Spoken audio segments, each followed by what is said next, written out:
So to reiterate, the dealership sent me a text about 30 minutes ago. Just wanted to make sure that I was available on Saturday.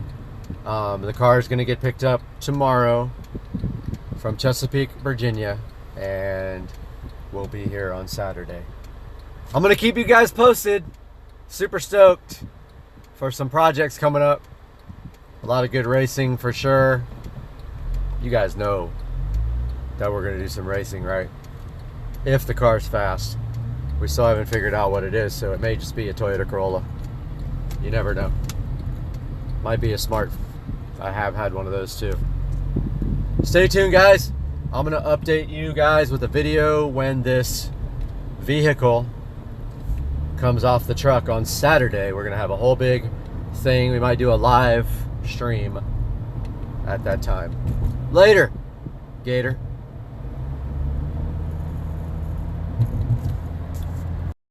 Guys, today we're going to take a look at what is under these aero covers on the brand new 2023 Tesla Model S Plaid. We're going to do that right here and right now on Supercar Street Racing. Stick around.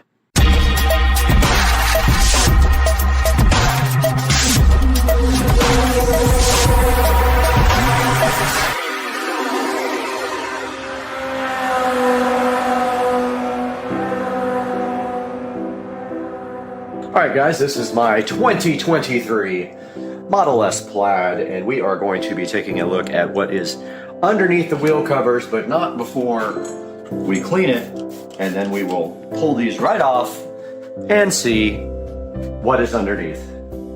And here is the Model S Plaid aero cover, sitting here so beautiful.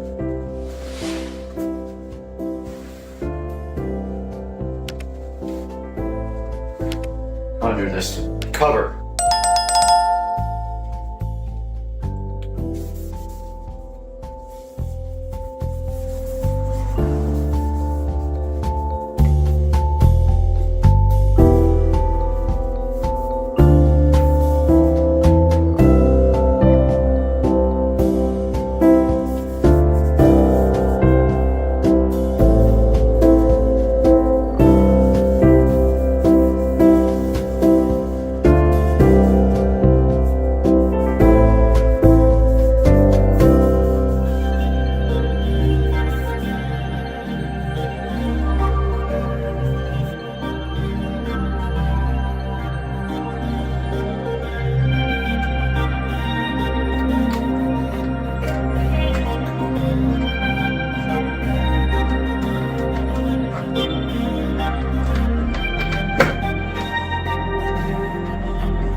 Oh, so much better.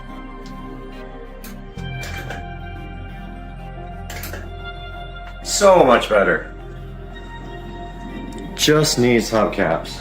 That's all it needs, and I wonder if these will fit it. Don't think they will. Guys, that is such an improvement. My hands got dirty. Let's get the rest of this clean. Guys, here is the Tempest wheel from Tesla right underneath this cover here. And what we are going to do now, right here, is clean this wheel.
All right, so we have successfully uncovered the mystery of what is behind the aero covers on a 2023 Model S Plaid.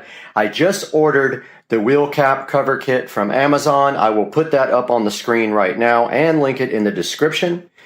And here is a look at the car without the aero covers, and it is a humongous improvement over stock with the aero covers. Of course, it looks way better. So I encourage you, if you're not doing long distance on the highway, to take off your aero covers. If you're going on a trip, you can throw them back on. They do nothing in the city. They don't help you in the city that much. I would say negative 20% or more. But, and I'm making a joke. But yeah, the car looks awesome.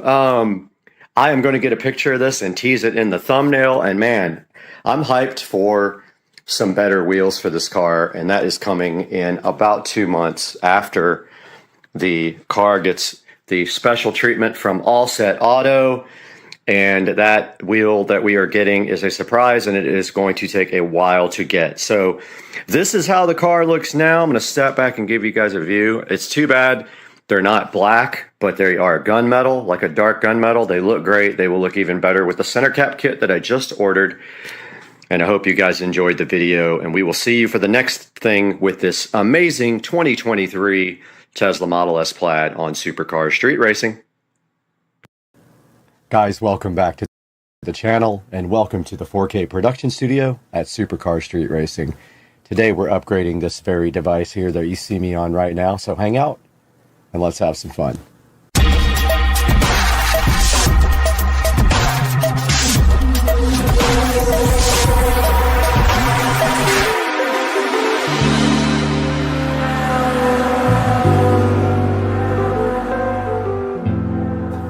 So this device right here in front of me is a cheap 4K webcam that I picked up on Amazon.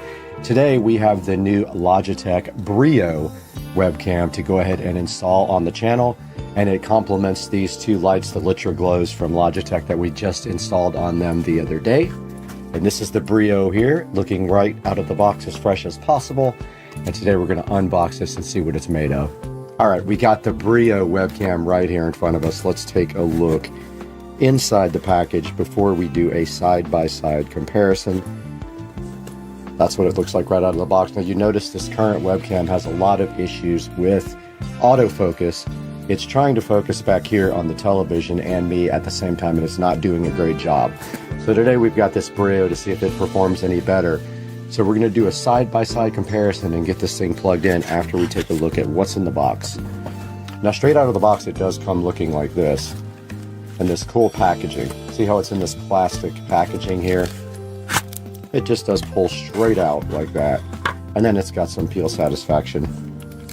Nothing really a whole lot to peel on there. And I'm going to go ahead and just open this real quick. And it looks like there is a standard stand. Now there's a peel sat right here on the front, which we will do that on a short instead of on camera here for some peel sat. Hey everyone, thank you for the impromptu meeting. Let's go over our agenda. Jenny? Yeah? Is that you, Jenny? Yes, it's me. Where is this coming from? Just trying to get my light situation worked out here. It's kind of bright, but I think it's like it's some sort of desert. Zach, yes, it's bright. I wanted to talk to you guys today. Jenny?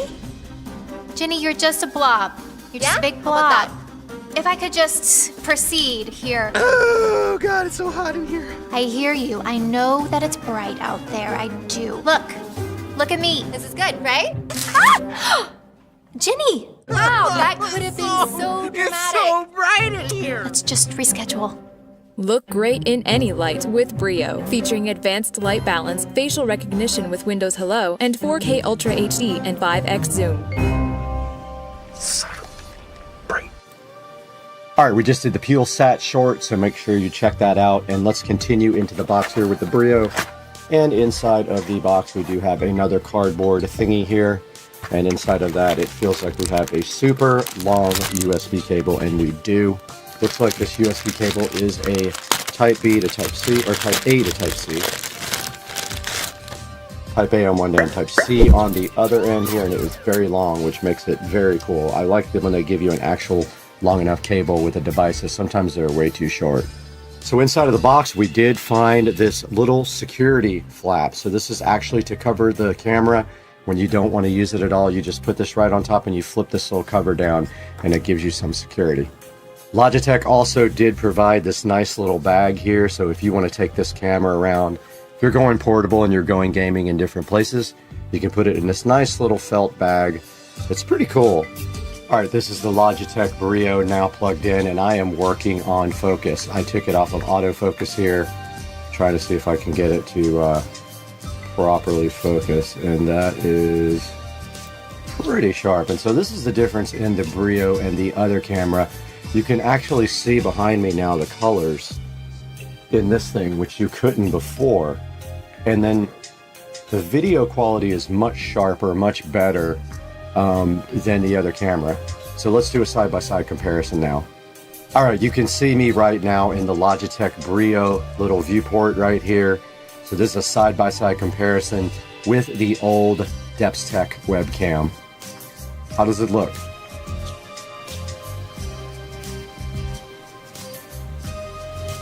All right, we're back in front of the new Logitech Brio webcam, and I have messed around with some of the controls. I pulled a little bit of the saturation out. I haven't messed with the brightness any at all, but I might bring the brightness down just a little bit too. Let's see what that does. Helps the back a little bit, like some of the stuff in the background. These lights are still difficult to see because they're so bright. I have them on the dimmest possible setting. But yeah, I was actually looking at that monitor, which is why I wasn't looking at you guys. But this is the Logitech Brio. I'm pretty happy with the quality of this webcam. Now let's take a look at this on Amazon. Guys, welcome back to the 4K production studio. I'm Brad, and I'm so happy to have you here today to look at this Logitech Brio webcam. And I did notice, I have to admit, the focus was a little bit soft when I went back and started doing the editing, and I haven't really played a lot with the controls. But the controls right now are in OBS Studio, so if you want to use the G Hub, you have to disable the device in Studio to do that. But here's a look at the Logitech Brio right here on screen. Logitech Brio 4K webcam, Ultra 4K HD noise canceling.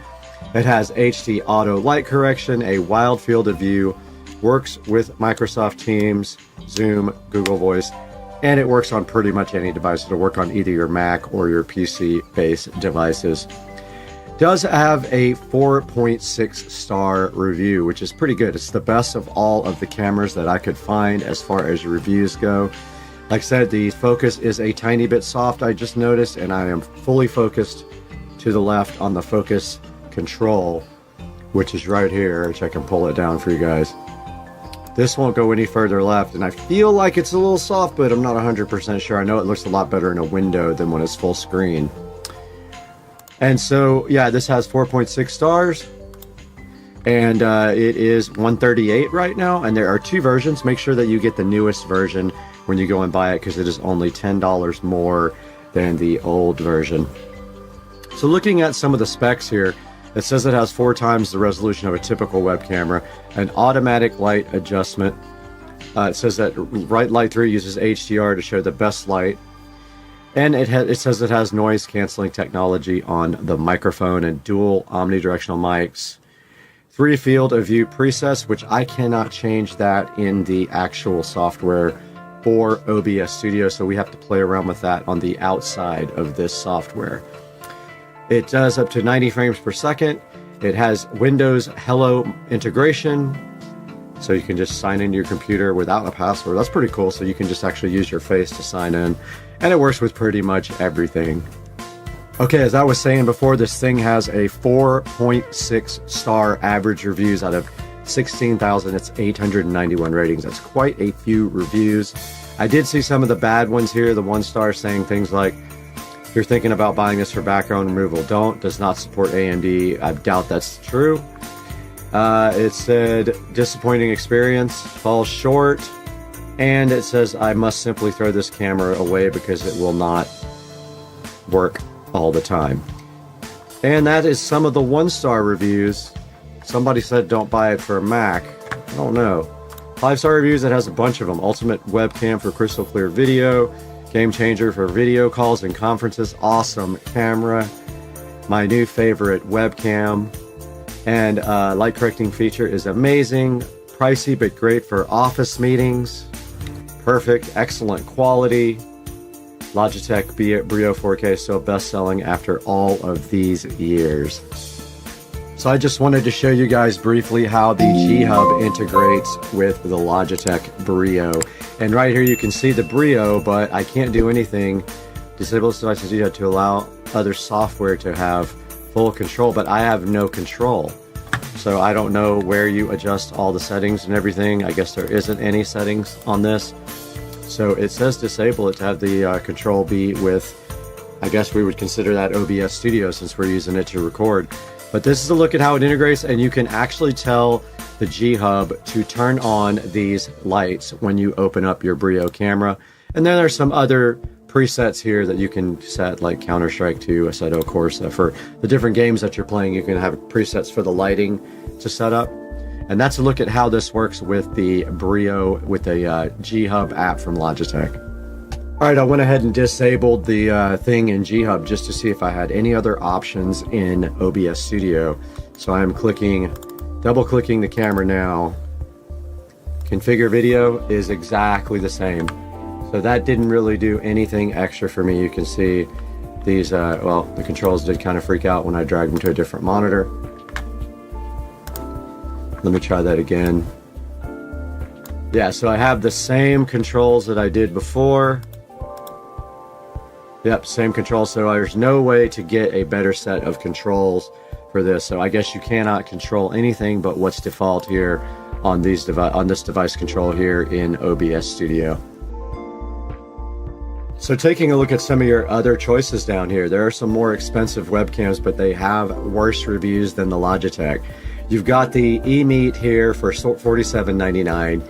You've got the Nexigo Iris here for $209.99. You got the Logitech Brio here for $159. And that one does have a tripod with it, which I don't even need, so it's a little bit more with the tripod. There's the Logitech C920, which is only HD.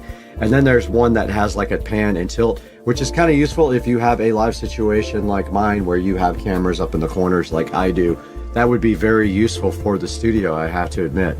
Alright guys, that's going to do it for this episode on Supercar Street Racing. I hope you guys enjoyed the video. Please like and subscribe, buy everything through our links. So click our links to buy anything you want on Amazon. We get a little bit of money out of it. Helps keep the channel going, it helps support us. And we love it when you guys help support Supercar Street Racing. We'll see you guys next time. I have 7,000 more webcams to buy.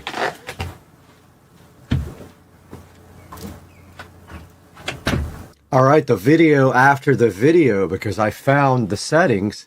When you open G-Hub, if you double click the camera, not the gear icon, you then have the settings, but you can't do it while you are in the OBS Studio doing anything. So I can't show you all the settings, but basically you have all the settings for video and camera here available in G-Hub.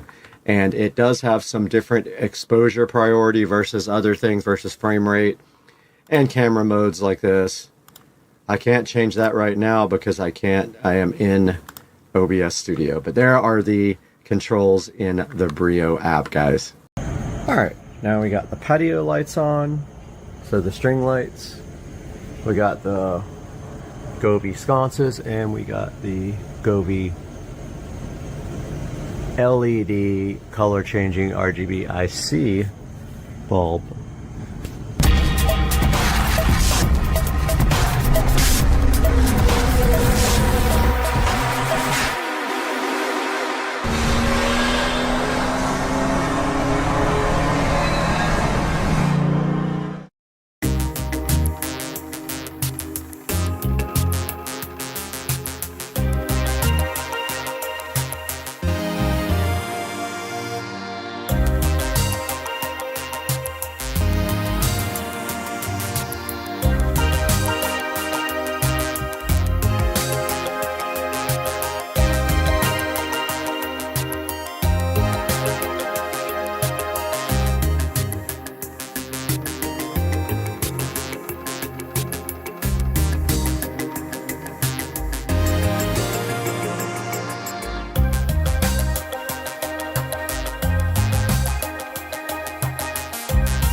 Hey guys, welcome back to the channel. Today we got another exciting product to take a look at, and I really wanted to get this out to you guys because I'm super excited about working again with some Govee products. Today we have the Govee RGB IC multicolor dimmable, and they're just like wall sconces. Now, every time I see someone set these up, I always am kind of amazed that they're just kind of strung on a wall with all the light showing. I mean, I guess it's not that bad when you take a look at the package. You can notice here, the lights are all connected by wire. Technically, you could probably put those in the wall, but you would have to drill through, probably, you know, put a hole in your drywall and then drill through the studs that go across the wall. If you have a long, flexible drill bit, you can do that. Nevertheless, I do want to take a look at this because these are going out on my patio up on the beam that I installed, which you will get a look at in another video. So these are the Govee RGB IC dimmable multicolor wall sconces.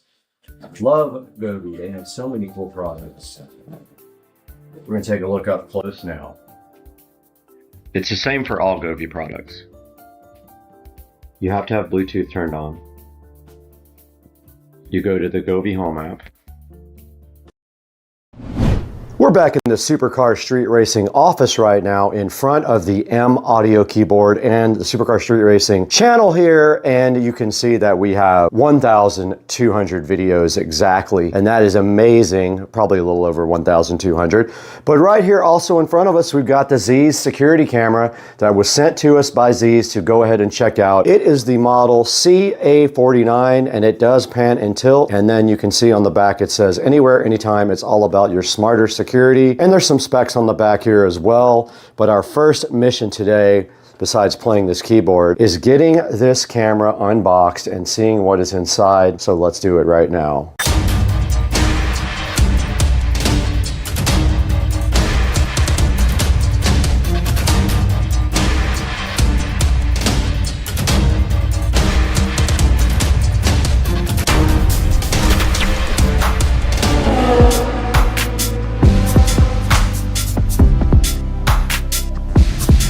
Welcome back, guys, to Supercar Street Racing. Again, we are standing in the Supercar Street Racing office with the M audio keyboard in front of us and the Supercar Street Racing channel to our left here. But our mission is very focused today on this Z's smart security camera.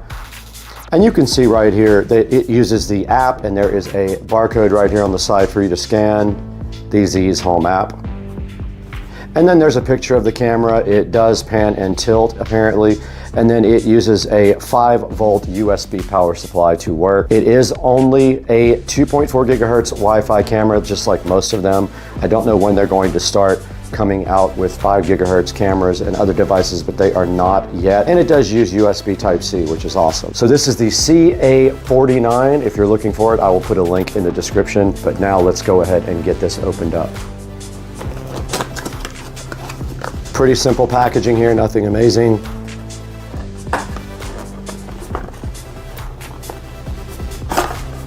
And that is probably the power wire there. The box is a little beat up. Okay, yes, so that was power. So inside there is also some, so they gave you drywall inserts and then a mounting bracket and a standard USB power brick here. As you can see, just a regular 5-volt USB power supply here. And then inside of the box right here, we have the actual Z's smart security camera. Okay, it does not say on the box, but clearly it does say in the manual that it is an indoor camera only. So it is only an indoor security camera. So the ideal position for this would be probably looking at a door or something like that.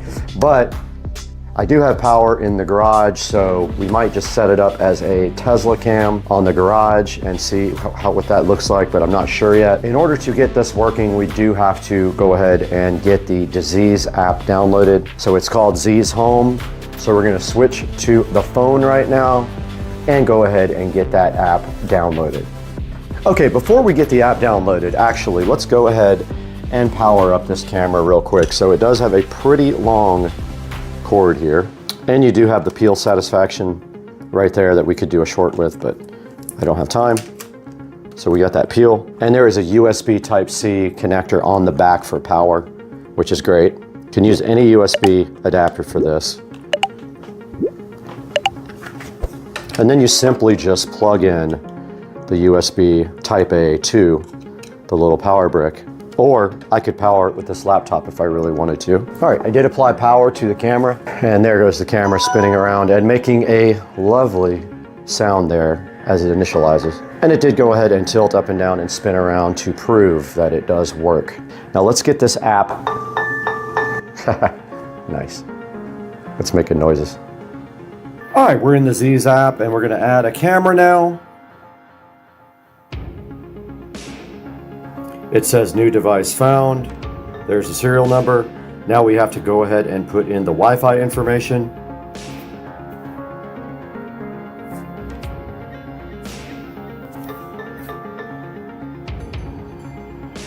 All right, it is connecting the phone to the device, and hopefully this time it works when it tries to upgrade the firmware. All right, it is connected. It just made a noise.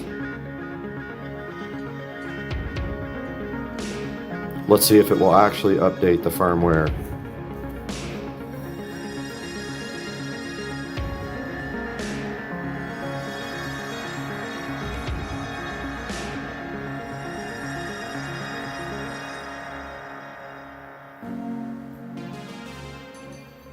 All right, it says update. Let's see. Let's see if it's going to update. Okay, it's flashing blue. Firmware is upgrading. Looks like the camera is restarting now. Let's see if it actually comes back up. And it is blue again. And the camera looks like it is back online. And yes, it is. And here is me on the camera. A little slight delay, but not bad. Picture quality. Let's go ahead and move this somewhere else. Oh, and you can pan it like this.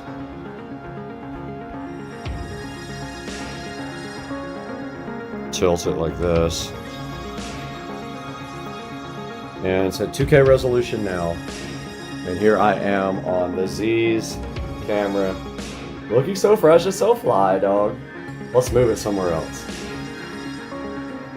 I'm gonna mount it up in the corner there where there's already power and you can see the entire garage from this side.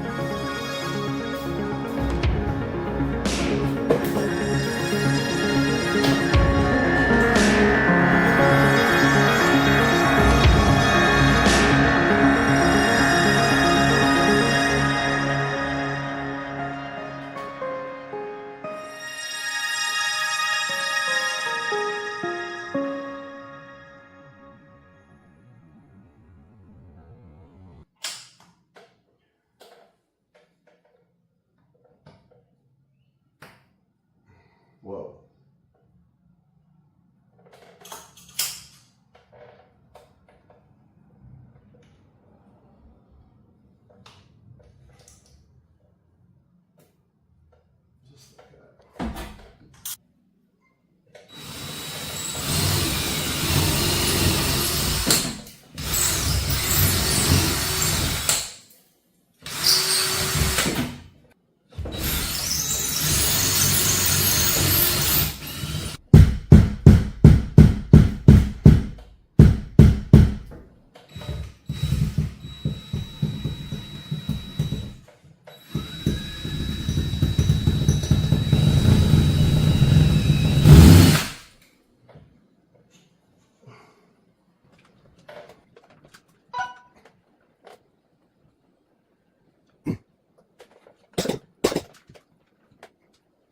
All right, we did get the Z's home camera, pan and tilt camera installed right here up above the garage door, hoping that the garage door doesn't hit it, but it looks like it's got plenty of room here. You can pan and tilt throughout the entire garage here and see the garage door, and also do live views when I do detail the car, which is awesome because I can use that camera as well. So we are done with this project for now, and I am going to now show you video from the actual app of the camera working so you guys can judge for yourself while I clean up.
Hey guys, welcome back to Supercar Street Racing, and you've got Brad live in the 4K production studio with Grape Juice, and today we have the Z's indoor security camera, and this security camera has 2K resolution, it has a 360 degree pan and tilt field of view, and it is a two-way audio camera with motion tracking, and it works on a 2.4 gigahertz network. Now, if you do get this camera, just be aware you probably should get an SD card so that you can go ahead and record to the camera. The only other way you can record is with the app directly to your phone. So pick up a 256 or a 128 gig SD card for use in the Z's pan and tilt camera.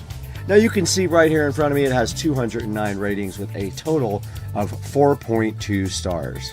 Now I did have some freezing up in the video, and you did see in the video there that it was up converted from 2K, which is the camera native resolution, to my timeline resolution of 4K. So just be aware that was all blown up a lot. The freezing in my video was just from my Wi-Fi problem, so I didn't have any problems with the actual camera. And you can see right here and right now, if I open the Z's app and I hit play on the camera, we have a live view right now of the SCSR compound, and we can go ahead and pan and tilt all around there also if we want to. And this camera is $19. It is very cheap right now for the next 3 hours. I will put a link in the description. I'm going to publish this video ASAP so you guys get this deal. It's 50% off right now. Check out my description and go ahead and buy the Z's pan and tilt camera. But we can't stay here anymore. We got to go to the garage. Somebody broke in.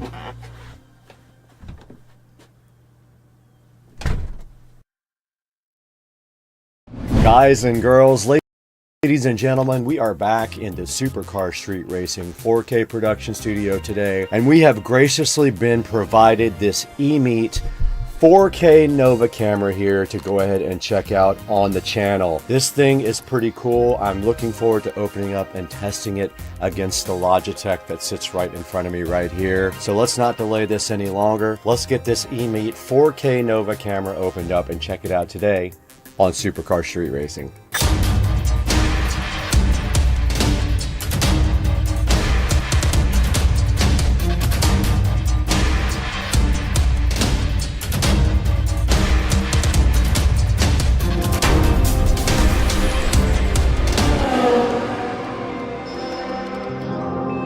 Guys, right here in front of me, I have the eMeet 4K Nova camera, graciously provided by eMeet to Supercar Street Racing to come right to your house and review. So let's get this eMeet camera opened up right now. But first, we want to just take a look at the box.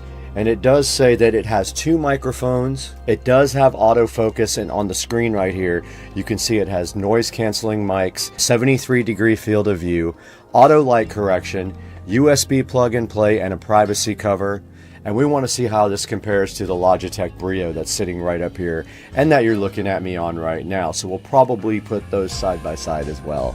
Let's get this box opened right now. In front of me, we have the eMeet Smart Cam. I did take a picture of the back of the box because it was so small so I could read off to you guys the model. This is the E3131 Smart Cam Nova 4K, and it is part number E3131111. It's Shenzhen eMeet Company is the actual company name, and they are in Shenzhen, China. There is an 800 number on here also if you guys are looking for support.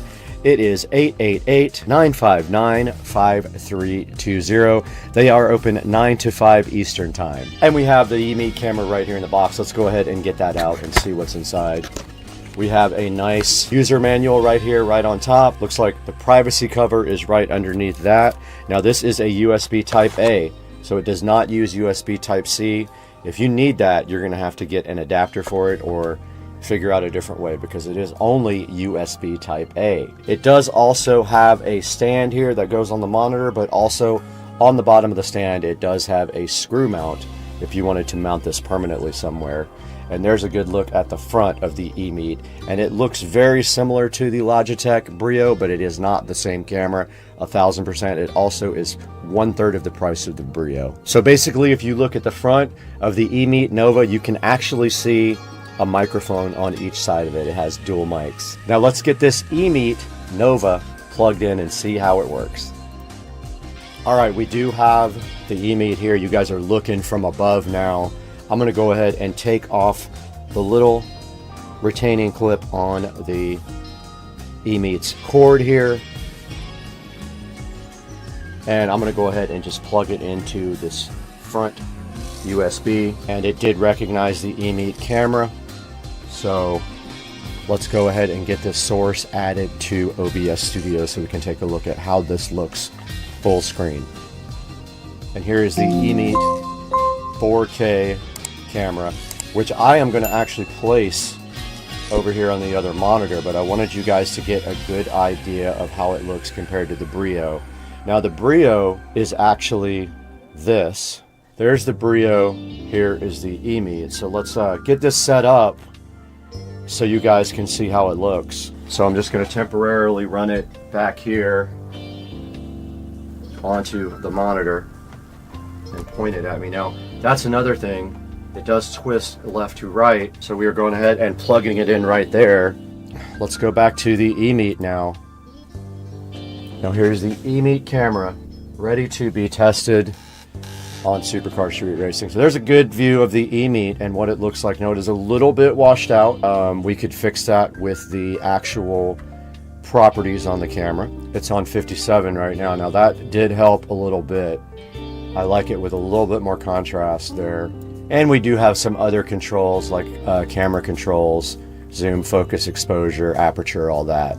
So that is the E-meat 4K Smart Cam. And now let's take a look at these two side by side. All right, so I am looking at you right now on the Logitech Brio in the upper left-hand corner. I am looking at you now in the E-meat Nova 4K in the lower right-hand corner. You guys tell me what you think. I think the E-meat focus is a little bit better than the Brio.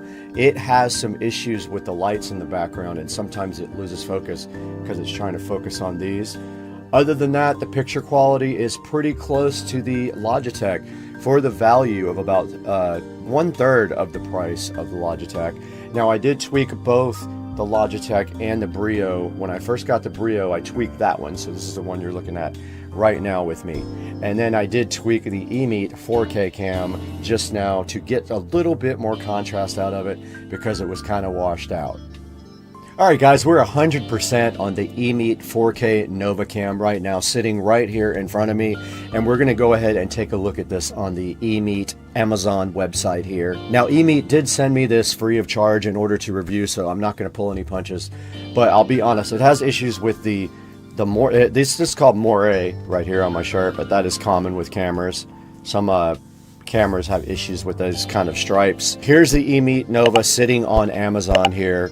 And it does say that it's Ultra 4K HD. It has autofocus and noise canceling microphones. It is USB Type A, so remember that if you don't have a USB Type A plug available, you will need to get that.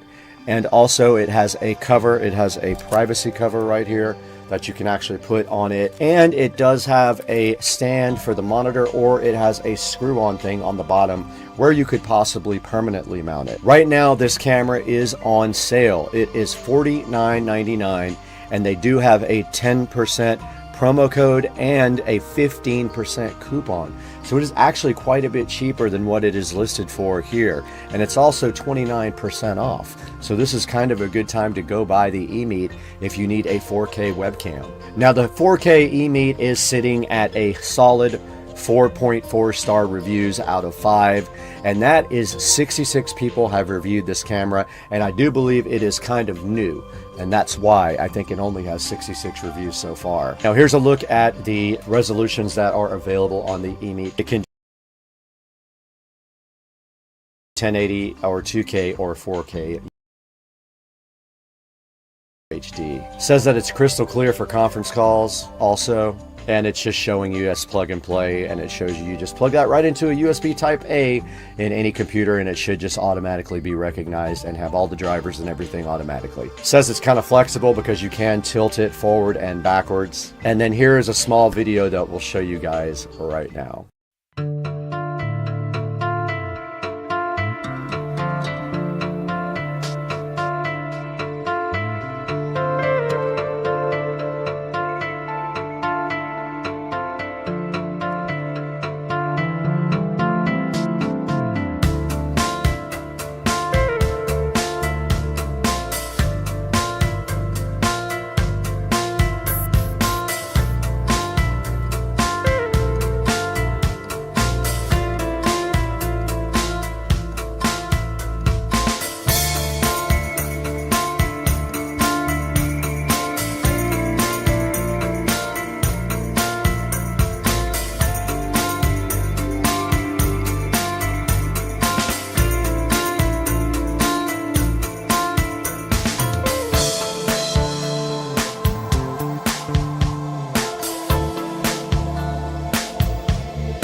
All right, guys, I wanted to show you the eMeet website and how you download their software. So if you go to eMeet.com and you go to support, you can download the eMeet Stream app and stream live to your favorite platform. And you can download the eMeet software and firmware here if you click support and download eMeet link. There's all the software, and here is the tuner software. So this top one is for Windows and PC.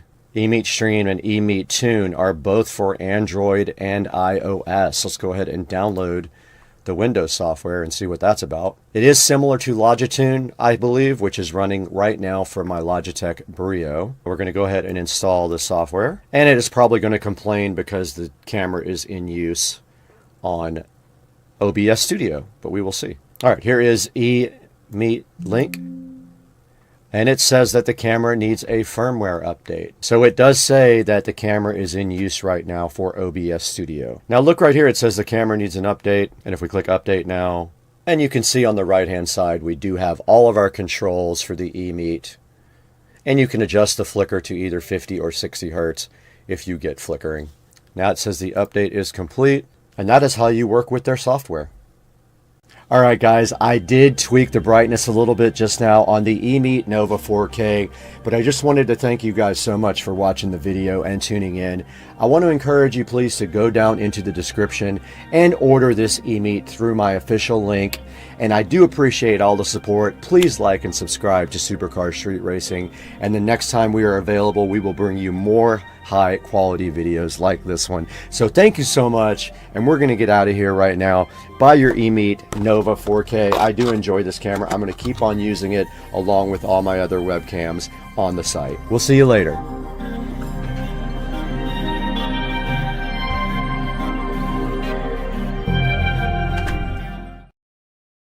All right, guys, welcome to the channel, Supercar Street Racing, and today we have been contacted by the company Lackeyback from Levanta, which I have been using to partner with different companies. They wanted me to get out one of their dog products and show you guys how it actually works and see if I like the way it feels and everything, and then also make sure the animal is happy with it. So right in front of me right here from Lackeyback, we do have the heavy duty dog leash sitting in front of me, and you can see it is made of sort of a canvas material here. And what we are going to do today right here and right now is show you what came in the package, take a look at the store on Amazon after we're done, and also take this over and let Cooper give his 2 cents worth as a corkage.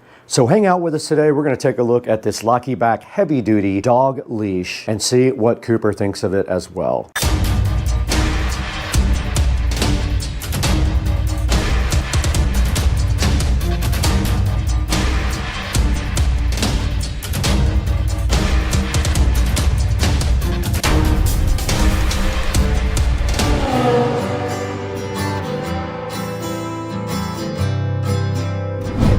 Right in front of me, straight from the company Lackeyback, is this heavy-duty dog leash that was provided to the station free of charge to give it a nice once-over. And you can see I have it laid out here on the bed. It does have a pretty nice heavy-duty hook on the end with a safety latch so that it can't physically come off. You can see right there, it's got the little twist thing there so it can't come off. You can see it is made out of this heavy-duty canvas-like material, almost like a tow strap from a car.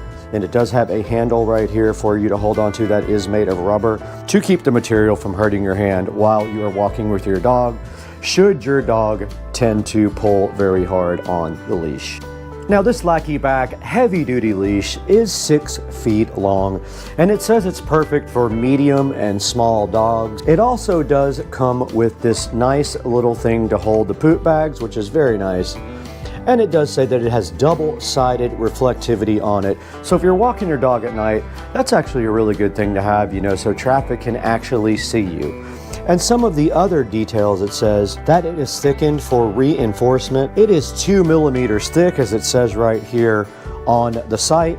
And this is actually a dual handle here. It's got 2 handles in case you need to use both of them for your dog. And it's sitting at a solid 4.4 star reviews after being on the site for some time now. And so that's a good close-up look at what you get in the packaging. It did come in this nice plastic bag here, and there is the actual label that was on it. And here is the poop bag. You just twist this off the top, and you can also clip this onto your dog leash when you take your dog for a walk, and then you'll have it right here at the top if you want it. There's a little hook right here for you to clip your little poop bags on.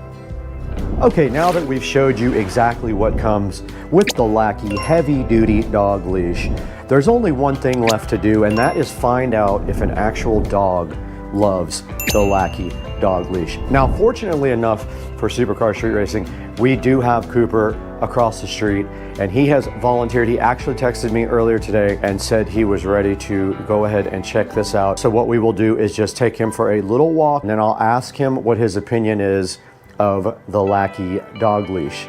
So without further ado, we need to get all this stuff packed up and move across the street and go see Cooper. And we have to see Beatrice also, but I don't think she would be interested in going for a walk with us. So let's get it packed up. Let's get out of the Supercar Street Racing compound and let's get across the street. All right, we are headed over across the street to Rich and Trisha's house. We do have the Lackey dog collar with us. And what we are gonna do right now is go outside. We're not gonna take up too much of Cooper's precious time, but what we wanna do is just go ahead and put it on him and see if he enjoys taking a little walk with the collar. So let's get across the street and see what Cooper is up to.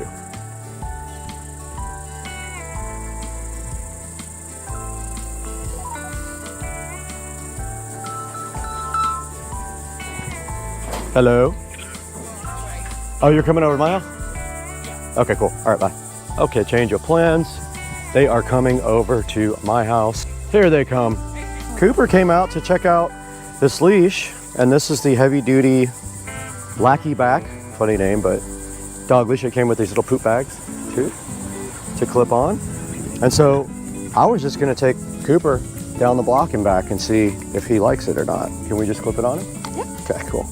All right, come here, dude. Come on, buddy. Okay, so it's got a safety latch on it, so you just pull back on that. Come on, dude. Come on. Come on, buddy. Come on. He's so confused why I'm walking him. Oh, already? Right in the yard? Come on. He's like, what is going on, Mom? Okay, now he's going. I even brought new shoes for you, look, dude. Come on, buddy. We'll just go down here and go back. Come on, dude. Are you loving it so far? He's huffing it. Ready? Go home? Yeah, I'll go. Come on, dude. Come on, buddy. Back home. It's hot. Oh. Pause for the calls. Good job, dude. Come on. Hey, dude. Good job, buddy. You're a star. Good job. Did you like it? What do you think? Do you approve? Would you recommend this to other dogs? All right. Let me let you get back to Mom then. Bugs are already getting me too. All right, see you guys later. Bye-bye. Okay, we just walked Cooper with the leash, and he loved it, and he recommends it to all your dog friends. Now, let's go back inside. It's very hot outside. Let's go back inside, get our Amazon package here, and go check this out in the Supercar Street Racing 4K production studio with me. I'll be right in there. I'll see you there. Guys, we're back once again at Supercar Street Racing, and we are out in the 4K production studio. You can see right behind me, we have all kinds of cool gadgets and lights in the studio for when we edit, and we always go live, so make sure that you are always watching us when we're live and editing. Today, we've got the Lackey Back Heavy Duty Dog Leash. We were fortunate enough to partner up with the Lackey Back company. They contacted us through Levanta, and I'm going to show you what Levanta is right now. I've been able to go to Levanta and sign up and have partnerships with a bunch of different companies, and I have a lot of companies I am able to work with now, and they send me free samples, and so I use Levanta to hook up with all these companies. And today we are looking at the Lackeyback heavy duty dog leash, and you can see at the Lackeyback store here on Amazon that they have quite a few different products for you to check out. But the one we have today is not this one. It is just the heavy duty dog leash, which sits right here. And it is only $10, which is a really good deal for what you get. You get a super heavy duty dog leash, and they give you a little plastic container full of poop bags to go with the dog leash. And the dog leash is reflective and made of almost like a material that you would put a car strap on, you know, like that type of canvas material. It's got a nice heavy duty hook at the end and a nice place for you to put your hand that is rubber so you don't hurt your hand if your dog does try to pull away from you very quickly.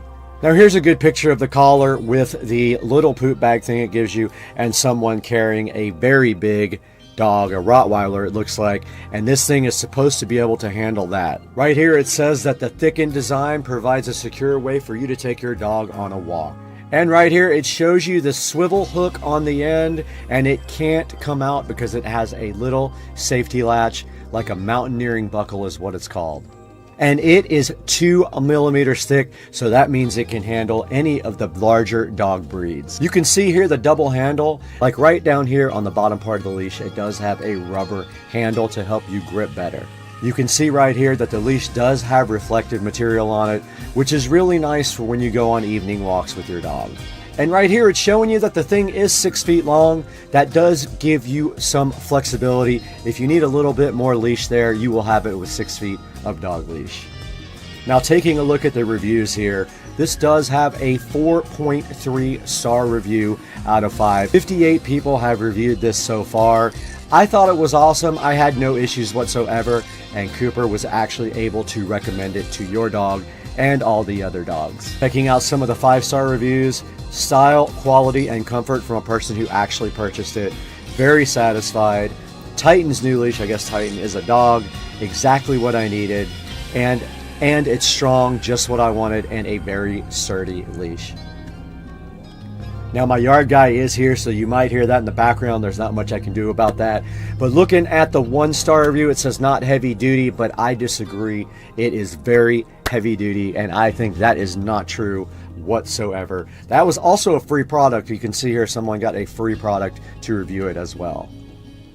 So guys, please check out the heavy duty dog leash by Lackeyback, and go ahead and tell them Supercar Street Racing sent you. And we need your support. If you could please go down and order this from the description below, and also like and subscribe. That would help the channel out tremendously. We are trying to grow, and we can't do it without you guys, so we always appreciate your support. Now we got to get out of here. My yard's getting cut. I need to go make sure they don't cut down the entire grass.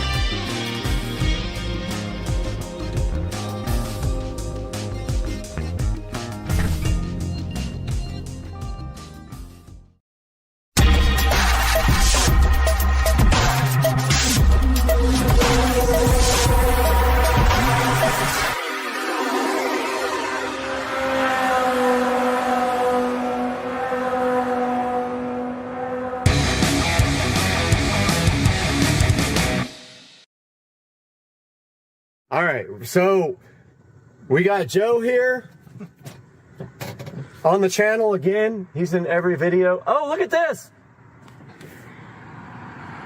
They're definitely turning. No. Okay. All right. What's bad? So we're gonna roll. There's a truck in this lane, by the way. So whoever gets out first has got to go that way. Yep. All right.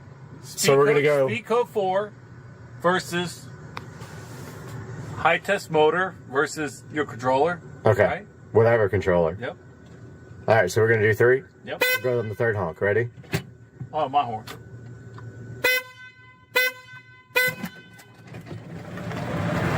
Oh, you smoked me!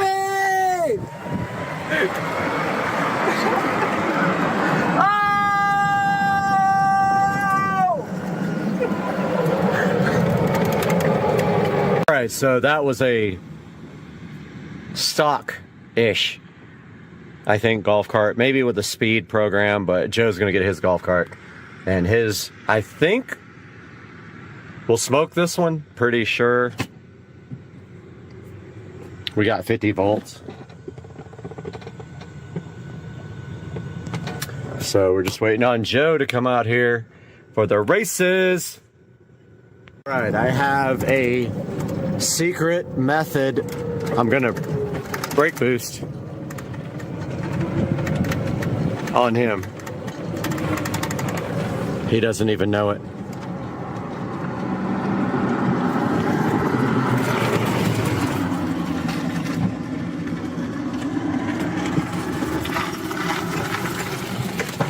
Shit.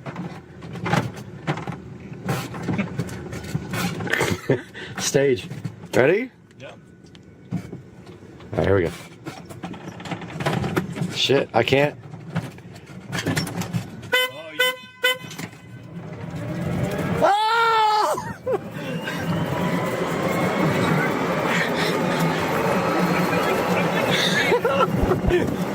I got a car right there. I had a car. I was gonna get smoked. These things are like almost identical. Dude, these things are really close. Same wheel, same tire. This road sucks because that thing's in the way.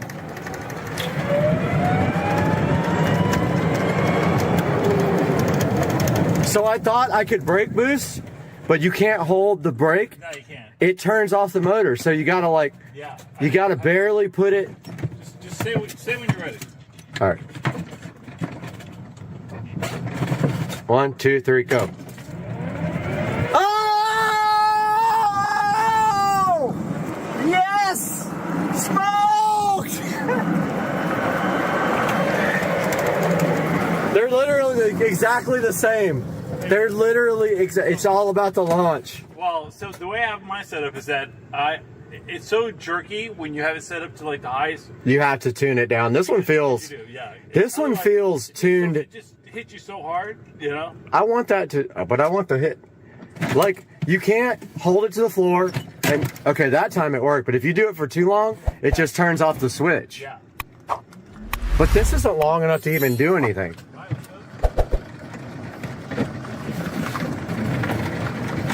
Oh, you want to go out here?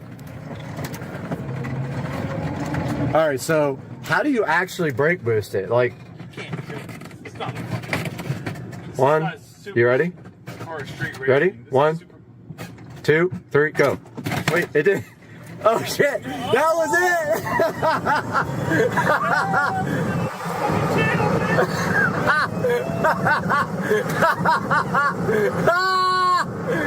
Yes! I'm coming up on you! I'm catching you! I'm catching you!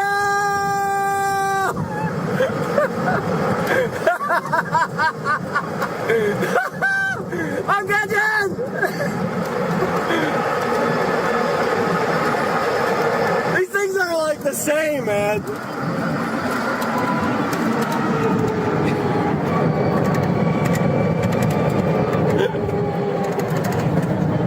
These things are exactly the same. It's sick. Until you go to the hill. Like, Until you get up. dude, the only thing that would make a difference is lithium. Lithium would 300 pounds. Listen, up the hill, I was gonna smoke you, man. I know, and I had a bad launch. I was like, I don't know how to. No, I had a Alright. great launch. Ready? 1, 2, 3, go.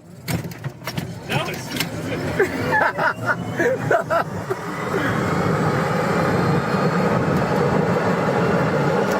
Oh, I'm coming! I'm coming! I'm coming!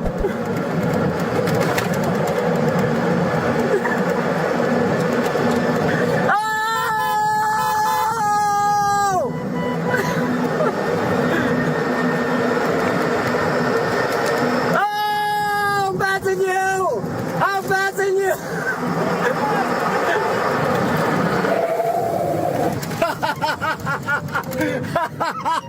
Oh!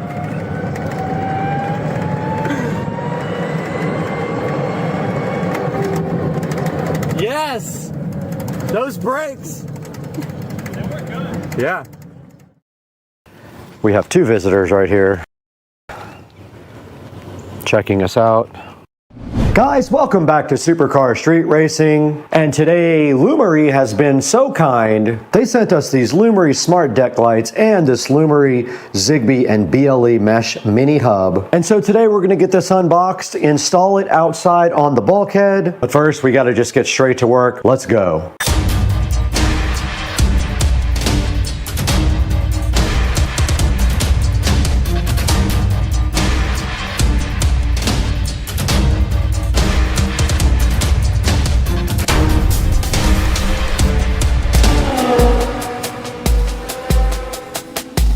Right in front of me, we have the Lumery Smart Deck Light along with the Lumery Zigbee and BLE Mesh Hub. And we're gonna get this unboxed right now. And what I didn't know was that this guy does require a 12-volt landscape power supply. Now, it's not a big deal because we already have that sitting out on the dock with our other landscape lights. So what we're gonna do is just tie into those and connect these Lumery lights, and we should be fine. Now, taking a look inside the box, we do have one instruction manual here, and then we have the actual deck lights sitting so fresh inside of the box. And taking them out, they do look like that, so they just mount directly to like a fence, or in my case, they're going to be mounted to the bulkhead. And sitting so fresh in the box are a total of 6 lights. Let's get them unboxed.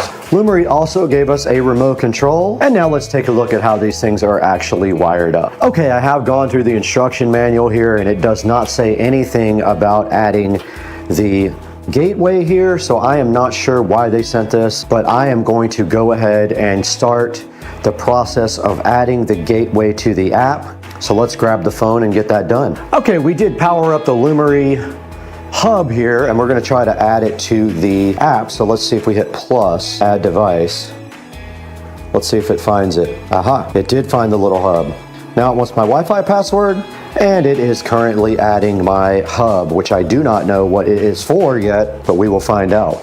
Okay guys, we are out here at the dock, and I did turn on the dock lights here, and you can see that all we have to do is tie in to one of these that already exists. And the first one will be right here. Not too bad because I can tie into where the spotlight goes. They do give you enough, and I'm not sure if I'll point it that way or towards the dock, probably, but they give you enough wiring here where you can just tie right in.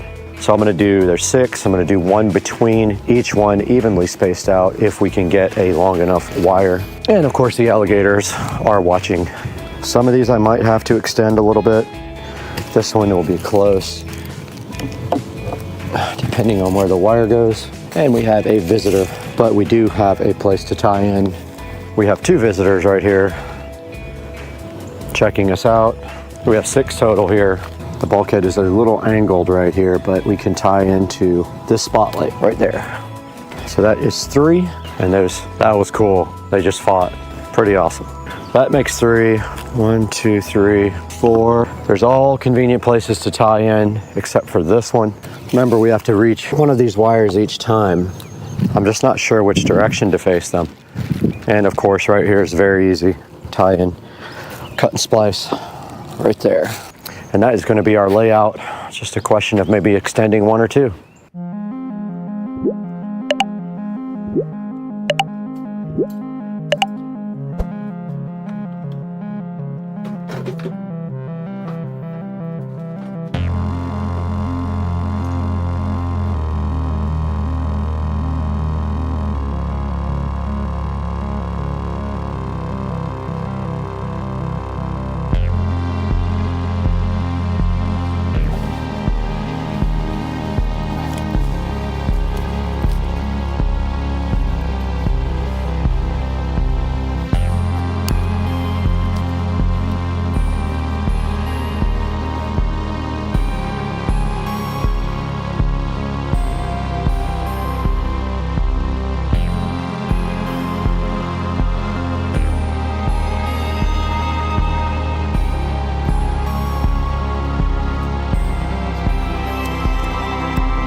All right, we're all done with the wiring. Now we just have to mount these guys. So I did bring some small screws out and the screwdriver. And we finally figured out how to get rid of the alligators. They don't like water being sprayed on their face. And here they come again.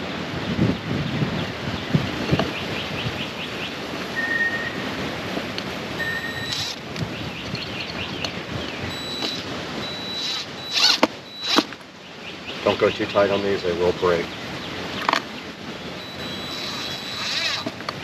Gonna get sprayed in the face.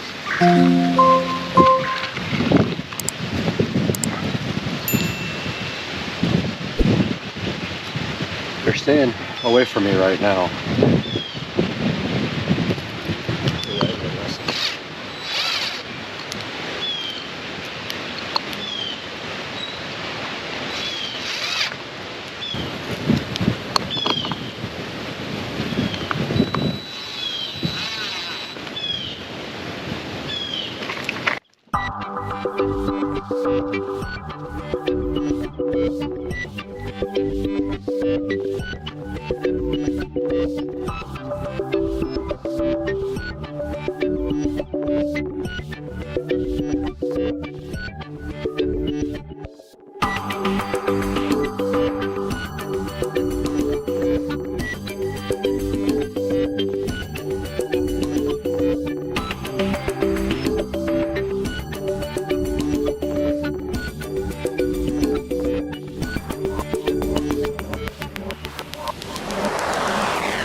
Hey guys, we're back again. I'm Brad. This is Supercar Street Racing, and you guys are in the 4K production studio. And looking behind us right now, you guys can see the pond in its glory. And we did work on the pond by putting some awesome Lumery dock lights right across the bulkhead that goes right in front of the pond. But the second part of the video is coming because the dock lights would not work with the existing transformer, and I think it was because I tied into the other lights instead of having its own feed. Now I did order a new transformer. I ordered another Denwenwills Smart Outdoor Wi-Fi transformer, and that will be here today along with a new roll of landscaping wire. So later today I'll go ahead and finish this project, but for right now I want to show this to you guys on Amazon. Now right here on Amazon we see the Lumery Smart Deck LED lights. They are $139, but there's a 15% coupon right now. Here's the Lumery Smart Outdoor Deck Light Pro. It comes with 6 lights. It does come with a remote control. And you can see right here with the app open that all you have to do is add the lights to the app, and then the app can control it, or you can use a smart home device. Now these guys should change color, and they probably will look cool out on the dock. I did face them towards the house. I really wasn't sure which way to do it, but I couldn't think of another way to do it, because if you face the water, you probably wouldn't see them. Now what I did is I tied into the existing lighting. I went in and I cut and spliced. So unfortunately now I have to remove the splice and just wire these up directly to their own power supply. And checking the reviews right here on Amazon, they do have a 4.3 star review out of 18 reviews. Some people mentioned it was hard to figure out the app and hard to connect them. And they did give me a mesh hub with it, which I'm not sure why they didn't give me an explanation, but I'm going to go ahead and email the company before I finish the project and see what the hub is all about. And this is part 1 of 2 parts of the video. When we get to part 2, we'll actually be installing the Wi-Fi transformer, and we'll go ahead and try again to get these lights working. But for now, as you can see here, these do use low voltage, so don't mistake that it comes with a transformer. It does not come with one. You're going to need to purchase your own transformer. Now you can get a transformer pretty cheap. You don't have to buy an expensive one like I did. The one that I bought does smart, and I like it because I can integrate that also with Google or Alexa. Guys, we want to thank you so much for your support on Supercar Street. It means everything to us that you guys come hang out with us every day. And thank you for watching our live streams. Now, just a reminder that we do live stream all of the editing sessions. So be sure, if you're interested on how that happens, you can go ahead and tune into our editing sessions, and they are live streamed daily. And please comment. Tell me how you feel about the video, if you hate it, if you love it, and I'll join along in the chat if you also join our premieres. Now, our videos are premiered every time. They are premiered live, and I try to watch with you guys so I can go ahead and comment on everything. Please like and subscribe and click through the links in the video description to buy your products from us. We do have an affiliate program. And we get a little bit of money if you click any of our links in any of the videos and you do purchase from us. It'll help us out greatly, and we really appreciate that. Last video did really well. The one about the Marantz receiver is up over 100,000. So we'll see you guys on the next one. I have to go get eaten by alligators.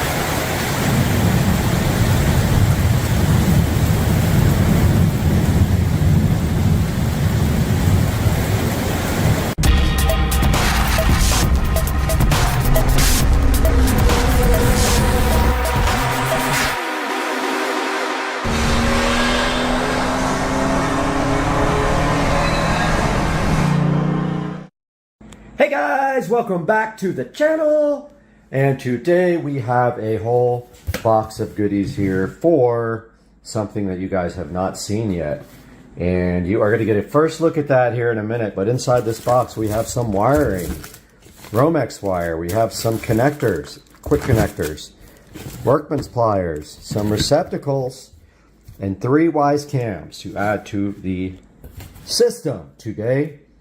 And then in a few seconds, you guys will see what all this is for, because this has been a hush-hush project going on for about a week and a half. I was in California for a week, so you guys didn't see me post much, but I am starting to pick that up again. But here in about 10 seconds, you guys will be able to see what is going on in the yard. So stay tuned for that.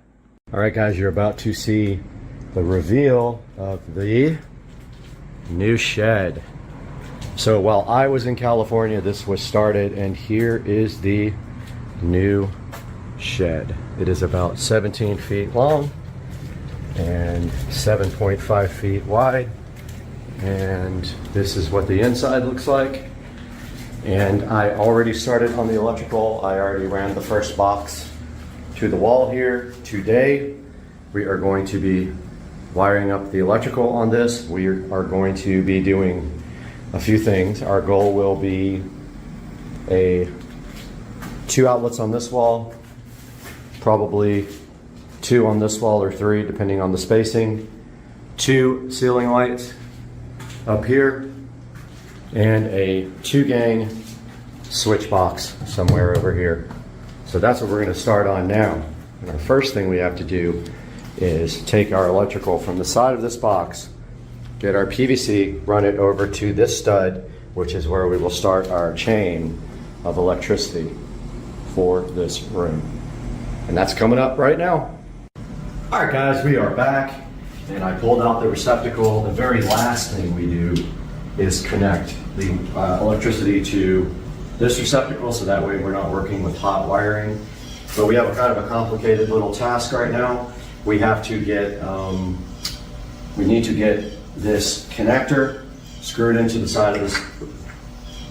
Oh, it's the wrong size. It's 3/4. Wow. Okay. That sucks. Actually gonna probably just glue that in there since it's the wrong size. Yeah, that's what I'll do. I'll just glue it, and then it will fit this pipe because I don't feel like going back to the store. But we do need to cut this pipe long enough to go into a hole over here. And our pipe is 1/2 inch. Let's see which bits we have.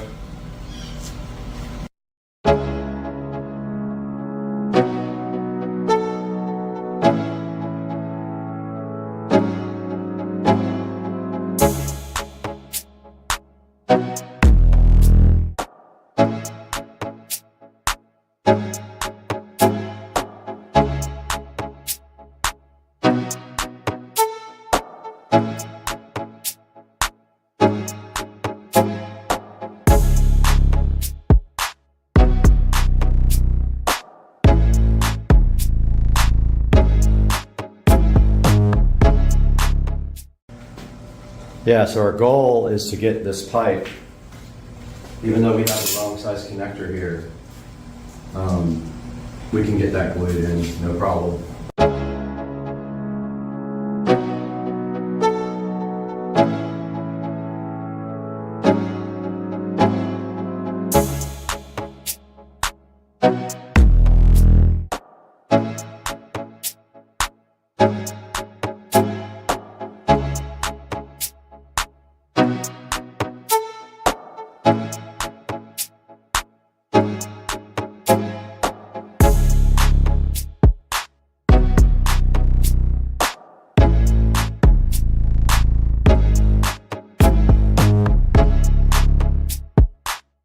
All right, guys, we got our level here.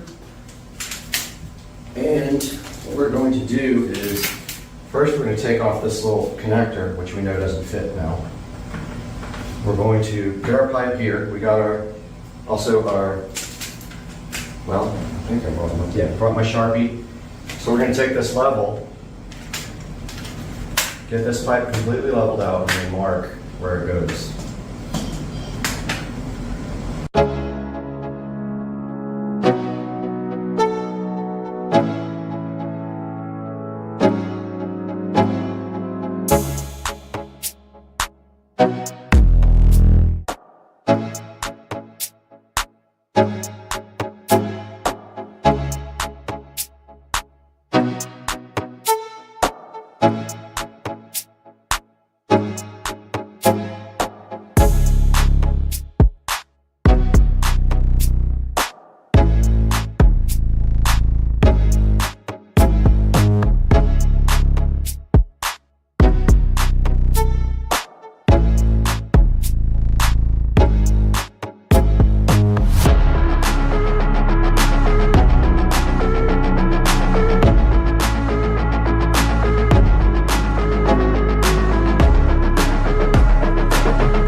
All right, I don't know what condition my bits are in, but I found a 3/4 over here. This thing looks ridiculously dull.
Got my needle nose. Let's see if the impossible can happen and we can get this wire.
Found my measuring tape, so we're gonna measure this wall here. And it is 90-ish. So we're gonna do one receptacle at 45. Okay, so we're gonna take it on this side. We're gonna run up with probably, we're gonna go that way. We're gonna go towards the door over here, and we're gonna go towards the roof. We're gonna do both.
Switch installed. Switch is going 48 inches from the floor covering, and I'm thinking right there.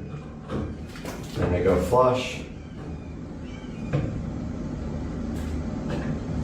So 48 we'll put on a square.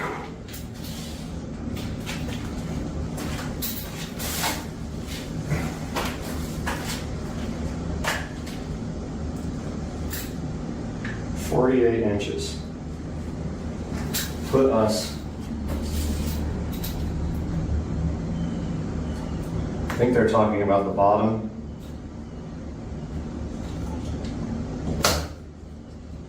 Which puts us right there. Okay.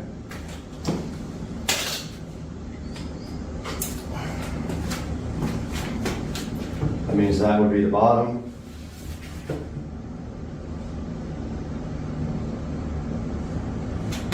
And it's got to be flush. Of course, it tries to move when you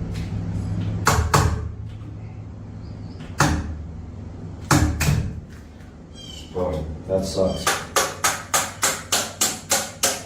I never use these nail-in ones. I hate them. Couldn't find one with screws though.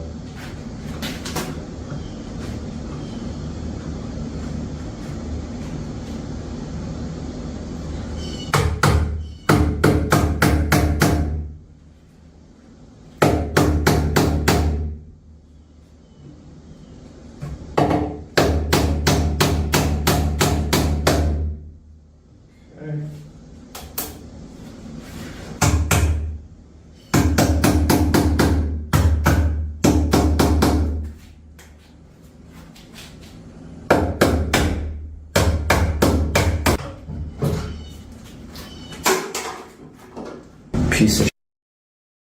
All right, that stupid wall box. I threw it in the garbage. Well, it's laying on the ground here all beat up because it sucks.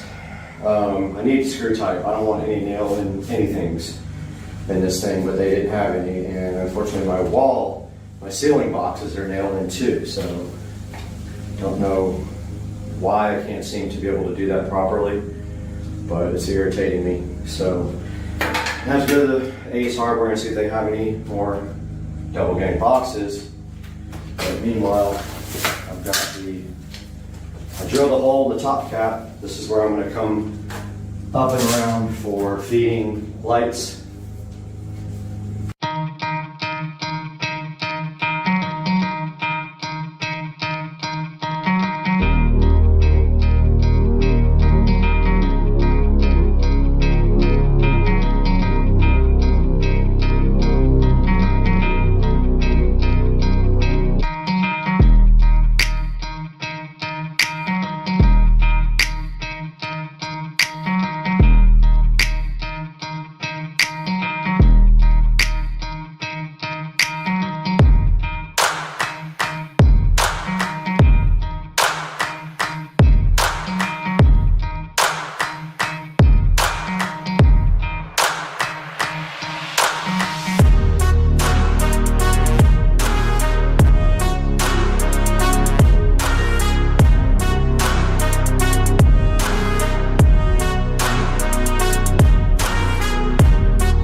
Alright guys, we are back from the hardware store, and while I was gone, unfortunately they only had blue, that's fine, but I did learn my lesson about something.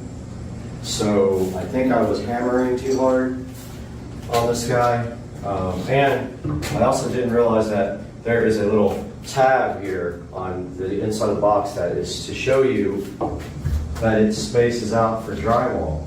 So that keeps it like out enough so that drywall can get can lay over it, so that puts it completely flat.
Okay, I just checked for sure. The bottom of the outlets are at 12, so I do have this one marked correctly. That is assuming we don't put flooring in here.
ceiling, we have to run 2 lights and space them out properly.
Out any more than that. But what we're going to do is take this and we are going to run both of our light wires now. Both of these come from, well, we could run one and then feed off of that one all the way down to the other one and drill 25 holes. It actually doesn't matter. We could do it that way, it would be easier. Let's go up to one light and then feed from that light to the next light if our drill will perform properly.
All right, guys, we're back. So we have some work to do up here in this light, and what we have to do is, since we are jumpering off this guy, we are going to make a little jumper wire first and then tie in for our second light, which is going to go there. So we can get up here and strip our wire pretty high up. Use your razor knife for this. Watch your fingers.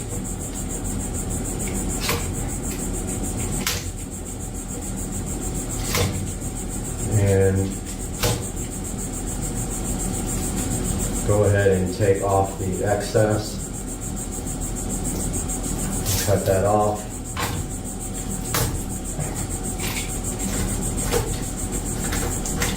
Oops. Almost tried to cut the black wire off. Okay, so we have our tie-ins right here. We've got way too much wire. We're gonna end up cutting that, but we have to run a second wire all the way over. So let's get that started.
Okay, of course my workman's pliers were inside.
I have a bunch of these crappy bits that are labeled Duel because somebody thought they wanted to try to rip off DeWalt.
Okay, I managed to break both of the ceiling fixtures. They're plastic, and when I tried to tighten the nut, the screws, they just broke right off.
Hey guys, welcome back to the channel. I spent about 2 more hours in here today cleaning and doing wiring. I got the wiring for the outside lights done up there. I got the switch panel, the dual gang switch box all wired up, and I got the lights, and that one looks so crooked right now. But hey, I thought I had it. I don't know what I did wrong. But that one looks crooked. But now, Amazon just came and delivered the rest of the stuff that we were waiting for to finish. This should be our wall box. And I bought extra. So we should have like 10 in here, and we can start our wiring. So hyped. The hype is real. And so first we will be doing this guy right here. We're gonna stop down, get you guys a little closer, and start some wiring.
right, guys, so I got all the receptacles wired up.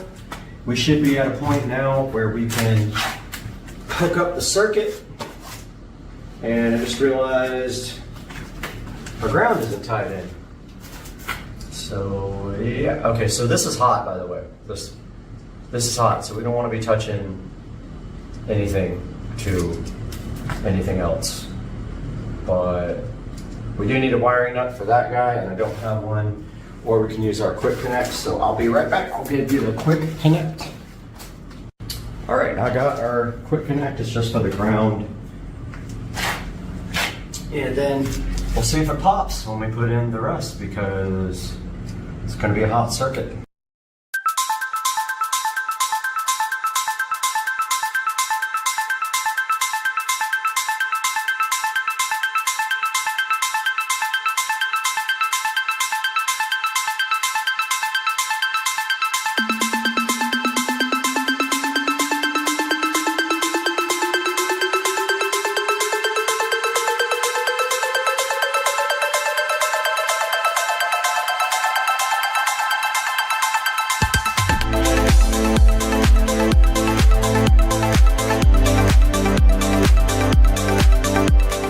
All right, so I connected the circuit and one of the lights is red. Check it. I just grabbed a light bulb. I didn't know what it was, but yeah, let's see which switch works. Okay. So the switches work on that one. This is my first time wiring up a room. Now we got to clean up this guy, so we need silicone sealer first. And I'm gonna go grab that. All right, guys, I got the conduit caulked up with clear silicone sealer there. It's gonna take 24 hours to dry, but I did test this outlet. It works good. Switch here turns off. Let's see if this outlet works. My little tester. It does. And then this outlet. It does. So this is my first ever entire room wiring, and I replaced the red bulb with a LED bulb. So we got double LED bulbs now in the shed. So hyped. So tomorrow the lights will be here. They are garage LED lights, 12,000 lumens each, that will go in these, and you can aim them like little wing flaps. Now we can close this guy off real quick. Let's go ahead and get that done. I will get you guys all secured. But the other light, the second switch here, is going to be a smart light, because that is going to control the outdoor lights, to which we will probably have a spotlight shining there, a spotlight shining there, and yeah, so that's that. Let's put the last thing on. It's just a simple little double wall plate.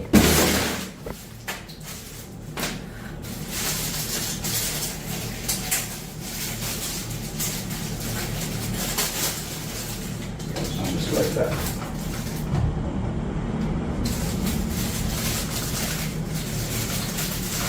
Don't lose the tiny little screw. Just like that, they just did. And here's what's funny, they give you one extra. Because if you drop one like I did, and you can't find it, they give you one. So I don't even have to look for that one.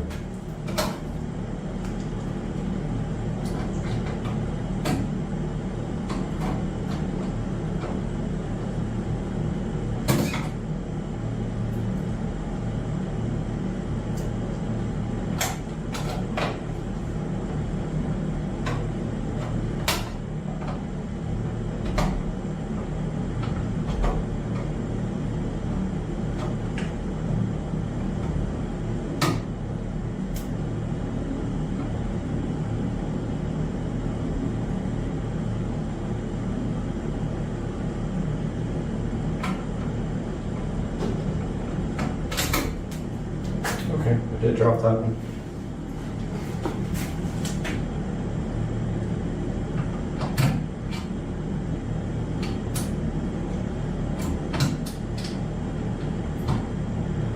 I'm so hyped for my first electrical job where I did everything.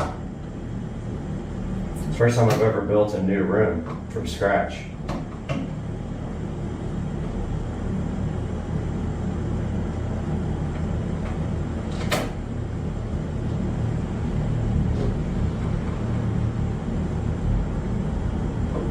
All right, so that's that, guys. We have electric in our shed, and tomorrow we can seal up the remaining outlet and get that done, and then start thinking about shelving and storage, because that's what this is for. This is for the golf cart, which is why it has a double door there, and then over here maybe a workbench or something, I'm not sure, maybe an air conditioner in here if we can get it, but that's the only thing left, and that will have to sit for a while till that silicone can dry. Hope you guys enjoyed it. Next video will be the outdoor lighting situation, so you will see me at that point, and we will talk again. Supercar Street Racing, peace out. And no editing.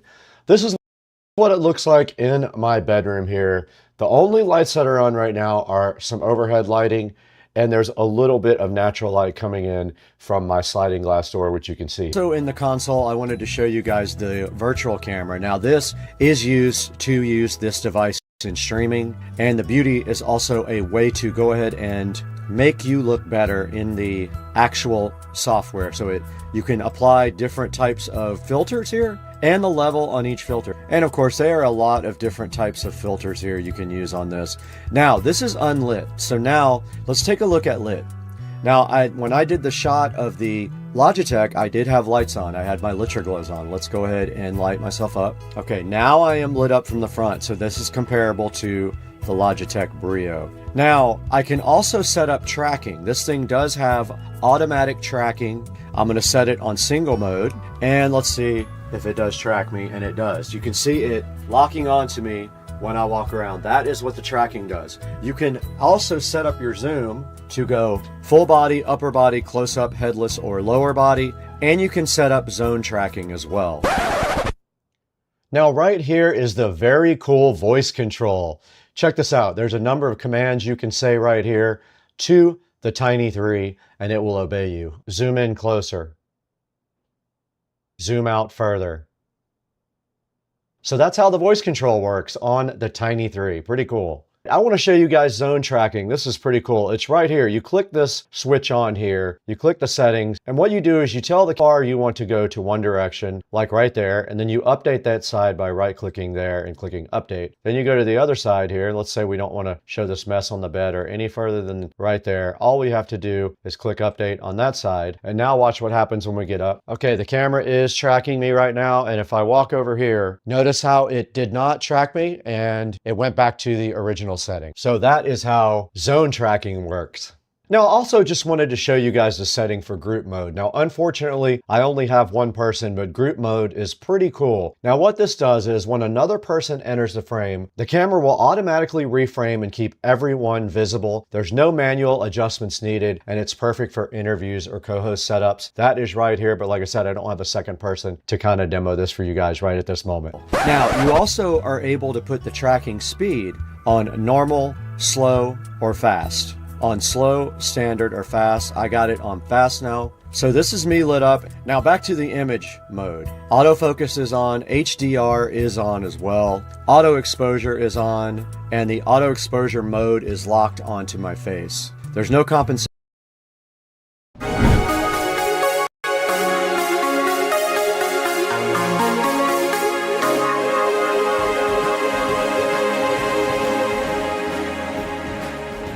First part of the install was done, and let us see if it does power up. And now I'm going down to the Ubiquiti. We no longer need this cable modem. We can go ahead and remove it. I wanted to show you guys where the fiber does come in on the side of the house.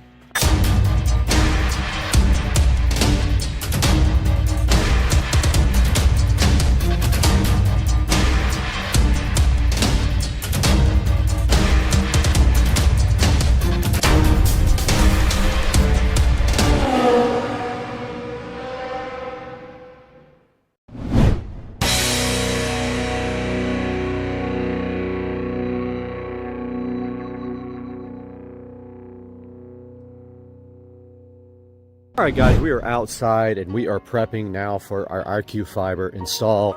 The first part of the install was done about a month ago, and you can see right there where they put their access point in the neighbor's yard there with that big green cover. I'm glad it's not in my yard. But today they are here prepping for putting the box on the side of the house. And I just wanted to let you guys know, if you are expecting nothing to be done to your yard, you are wrong. They will be digging your yard up twice. Once to get the main fiber pulled through your whole neighborhood, and then the second time they come through, they are going to put the fiber to your house. And you can see they're really good at not breaking your cables. You can see TV cables there and other cables. Before they leave, they'll make sure everything works properly. And you can see here, with all of these pavers, they could not put a drop on the side of the house right here because they don't do paver stuff. They're going to be actually doing the drop on this side of the house over here. They have already dug through the yard here, so they have the grass dug up right there. You can see they're going to go through my garden. They're going to put the drop right here on the side of the house. It's going to go right there, right? So it's going to be inside of that little trench right there, and they're going to put it right here. They're going to go straight up through the side of the house right there, and then inside of the house, they will come to my demarc area where I will assist them in getting fiber run. But for now, they were actually working on tunneling across the driveway. They have their machines out here. I think their machine broke, and they had to go get a belt put on it. But they are going to be running tubing. They already did it. So they have the hole already bored all the way across the driveway. They go underneath it, and then they go like right here, and you can see their pipe right there, and that is their machine that does the burrowing. It goes straight under the driveway. Pretty crazy, guys. That is the first step, or the first two steps, of getting fiber installed at your house. And this is going to be 5 gigs compared to what I have at Comcast with 2, and it's asymmetric as well. So we're waiting for them to come back, and we'll see them in a few minutes.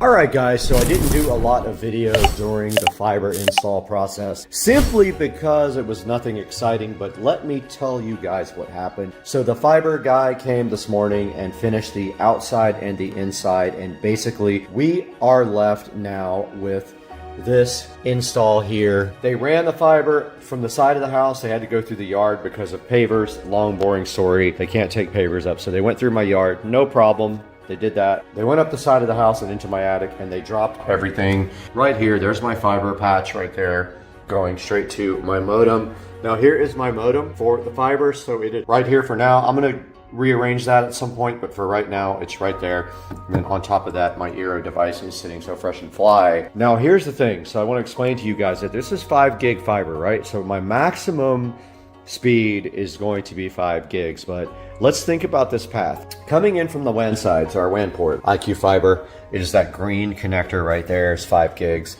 Coming into the modem then demodulates the signal into whatever, Ethernet, okay? Comes out of my Ethernet port here, and it is capable of doing. Now, on the LAN side of the Eero back here, which is this black cable, the maximum speed is 1 gig.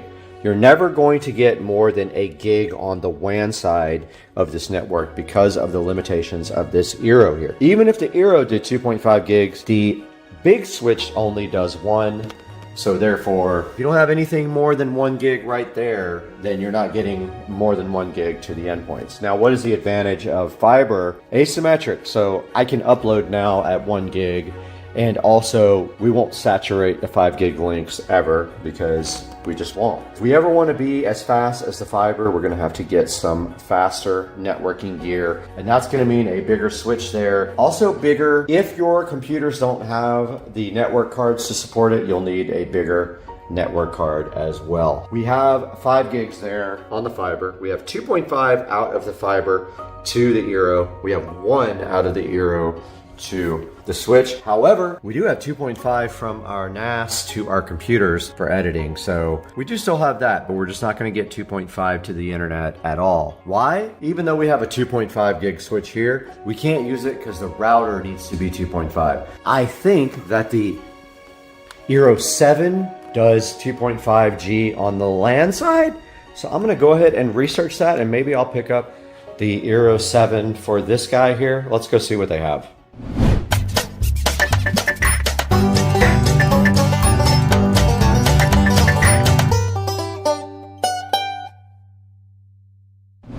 All right, guys, we are in the Supercar Street Racing living room and actually in the dining room here with the Aero 7 Max. We're going to get this guy unboxed today. We have a project to get out the Aero 6 and then get our internet upgraded.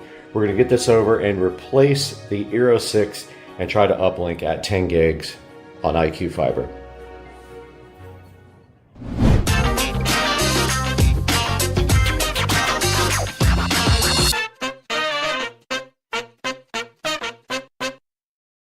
Guys, the Aero 7 Max, Aero Max 7 is right in front of me now, and this is an upgrade to the 6. And it has two 10 gig ports and two 2.5 gig ports, as you can see there.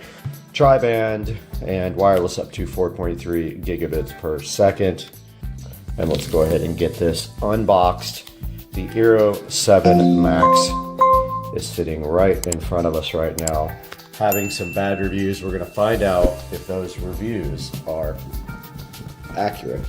And to get it out, you simply remove the top of the box, and they have a nice presentation here with the Aero, and it definitely is larger than the Aero 6. And then inside the box underneath is the power supply, and they give you a nice braided LAN cable as well, which is very good. And looking at the actual Aero itself, on the back there is two 2.5 gig ports and two 10 gig ports as well. So it does support 10 gig. We are going to try to uplink at 10 gig and then link to our Ubiquiti network at 2.5 gig. Now, they have a way to replace a device on your network with another one, so that's what we're going to be doing in the Aero app. We're going to replace the 6 and go ahead and put in the 7 when we do that, and this guy is going to go right up here. Powering up the Aero is as simple as plugging in this adapter and plugging in this USB-C port.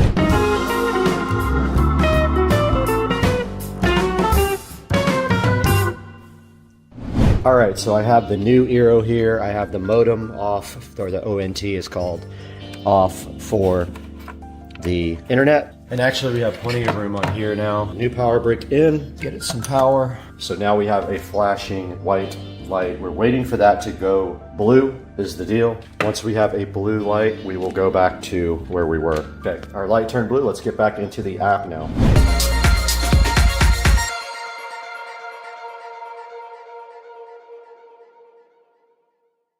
We need to connect our gateway, so I am connecting Ethernet 10 gig port on fiber. I never did plug that back in. I was supposed to do it at the same time. Okay. I have plugged in 10 gig, and now I am powering up the fiber ONT. It says looking for gateway. All right, it did find the gateway. We're gonna hit next. It says it's connecting to the internet. All right, now we have to get connected to our switch. I went from the 2.5 gig port out, and now I'm going down to the Ubiquiti switch in. This should give everything internet. This is uplinked to the 1 gig switch. Let's go back to the app now. Okay, we did get our software updated. As you can see right here, we're on 7.6.5 now on everything. I did get all the wall plates put back on. Let's go back to the camera. We no longer need this cable modem. We can go ahead and remove it. Right in front of the Aero 7 Max, everything is hooked up. I just realized we can backfeed a couple things with our extra ports on the back of the Aero 7. That means we actually have extra ports to feed 2.5 to other things like the wired Aeros. There's one in the studio that has to be hooked up to the 2.5 gig switch there. There is one in the theater room that can be backhauled from this guy as well. The audio closet down here, which needs a label, so I'm gonna go ahead and label that now. We are taking full advantage of the extra ports here on the back of the Aero. There are two 10 gig and two 2.5. I am backfeeding the theater room with that one, and I'm backfeeding the audio closet with this one.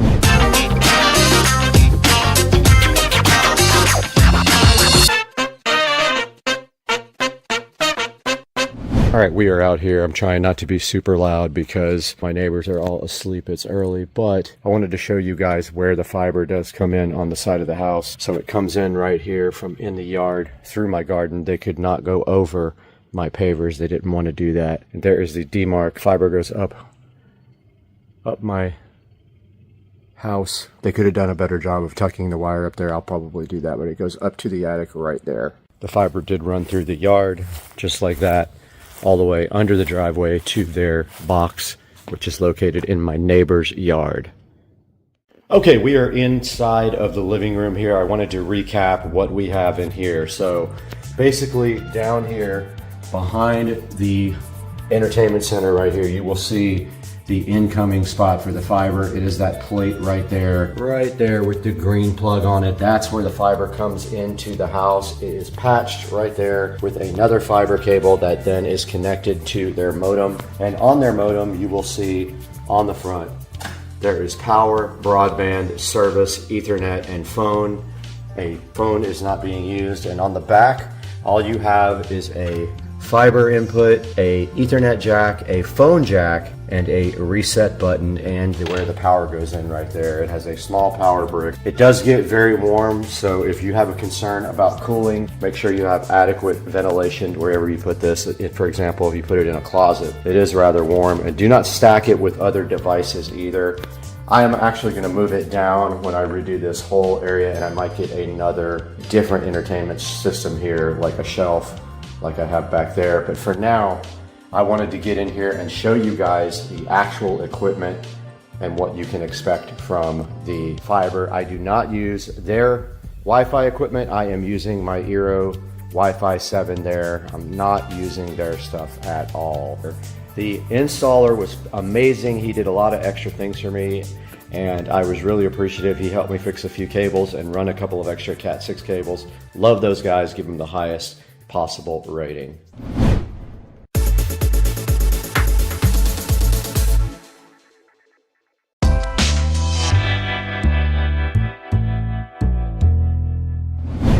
Alright, I wanted to show you guys this speed test that the S24 Ultra supports Wi-Fi 7 and show you the speeds with IQ Fiber. You can see IQ Fiber down here at the bottom, and let's see what it gets. 1,100 down, 1,000 up. Awesome. Alright guys, I just wanted to take you guys through this a little bit in front of the computer to show you what is going on with IQ Fiber, and to end this video about IQ Fiber install. If you have any questions, you can also put them down in the comments section or email me as well. Right in front of me, we've got the iqfiber.com site up, but I want to show you how this is configured in the computer. You can see we are linked at 2.5 gigabits per second. And that means we have a 2.5 gigabit connection all the way through the chain, meaning we have a switch that supports 2.5 gig, and our router supports actually 10 gig and 2.5 gig. So that means we have a 2.5 gig connection from the fiber optical network terminal, ONT, not a modem, over in the other room all the way to this device. Now let's go over here and run the speed test here. And we are getting 1,600 megabits per second, 1,700, 1,800, 1,900, and we are using some internet for streaming as well. We are doing a live stream. We got 2,065 upload speed so far. This is limited by the 2.5 gig connection. If we had a 10 gig switch and a 10 gig connection, we would probably see 5,000 each way. Let's close that and let you get a good look at IQ Fiber connections, hardwired at 2.5 gig. Guys, go up to the IQ Fiber site if you're in Jacksonville or anywhere that has service now. Go ahead and order IQ Fiber and turn off the other providers if you have them. This is a good, solid deal. It's cheaper, $125 a month. I have 5 gig up and down. It's asymmetric. Don't forget, cable is not. Fiber is asymmetric, meaning your speeds will be the same for both upload and download. Fiber is much better than cable at asymmetrics. So guys, thanks for watching Supercar Street Racing. We really appreciate your service to us, and we love having you guys as viewers. Please like and subscribe. Buy all your items through Amazon through my official links in the bottom of the video description, and we'll see you guys on the next one. Okay, my friend, he says I don't give a F, but I don't give a F. But here, buddy, here's an F. Okay. I gave it to you. Thank you very much. You're welcome.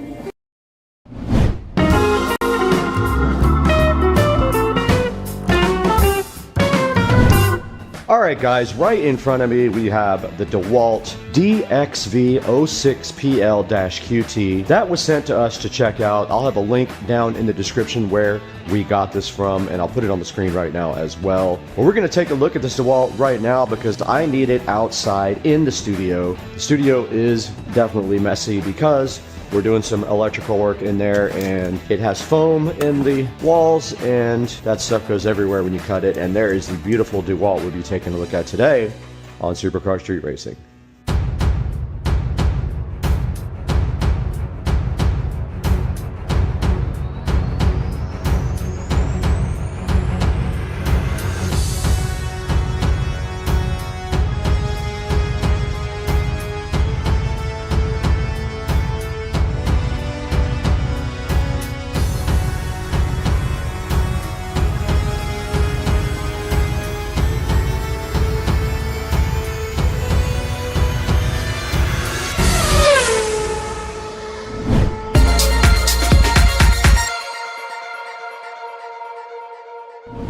Inside of the DeWalt box, we can see some cool things right on top. There is an attachment here, just like that.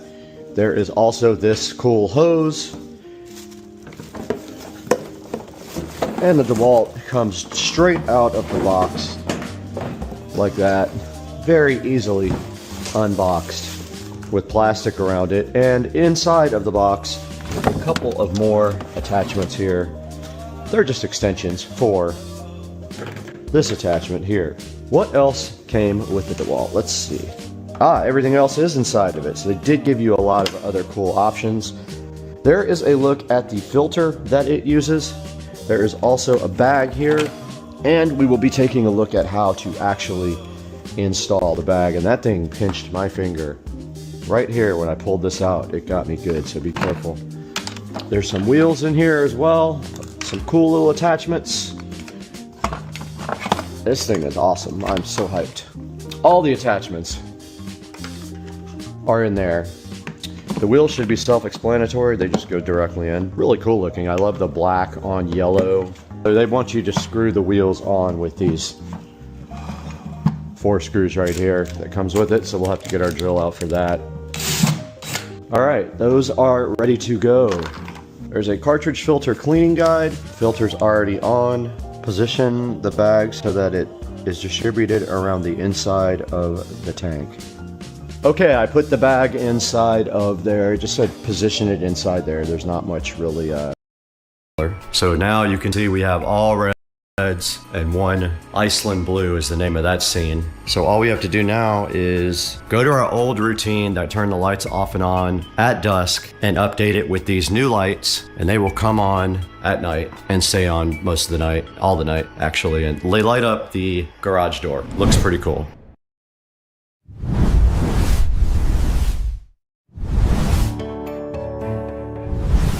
Okay, what you're seeing in this scene basically is them prepping my closet. They're getting rid of all of the metal wire shelves that are in the closet right now. After they do that, they're going to start prepping to put in the new closet system. Let's watch them go and see how it goes.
Have a good bit of the work done here. You can see all of the shelves and the panels right here. Anyway, they've got this much done right now, so they'll be back in here working on this in a little bit.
All right, you can see right here, I am taking the XT5 Pro out for a little spin.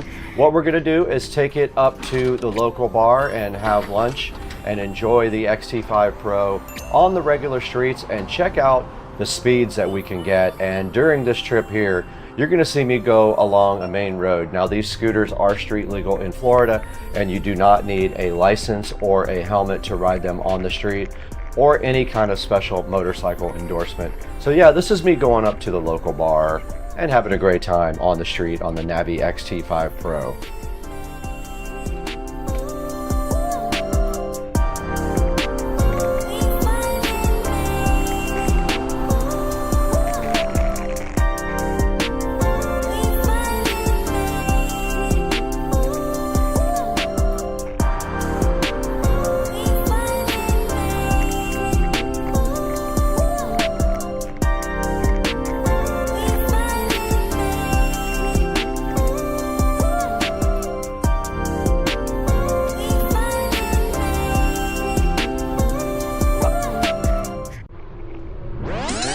I just enjoyed lunch, and now I am heading over to the local park, which has a very cool trail around it and also a actual skate park. Of course, I'm not going to take the XT5 Pro on the skate park itself, but we're going to ride around the park and check this thing out on the road and off the road. So you're going to see me here getting off the path and testing out the XT5 Pro's cool suspension, which is made for things like this. Let's check it out.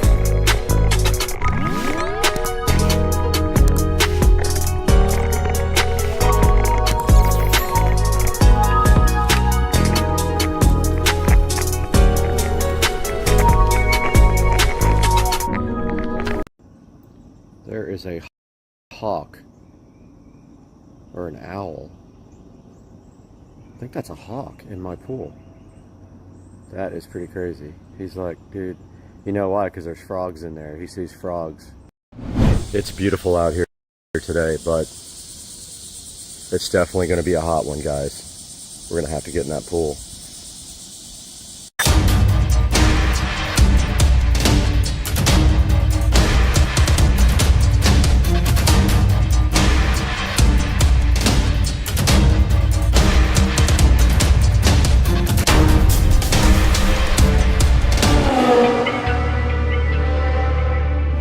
These things need to get retired. I think it's time for a replacement or an upgrade. What do you guys think?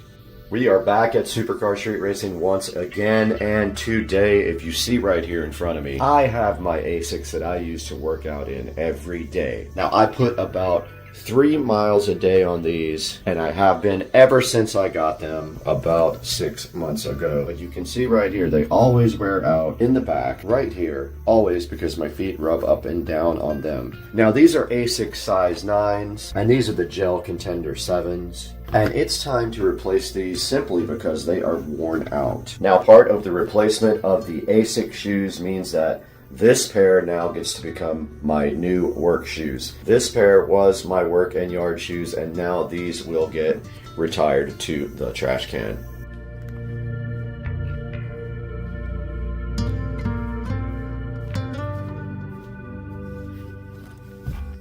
Now it's time to take these old ASICs, which have done me so well for so many months, right on my feet when working out. These guys will become the new work shoes. So now what?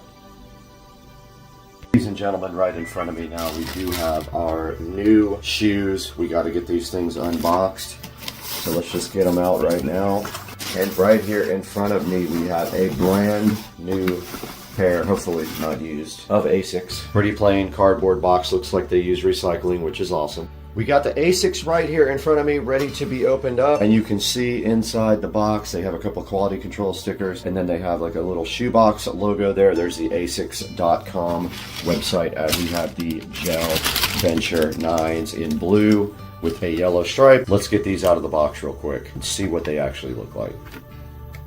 We have the ASICS Gel Venture 9 right in front of me, looking so fresh. Now, these ASIC shoes are size 9.5. I am moving up to a 9.5 because 9s are kind of tight on me, and I've bought 9s for a long time, but I feel like 9.5 will work better for me.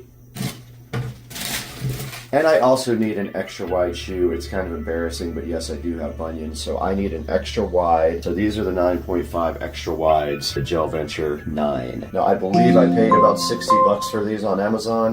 I'm gonna leave a link in the description.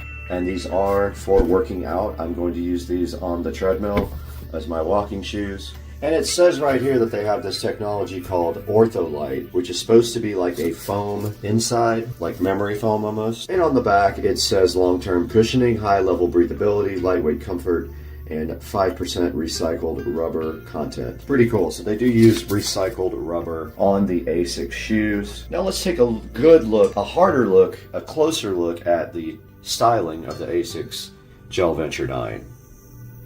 Starting at the back, they do have a loop to help you put the shoe on, so you just can pull straight up on this loop if you need help. At the very back, they say gel on the bottom, like that. Around the side, they say Amplifoam right here, whatever that technology is. We'd have to look online to see. And they do have this nice yellow stripe with the ASICS logo right here. And the shoelaces are pretty cool. They're black with yellow dots, which matches the ASICS logo on the side and the pull string on the back. They do have a set of holes right here towards the front, and then in the front, nothing major, just a normal black, almost leather-like here with the soft material right here.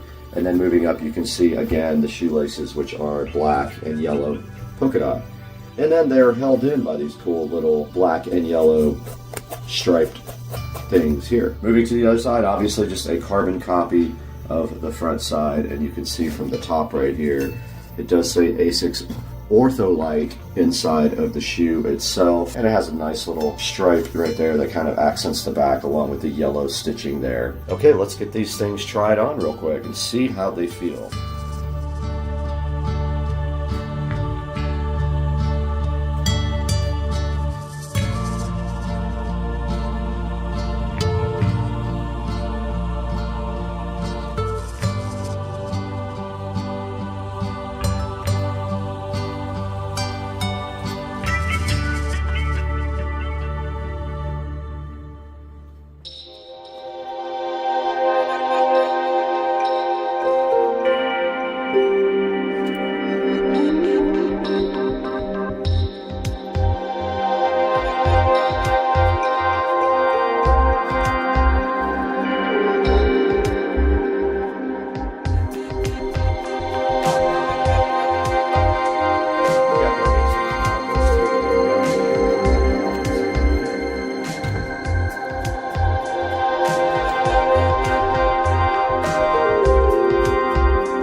Okay, we did just get back from taking a walk with the new ASICs down here, and they are a little bit loose on me. Now, I am right between a size 9 and a size 9.5, so I think this is what is going to have to work for me. I'm going to go ahead and tighten up the laces a little more, because they might just be a little bit too loose, but they do move a little bit. But they are definitely better than the old ones as far as being tight on my toes. And they are extra wide as well, so that also helps. Let's go ahead and get these things tightened up and get on that treadmill.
heck? They're being overrun by whatever these are. Centipedes, millipedes. There's like tons of them over here. Look. They're all over the place. What the hell are they? Look.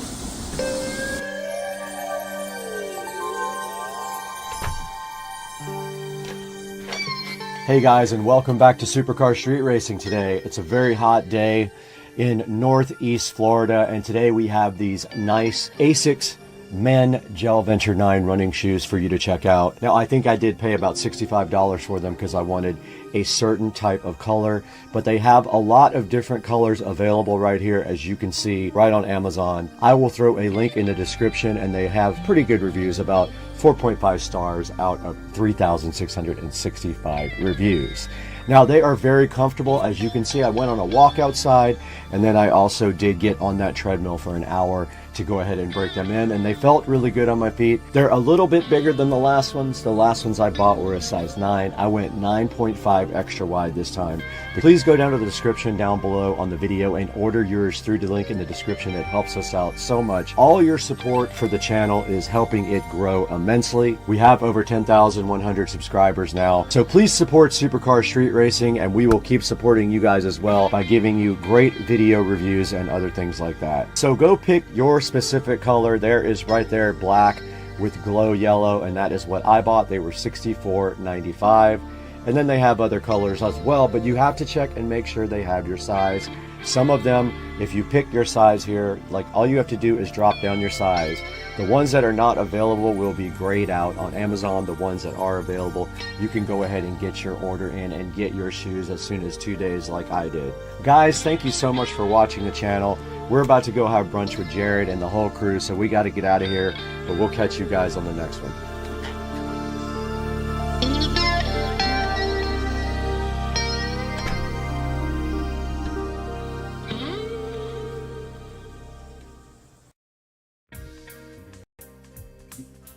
Good morning, everybody. It's Monday. I know you guys are all excited about being Monday, going back to work and all that great stuff. Today, we're going to take a look at the home theater in complete detail. And unfortunately, this video footage was lost somehow. I uploaded it to YouTube after I accidentally deleted it and YouTube butchered it. And so I am shooting this from scratch again. So we're going to take a look at all the components of the home theater and show you on the screen what it takes to build a room like this. So first of all, this room was a spare bedroom that was never used. So I decided when I had 2 days off of work that I was going to build myself a nice theater room, because I had one in California that had multi-tiered seating. It had projector and LEDs and everything else under the sun. So I decided this time in Florida I wanted to build one, even though I didn't have the opportunity to do the leveled seating, or I didn't really have a big room to do it in, or the opportunity to build a room. So let's go over this starting from the front. First of all, let's take a look at the screen.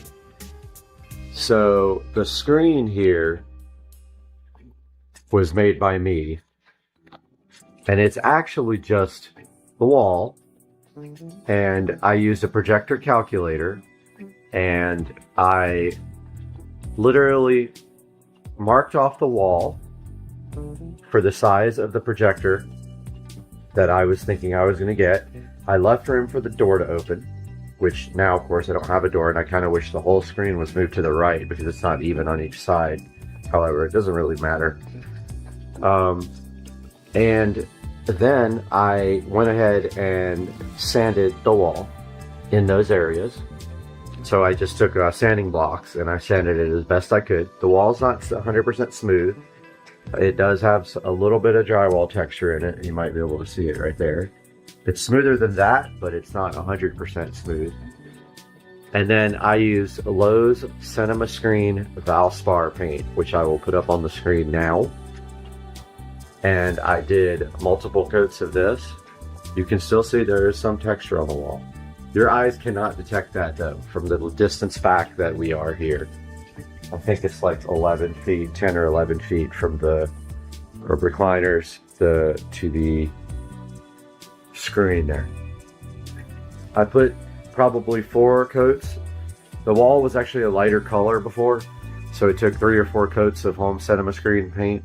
Now, if you want to do this legitimately, if you want to do this the right way, you're going to get drywall mud, and you're going to remud this whole wall and then sand it till it's really 100% smooth with no bumps on it. Make sure though you get any of the major bumps out, because those will show a little bit more. So again, after I painted this 3 or 4 coats, then I got the boards measured. They're not, what do you call it on the ends? They're not mitered. They're literally just butted up against each other. But anyway, I painted those black first, so that I didn't have to worry about taping off the wall at all. I nailed them up there with a finishing nail gun.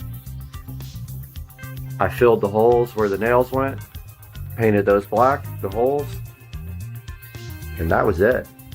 When you do your projector screen, at the top of the screen, that should be even with the top of where the bulb is in the projector. Now this shelf tends to sag a tiny bit, so I had to put a few little coins under the projector there to raise the front up just a little bit. I didn't take into account that that shelf is going to sag just from the little bit of weight.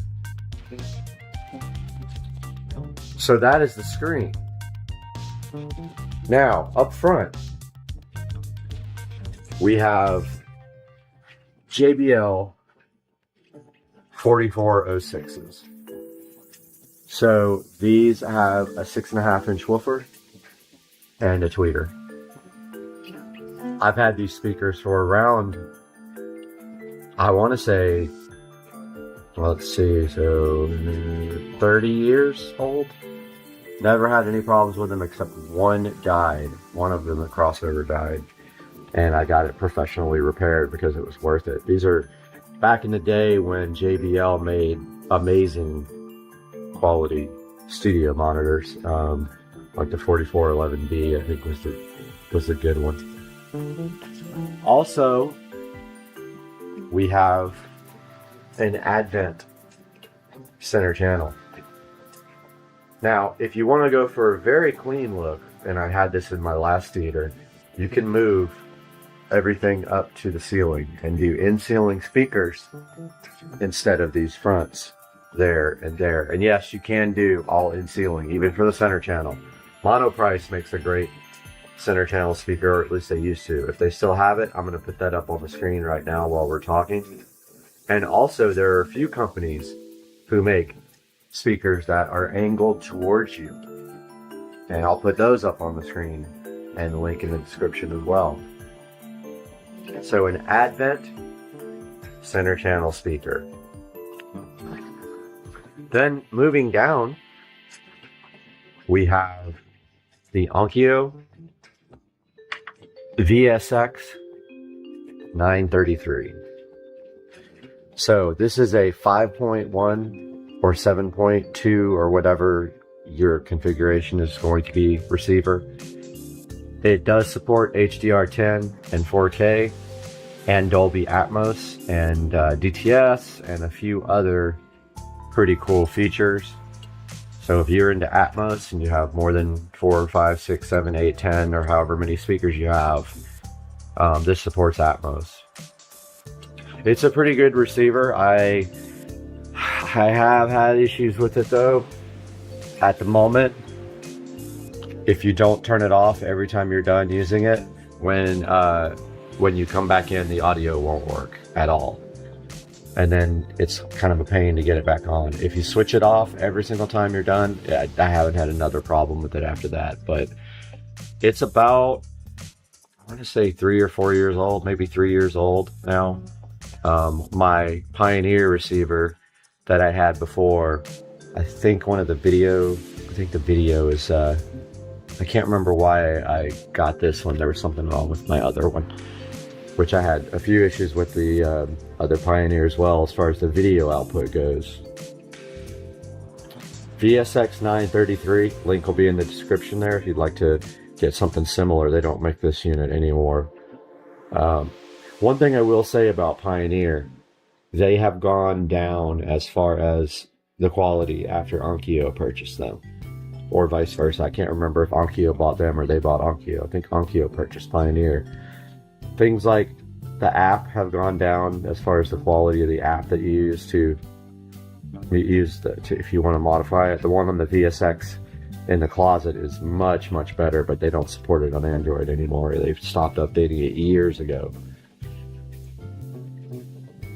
So there you go.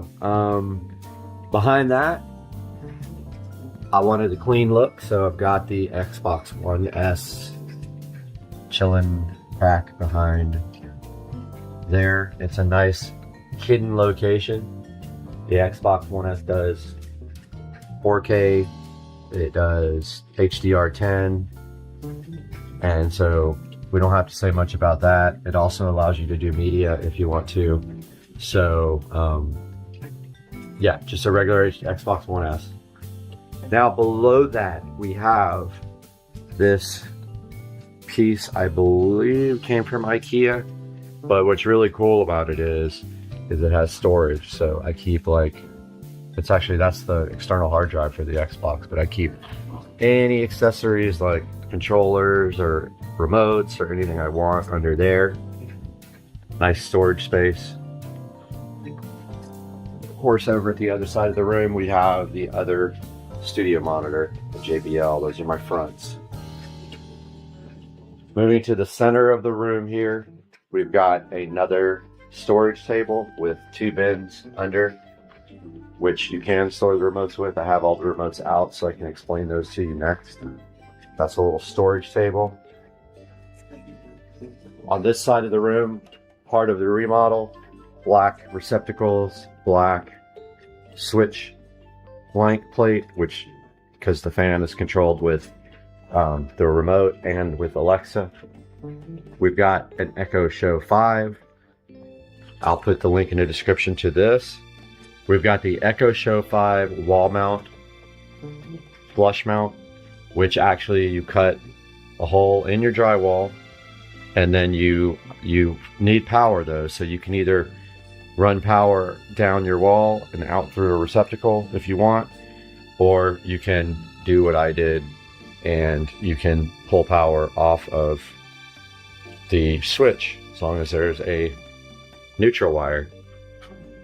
So I just, since this is not a permanent installation, it's not illegal to do a receptacle inside of the wall, so I just literally pigtailed off the receptacle off the switch that's in there and used the stock power adapter for this to plug into that. I just take a female part of an extension cord and I hardwire that to the switch, and then I plug in the Echo Show 5 behind that. Again, Echo Show 5, this is a first gen. They are on the second generation now. They dropped the headphone jack, so if you're wanting to use this for external audio to feed anything like your home theater system or anything, you will not be able to do that with the new one. You'll have to find a Gen 1 on eBay. I don't think they even have them on Amazon anymore. Make sure you get Gen 1 if you want the audio output. Otherwise, you're going to have to use Bluetooth.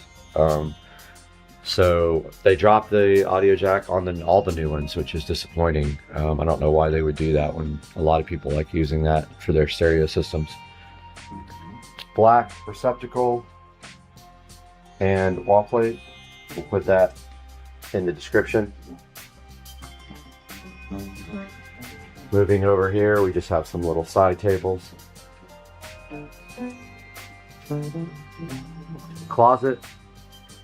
Got the black curtains, mainstays curtains from Walmart with a black shower curtain rod holding it to each side of the closet. Link will be in the description. Just got some musical instruments here on the wall, sort of a nice display, and those came from Wish, believe it or not, wish.com. So they were cheap. Moving up here, we got the standard white AC vent register, painted matte black with Krylon paint, I believe it was. Krylon matte black paint. 2 or 3 coats of paint on that. Moving back to the surround sound speakers, we've got the 2-way 6.5-inch surround sound speakers. I will put a similar one on the screen. These are not available anymore. These have been in here for, I don't know, 6 or 7 years. Took them out, removed them from the frame, painted them black with the Krylon paint plus primer. So really for surrounds, you don't need any huge speakers. They handle less information and less power. 6.5 is fine. I do buy 8.5 now when I buy in-ceiling speakers, just because I want more bass. If I'm using them for music, these are not used for music. So those are 6.5-inch 2-way in-ceiling speakers. With the wires are run up and over and to the wall plates behind the receiver, which I will show you next. Projector is an Anker Nebula Cosmos Max. I always leave out the Nebula. And it is true 4K native. It has built-in 3D sound with 4 speakers, which sounds absolutely amazing. Check out my review of that, which is going to be coming out here soon. That is a amazing projector. You will be so happy with this if you get it. I promise you, it's great. It's worth the money for sure. And I can't say enough about it. It does awesome video, awesome audio, got built-in apps. It's way bright enough in this room with the light cut down. You could use it outside in the evening or at night, probably not during the day, but I highly recommend it. Moving down to, oh, forgot, we have a floating frosted glass shelf held by these little legs. And yes, I do need to get the paint better around the legs. I quickly painted that and it looks like I missed some. But it's a frosted glass floating shelf. If I can find one online, I will put that on the screen now or link in the description. So you just put these metal feet in and then they clamp down on the glass. And they do a great job. Got my artwork, Adventure Time, Star Wars, Aqua Teen, and boxing. Some of my favorite things that I enjoy watching in the room. We have a double recliner. And this was purchased off of Craigslist. So I do not have a link for this, but it's a double reclining seat.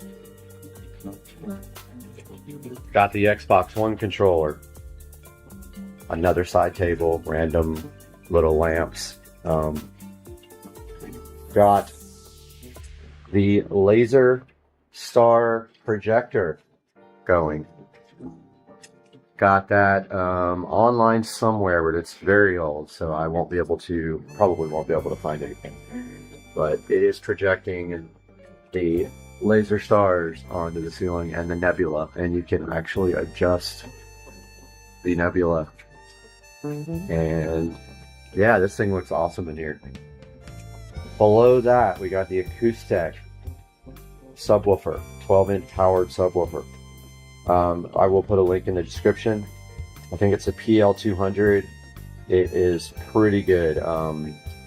I've had this for probably 8 years and it has amazing sound, gets really, really low, has a lot of power, and it's around $300. I'll link it in the description, but I highly recommend this as well.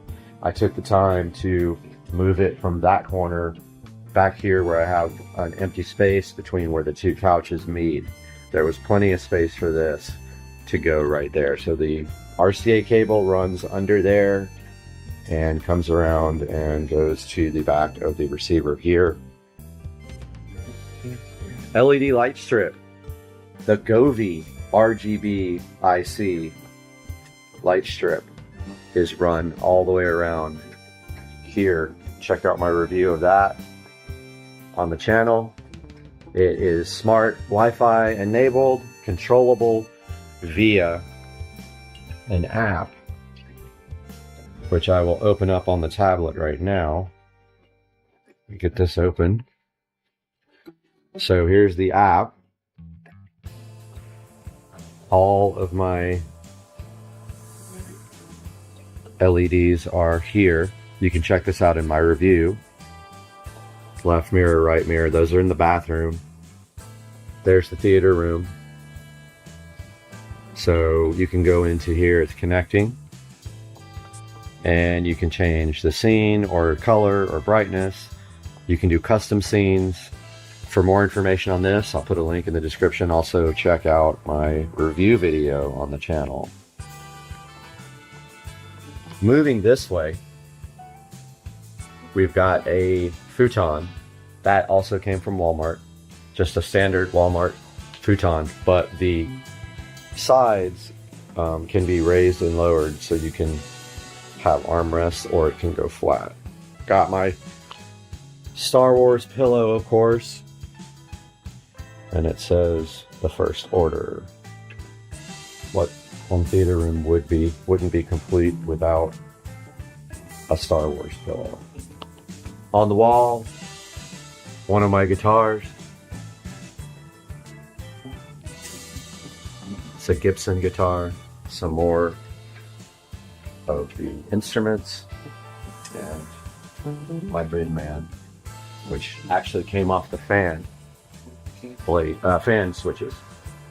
Now moving up to the fan, this is a standard black fan. However, it has a smart power controller up in the bell, which is very hard to get in because it's a low profile fan.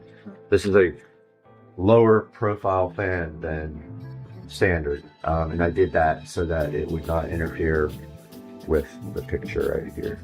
This fan uses this remote, so yeah. Also, it can be controlled with Alexa, so you can. She's gonna think I'm talking to her. You can actually change the speeds and turn the light off and on. So if you're doing automation and you want to have it so when you walk in this room, the fan comes on, you can do that, or the lights come on, you can do that using automation.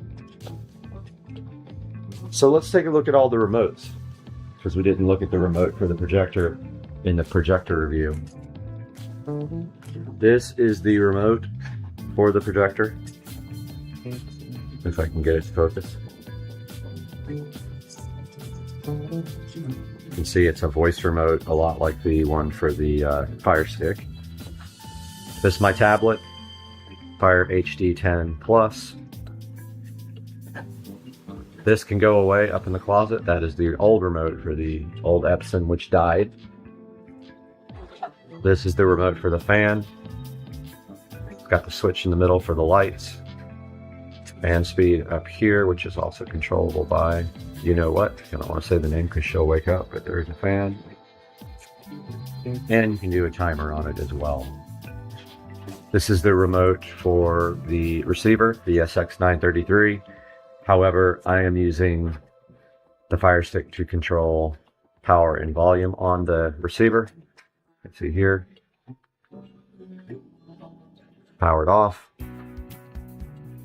So there's the regular Pioneer remote to do everything else if you need to, like change inputs or anything else related to that receiver, and you don't have the capability on there. Now, for some reason, I can't get the projector power working on this remote. It is not able to power the projector off and on, and I'm not sure why that is. I gotta play with it a little bit more, do some testing. But as of right now, this does not power off and on the projector, which is kind of annoying. It is programmed for an Anchor projector, but it does not work for some reason. So yeah, that's a look at the entire home theater room and all of the contents if you wanted to build one.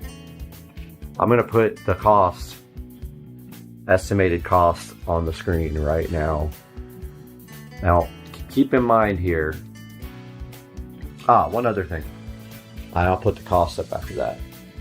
The wall plates, which I did a really bad job on the getting them in there straight. The wall plates really need to be painted black. I'm going to do that. I just haven't had a chance to do that yet. But back here we have surround sound speaker jacks using banana plugs that go up through the ceiling. We've got the cable.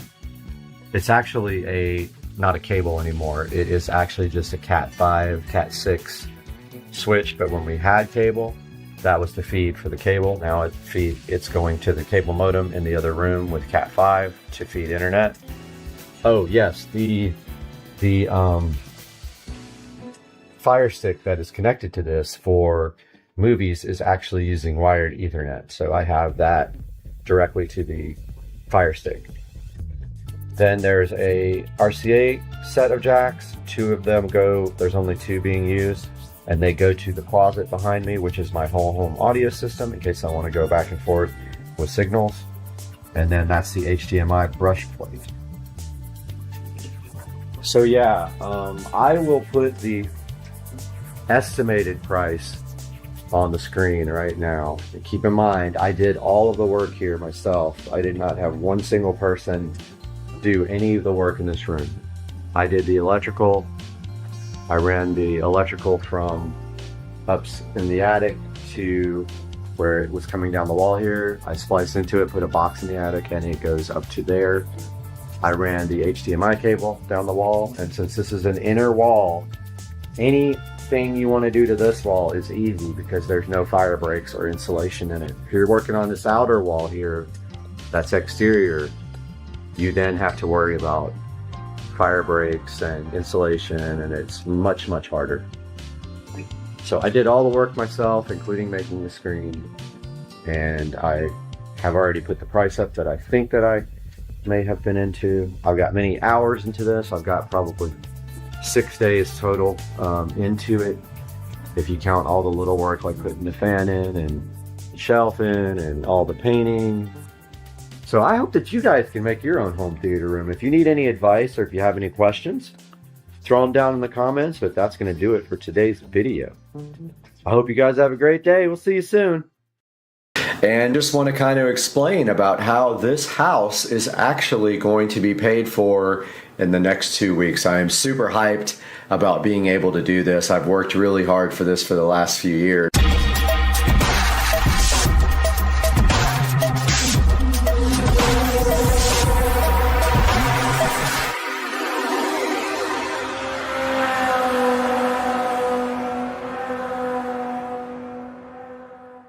Guys, continuing our tour of Supercar Street Racing Mansion, so huge, 1,500 square feet total. We are heading out into the garage now. Let's take a look at what we have out here. And we actually do have some laundry going right now. And let's get some lights on in here.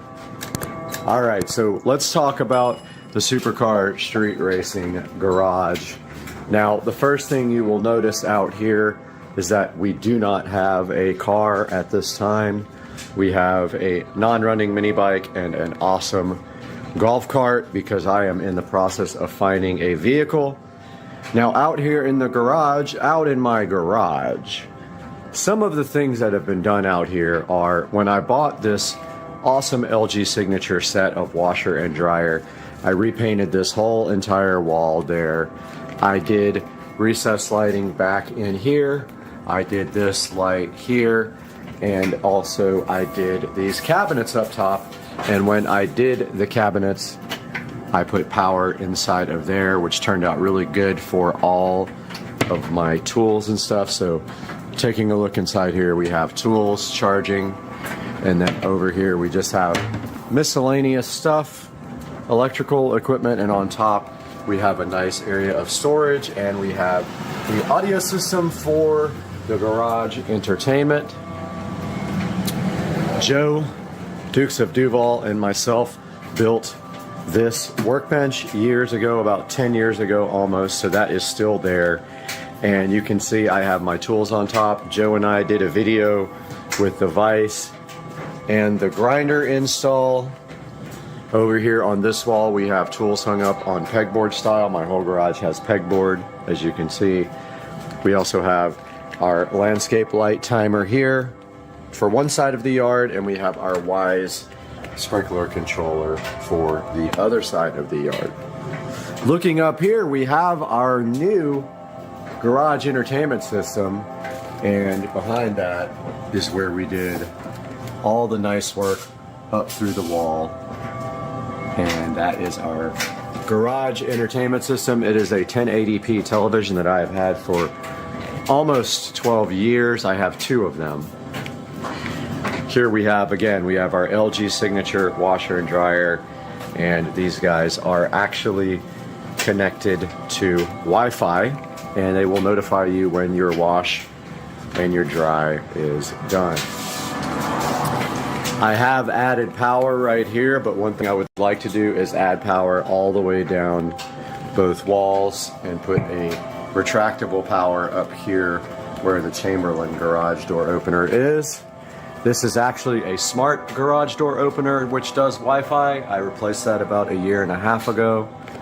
We also have a dot right here if we need to do any smart related stuff. And we have a nice storage area under here for our air compressor, our miter saw, and other miscellaneous items. And stepping back to the front of the garage so you can get a good look here. This is what the garage looks like. We borrowed this table from Rich and Trish to work on the mini bike. But there's the golf cart, and that golf cart does charge from right here. There is the charger. Even though I need to get power done here on this wall, and I will get that done soon. That is a look at the Supercar Street Racing garage. All right, everybody, so just a good look at the orientation of where we are. The living room's there, the outside is there. If we take a left here, we have our dining room here, which you already saw, but straight ahead is the master bedroom, which is now the Supercar Street Racing studio, and also this is my work area. And so just stepping in here, if we made a right, we would be out at the pool. There is a sliding glass door there. Over here is where we have our editing rig. It's also the setup for my work. We have 2 setups here. So if we need to work, we can do personal stuff on one and work on the other one. We have a monitor over on this side, which actually has, for editing, we can see our master output there. And there is the Supercar Street Racing editing rig. That's the Supercar Street Racing real work rig. We got our keyboard back there and our amplifier as well. But yeah, this is the Supercar Street Racing office / studio. We have a bunch of the gear here that we use to actually shoot videos. We've got a nice smart single light switch right there. We've got a Show 5 here. We've got recessed lighting up in the ceiling, which I did when this was an office for my ex-wife. We also have in-ceiling audio to the whole home audio system. We have a nice Red Hot Chili Peppers poster and some LED lights that I got out in LA. We have a stereo speaker set, which is going out into the studio. Those will be the mains for the studio right there, and we will have a subwoofer as well. And that is a look at the office. It needs to be spacious. I do so much in here related channel and related to actual employment. And then if you were to step right here, you would see the beautiful outdoor view, which we will take you guys into after the tour of the bathroom. Okay, so looking into the master bathroom from the Supercar Street Racing office, if we go over here, we see this awesome LCD smart switch from Landbahn. We press that, and the lights do come on in the master bathroom here in Supercar Street Racing, which has had a lot of work done since I bought the house, but most notably, my most favorite project was the LCD LED smart mirrors, and they are not only smart, they have built-in makeup lighting, but I also added the Govee smart strips behind the mirrors, and they are all controlled with the show right there. And when I did this last remodel, when I got this brand new vanity, I had to remove the trim on the wall to get the vanity in because it is so tight. But when I did that, I made an effort to hide the wiring for the show and also added electrical behind the mirrors for the Govee smart strips. And there you have the epitome of my favorite project in the world. It is also lit from below, and if we turn the lights off in here, we get a good look at how this looks with the door closed. And this is the Supercar Street Racing Master Bathroom in its full glory. Hope you guys are enjoying this as much as I am. I'm loving giving this tour. And now this is the Supercar Street Racing Master Bath. Nothing special, white tile, same tile down here on the floor. All this tile was redone when I bought the house. Let's get some lights going again. This tile was replaced. There was actually carpet in here in the master closet as well. This was all replaced when I bought the house, and we also did some of the same glass and marble tile down there to kind of finish off that ledge. When we did the floors, we also did the trim in the floor stuff as well, which I came up with that idea. And yeah, you can see here we just have a regular old white bathroom. This whole thing was refinished. It has a rain shower head, and we keep all the stuff there. This room actually has been converted to recessed lighting and recessed lighting in the shower, and it does have whole home audio. The outer bathroom has the other side of the whole home audio, so it's left in one and right in the other one. And I did add these LED lighting fixtures years ago, but I have upgraded them to better bulbs. And then here we have the Supercar Street Racing Master Closet. It's also storage for electronics. It has been converted to recessed lighting, as you can see, which made a huge difference. It had one light right there, and now it is where I keep all my clothes and extra electronics, all kinds of extra PCs and computers. And getting a look there, you can see how it goes out into the master bathroom. But yeah, this is the SCSR Master Closet. Guys, this is where our tour takes us out of the Supercar Street Racing editing facility and onto the backyard for the yard tour. And you walk out here and you do see that this is where our patio is. And we completed all this work on the patio. We did the beam, we did the fan, we did all the electrical and the lighting, and we did a new rug when we built and remodeled this backyard. And you can see here, that is the sunroom there, and then that enters into the Supercar Street Racing office, which is also my work office. So this is the patio. It has the RGB Govee sconce lighting. It has RGB lighting in this lamp as well. We do have some furniture out here. We do have a television with a fire stick in it, and that is the entrance to the sunroom. We have a beautiful Sofucore fan with a remote control in there, and this turtle was found in the yard and refurbished. It was buried in the yard, and I painted it the nice copper paint color. We also have some things on the wall here, some art, and we have speakers up there that can either be run off of this television or the inside whole home audio system. And turning out here to behind me, we have the wonderful, beautiful Supercar Street Racing backyard, which we will give you a tour of now. We started by remodeling this entire pool and pool deck and adding sections on. We remodeled this pool with PebbleTech, and we did glass tile on the edge. You can see the glass tile there. on the step tiles, and glass tile all the way around the edge of the pool. And it does have some pretty cool looking reflections when you walk around. Kind of hard to see because the sun isn't shining on it now, but this pool was redone completely with Pebble Tech, and this pool deck was redone with travertine. This entire pool deck redone. Both sides of the house were also redone, but more importantly, this section was added with pavers so that I could put 2 more chairs out here, because the sun doesn't always hit those chairs and the sun doesn't always hit those chairs, but at certain times of day, you can be on either one of these chairs and get sun. So the pavers were added. We also refreshed, that is my fish pond, by the way, my real fish pond. No alligators allowed in fish pond. Yep. Got a little bit of algae in it, but yeah, I built that fish pond.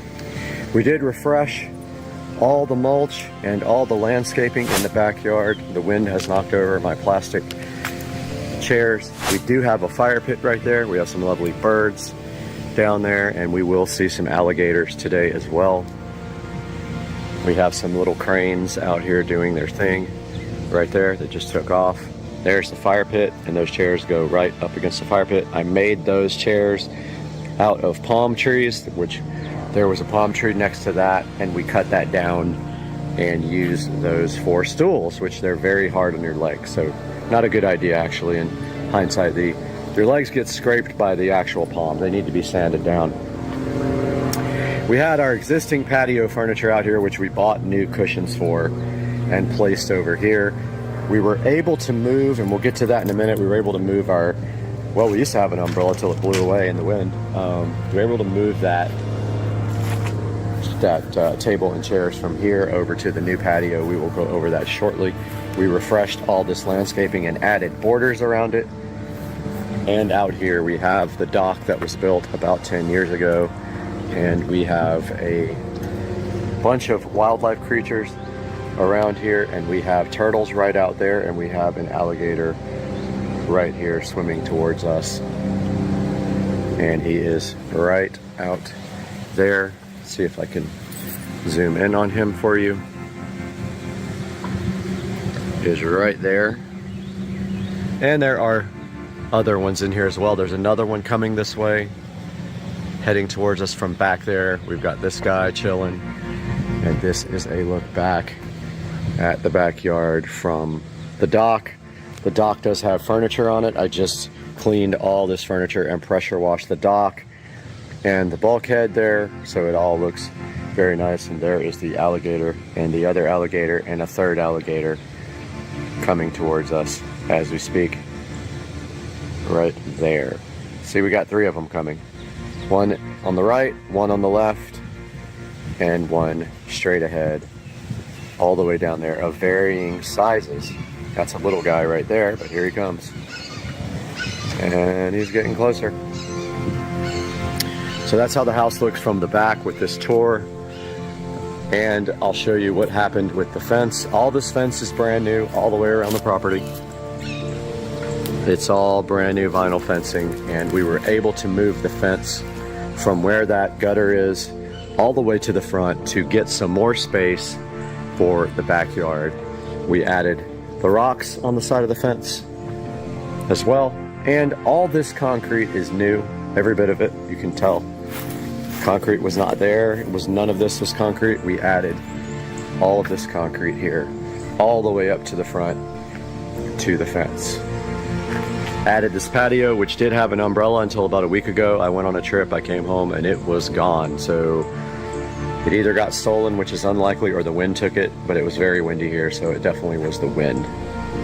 This is a cool little patio. I just need to buy another umbrella. And there's a look at the pool and the landscaping on this side. Walking back to this other side, we will show you the brand new pool equipment. All this concrete is new. We made this garden out of existing yard. We had plants here, they died in the last rain, or in the last freeze, sorry. But it looks like they're coming back on both sides. All this concrete was added along with this fence. The fence used to be behind where that AC is. We moved it up to the very front of the property so we could build the Supercar Street Racing studio, which is still being worked on. This is the brand new pool equipment. It's all Wi-Fi enabled, brand new stuff, the newest technology available, and it's all Jandy with the control panel there. And our landscape lighting back here is also Wi-Fi enabled, and it controls all of the landscape lighting. And then we have nice lights on the fence there all the way around the house. All this was added. I know it looks crooked, it's really not. The fence is actually running away from the property line. The shed is, the Supercar Street Racing studio is actually straight with the house. And if we go up here, we have a nice pad here to add a shelter one day if we want to park something under, which I think that is my plan, so I can have 2 cars in the future. But we have the studio here, which we are going to take a look at next. This is the lean-to addition to the house. That is the Supercar Street Racing Future Studio. And let's go ahead and enter this guy right here. And it is all locked up. So let's go ahead and go in. We don't want anybody stealing the nothing that's inside. It's literally oxygen. And this is the Supercar Street Racing studio here with dirt in it because it's not sealed up all the way underneath the door. So I've got to get that done. This is actually just blowing through underneath the door because there's no weather stripping around the door. But this is the future home of the Supercar Street Racing studio, and we have to get some AC put in here. We're going to get a split system. We're going to seal around that door completely. We are going to get insulation done, and this wall here is going to be beautiful with 250-inch televisions, 4K, and we will have a desk to actually broadcast on, and the best lighting available in the Supercar Street Racing studio. But yeah, this is it. It's about, I don't know, 150 square feet. It's perfect for a studio. It's not very hot today, but it does get hot. It either needs a window AC unit or it needs a split system. So this is a good look at the studio. It's going to have a bunch of wiring done, and it is going to have insulation drywall, and all the wiring done on this wall, all the wiring done into the house so that we actually have Ethernet out here and not Wi-Fi. And I'll update you guys on this after we get more done. Here we are in the Supercar Street Racing editing facility, and you can see we have all kinds of editing equipment around here for us to create the Supercar Street Racing content daily. We try to do 1 video a day. It's very difficult sometimes, but now we are actually testing out our HyperX mic while we do this voiceover for you, and we just want to kind of explain about how this house is actually going to be paid for in the next 2 weeks. I am super hyped about being able to do this. I've worked really hard for this for the last few years, and I just want to tell you guys kind of how that can be done. So the first thing is, I would say to save all your money possible, cut corners when you can, and make those extra payments. The first problem that happens with people is they try to just get by with the minimum payments on the mortgage. It would benefit you so greatly if you just take 1 extra payment per year, or even 5 extra payments per year, or 6, or if you can do an extra payment per month. You have no idea how fast that will decrease that debt in your mortgage. Now for me, I've been really lucky because I've had some good investments and things like that, and I have been able to not only do the pool renovation outside, but I've also been able to put more than a couple of extra payments per month into that Supercar Street Racing mortgage. So I've been able to get the house paid down quite a bit in the last year, and it looks like around March the 15th, I will have paid off this beautiful house. That's right, I think it's about 20 years early if you calculate the time that I've gotten this thing paid.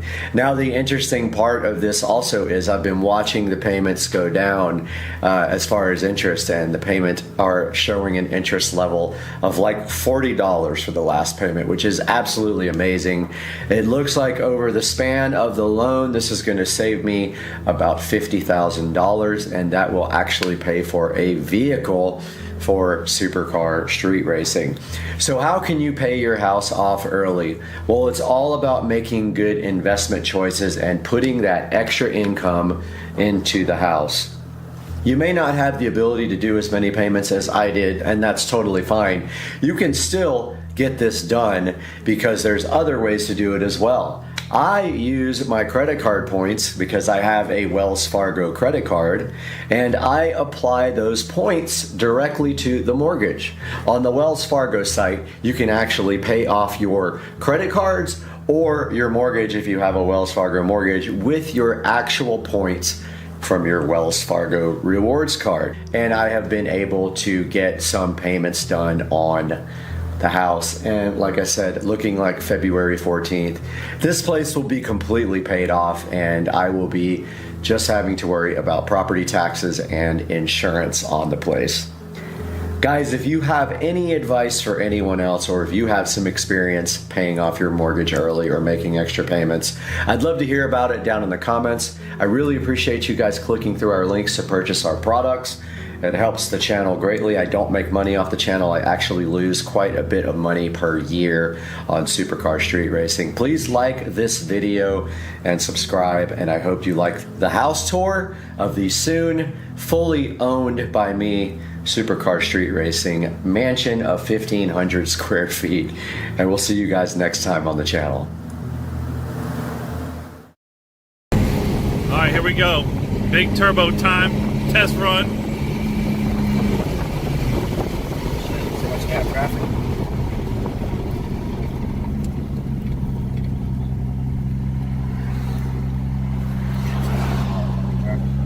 Can't do shit.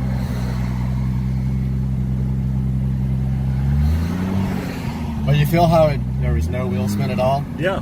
It was like the opposite when I hit third gear. It was like I hit butter.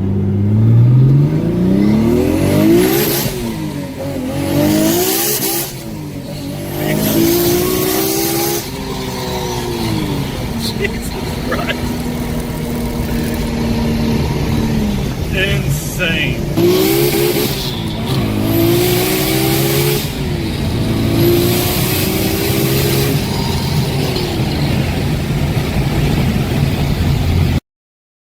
Down like crazy, and you can see out in the distance there, we do have some alligator action way back in the back there in the pond there, and also over here if we take a little walk around the corner right here. Check this out, guys. There's an alligator chilling in my neighbor's yard.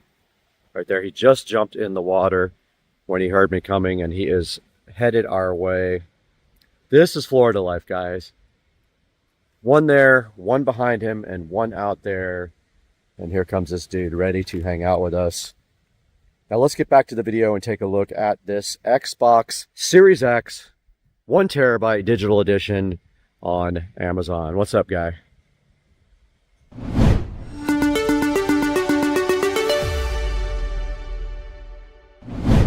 Guys, we're back inside Supercar Street Racing Studio B trying to wrap up this video, but I did want to get in here and show you guys the Xbox Series X 1 terabyte digital edition here. This is actually the same amount that you will pay from Walmart. I paid about exactly the same. With tax, it was around $450, $455. You can see right here, it's $427, and it also is 1 day shipping, but you are gonna have to pay tax. And I did get it with a controller, so it's the same here. You can get it with a blue controller, and it is unavailable at this time. So go ahead and pick up your Xbox Series X digital edition from Amazon.com, but there is also another big available option here that I will show you right now. Okay, we're on Walmart.com. You can see right here, it is $4.98 right now if you go ahead and buy it off Walmart.com. You can go ahead and pick it up from your local store. There is no shipping available. I'll throw a screenshot up of that as well right now.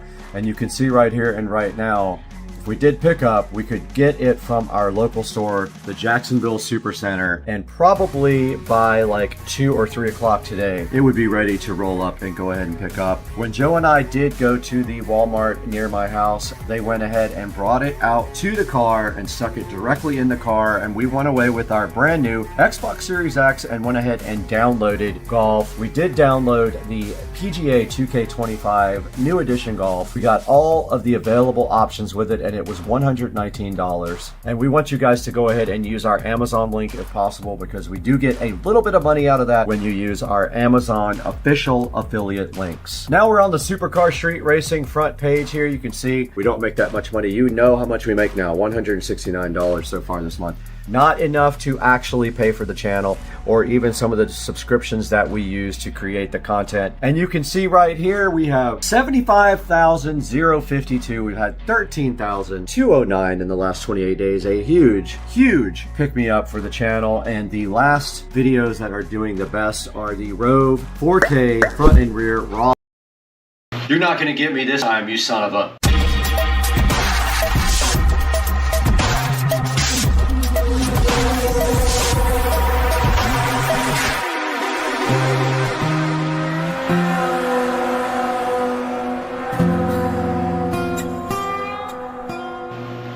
We're back here next to the beautiful Mac Pro that was converted from a thrift store piece of junk to a very nice Linux running computer. And today, this guy beat me up the first time we tried to install it, but we're gonna try for 2.0 today on Supercar Street Racing, so hang in there. Welcome back to Supercar Street Racing, guys, and as you can see today, we have this Lanbon LCD smart switch right here next to me and right here on the screen. And previously this thing kicked my butt because it actually shows a black wire in the instruction manual where it should have been white, but it's my fault because I should have known it was the neutral wire anyway. So taking a look at the LCD smart switch here, it is a dimmer switch, so it gives you the capability to do about 4 different switches on one switch. The problem is most of your switch ports, the switch in the wall port, meaning the opening or the box for the switch, is going to be a multiple opening, and this will not fit because this is designed for a single gang box. Most of your more than one switch boxes in the wall are going to be more than one gang, and this uses a 1 gang switch. Now these are awesome if you do have multiple wiring go into 1 gang, and you can use one switch to control everything in your house or everything on this dimmer with one LCD panel. And today we're going to take a look at this one more time because I did it once and I really failed, but today I refuse to lose. All right, we're out here in the garage in front of the smart switch that exists already. It's an LED smart switch. It has been giving me problems, so the routines no longer work. And instead of trying to get this guy working again, what we're going to be doing right here is removing this old switch.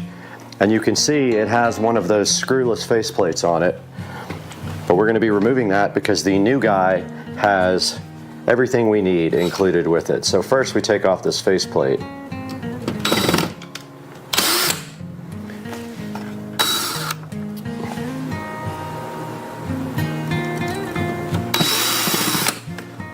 Once that faceplate is off, that's what the outer plate actually attaches to. Once that is off, we have our switch free and clear to go ahead and take out. We just remove the top and the bottom screw here.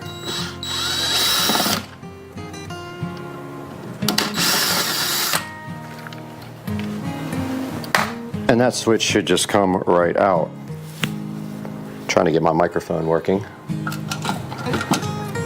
Now taking a look inside of this switch, you see that we have our neutral wire here, which we need again, and then we have our 2 black wires. It's actually red in this case, but it would be black in a normal switch. Now, on the back of the LAN bond, you will see that it has a place here for the neutral wire. Neutral wire goes right here where it says N, and what you do is you just loosen up this screw on the bottom and put the wire in there.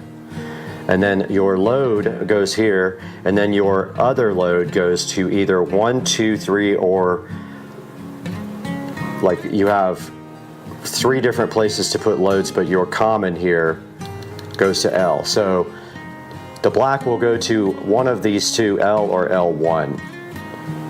So we're going to go ahead and get that disconnected here real quick.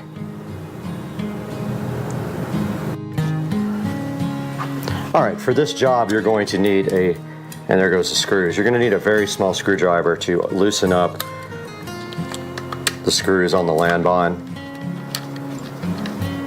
Go ahead and loosen up the neutral wire, the L, and the L1 if that's the only,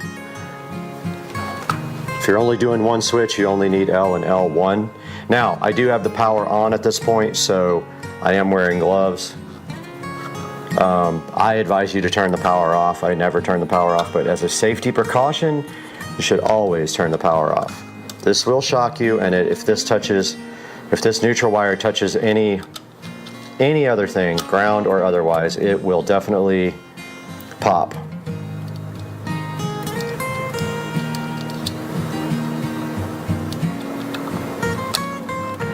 Go ahead and put the neutral wire in there where it says N.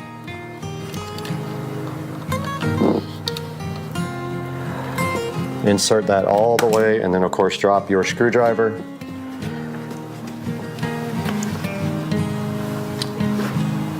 Take 2. Go ahead and tighten that down.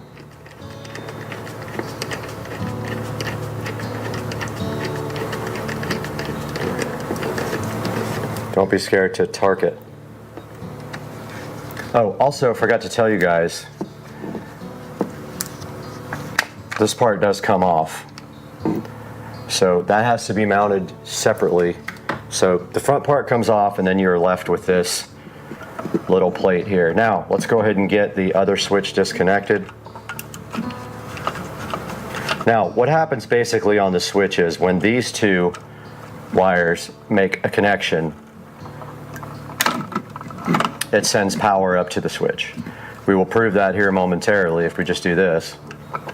You can see the lights came on.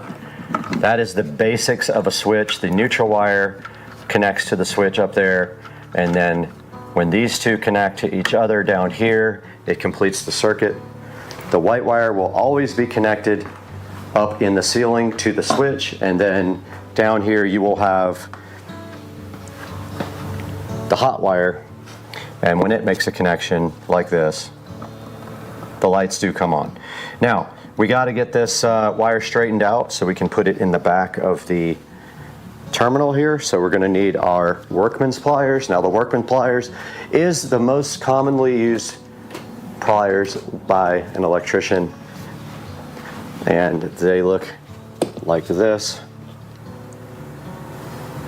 These are workman's. So we're going to take that workman and go ahead and straighten out this wire. And we don't need anything that long. The workmans do have cutters on the back, so you go ahead and cut that off a little bit.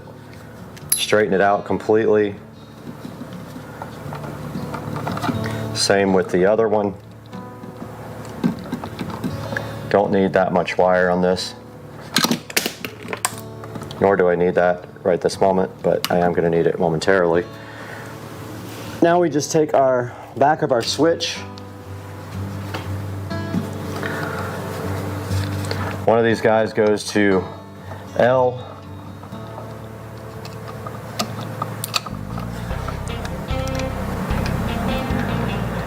We'll test it and see if we got it the right way.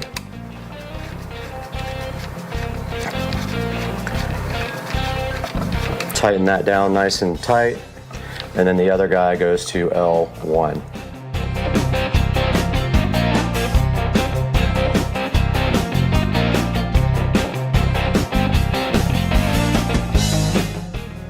Okay, we got the LAN bond smart switch wired. Now the second part of the equation is testing it before we mount it to the wall. And so here is the faceplate, and you can see here the way it connects is it goes on and then it slides downward. It can only go on one way, and you can see right here right now we do have a light in there and it is booting up. So once it comes on, we will see if it lights up the lights in the garage. Now it is wants to know if you want to be a dimmer. Confirm that. Edge lighting on. You can also find it in settings, edge lighting. It's telling you how to turn on the edge lighting.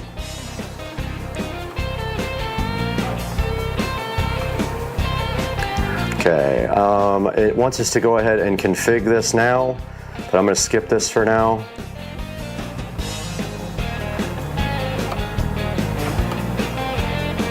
And my lights hate that it is a dimmer.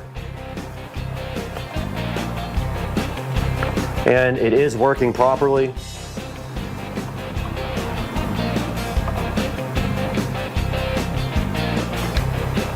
They don't like the fact that it's a dimmer, but at the same time, it doesn't matter. They're just going to be on and off 100%.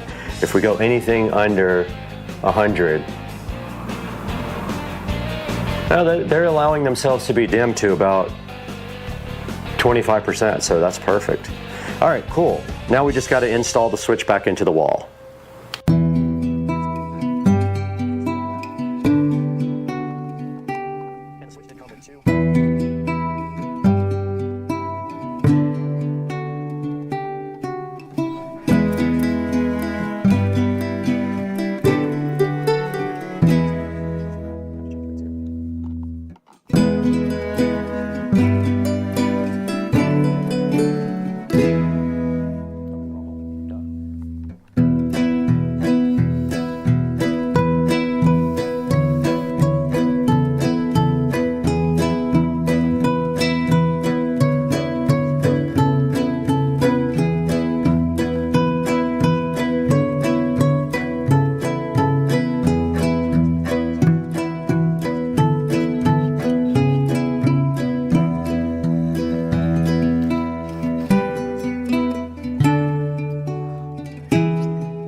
Okay, we did get the menu up finally. You do it by holding up in the upper left-hand corner for several seconds, and then we want to go ahead and go into Wi-Fi config there.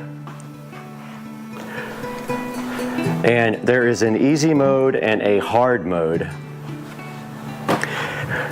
Let's do the easy and see what we get. Now on the phone, we're going to go ahead and record there as well.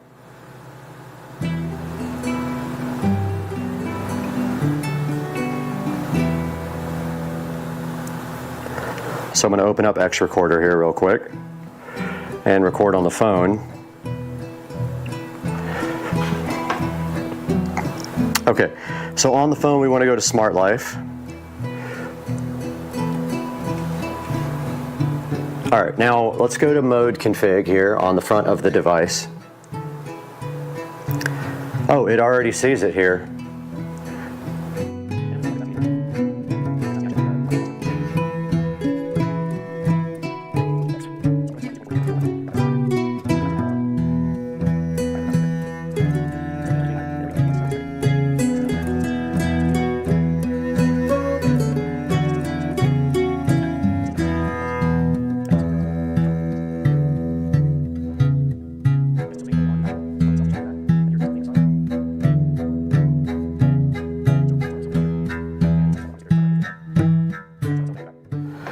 right, I do have the lights off on the production lighting so you guys can see this better and see the screen, but we have successfully installed the Lanbon dimmer out in the garage. You can see the edge lighting there. I'll do a separate video on how to configure this thing, but it is on right now, so I'm gonna go ahead and power it off. And you can see the garage lighting did go off, and you see the better now the edge lighting, which is configurable. If you go inside here, and this light up here does not want to go off forever. If you go in here and you go edge lighting, you can set the colors. So like right here, you can set it to red. And then there's all kinds of other settings as well, and I can't keep that light from going off. But there is a theme that you can go into and set. There's not a ton of different options, but I'm going to confirm that one. Now you can see the background did change there on the screen there. And if you hold down right here, this is how you get into menu. You hold it down for any number of 4 or 5 seconds, and you can go into all the settings. And then there's your brightness and stuff for it. I'm going to turn the normal brightness up and the standby brightness up. Screen light time, display angle vertical. And yeah, guys, so now you get, oh, there's some engineering options here. Pretty cool. Great switch. I really like these a lot. It's just too bad that you can't use the dimmer in anything but a one gang, because dimmers, I mean, even standard switches usually are in more than one gang box. There's no way to mount this. It would have to be completely custom. So I'm happy with this installation. I hope you guys enjoyed it. Now back to Brad, over for the final word on the switch install. So right here on the screen, we have this Lanbon Tuya Smart Life LCD Smart Switch that we just installed in the Supercar Street Racing Garage, looking oh so fresh. And if you'd like to purchase one of these, I'll leave a link in the description for you. And I hope that you have good luck with this now that I've installed it twice. And I let it beat me one time. I'm not letting it do it twice or 3 times or ever again. And you guys, I hope you subscribe to the channel and like this video. And we'll see you again next time on Supercar Street Racing. We installed these Lumery lights into the closet. I have been putting this part of the project off for a long time. This is the SCSR garage. We have what is called BR mesh lights up here. I forget the actual model number of them or the name, but they were mesh lights, meaning they don't use Wi-Fi, they actually use Bluetooth, and they connect to the nearest device that supports smart home. These have been going out for a while. This one up here is already out. You can see when it's on blue, it does not work anymore. So my plan today is to get up on this step stool, go ahead and remove these lights and replace them with the Lumery RGB AI lights that are sitting so fresh right here on the table. This is the mission for today. I'm gonna get up on that ladder and I'm finally gonna replace all these lights so I can finish this video. Let's get to work. So I don't remember exactly what I did with these when my sister came over. We put these in together, and that was one time when the GoPro fell directly to the ground. I don't know what we did as far as wiring. I'm gonna pop one of these lights off and see what exactly I did to this thing, because I don't remember if I used quick connectors or wiring nuts, and that's a big factor in how long this possibly could take. So really, the only thing is these clips absolutely destroy your hand. So you got to make sure your fingers are not in when you take these clips off. Now there should be a light box right here, which there is. This is going to make a mess. Oh, this is that style. These are the push-in style. Oh man. Okay. I don't remember how these work. Oh boy. All right. Well, this style right here pushes in. I'm not sure how you get them out. Let's see. Ah, this little door comes off. They're not push-in. They are just straight up screws. So I got my screwdriver here. I don't know if it's going to work for these screws, but all I should have to do is, I'm trashing these lights by the way afterwards, so I should just be able to take this screw off and take these lights directly out. All right, I'm going to attempt this first one. Let's see what I can do.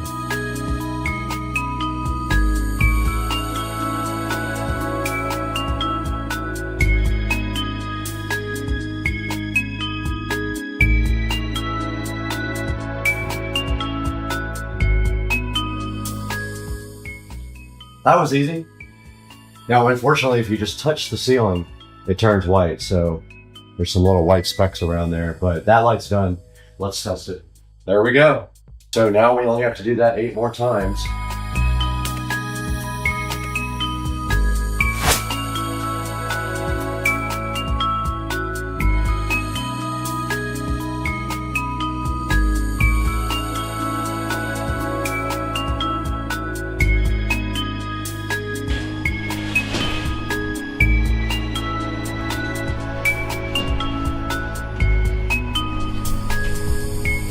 Guys, welcome back to the channel for a Supercar Street Racing Studio build update.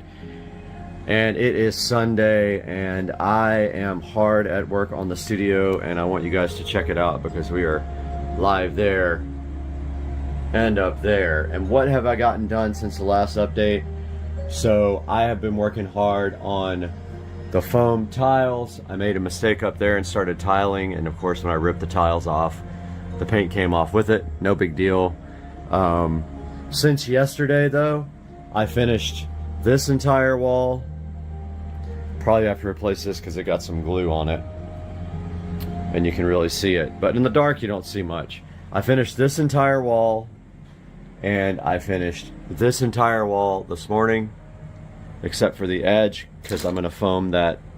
I've got to put the foam insulation up on this front wall. This is the big wall with so many cuts. It's going to be a while to get that done. I just finished this wall except for that little corner, and I ran out of spray glue. So I used 3 cans of spray glue on all this. So basically 3 walls, 3 cans. So it takes about a can per wall. There's some little mistakes here and there in the tile, but like I painted black in between like the whole wall, so when there's gaps in the tile you don't see the mistakes. Like there's one right there where you can see white through it where the paint came off. I just need to pull the tile up and re-glue it, but I'm out of glue. Now if this glue doesn't work for some reason, if it starts coming off, because there's been some, the first things I did, I spray glue on the actual tile, not the wall, and those have been peeling off slowly, and I didn't use a lot of glue. I stepped up my glue game, probably using 3 times as much on each tile, and I've been spraying the wall instead of the tile, and I think that's made a big difference. Like this is the wall I did yesterday and I haven't had any issues yet, but if they start coming off, I'm gonna step it up to like caulk, because that stuff will hold and it will not come off once it dries. I'll get the fast dry stuff and put some on the back and then just put them back up. This wall was tough. These walls are hard because it's an angle. It's a lean-to building, so it's not going to be perfect. And these tiles, there's absolutely no way to make them perfect. You just have to accept the imperfections. That TV is completely done now. So this is a 32-inch TV, and behind the TV, you can see we have the USB. We have USB cable, HDMI, and a little splitter jack back there. So that one has all it needs for the future. And the HDMI jack actually runs from there down to there, so you can actually connect a workstation or laptop or anything, tablet, and you can project up there if you want to. Same with this. We got the USB network, and by the way, there is Cat 6 run to all these televisions. This guy doesn't have a Cat 6 jack. You could add it to the Fire Stick that's on this guy. This is an older television. This guy has a direct network connection that is actually plugged in, but up in the corner up there, I have not installed the switch yet. Once I put the switch in, then we will have a network, hardwired network to these televisions. Same with the 50-inchers up there. So guys, I have to make a run to Ace Hardware here in a few minutes and try to get some more spray glue. I think I'm gonna buy like 5 cans because I used 3. I've got this whole ceiling and this whole wall to do. So I think 5 cans will get me through it, I hope. And that's gonna do it for today's update. I'm gonna go ahead and upload this now and get to the hardware store and to brunch ASAP. Today we are starting on the garage door project, and the first step of this is we have to have power run over to the new garage door opener area before Monday. So we're gonna go ahead and do that now on Supercar Street Racing. And here's the parts we're gonna use. All we're basically gonna do today is start off by prepping these parts.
back in the SCSR kitchen now with the receptacle for the new jack shaft garage door opener.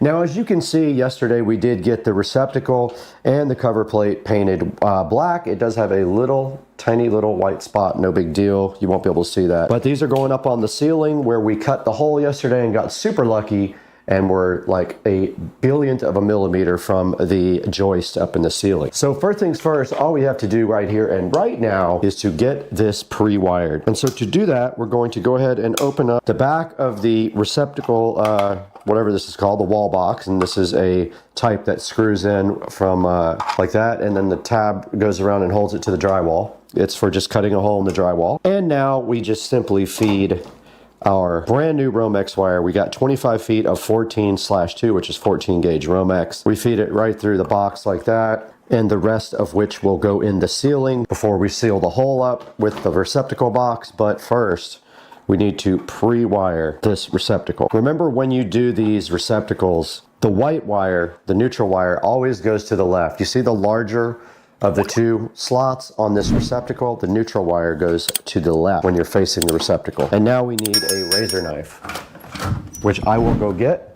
Take this Romex wire and strip off enough. Strip off the Romex, strip the paper off the ground. Ground wire is the bare copper wire. Take your scissors. Now let's see if our wire strippers still work. These have been giving me fits lately, probably because I don't know how to operate them. Okay, we got our wire strip back, and we are going to use the quick connector where you just push through the back of the receptacle. And don't forget, white goes to the left, so white would be this side. So you either use the top or the bottom. You don't use one of each.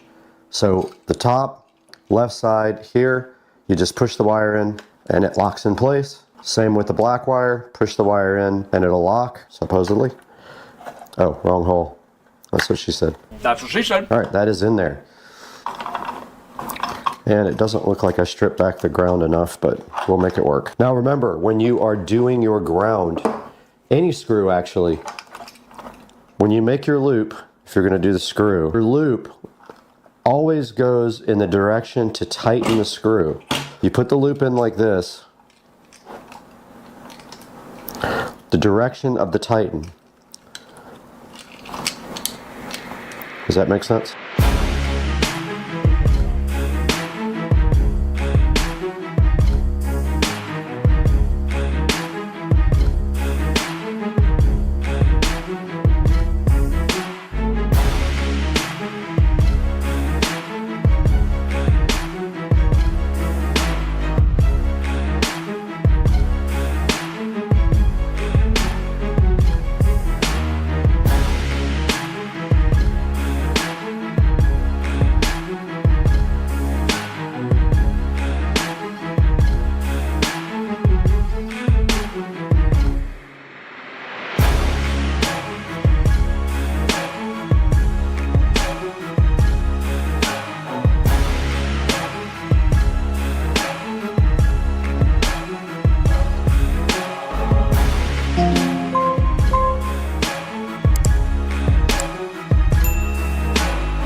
All right, we have successfully finished the first part of getting our new garage door and garage door opener installed. This is the new Chamberlain RJ101, I believe is the model number, jack shaft opener.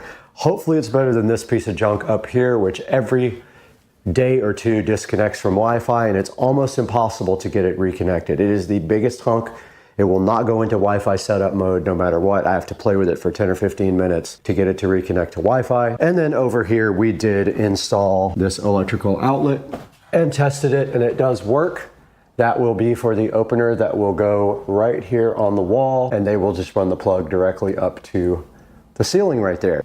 The garage door will be here on Monday. It is an Amar Vista garage door to replace this. It has frosted glass, and then they will also install the opener for me. And all this up here will go away.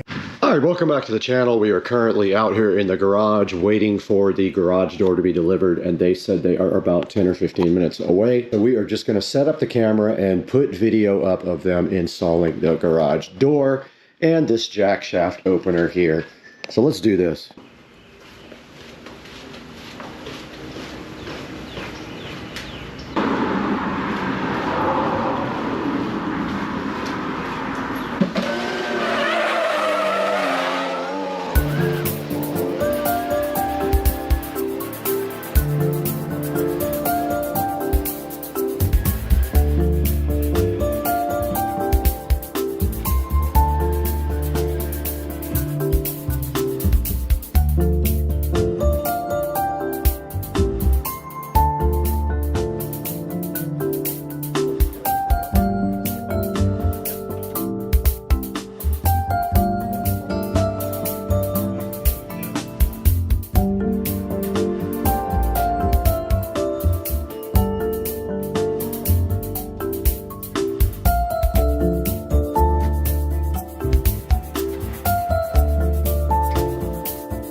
All right, guys, we're back in the Supercar Street Racing garage, and you can see right here and right now, the garage door company just left and installed the Amar Vista garage door into the garage and the jack shaft opener. And you can see that up here, it eliminated all of this track, and all we have to do now is just shorten this cord for my extension right here and paint that ceiling black.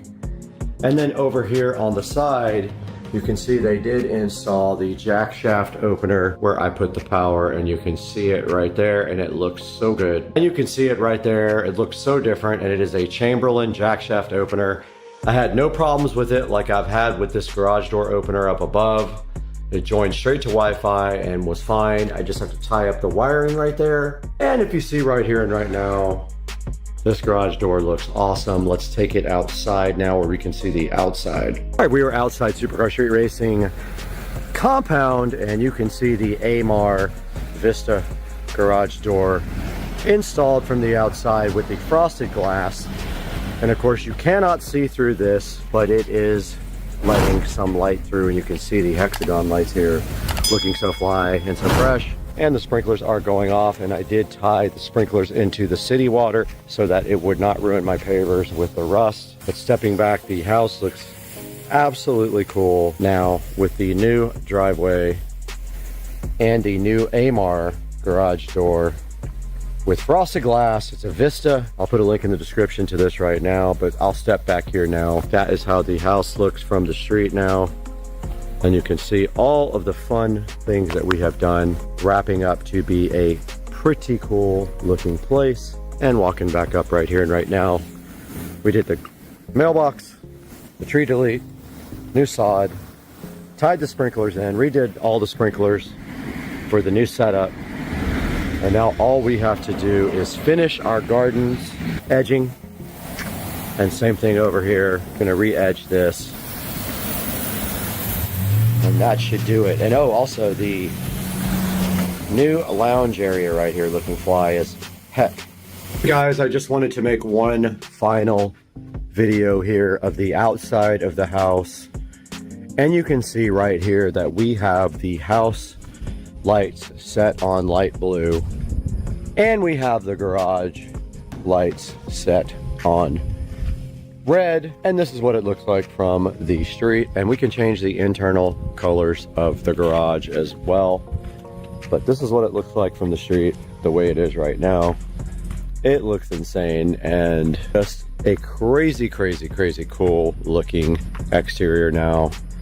A million times improvement over what it was before.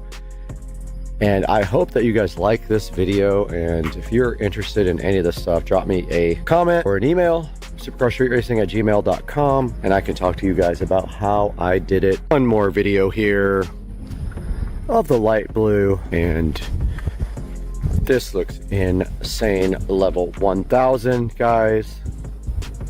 I love it.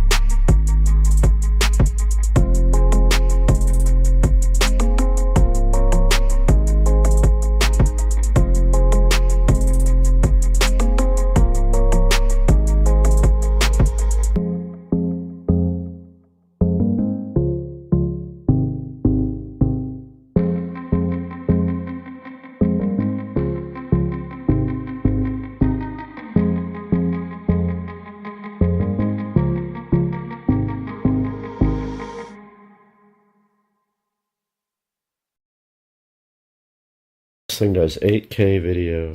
Whoa. What? Oh, so where you scrolling out of the attic? I thought we was going in there. Got him! Got him! Oh! Whoa! Whoa! I know, look. Get him. They're priceless.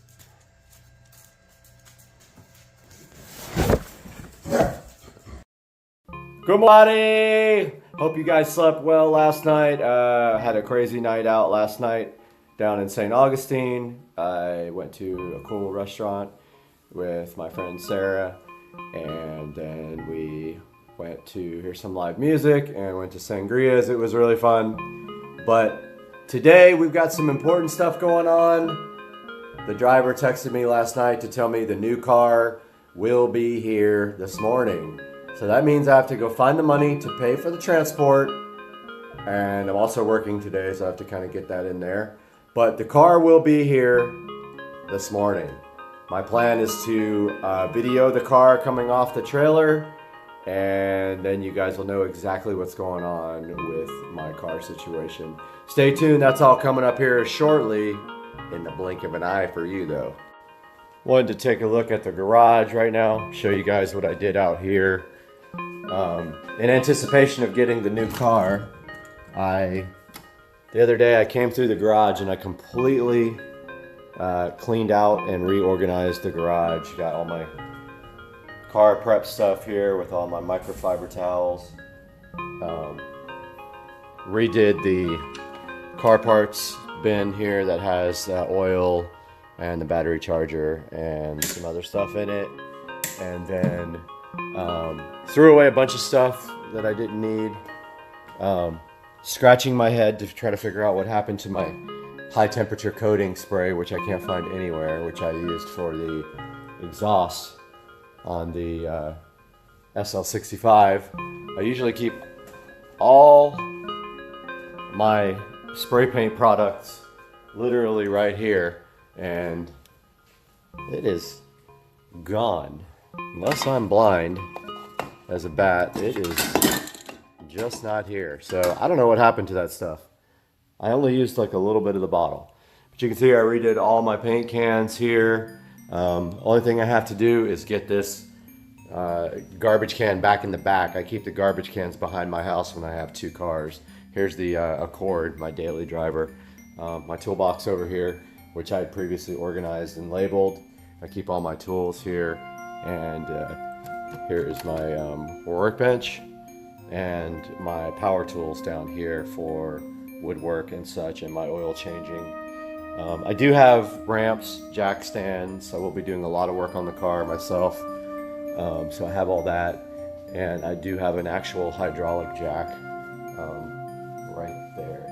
So this is kind of an idea of what the garage looks like now after a nice cleaning, and hopefully this will be enough space for the car. Right here is where it's going. What's up, everybody? Just got a text from the truck, and they are about 2 hours away from me right now. So the ETA is looking like 10:30-ish. Still have to Uber or Lyft over to the place where they're dropping it off. I'm gonna get it dropped off pretty close by at a parking lot. So we'll see you then when I get an update. Headed to the ATM right now. Got to get out $550, unfortunately, to pay for this car to be shipped. So I'm headed up to Bank of America right now. Gonna get out some cash, and then the trucker's 2 hours away, probably about an hour and 45 minutes away now. So we'll have another update here shortly.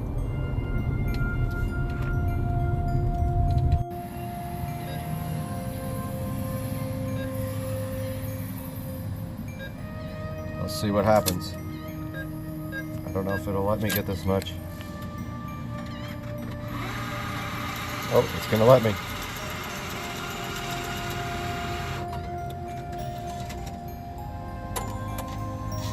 Yep. Out here waiting for the Lyft driver to come around that corner. Just checking out the yard. Grass is doing really good this year so far. It's a lot of work though. That dude should be coming around the corner like any second now. He's gonna drive me up to Winn-Dixie. I figured that would be the easiest spot to unload the car. Nice big parking lot, and I didn't want to take a chance on unloading it on the street here with all the traffic coming, and plus that would give me a minute to drive it to get used to it. And dude should be coming. There he is right there. Out here at Winn-Dixie parking lot waiting for the driver to get here, and just kind of walking towards the road. Figured he would probably pull in right here.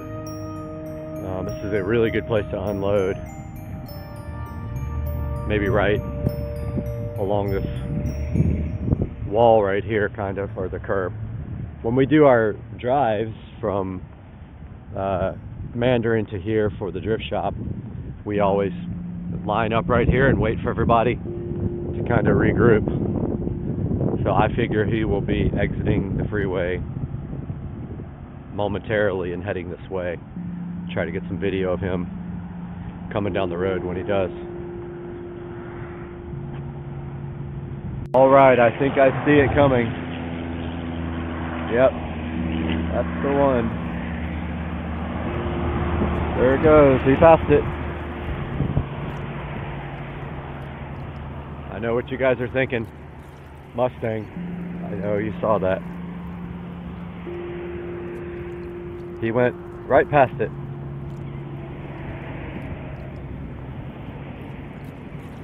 Let's see if he decides to turn in.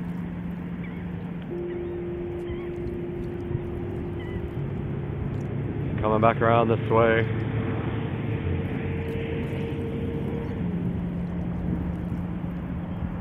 Looks like he's about to turn in. I don't know if you guys can even tell yet what was on that car trailer. There is a orange car on the back. Could that be mine? It's turning in.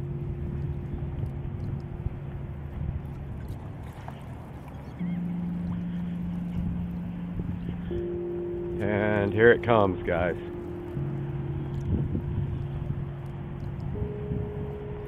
There it is. You guys can probably clearly see it now.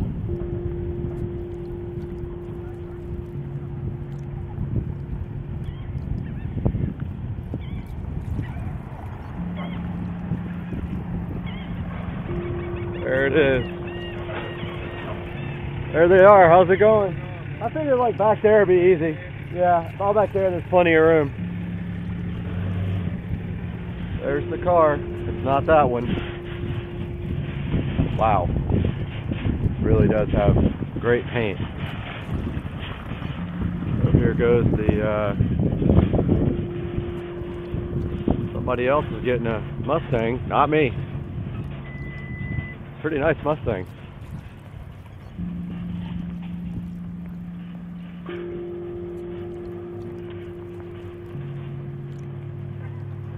Gonna pause this for now so we can get this thing loaded up. Unloaded. Getting the car unloaded right now. Gotta get the Mustang out first. 427 Mustang Roush.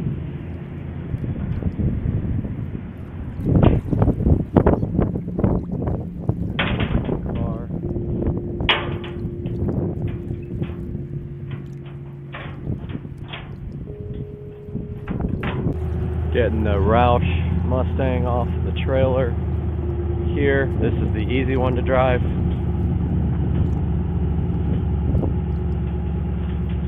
Because it has a regular clutch, I'm sure. But the IS has a twin disc. Directing them off the trailer. They got the boards to prevent any scraping. Straight back. Straight back. Let it roll straight back. Come on. Come on down all the way. Keep going, bro. Straight back. He's got it off the trailer. Good. Woo, that front is so low. Good. Damn. Good. Wow. So close.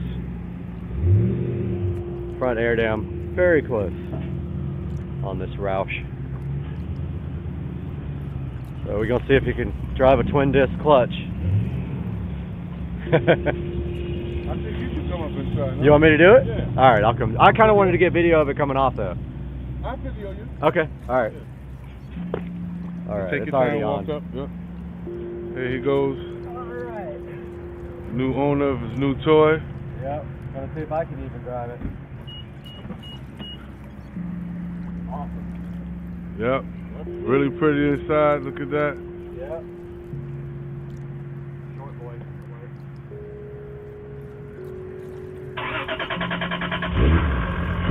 Oh, she cranked up really nice.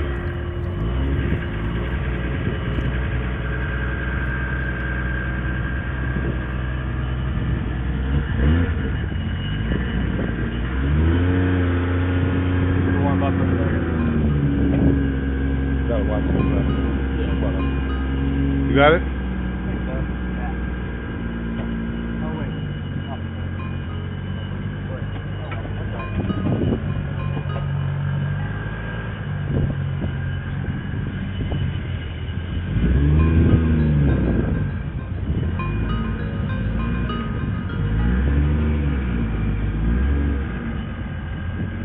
Slow.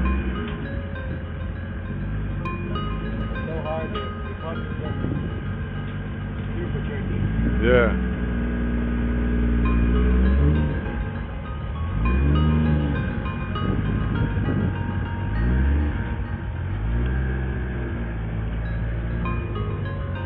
Take your time. Have a little dip. Come on. Come on. Yes, sir.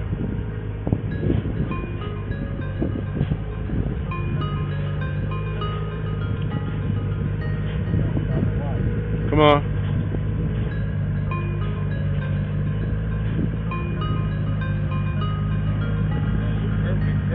Come on, keep it coming. Keep it rolling.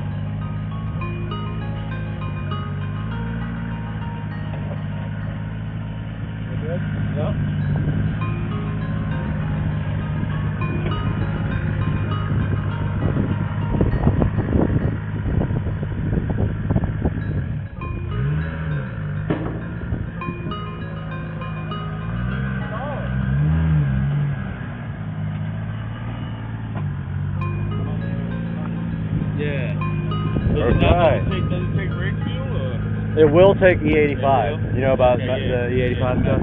Yep. About to try to drive this car without stalling it already. It's a little difficult to drive, but managed to get away without stalling so far.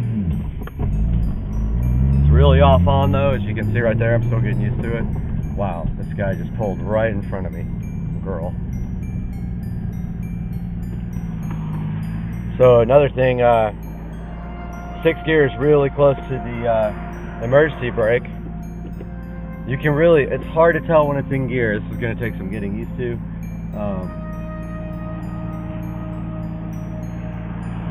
Really feels like a, wow. I did not do a good job slipping it just then. It feels like a really lightweight Supra. It's pretty crazy to drive this after having a single turbo Supra that made, you know, excess of 800 at the wheels.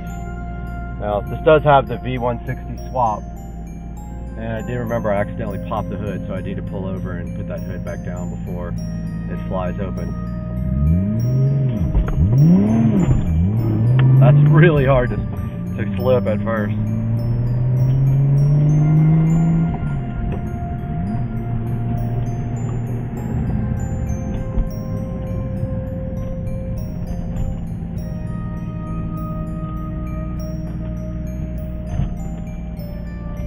Pull over here and fix the hood because I accidentally popped it a little while ago.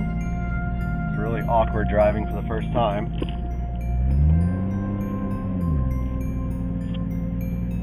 Got the car back home sitting in the driveway. Don't know if you guys can see that very well, but here's a good look at the engine bay. This is a fully built 2JZ GTE VVTi motor with AEM V2. Pretty much no expense was spared on this car. It's just has an incredible amount of work done to it. The paint's in pretty good condition. I wouldn't call it perfect. It has scratches here and there, and what looks to be maybe some runs, but it's nothing major. It's in good shape, and I don't know if you can see the flake in the camera, but it does have metal flake. I'm about to polish it up right now, and then take it over to the DMV and get it registered up. So there's going to be some more information about the car at the end of this video, but for now, here's a good look at my 2003 IS300 with a full Toyota Supra swap. It has the 2JZ GTE VVTi engine, fully built top and bottom end, including cams, fully built head. It's running a Precision 6266 turbo, and it makes approximately about 530 wheel horsepower on medium boost on 93 octane fuel, presumably tuned moderately, but this turbo is capable of about 750 to the wheels on E85. So that is the plan, to take the car up to Tracy over at Tuners Inc., throw another fuel pump in. It is only a single fuel pump, and we are going to run E85 in it. The clutch is very, very difficult. It's a twin disc clutch masters with an aluminum flywheel. It'll take some getting used to. The V160 is pretty noisy, right underneath the transmission well right there, but it is definitely a throwback to my old Supra days, and it's going to be fun to take to the shows and drive around. So stay tuned for the next one, and you're going to see so much with this car, you're not even going to believe it. See you guys.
Hey everybody, Brad here. Just wanted to give a quick update on my home theater room. You can see here I have my home theater room in pieces. wanted to let you guys know exactly what's going on here with this guy. So my projector died, my Epson projector, which is now sitting on the shelf up there. The bulb died finally after about 7 years. And I did buy another bulb. First I tried a generic bulb off of Amazon, installed the bulb. It looked absolutely terrible. It was really cloudy. The picture was distorted. Thought it was probably the generic bulb. So I ordered a genuine Epson bulb, put that in, looked exactly the same. So I think that something in my 1040, my Epson 1040 projector right there died at the same time the bulb died, or that component caused the bulb to die. So I have ordered a 4K projector. Now, if you guys are familiar with projectors at all, you know that 4K projectors are very expensive. Most of them use this method called pixel shifting. So what it does is it projects a 1080p image, then it doubles it and moves it over and projects the second image so fast that your eye can't see, effectively making 4K out of an original 4K image. I ordered an Anker, A-N-K-E-R, Cosmos Max 4K. It is LED powered, not laser. The most acceptable laser projectors that do 4K are about $3 grand. I've spent $1,000, actually $1,100 on a renewed Anker Cosmos Max. Will be here in 2 days.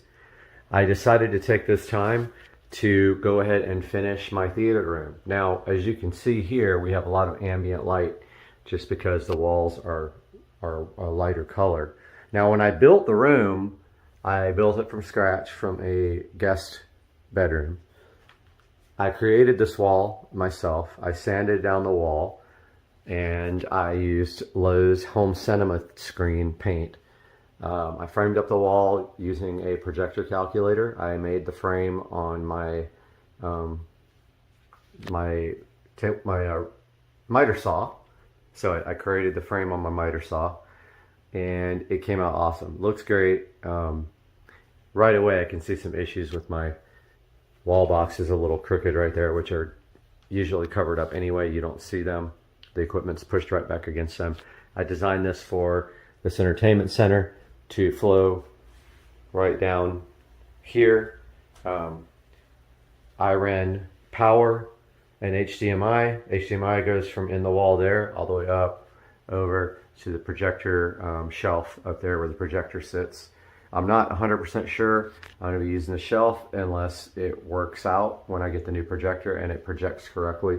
And last time I ended up just strapping it to the bottom because the Epson projector had really no way to project. I couldn't adjust the keystone good enough where it could go down enough to hit this. It was literally projecting onto the ceiling.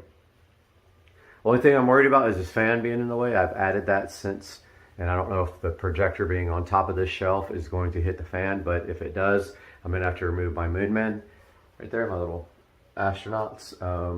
I think at the very worst, that's what I would have to do because it is slight downward projection to get to the screen from the center of the lens up there. You can see up there I did a wall box, a double wall box with power and one of those little brush inserts so you can run a cord through it and bugs and stuff can't get through it. The shelf is a glass floating shelf.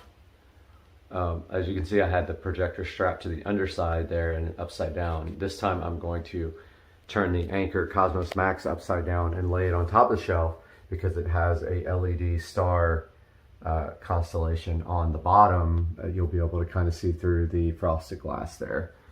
Now, another thing was my other projector was quite a bit brighter. It has a standard 200 watt bulb. This Epson Home Cinema 1040 right there. The new one is LED. It's quite a bit dimmer, maybe half the brightness.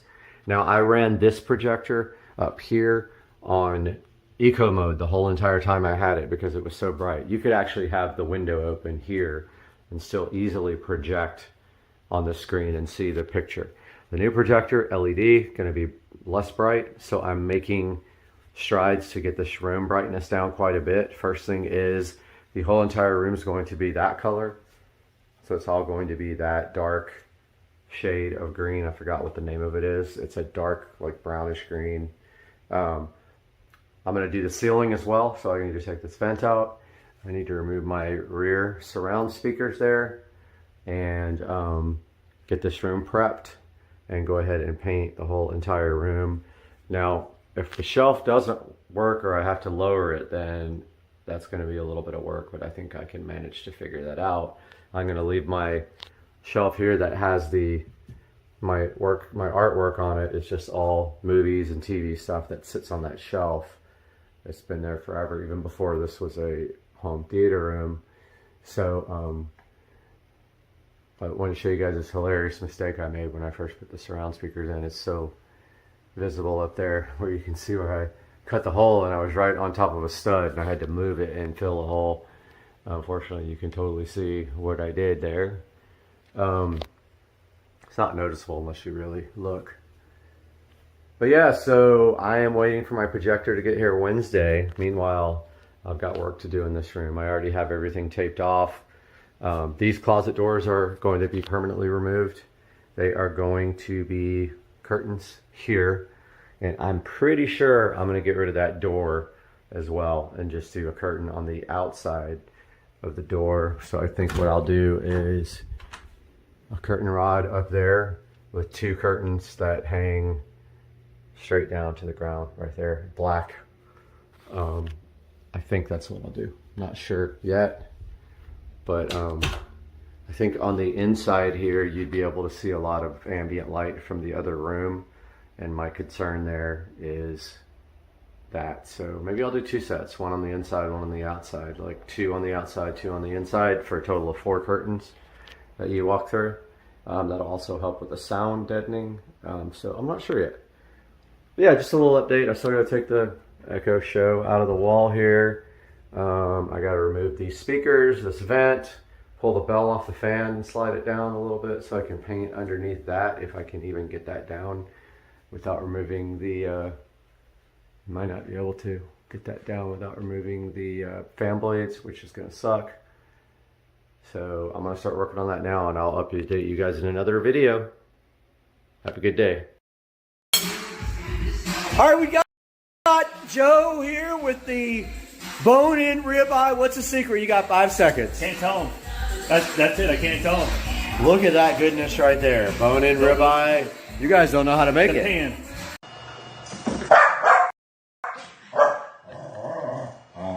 Bubba, it's got TV, Bubba.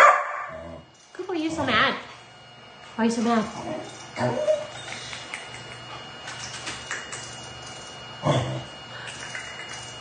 Get it, Bubba.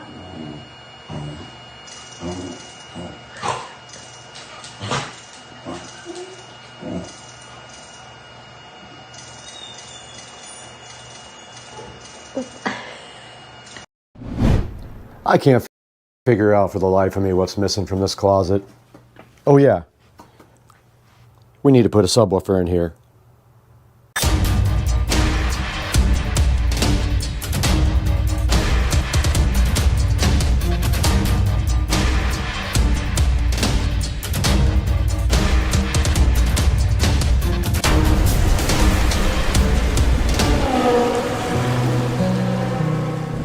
Guys, welcome back to Supercar Street Racing. Brad is here on a beautiful Monday in Northeast Florida, and we need to get this Sony subwoofer installed today, and we're going to put that thing right down there by where we have power. So our goal today is pretty simple. This guy has a section on the back for speaker level inputs. We're going to go ahead and get up in the attic, drill a hole in that cap, stick a hole in the side of the wall here, and go ahead and hook up this Sony subwoofer. So let's go ahead and get that sub down now and take a look at it.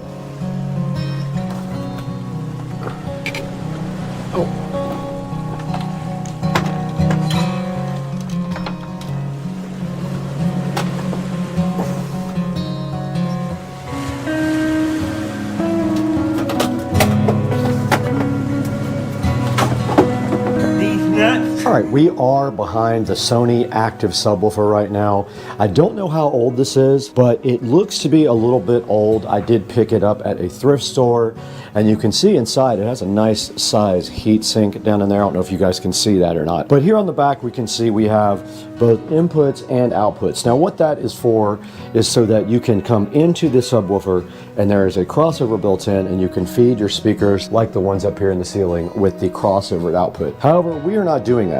We are going to be giving these guys up here the same feed as they had before, and this guy will just come off of those to go ahead and provide input to the Sony subwoofer. Now on the back here, they also do have a level control. They have a subwoofer cutoff frequency. Now what that is the crossover level. Okay, we just did look this up on Crutchfield, and this is a 10-inch powered sub with 60 watts at 1% THD, 100 watts at 10% THD, and it has a frequency response of 78 to 200 hertz. So this is a 10-inch powered subwoofer. I just wanted to discuss with you guys, when you are putting speaker wires in and you have to run wires down a wall, if you are on an interior wall, there should not be any kind of problems drilling a hole in the cap with a paddle bit and just dropping straight down with your wiring. Now, if it is an external wall, like the one in the bathroom going out to the garage, it could have insulation in it, which would make your job more difficult. And it could also have fire breaks, and those are studs that go left to right in the wall to prevent fire from breaking out as fast. So this wall here has no insulation whatsoever, and we are super lucky because it's literally right next to the attic. All I have to do is jump right up there with my drill and look for where the wire comes down to the other side of the wall for the outlet, and just drill further past it, maybe like 3-4 inches past it with my big paddle bit, and that should be it. So our wiring run, just FYI, is going to go up that wall, and then it's going to come right over here to this speaker at the top and that speaker. So I'm hoping I have enough wire. I'm going to bring extra up there with me in case I have to splice, but I'm kind of using old wire for this, and I will bring some electrical tape. So I'm going to bring my wire strippers up there with me and a pair of scissors and just have that handy. But it is easy to get up and down on here because it is so close to where we're going. So let's get everything prepped up to get up in the attic, which is going to be a lot nicer now because my attic is spray foamed. It should not be 1,000 degrees like it used to be.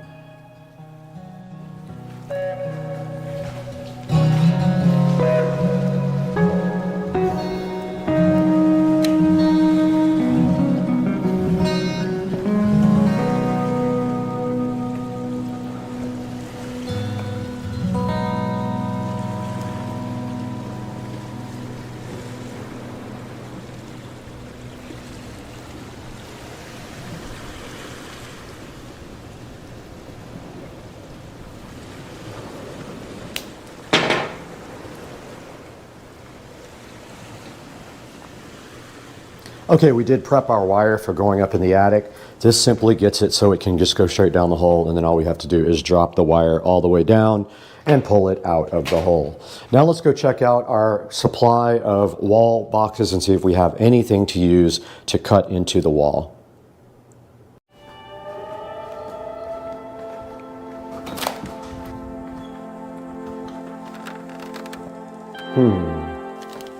I actually found that I had bought an extra one last time, so I have the box and the little cover plate that the wires can just pull right through that has the little brush on it. So we are good to go to have everything to do for this project. This is the brushed part where the wires come through, cover plate, and actual box that we have to trace and cut out with a drywall knife.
Okay, we're right on the wall now where we are going to be installing our new wall plate. And I measured on the other side of the wall, 35 inches to the wall box.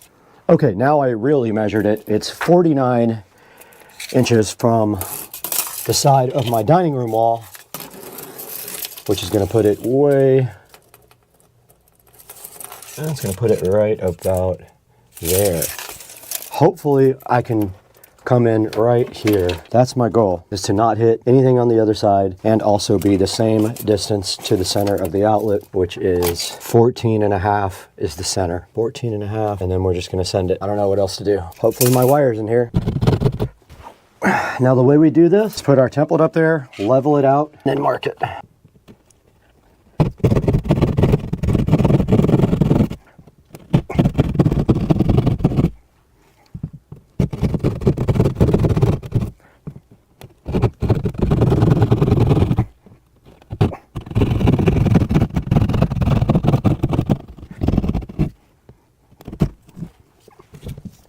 We went ahead and got our wire pulled through, and now all we have to do is take our brush plate and poke the wires through the center of it because it goes on last, but we need to get our, got my impact now, so we can go ahead and put the swap plate in. So this is the kind with the flaps that open.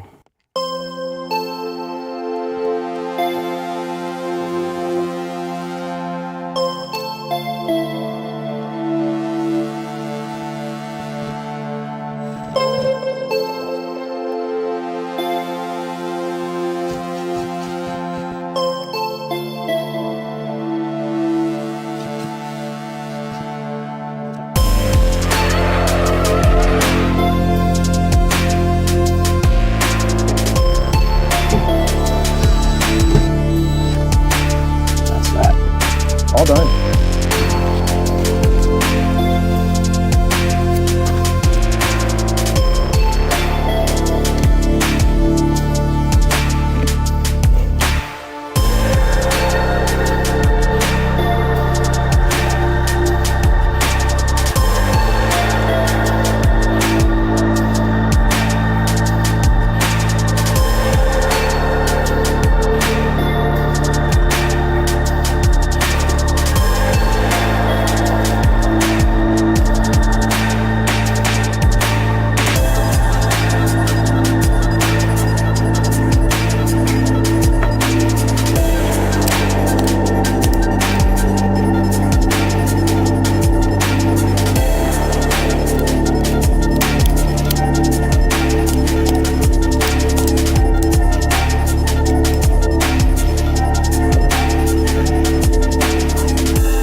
Now we should be able to pop a battery on these and pop my speakers to test the wiring. Let's see.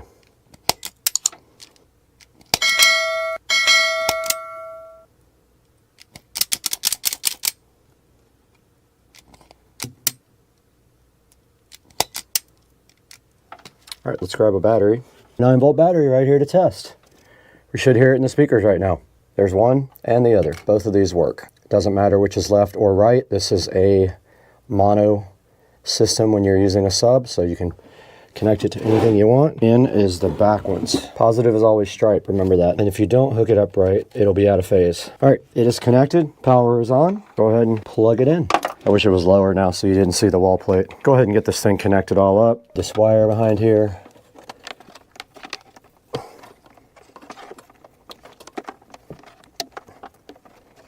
If we wanted to, we could slide over my shoe rack to hide it more. And we see the power light on. All right, there should be no copyright music playing right here.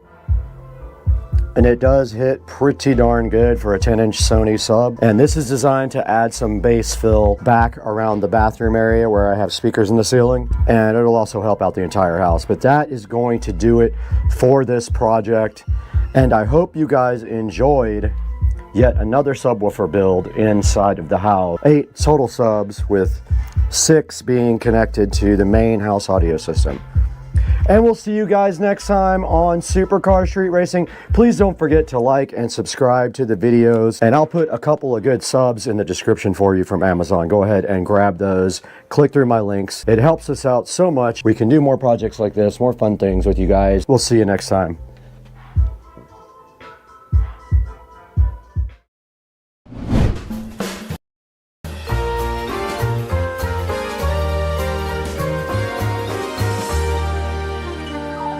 Welcome back to Supercar Street Racing, and we're out in the Supercar Street Racing awesome compound garage today, and we're teaming up with Navi once again. Navi sent us the ST3 Pro that you can see right here behind me. They actually sent 2 of them to us, and Joe and I took those out and did a whole video with them and absolutely love them. But Navi reached out again and asked if we want to look at their XT5 Pro, their scooter that's designed for off-road, and we said absolutely yes. And they also sent us something else as well, but that's not for this video.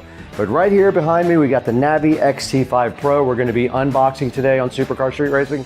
Hang out with us and let's check out this badass scooter. Let's get moving.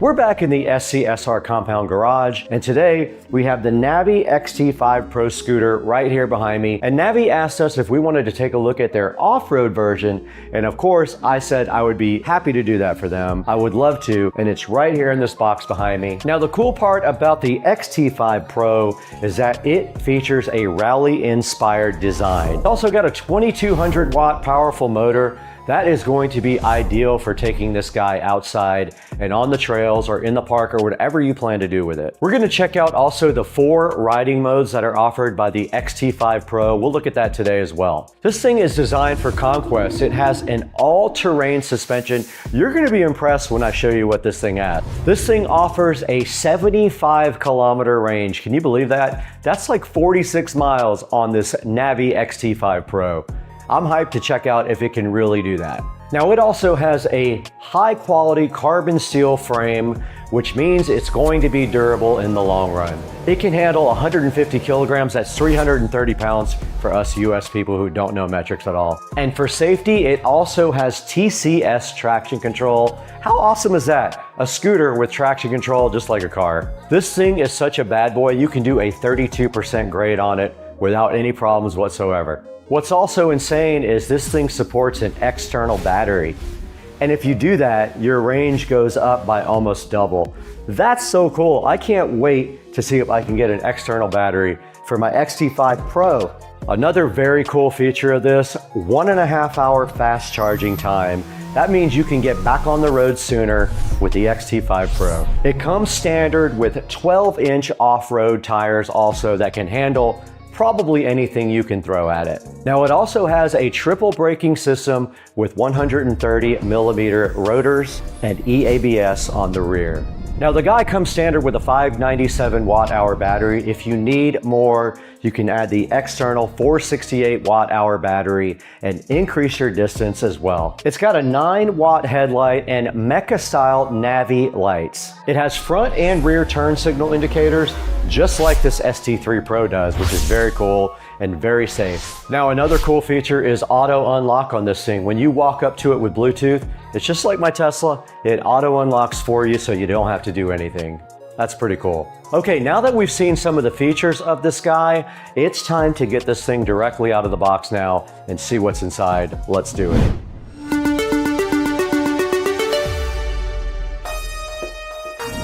We're back in front of the Navi XT5 Pro now, and it's time to get this guy completely unboxed, and that is pretty easy. There are instructions on the top of this for unboxing it. It looks like the first thing was remove the straps, which I already did. The second thing is to pull the box lid off. It folds out like this. You just squeeze and fold out, and it should come right out of the box. Now let's try it. After I destroyed the box.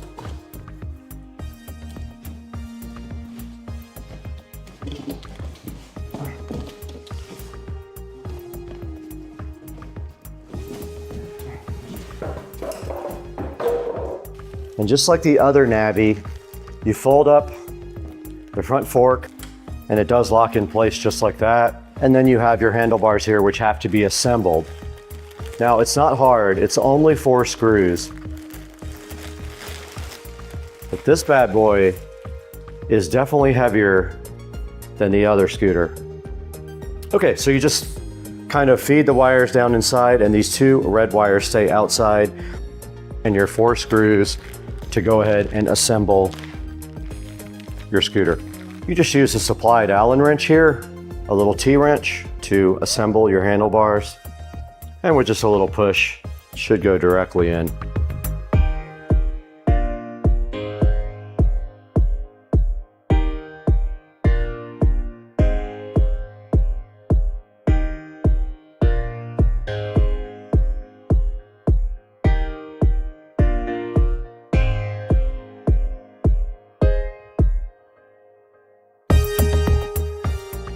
All right, that's all there is to assembly. Let's see if we can get it out of this packaging by myself with a hurt leg.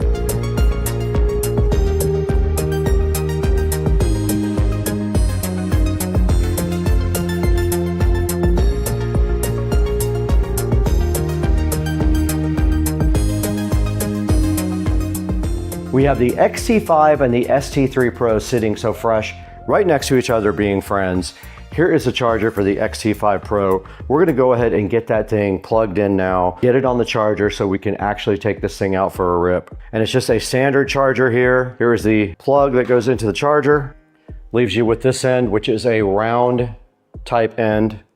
And on the other Navi, it goes right here. This is different from the ST3 Pro. Okay, we have the charger plugged into the charge port.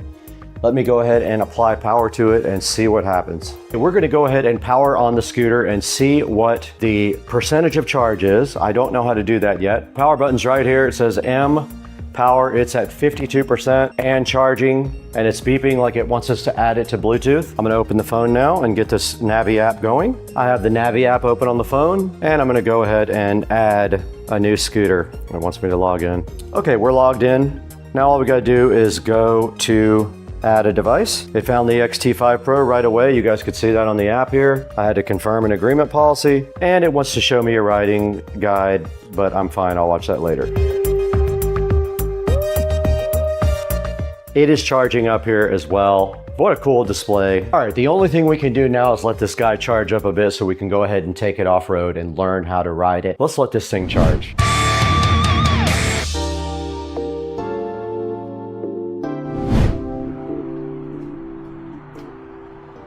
All right, you can see right here, I am taking the XT5 Pro out for a little spin. What we're gonna do is take it up to the local bar and have lunch and enjoy the XT5 Pro on the regular streets and check out the speeds that we can get. And during this trip here, you're gonna see me go along a main road. Now these scooters are street legal in Florida, and you do not need a license or a helmet to ride them on the street, or any kind of special motorcycle endorsement. So yeah, this is me going up to the local bar and having a great time on the street on the Navi XT5 Pro.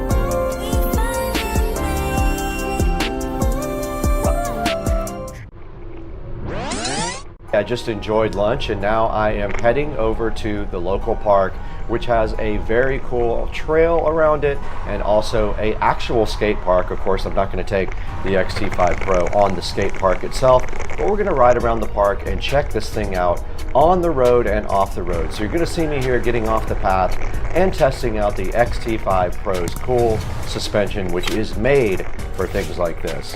Let's check it out.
All right, we just checked out the park, and now I am headed over to Joe's house to go steal some stuff from him. So you will see me now getting back on the road and testing the XT5 Pro out on the sidewalk itself, and let's get over to Joe's house.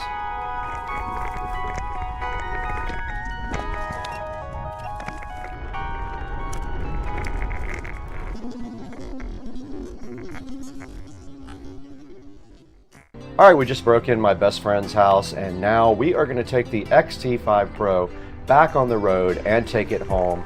Let's get back to the house with the XT5 Pro and go over some of the other cool features.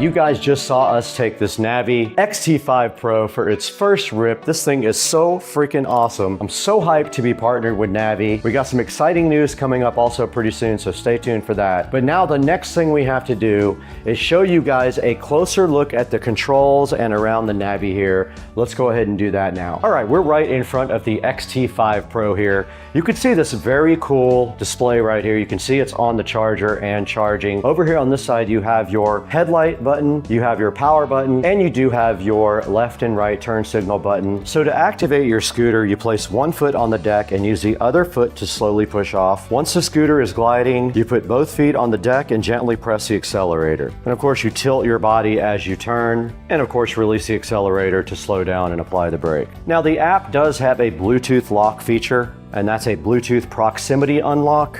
You can go ahead and set that up. And on the back side of the handlebar here, you do have your awesome bell. You have your light button right here, and of course your left and right turn signals right there. And this red button is a boost function, and it's recommended only to use this red button after you've mastered the controls. We did unplug it, and you can see here now the display goes into the drive mode. If we press this button twice here, the power button, it does go into sport mode, and then two more goes into the lowest mode, drive, and then sport again. There is a boost indicator when you press the red button over here. Look out for that. And there should be turn signal and other indicators on here for headlights and other things. There's a headlight just came on, and you can see the headlight indicator right there. And you can see also traction control is on. It is lit up right here on the display right there.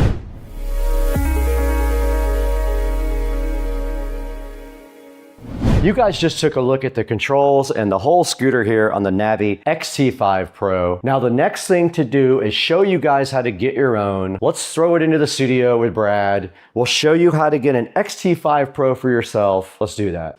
We're back in beautiful Studio B right now to talk a little bit about the Navi XT5 Pro that Navi was so gracious to send Supercar Street Racing. You saw everything this can do. This thing is absolutely awesome. It has a top speed of 31 miles per hour. I got it a little bit faster on hills though. It has a cool turbo button that lets you get that top speed. You just turn it on once, it'll take you right to that top speed. It has dampening arm suspension and disc brakes and 12-inch off-road tires. You can see right here the coupon price is $14.99. Not sure what it will be when the video drops. Check the link in the description and get yours. This thing will do up to 46.6 miles, but you can get more. There is an external battery available that will get you extra miles. It does support fast charging if you get their higher output charger, which is optional. It does have tubeless tires, which is also great. It'll support up to 330 pounds, and it has a triple layer brake security system, which also supports regen, which is great for your battery. It's got traction control and 4 intelligent riding modes, all app-based. As you saw, you can do everything from the app.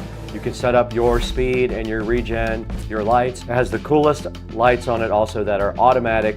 When the lights go on, you can set the lights to go on in the dark. They look very cool. Here's a picture of that right now on the screen. It's IPX6 waterproof rated. That's top tier quality and reliability. And of course, integrated LED lights as you see right here on the screen right now. Very cool product. Go ahead and look in the description and get yours. And thank you so much for over 240,000 subscribers. And we're gonna get out of here right now. We got more Navi scooters to test.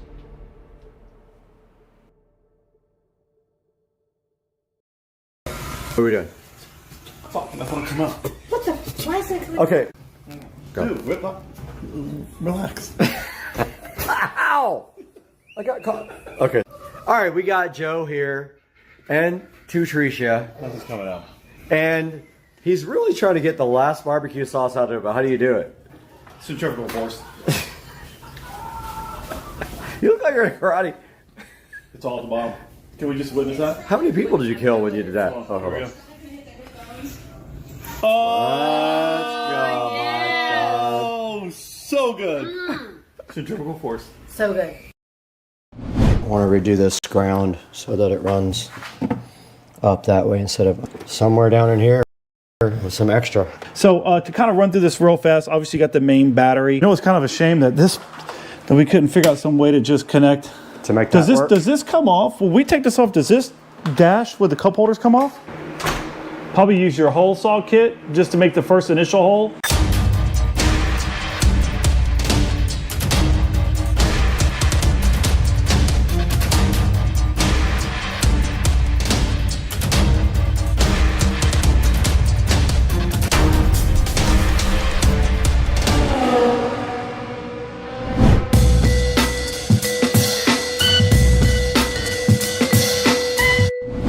But I want to redo this ground so that it runs up that way instead of underneath right there. Up and over? Well, it's got room behind it. It's got a... Well, now I was thinking this side up. It's a lot cooler in here now with that fan blowing. Yeah, I'm about to crank it up on high. Oh, I'll do it. Can you make us a ground with two of the big yellow loops to go from the fuse box to the battery? Cut off just enough so that I can tie it up with a clamp so that I can come around. Okay, I just got done connecting the inverter. You can see right here, I ran it right up the side of the inverter and then directly over to the fuse box. Right now, Joe is making our ground cable to go from the battery to the voltage reducer, and then we'll go from the voltage reducer to the fuse box for ground to give that a ground. So we're gonna just work on that right now real quick. All right, so we're coming off the positive here. That guy's gonna come off the negative, run the side of the battery along the top of here to right here. So leave me enough to just clamp it with this red guy to right here so that I can put a good clamp. And if you can... Hold on, so we're going from right here to here. And then... This is gonna go here. Just like that to the bottom of this terminal so it'll sit like right there. So you go right here? Yeah, just leave a tiny bit extra and we'll make that work. Okay. Now, do you want to come directly off the battery for your amplifier ground, or do you want to come off of the voltage reducer? I'm okay with coming off the voltage reducer. So then make a ground also that comes down, feeds down to here for your amplifier. Yep.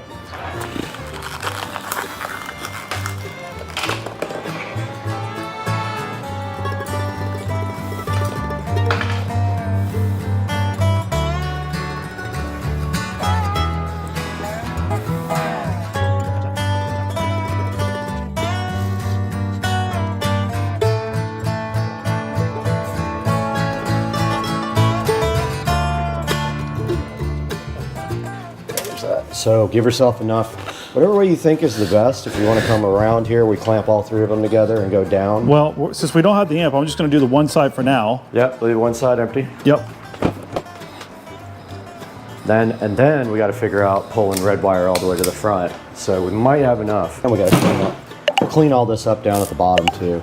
Yeah, our amp wire. Oh, we're on the wrong one, by the way. That's supposed to be ground. Oh, we're ready anyway, so.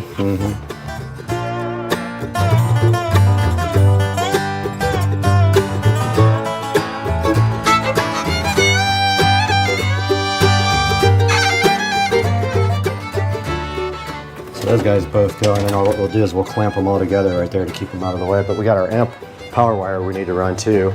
That's the thicker one we want, right? That's that guy right there, right? You already have put an end on it. Do you think that's thick enough wire for the amp? I mean, that's kind of thin. I feel like it is. I mean, the only problem is that it's not going to get any more power because it's the same gauge as this, isn't it? Or was this a different wire? This is a different wire. It's a different. It's a thicker wire. But the positive and the negative, if they're both not thick enough, we'd have to wait for an amp install kit if you want to do thicker wire. Notice the camera overheated. All right, that guy can go somewhere down in here with some extra. This is the negative for the power that goes up front, which actually, again, I don't know why we use this. Wait, what is this one going to? Is this, oh, this is the amp. All right, so this needs to go on here. Actually, let's put that one on first.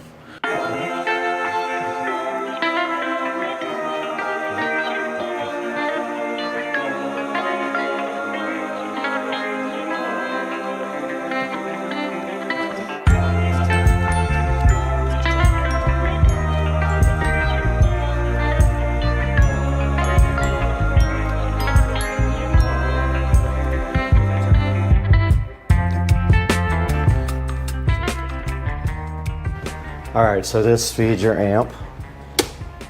That's got to go down. Do you want to go beside it that way? Yeah, we could do that too. I mean, I don't know, they're running it underneath the amp. Gives you more room for sure.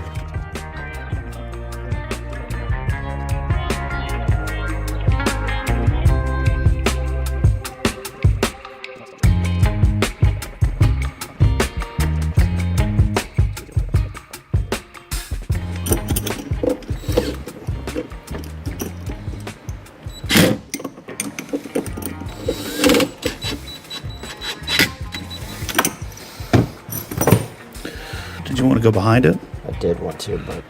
Yeah, I might as well cut off what you want now. Yep. And then I'm going to get a clamp. Tie this up nice right there. One big bunch. How much should I leave for the amp?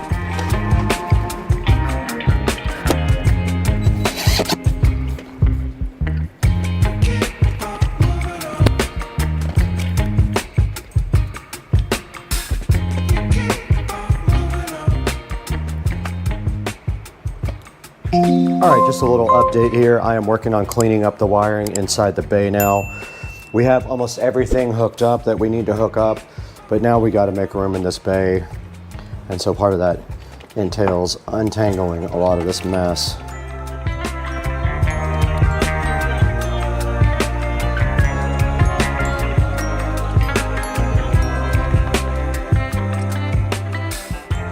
We're in the middle of cleaning up the wiring, so we're basically running our COM cable and our actual power cable from our, it's a charging cable, from our charger to our battery.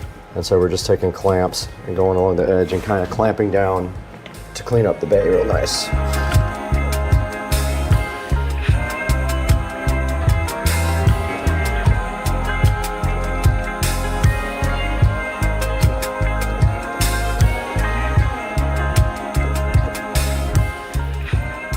So it has to switch over to the positive. What does? This blue wire.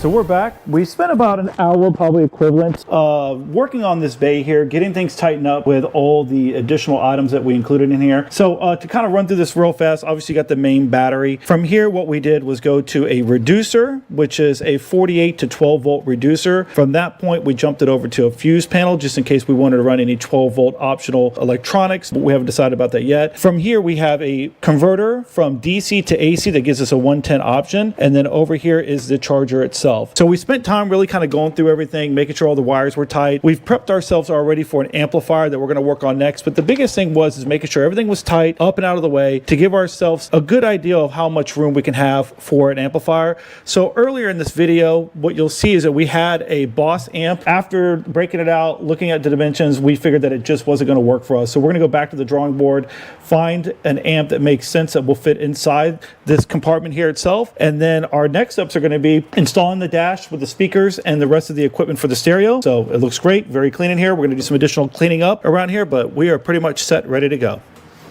If we're going to rip the dash apart, we could connect your front speakers and run the wires to the back. All right, so next we would need to pull the steering wheel off to install the dash, but we kind of get all the wiring done first. We do all that because I have to drive this thing around. That's what I'm saying. We can't just leave it in a state where it won't. We got to figure out the remote wire. We'll just jump from the positive lead on the amp to the actual power positive on the back of the amp to the remote, just a little jumper wire.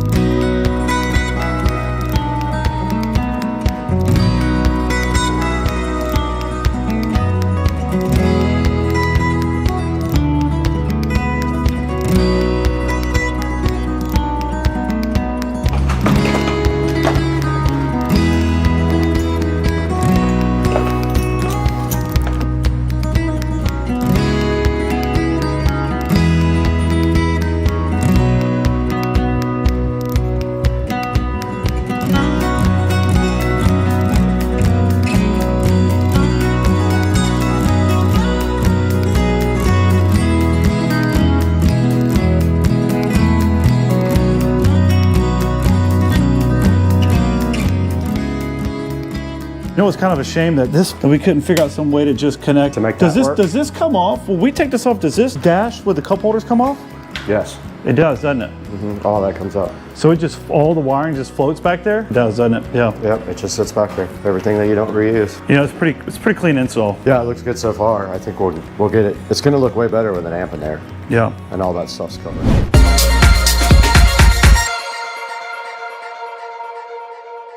Guys, welcome back to the channel, and we're back again for episode 5 of the golf cart. And today, you guys saw we published one that was mostly getting the wiring thawed out, getting everything inside of the engine bay, and cleaning up all the wiring. Joe, how did that come out in your opinion? No, I think it looks really good. Again, with how much space you get back from getting rid of all those batteries, we're able to fit in all types of stuff here. So the last thing that we're going to install for this particular build is going to be an amp that we found online. I think it's going to work perfect for what we're doing. And then we're going to put some speakers in the back here, as well as some speakers in the front and the new dash, and it's going to be pretty much ready to go. Yeah, so we did a lot of research on amplifiers, and I do a lot of watching oldschoolstereo.com on YouTube. He's a big fan of tar amps, and he has amp dynoed them. And from what he says, They're very underrated. This amp is extremely small and it has absolutely cool reviews. We're hoping even though it's small, it puts out a decent amount of power, and we decided if it doesn't, we'll probably go for one of their mono subwoofer amps and separate out the sub from the 4 other speakers. It'll be easy once we have our wiring already established right there. So what's our first step here? What are we gonna do right now? Yeah, so to start chipping away at this, the first thing we're gonna do is come back here. The plan is to put 5 total speakers in. So we're gonna have 4 6.5 speakers that are waterproof, marine grade. 2 are gonna go back here in this particular section, and then 2 will be in the dash with the subwoofer in the rear. So the first thing we're gonna do is knock out, get in the holes where these to be put in, get them wired up, and get those wires ran up here to the amp. Okay, do we have to take your back seat off to do that? Yeah, so it'll make life a lot easier. I think we're gonna have to get in there with a jigsaw to make the cut. So we're gonna take this back seat off just to make our life a little bit easier. 4 bolts, I think, total, so it won't take about a few minutes to get this off, and it'll make our lives a lot easier to put these speakers in. Gotcha, okay, cool. So we're gonna need our wrenches and also our jigsaw to go ahead and do that. So absolutely. Let's go ahead and get all that stuff gathered up because we don't have the tools we need right now. Yep, let's do it. All right, guys, bad news. Last night coming home from a work event, there was a big, huge box in the middle of the road. Did all I could to avoid it, but unfortunately, I swerved to miss it, and this is what happened. I hit the corner of it, and it looks like it broke my bumper pretty hard. It didn't get my headlight. It did get this whole entire bumper though, and this fog light is in the car. Not good. I think at this point I'm also going to get my hood repainted since it's already going in for this. So we will see. I mean, apparently my fridge is smarter than your mom is controversial because we have some great comments down here, guys. My kitchen, real quick. Please go check it out.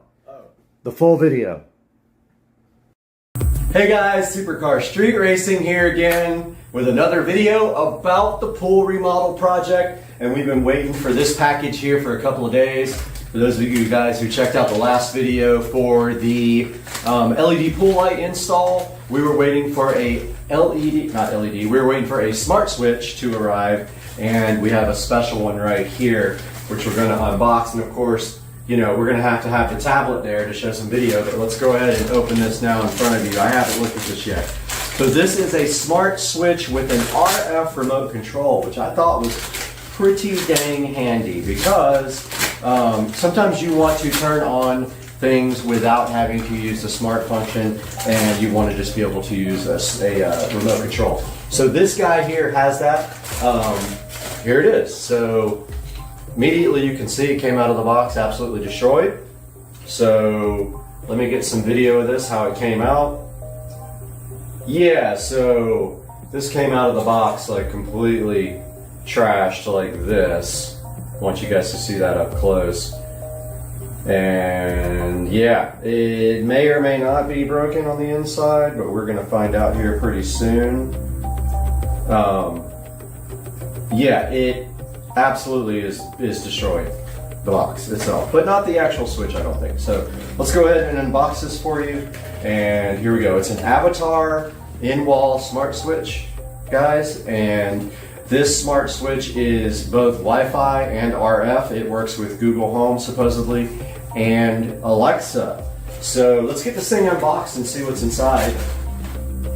Now remember, most smart switches are going to need a neutral wire, so that's the white wire inside of your box, and not every single wall box has a neutral wire. So Lutron makes one particular smart switch that doesn't need a neutral wire. I have one. It actually came out of the location that this is going to go in.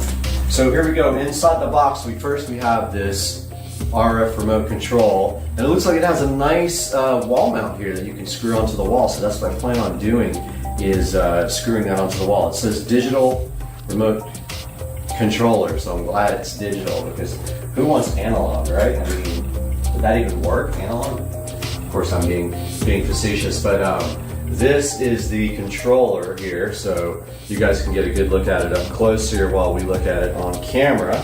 It's got an A and a B button, I'm not sure what that's about, but yeah, so that's that part.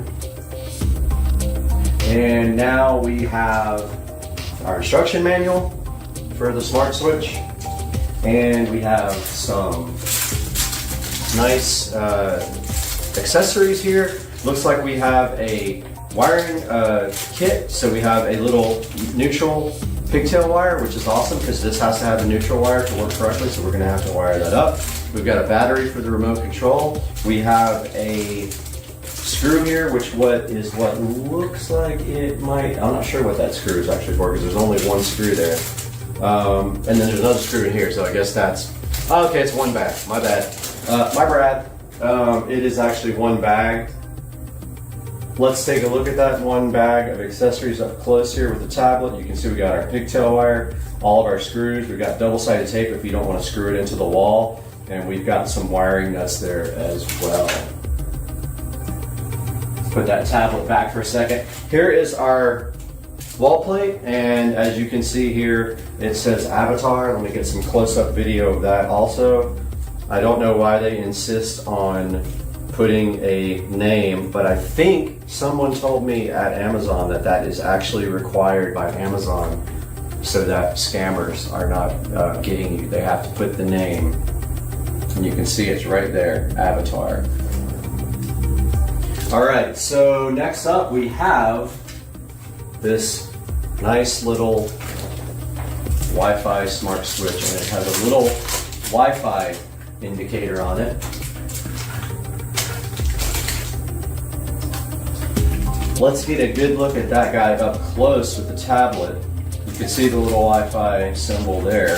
And if we flip this guy over, guys, for the big camera, we can see here that it actually doesn't have any wires on it. It just has the screws there. All right, let's get this guy out of the cardboard here. Take a look at it. All right, so it's in a nice little plastic bag here. And let's see what we got here. So here's the Wi-Fi smart switch, guys. And on the back of it, it has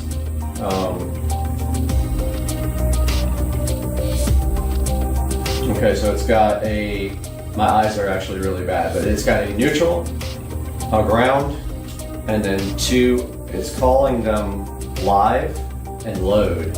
So what that's going to mean is these two bottom ones right here, we'll get some good video of that with the tablet.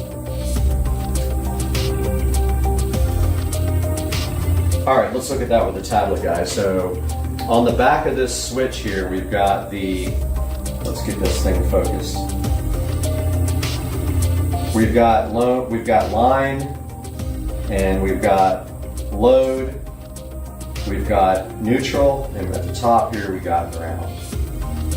So we are going to have to come up with a ground wire for this guy and put it to the ground on the box there, which is fine. I have another terminal we can use for that, another ring terminal.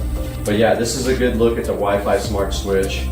And you know, it is quite girthy. So if you don't have much room in your electrical box and you have a lot of wires going here, you might want to take a look at that size right there and what that's going to do for you.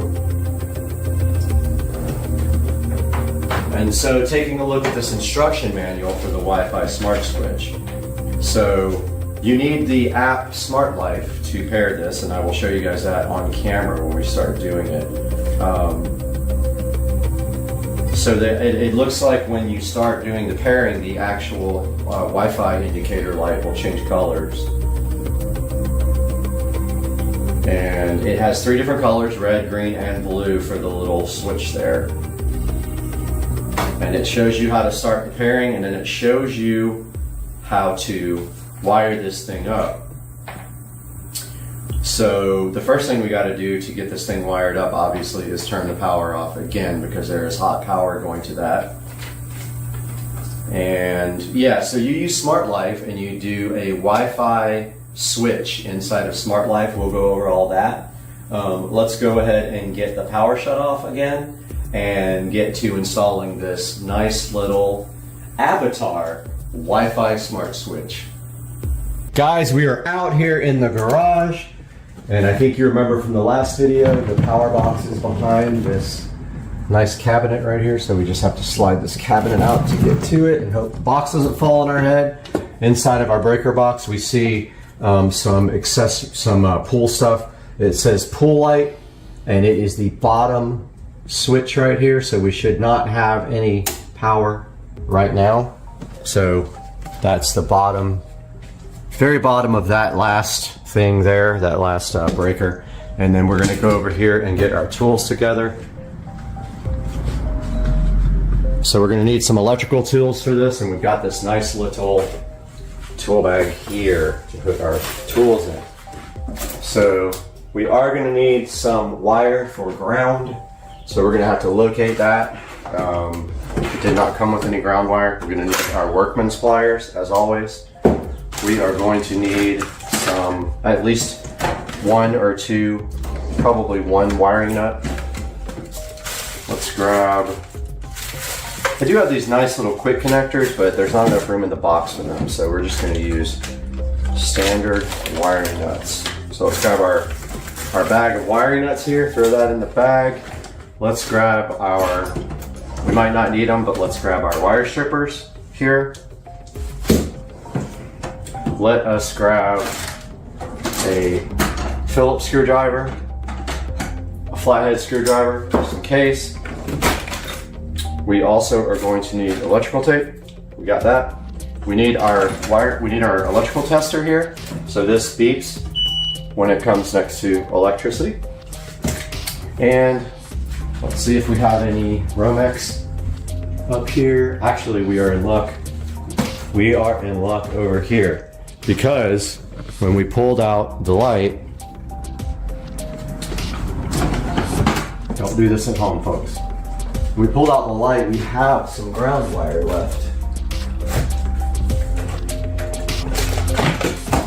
So here's some ground wire. We only need a very small piece.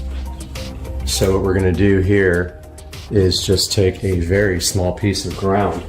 We only need to go like a ½ an inch. So let's cut that off right now with our workman's pliers. These are the workman's pliers.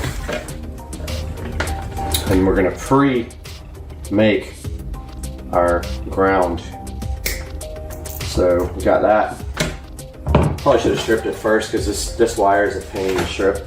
It has the slippery coating on the outside, but that actually worked pretty good. You got the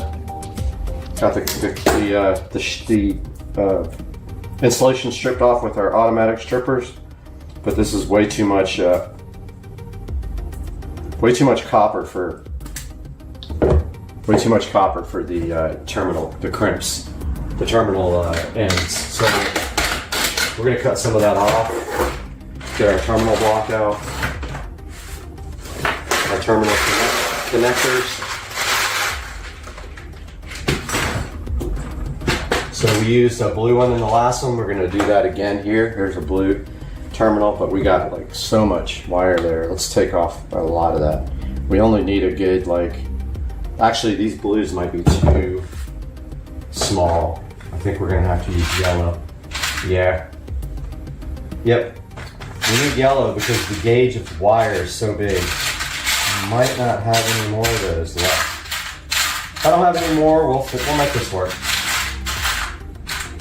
Aha, found one. All right, so you see how there's too much wire here. We're gonna take this and take some off. And then we just take our ring connector here. It's a little bit too big for this guy. We need our crimp tool. Our crimp tool is here. Notice on the crimp tool, it has color codes. So this is a yellow. So we get that good in there, and then we just crimp it. So that's crimped and ready to go for one side. Let's strip the other side back. And we don't need to strip as much this time. Well, it just actually cut the wire. Pretty funny.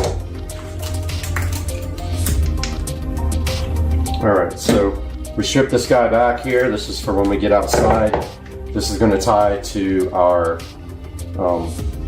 this is gonna actually go to the receptacle, the switch.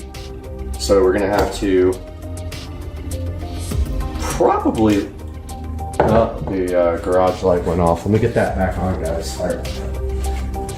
Yeah, we're gonna put a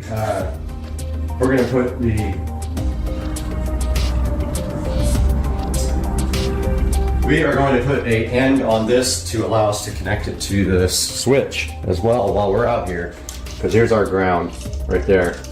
So let's put a spade connector on there. I think a red will work. Let's just use a red.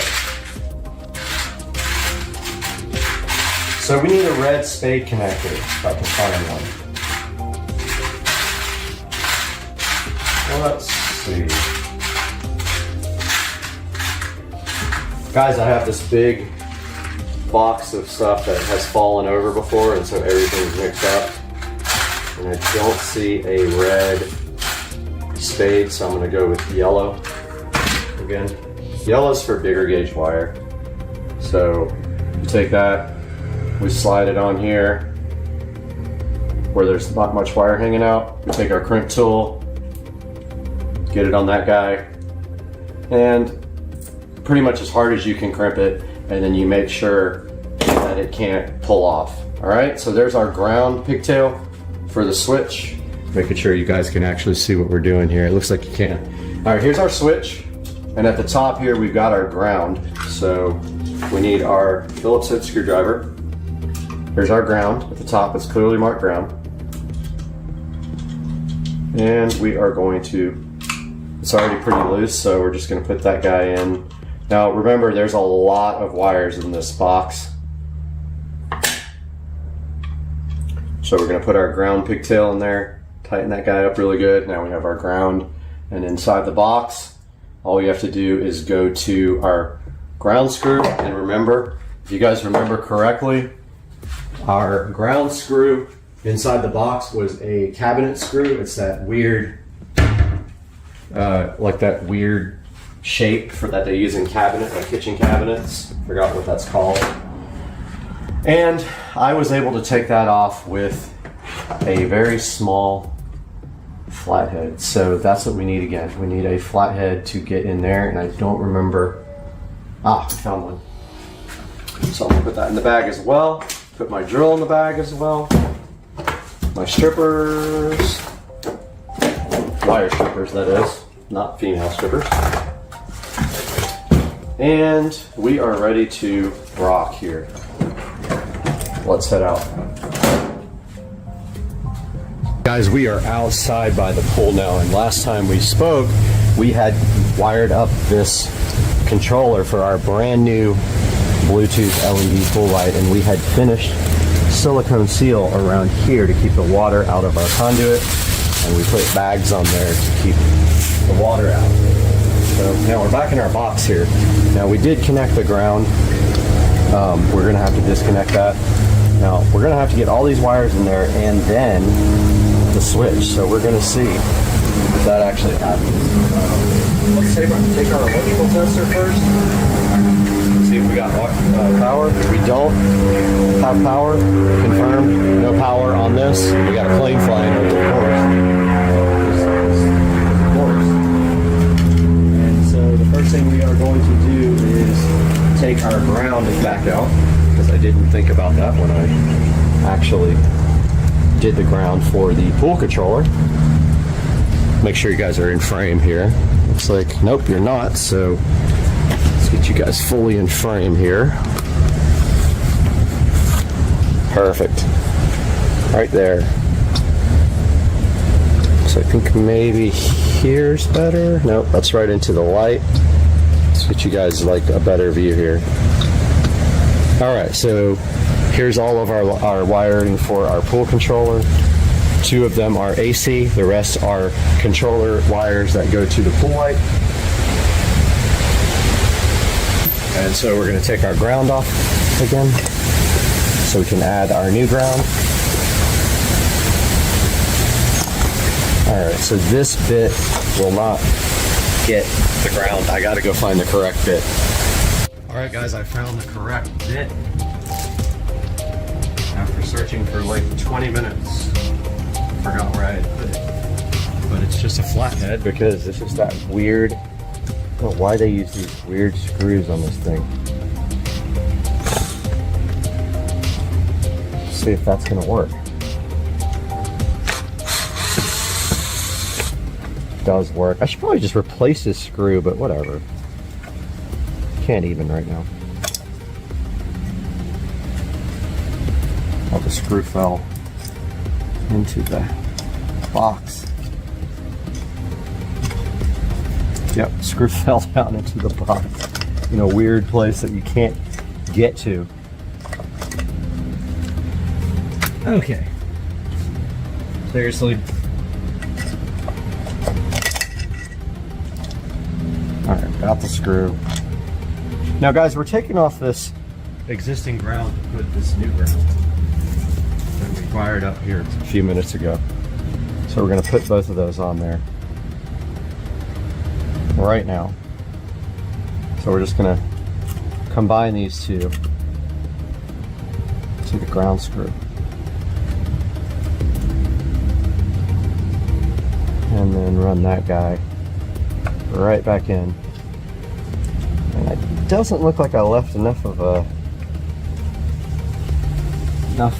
wire there, but we're gonna try it anyway because that's what we do. And I'm sorry the view's blocked.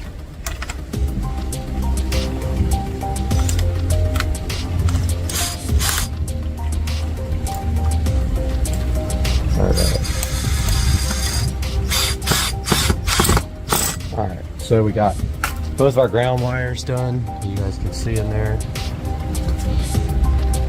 Right here we got, oh, still got the bit. So we got our ground wires ready to go there. Now we're going to attempt to wire up our switch and get that all in the box. And that's going to be a grip of wires with this big thick thing in there. So don't know if I'm going to be able to do it. We're going to try though. They're going to be squashed. We'll just put some at the top, some at the bottom, and hope that that works. That ant's crawling on me. So many ants out here. Yeah, see, like this guy right here, I don't know if that's going to go. You need to kind of spread them out in the box. A couple there, and then that's going to push right up against them, but it might be kind of squashed. Alright, so now we have to hook up our neutral wire. Well, I already pushed everything in there, so I need to pull everything back out. So we got a neutral coming from our box here, and it is tied in here. It's our black wire. Sorry, this is our hot. I always get that confused. We need to undo our hot. The AC has a hot, which is black. It has a neutral, which is white.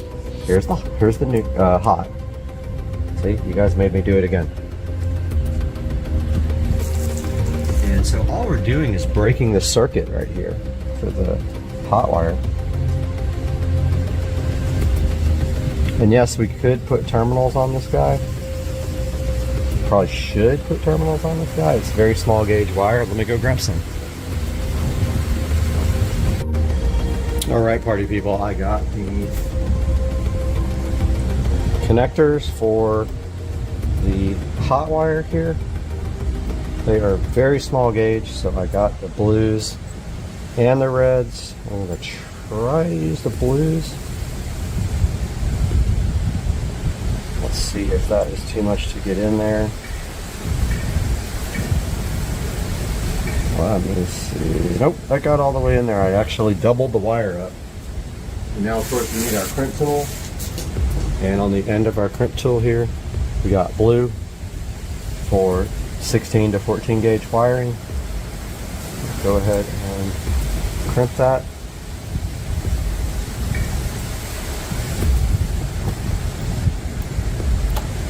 And squeeze it good.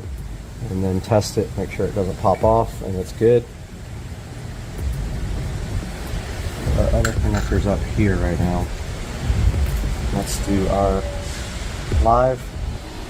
So they're calling one of these live and they're calling one of these load.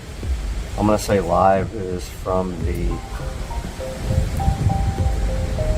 box over in the wall over there. I'm gonna try that, see if that should be fine. All right, that one doesn't want to go doubled up, so I'm just gonna go regular on this guy. Print that off.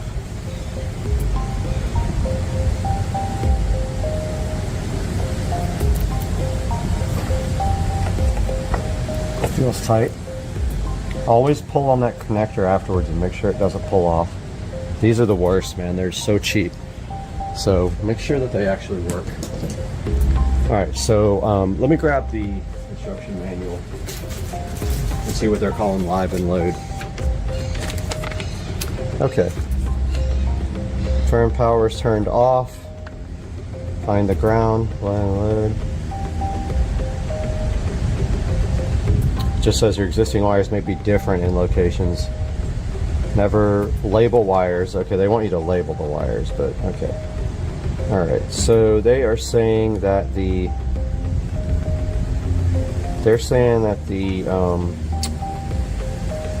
load goes up to the actual switch, so we're going to wire that to go up to the controller. Yeah, so that's what we're going to do. So up to the controller, we're going to do load on the back of the switch that's labeled load. So let's get our Phillips screwdriver here, find the load. And of course the challenge with any electrical project is getting everything back into the box. So here's the load wire right there.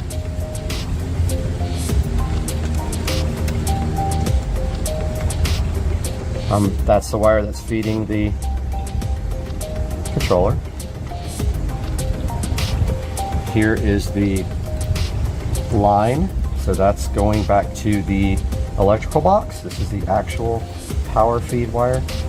I'm trying to make these wires where they will go back in the box, but it's going to be fun getting this back in.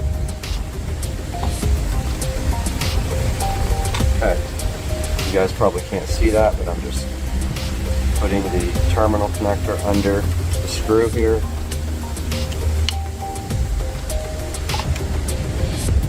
And it's being a pain. It's being a big pain. What this terminal's like. Okay, that's better. Alright guys, so once you get that terminal under there, we can go ahead and tighten. Okay, it slipped right out, of course. It just does not like this terminal connector. Yeah, it's trying to come out when I tighten down. Yep. It slips out every freaking time. I'm about to go off on this thing, guys. I don't know why it's doing that. I might have to squeeze these two terminals together. Yeah, it does not want to go in. So I'm going to squeeze these two guys together a little bit. Just a little. Try this again. I tightened up the, oh now it won't even go on. Now it is, okay. So I'm holding it while I'm tightening it, but literally it's popping it right out. I can't even like force it in, it wants to come out. Okay, there we go. Alright, that's tight. That's not going anywhere. Got that one in. And now we need a neutral wire, so that means we got to disconnect our neutral right here.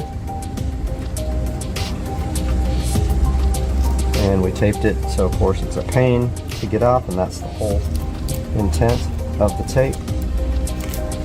Got that off of there. And we're going to try to reuse this same size wiring nut because we don't have much room in this box for big wiring nuts. Now we got to open our accessory bag here. We got our accessory bag here that has our little neutral wire. Don't lose all the other accessories when you open it. Very thin wire, you don't really need a lot. So we're going to put a red terminal on this guy because it is so thin. See how thin that wire is? We don't need anything major. As far as, you know, our terminal connector, it's like It's probably like a 22 gauge wire.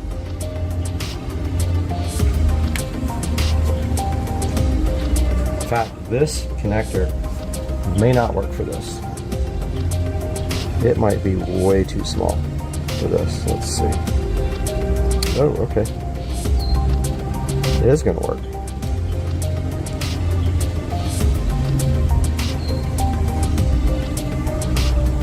Matter of fact, I can't get that one in there. I can't get that into the red connector, which is crazy. Okay.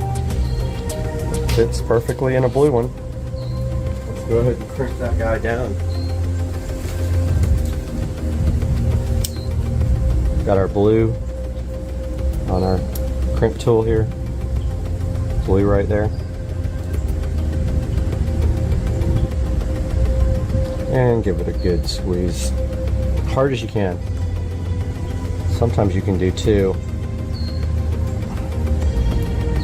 And yeah, that's in there good, guys. This end is for the pigtail, so that connects to our other neutral wires, which are right here. Get that guy, twist it, get our wiring nut going, and that is tight. Let's get our tape now. And we only need just a small amount.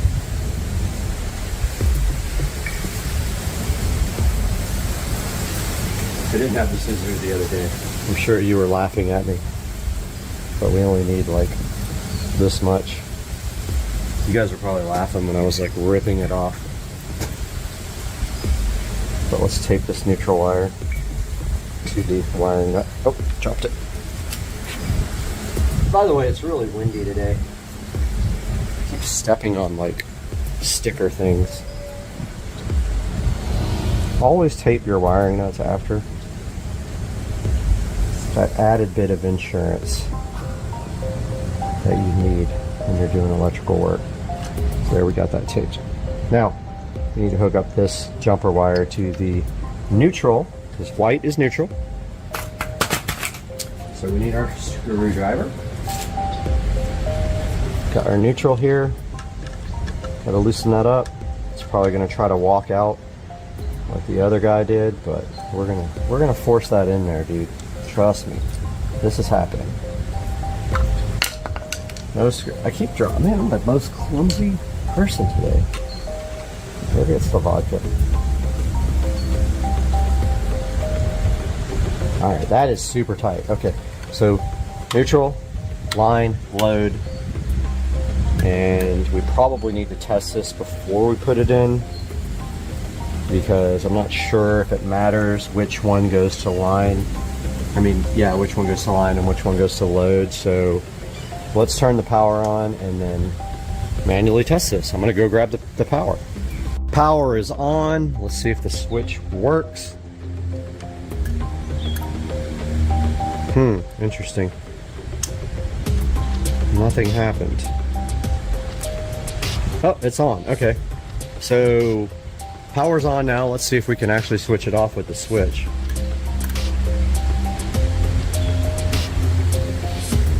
Okay, that did nothing.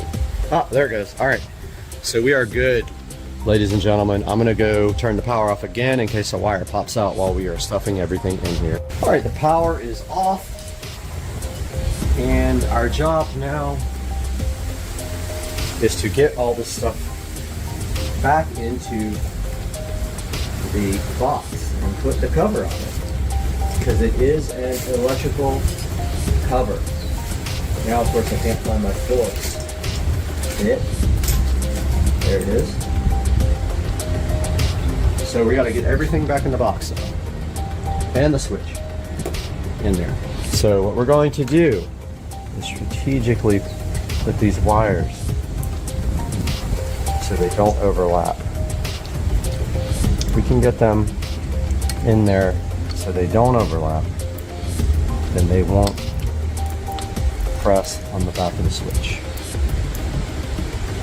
When you do this with a regular electrical box, it's kind of way easier.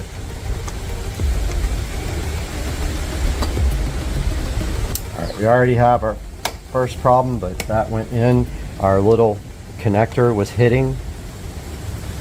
Our terminal connector was hitting, it was too thick, but that actually worked, it went in. Now here is our cover plate. I'm trying to remember how this goes in. You put this on there, and then you put the actual cover plate and screws in at the same time. So it goes, oh, I see, I remember. All right, so you put the screws in, through the gasket, like this. Make sure you guys can still see this, yeah. So you put the screws in through the gasket and the screw, and the switch. And then, same here for down here. And you run that in, but you don't go all the way in, okay? You gotta go like almost all the way in. All right, so we got our drill here. So we're gonna run these in, but not tighten them all the way.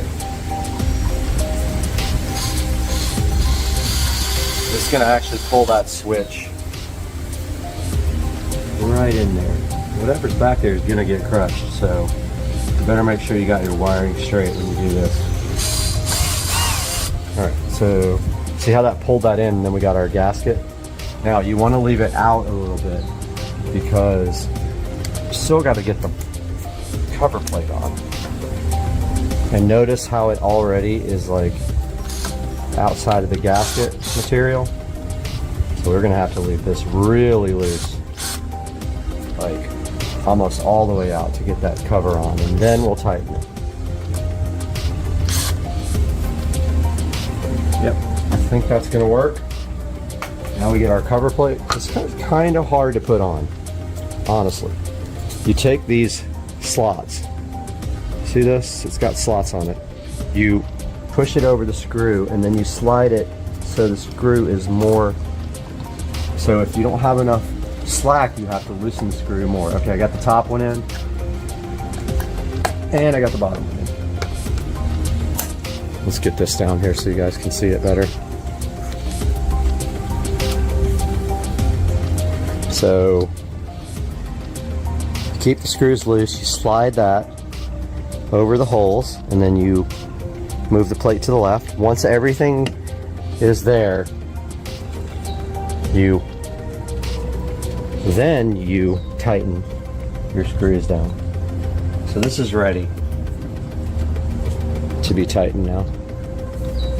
Go ahead and see if I can do it. At the same time, you try to get it level.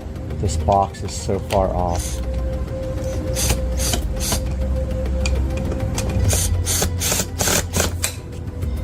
Oh, this box is way off. It's trying to like kick back. You notice the gasket's like all... Yeah, it wants to kick to the side, but that's fine, whatever.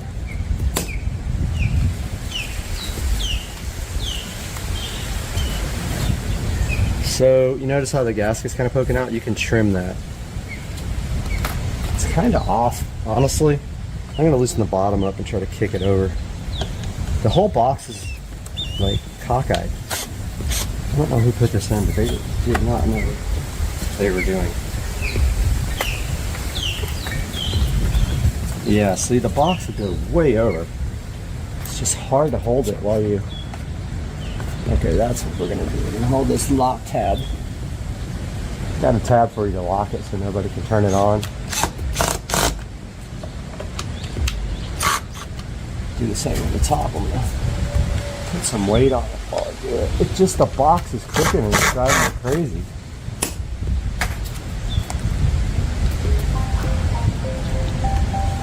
It's actually kind of better like that. So that's the finished product. Let's go turn the power on. Alright guys, let me lift you up a little bit here so we see the controller as well. Take you guys along for the ride. power is turned back on. Let's try the switch. All right, so we do have power here. So now we need to program. Now, so for this, I need to get my tablet because we're going to have to use Smart Life, so I'll be right back. Okay guys, we're gonna try this to pair the switch. I held down the button on the smart switch for 20 seconds. We are going to try to pair it. So we hit the plus button here, add device. We're looking for Wi-Fi switch. Switch Wi-Fi right here. We got our Wi-Fi network. It has to be 2.4 gigahertz. Hit next. It says reset. I already did it. Blink quickly if you reset the device. Blink slowly lets you connect directly to the device. Blink quickly lets it connect directly to Wi-Fi without you going through an extra step. So let's see if it has it. Oh, it found it already. Okay. Found one device, added 0 successfully. And it's not doing anything. I guess it's trying. This thing is annoying me. Found one device has added 0 successfully. I'm about to kill this thing.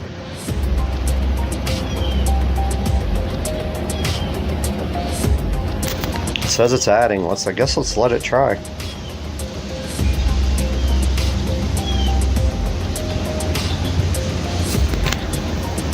Oh, this thing is not doing anything. Oh, there it goes. I'm glad I didn't cancel it. Next. Done. Let's see if it actually will load. Last time it would not load here. So I literally just held the button down on the front of the device for 20 seconds and then I started the process of pairing. And it is just sitting there spinning for whatever reason. Let's see if it times out, I guess.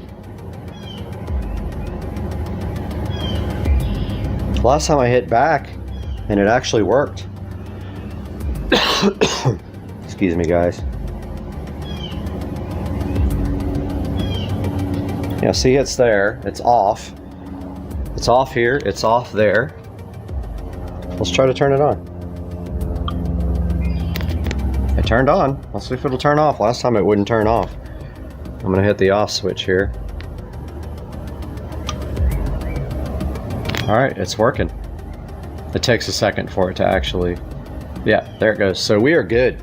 This last attempt worked. Let's rename it. I don't think we can. We can't rename it. It just sits there like spinning. I'm gonna let that go while you guys don't have to watch this if I get it to go to the rename. So, huge disaster.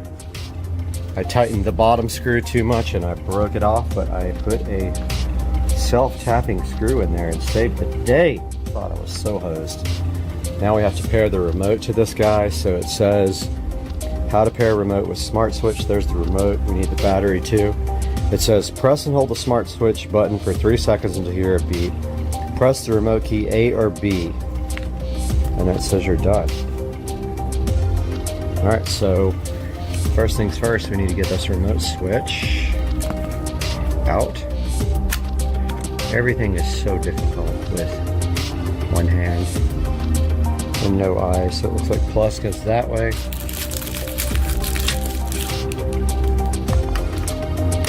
That. Let's try to get this remote working. It says press and hold the switch till it... Alright, I accidentally stopped the video, but it says press and hold the switch till it beeps. Let's do that.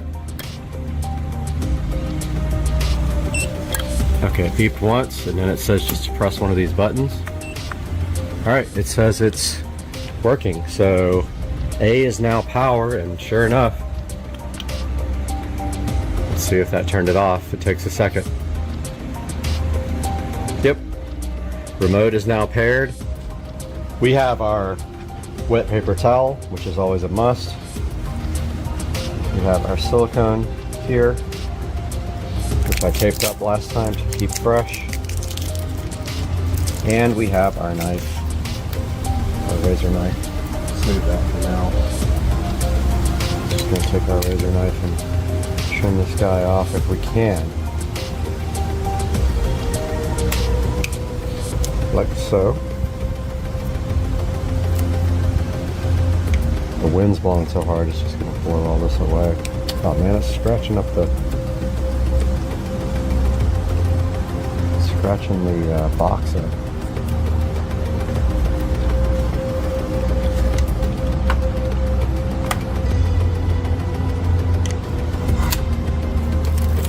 Got that trimmed up. That is it. This side looks good. Just the top here. Can't get it perfect, but now we'll take our silicone sealer. You need a wet paper towel, by the way, when you deal with this stuff. Damn, I keep stepping on like stickers. So have a wet paper towel so you can wipe this off your hands.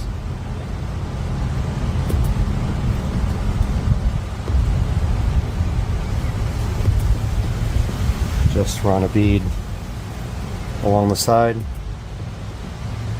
and top.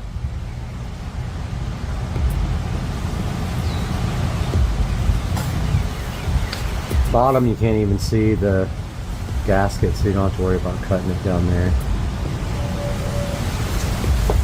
And then when you're done, you can take your wet paper towel and get all the extra off. Now, this side's way off because this box is so crooked. And now once you're done, take your wet paper towel, just use your finger, rub it on the wet paper towel. Excuse me guys, pollen. Just like that. Wet paper towel keeps the silicone off your hands. There's a nice bead on the side here. You guys can't really see it on camera, but that's actually perfect. See how the wet paper towel gets it right off your fingers?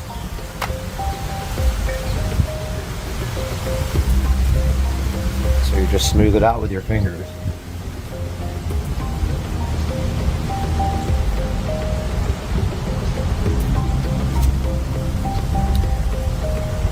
It's pretty good.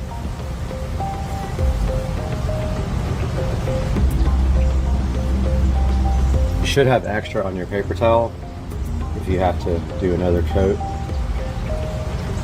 which I did right there.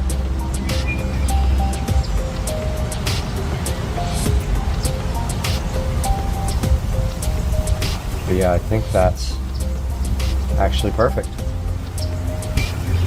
As I can see, silicone in all the seals, top and bottom. So there's extra here if you need some.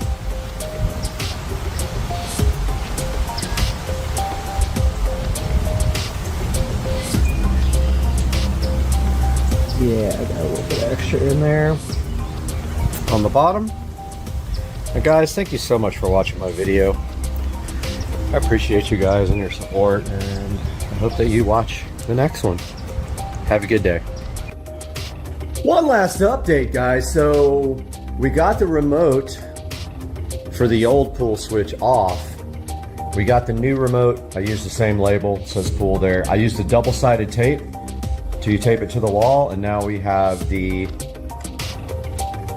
remote control for the pool right here. So when we want to turn the pool light off and on, we can either use Alexa or we can use this guy. Hope you guys are having a good Saturday.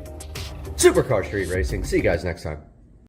Hey guys, welcome back to Supercar Street Racing, and this is the video before the video. And I wanted to get on here before we start installing this device and talk to you guys a little bit about why this device is so important. Chamberlain absolutely refuses to work with Alexa. They will not pay the fees to be integrated with Alexa, so you cannot control your garage door with Alexa. You would have to subscribe to a service to do that. So this Tailwind smart Wi-Fi garage door opener allows you to integrate with Alexa. All you have to do is put it on your garage door and your opener, and then you can integrate for free, just the cost of the actual device. So Chamberlain, shame on you, but guess what? We're gonna get to work today and show you guys how you can do this on your garage door. So let's get to work.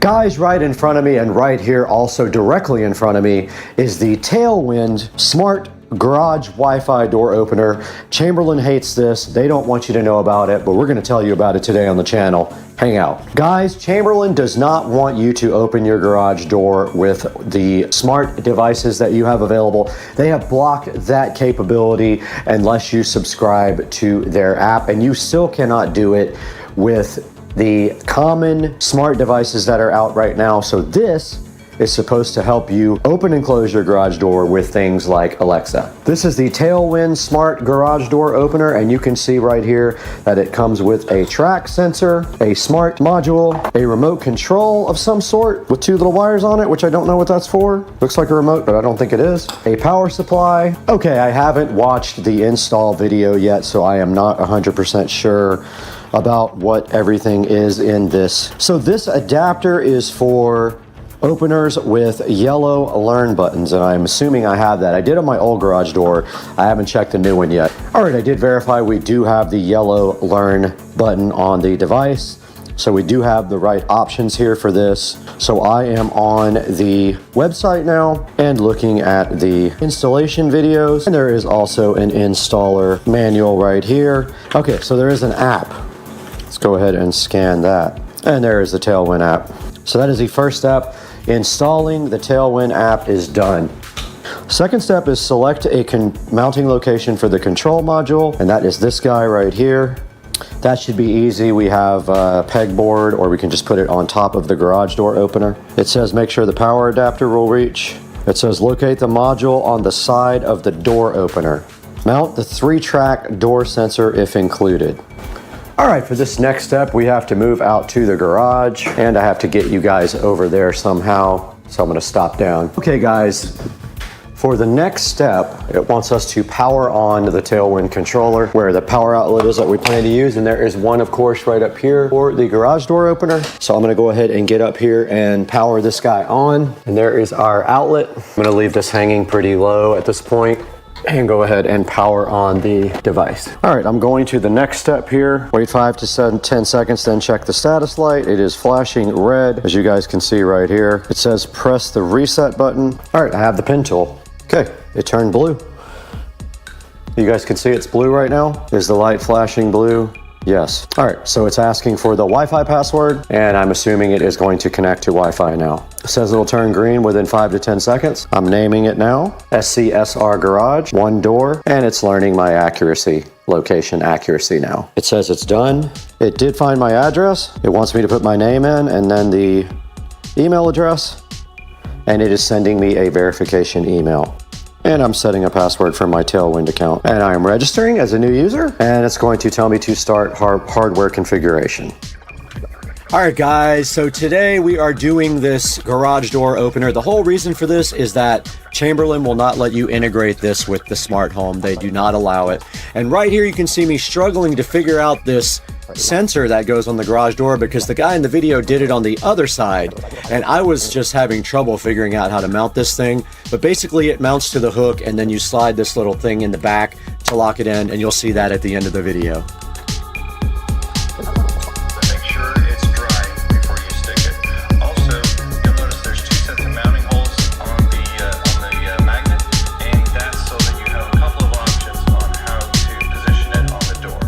Okay, so the next step is mounting the magnet to the door, and I guess we're gonna have to do it like that because it's too far out like that.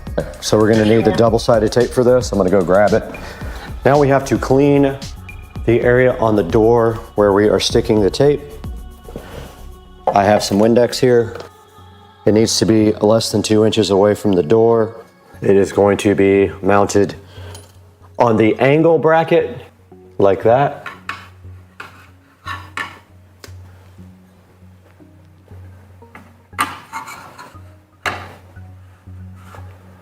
Just like that. Make sure it's not touching the door or anything close to the door before you go ahead and apply pressure, and hope that this doesn't fall off and mess your car up. And I'm giving it a good amount of pressure here. So that looks good. Let's go ahead and continue. All right, we're back, and I took a picture of this because I cannot read it, but we have to connect the white blue stripe wire from the tailwind module to the red wire of the adapter. And after we are all done, we'll tie these wires up nice. Okay guys, right here I'm just doing wiring. I am connecting the tailwind module to the adapter, which looks like a remote control. If you have one garage door, it's super easy. You connect the white with the blue stripe to red all the time, and then if you have one garage door, you connect the white wire to the green wire. That's all it takes for one garage door.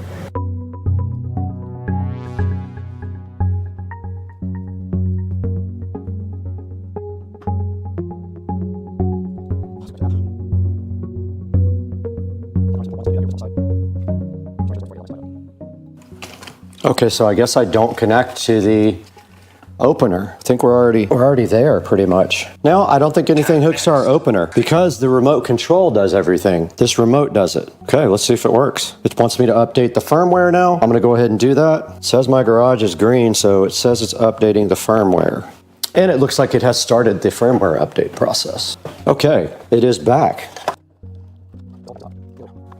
All right, guys, all you see me doing right here in this clip is tying up the wiring really nice to the side of the garage door. And also, I have heat shrink tubing over the joints, and I use soldered connectors that use the heat gun to go ahead and make them stick. So I'm doing that all right now in this clip. And that is that. Should be done with this project besides getting this thing linked up to Alexa.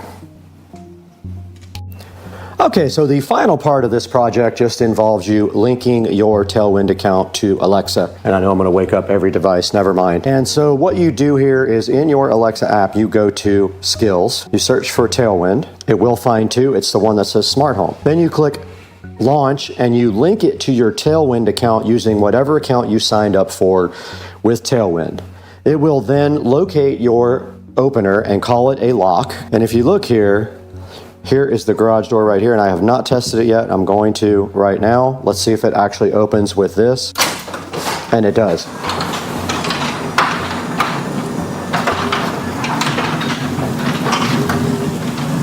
And now we will go ahead and close it when it is done. So you say lock it, it actually closes it. Chamberlain does not want you to do this, so just remember, Chamberlain will do everything in its power to not let you control this with Alexa. Okay guys, I just wanted to give you a good close-up view of this, the way this actually installs. So you take this Tailwind sensor here, it hooks around the J track right here, and then this little plate pushes through to kind of jam it up against the track. And then you tighten down this screw here to get it completely tight. Hopefully you guys can see that right there. So this just hooks around the back and this little plate slides through there. The magnet that it has to sense mounts right on the garage door right here. And you can see I use the angle. If you don't use the angle on this, if you use the flat, it would be too far out. So the angle lets it sit just next to it. And we went ahead and installed the actual smart box and the adapter on the very top of the garage door opener right up there. And the power goes up to the ceiling right there. We went ahead and tied up all the wiring and did heat shrink tubing. Even on the stuff that they gave us that had wiring nuts, we did heat shrink tubing and we did the solder shrink wrap connectors. And that is how the system came out. Let's go into the Supercar Street Racing Studios with Brad and see how you can get yourself a Tailwind for your Chamberlain garage door. Hey guys, welcome back to Supercar Street Racing. This was a difficult one for me to tape and film because of the fact that there was a lot of downtime in between clips and stuff like that, and also pretty boring, but I wanted you guys to see this because Chamberlain refuses to allow you to let your device work with Alexa. They don't want to pay the licensing fees, and in order to use it at all, you have to do like IFTT or something like that, and I don't even know if that works anymore. But this Tailwind device will allow you to do smart home with your garage door and also open and close it, which you cannot do with any other device. So you got to get this Tailwind. You can see it right here on your screen. It's basically a control box right here. And what happens is if your garage door has a yellow Learn opener on it, then you will need the special adapter, and it basically looks like a remote control that wires into the Tailwind smart home device and then allows you to link your Alexa to that and use it in smart home and use your voice to control it. It will ask you for a PIN because it thinks it's a lock. So you will have to give a PIN number to open and close the garage door, but that is totally fine because otherwise you can't use it at all. Now I've had this sitting in the closet for almost 2 months, and I was really putting off putting it into the garage. I wanted to get everything in there first on the new garage door opener. So we do have it installed now and it works great. And then you can program it and put a routine in there to where if you say open my garage door, it will go ahead and open that by doing the lock part. So go ahead and order yourself a Tailwind because Chamberlain, you're not going to let anybody do it. I know you're not. And guys, we got to get out of here because we have to go open the garage remotely 1,000 times.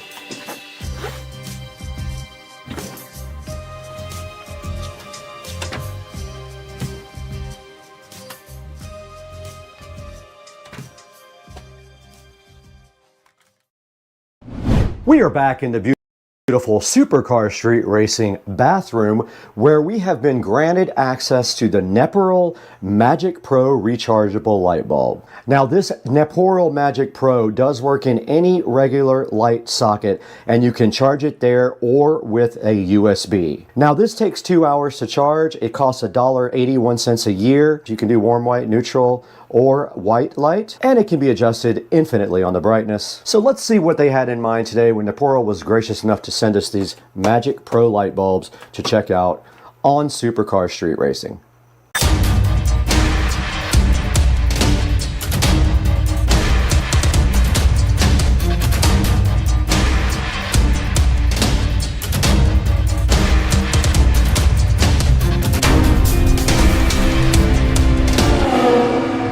Welcome to Supercar Street Racing unboxing and reviews. You've got Brad here with you, and if you don't know me, I'm so happy to have you today at the channel. And if you do know me, I could appreciate a like and subscribe on the video and a comment if you don't mind. And today we have the Neperal Magic Pro rechargeable light bulb that was provided to us by Neperal. They are so gracious to have sent us a sample of their bulb to look at several scenarios with you guys on how this might work. Now, taking a look at the box, you can see two, meaning I believe there are two in the box. And at the top of the box, a good highlight says that they work in a lamp socket and they are USB or lamp socket chargeable. Now the bottom of the box says they are 2-hour fast chargeable. They are dimmable with a hue shift, meaning they can go 3 different color temperatures, and they have a remote and a touch control also available. Now on the side of the box, a closer look at that, you can see it fits most E26, which is the standard light bulb in the United States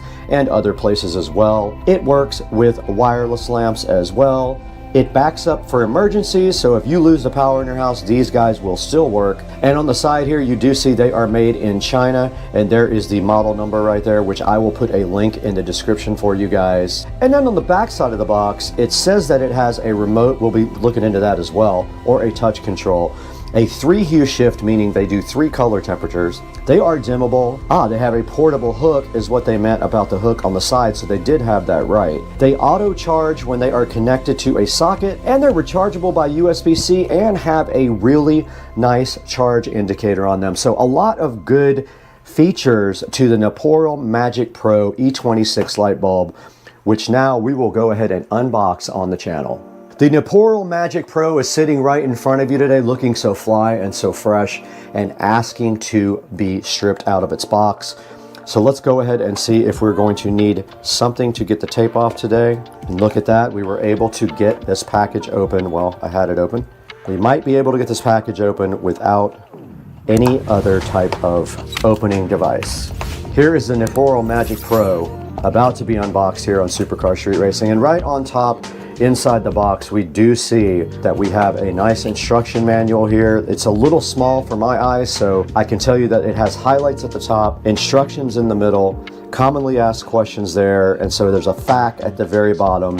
And I will take a picture of this and throw it up on the screen for you guys so you know exactly what this says. And then on the back, it does have a picture of a remote control. And they did not send the RGB. I was hoping they were sending the RGB. I did ask for that, but they did not send it. And then it does highlight the touch control down on the bottom, which I guess is on the side of the bulb. Now inside of the box here with the Neporo, you do see it comes with some hooks for you to be able to hang this bulb up somewhere. So you don't actually have to have this thing connected anywhere. It could be totally and completely wireless, which we will demonstrate in a little bit. And then also inside of the box, they give you a USB charge cable. So it is a USB type A on one side to a USB type C on the other side. Moving forward, there is another hook here for these guys. It does not charge, but you can charge it while it's on here. This does not charge it. This just hangs it up for access. Now the first Neporo Magic Pro is coming out of the box right here, and you can see the standard E26 base here. I do have the RGB lights, which I'm excited about. Now let's see if it actually works before we unbox the rest. Okay, it is not charged. And we do have our second RGB Pro here. Let's see if that one works. Does not work. So both of these bulbs need to be charged. And moving further into the box, we do see our RGB remote control here, and opening it up, it probably has a little tab for us to pull to get the battery working. Let's go ahead and get it open. And here is the remote control, and there is our battery activation strip right there. We did pull that, and I'm assuming nothing's going to happen because I think the batteries are dead. Oh, okay, interesting. All right, so I wasn't holding it long enough. They did work right out of the box. At least that one did. Okay, let's see if the other one works. Maybe I wasn't holding it long enough. All right, this one is not charged. The other one was. You can tell because when I push on, only one of them comes on, and look, it's completely wireless. Nothing connected to it whatsoever. So let's get these guys onto the base lamp and get them all charged up first. And there, it just came on again. I pressed the button, and it looks like you cycle through the colors there, but I want to get both of them charged up, and there's a dimmer if you hold it down. Let me go ahead and power this off, and let's take it in there and get it on the lamp base. In the Supercar Street Racing nice office, we do see this fan going insane. So if you hear something, that is the fan.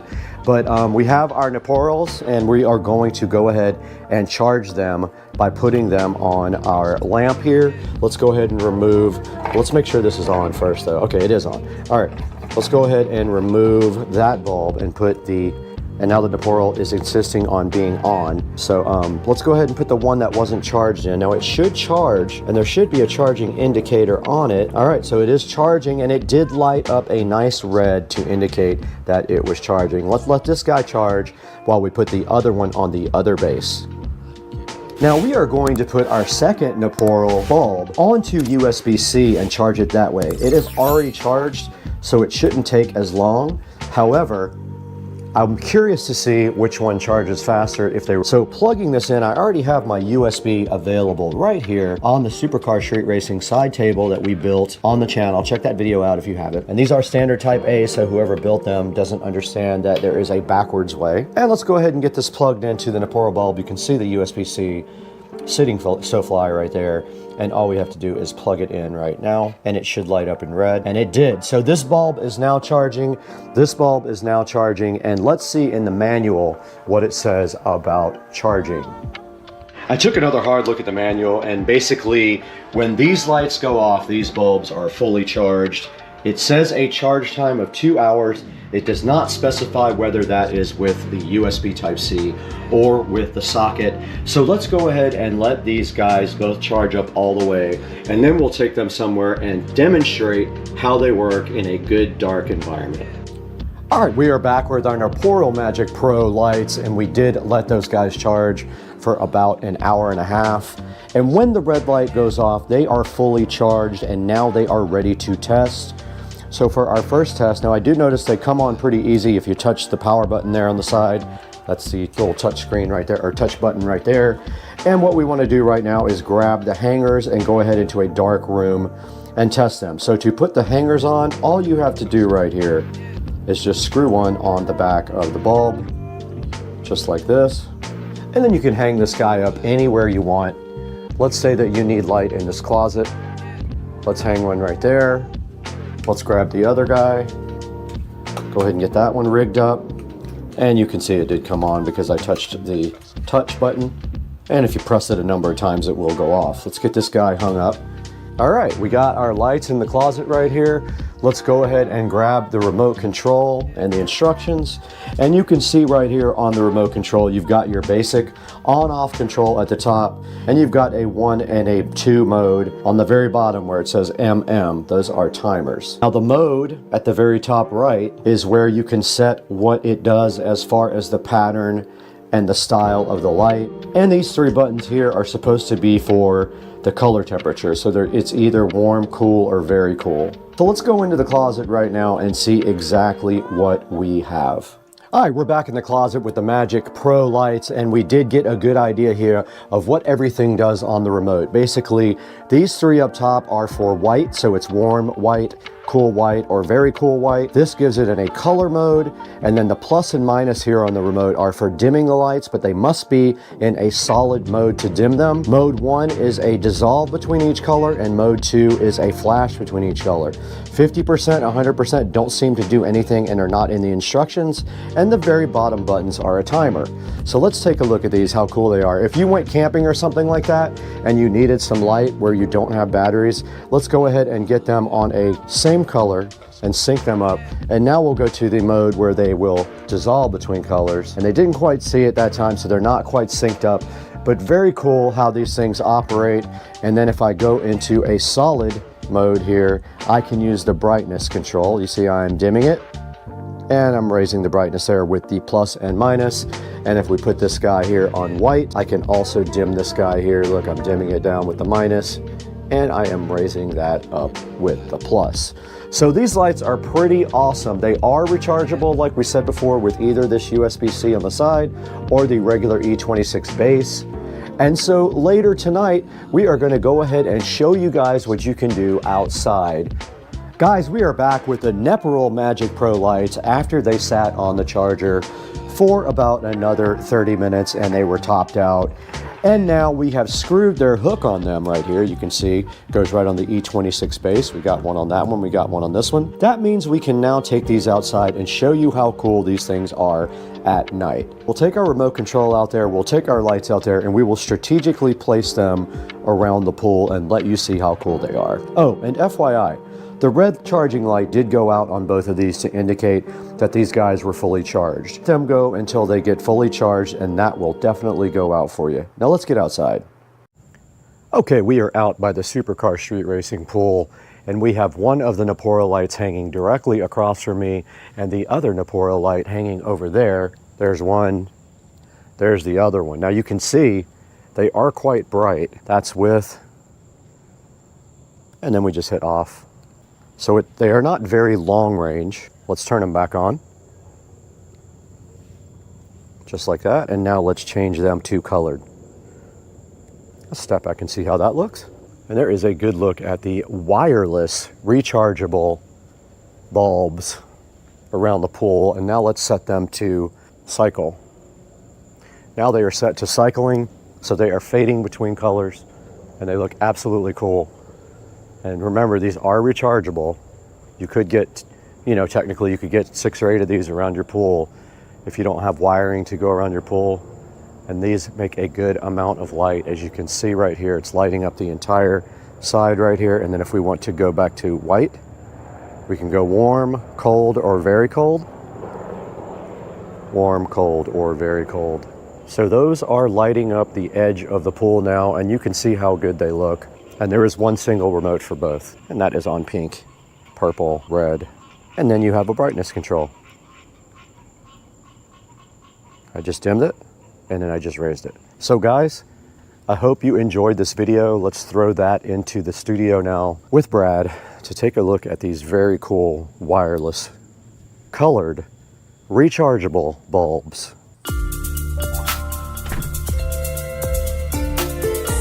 We are back at the Supercar Street Racing 4K production studio. You got Brad here, and I have spent some time with the Naporal Magic Pro rechargeable light, and I happen to have one right here sitting in front of me for you guys to check out. These things are very cool. The manufacturer contacted me and said, hey, are you interested in promoting this product? And I said, of course I am, and they sent me 2 of the RGB lights here, and I'm actually giving these away to someone after this video. So these are already gone. They have been given away to a subscriber. But these Magic Pro lights are so cool. You can literally hang them by their E26 base with these cool little screw-on things here, and you can take them off and they will charge from either the E26 base or they will charge from a USB Type-C right here on the side, which I think is just very cool. And you can see right here we also have the remote, and we can change colors with the remote. We can change modes with the remote so they can dissolve between colors. We have a brightness control, or they can go white, warm white, or cool white. And then you can also do brightness when you're on any of those 3. So these things are awesome. I really love these, and I know the subscriber that is getting them is going to get a lot of use out of them. I know a place where they would actually look really good. So pick up your set of Naporal Magic Pro lights today. There is actually 3 promotions going on right now. They have a 15% coupon available, a 5% promo code, and if you buy any 2, you get 10% off. It is absolutely insane. And I am going to be putting a link in the description for the Magic Pro by Naporal. And guys, please like and subscribe to Supercar Street Racing. Your support is what keeps the channel going. We don't make money off the channel. The little bit of money we make barely covers any of the costs on the channel. So go ahead and like and subscribe, leave a comment for us, and tell us what you think about these really cool. Look, you just press this little button or use the remote. There it goes. You press the little button and it does come on the side of the bulb. So tell us what you think about these Magic Pro bulbs down in the comments. They have good reviews. They have a 4.3 star review, and I plan on giving them a review myself because I really love the way they work. Guys, thanks again. We got to get out of here though. We got to get this over to our subscriber who's waiting impatiently for it.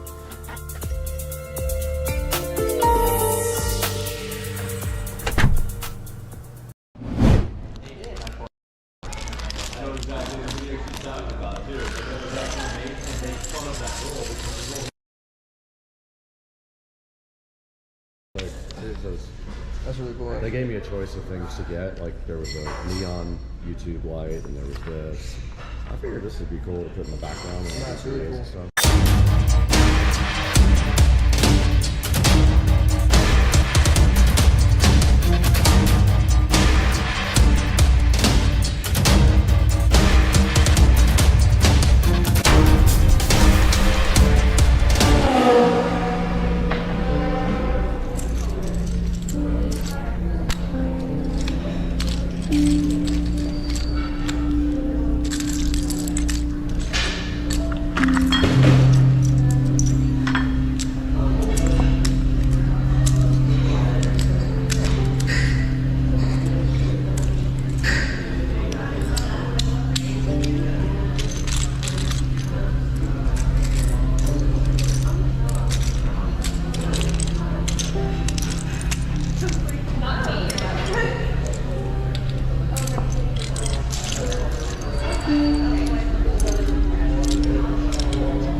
So what's this build? It's he got it from YouTube. Oh, so YouTube. Play button. Awesome.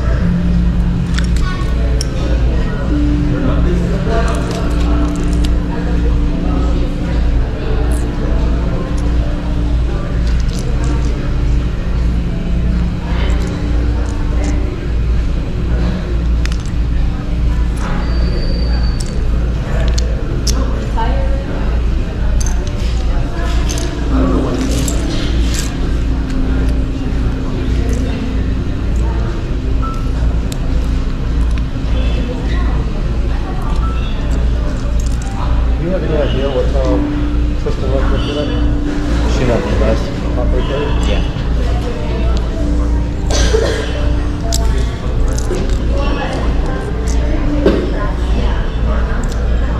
Yeah, we family closed it.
Take two, man.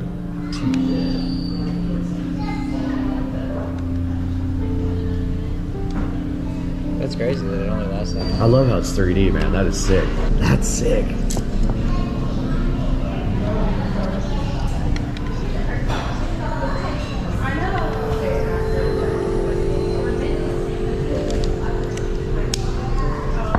I gotta do my job real quick. These nuts. Got it. Got it. Oh. Go for it, man.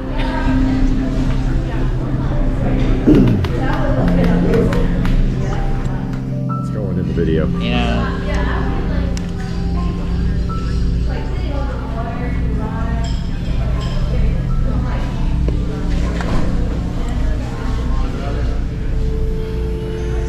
People are gonna be upset about my tattoo. About what? My tattoo. What? Upside down cross. These nuts. Who cares?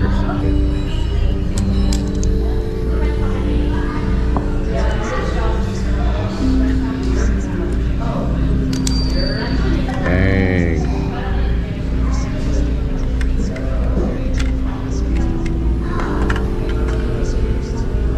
That one looks crooked. Look, the corner piece looks crooked when you flip it over. Yeah, it'll straighten out. It automatically. Dude, I just thought about twice.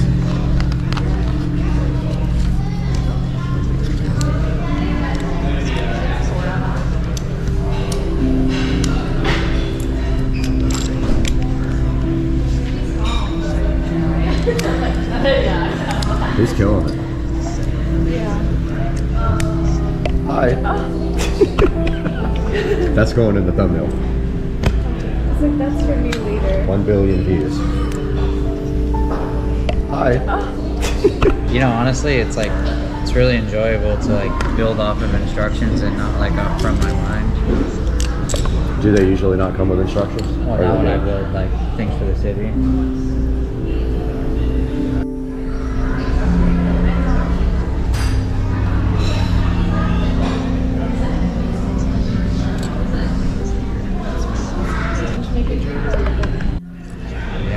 That tends to happen. Oh yeah, yeah. A lot of them are without power right now.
Lego. It's like, oh, that's a woman. Yeah, that's what I came over here for.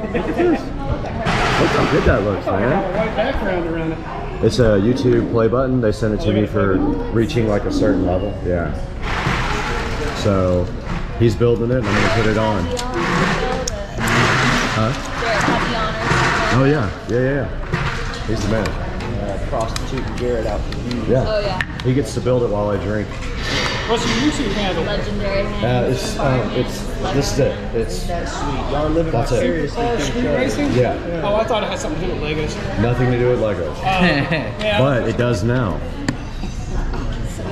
Look at that. All right, so Jared just got done building the YouTube play button. He absolutely killed it, and it came out awesome. So that's gonna go in the studio. Thanks, Jared. And that is going to do it for this one. But yeah, so this is the manual for it that they sent. And I think it took him about, how long did that take you? Like 15 minutes? 15 minutes to build. Not bad. Right, Katiba? Yeah, totally. He killed it, right? Totally killed it. Killed it. Thumbnail. All right. Yo, this is crazy. We're driving down the street. Look at this. And we're inside of a river. How does this happen? Oh, hold on. In Is it Tennessee? cold? Is it cold? Yeah, Oh, and it's so cold. and deep too. So cold. And deep. So, at 50 volume, it's pretty loud.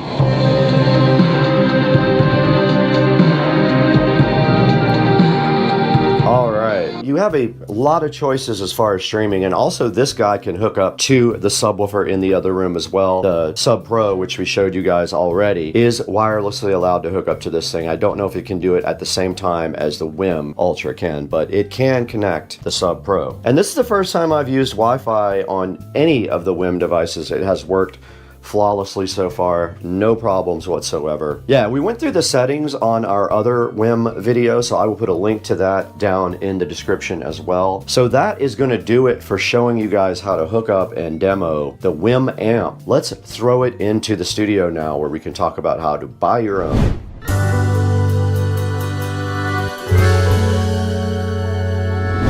Hey, what's going on, guys? Welcome to Supercar Street Racing, and we are here in the lovely Studio B. This is the second studio we have at Supercar Street Racing to go ahead and edit inside of the actual house. And today we have the WIM Amp Ultra and the WIM Sub Pro, both three guys. WIM reached out to us to see if we wanted to work with them, and of course, I love their products, so we did get both of these guys from them to review. And I'll tell you what, I love the WIM Amp Ultra as much as I love the WIM Ultra. It's the same exact box, but it has 2 channels for 100 watts of audio on a stereo pair there, and also subwoofer outputs. It does have all the same streaming capabilities. It has a RCA input jack, optical input jack, HDMI ARC input, and has a network jack as well, or does Wi-Fi. That is the WIM Amp Ultra with voice remote. Very cool product. I was super hyped about it. And they also sent us a WIM Sub Pro, an 8-inch 250 watt subwoofer that can work in a variety of configurations. You can feed it LFE in, you can do Ethernet, you can do Wi-Fi, and it's so cool because I put it right over in the middle of the room with no wiring whatsoever except for power, and the thing just absolutely rocks, and it hooks up wirelessly to any of your WIM devices. If you want to join it to your WIM, you can connect it to any of your devices. I connected it to my whole home audio system here, where I have a separate amplifier and it powers audio for the whole house. Now, there's going to be a link in the description to both of these guys. Please support Supercar Street Racing by buying all your product through our affiliate links. Like and subscribe, and please keep up with the channel on Instagram and Facebook and TikTok. All that's going to be down in the description as well. Please help us out. Please help us out by buying everything through our official affiliate link. And it is football Sunday. We got to support the Jaguars, so we got to get out of here. We have to go watch football.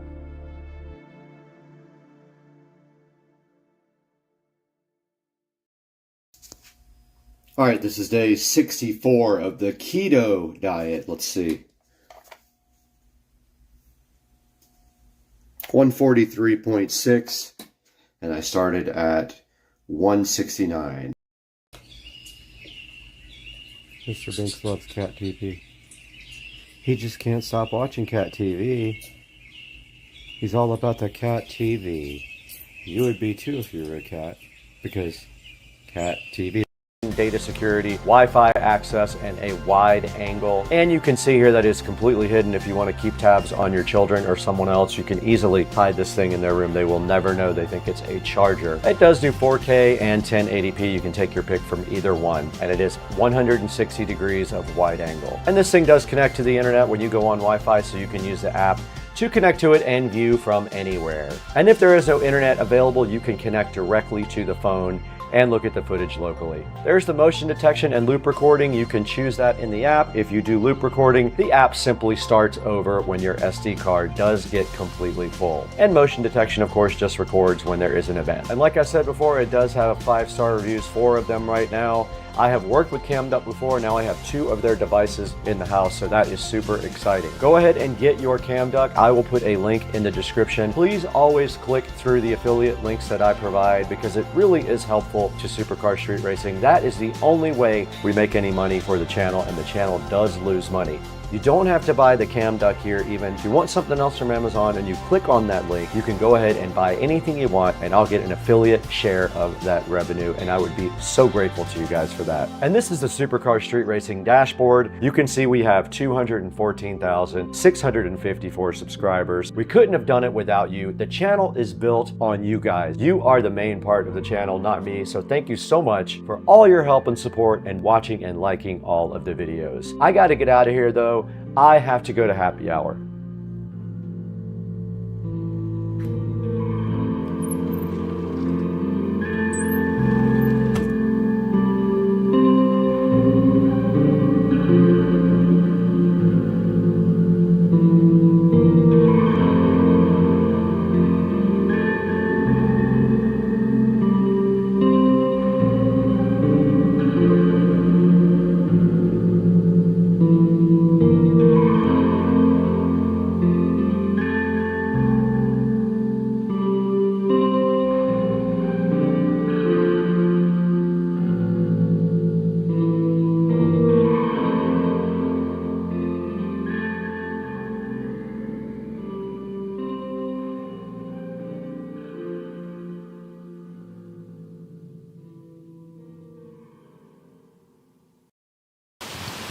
Guys, welcome back to Supercar Street Racing today, and we are outside in the beautiful SCSR compound backyard with a live studio audience of alligators all around us to take a look at the Zeek saw, and we're going to do that next, so hang tight.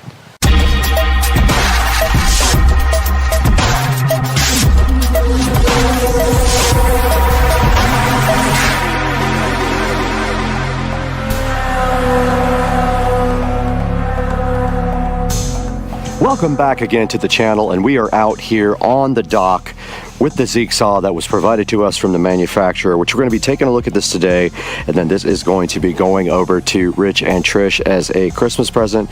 But this is a 4-inch mini chainsaw.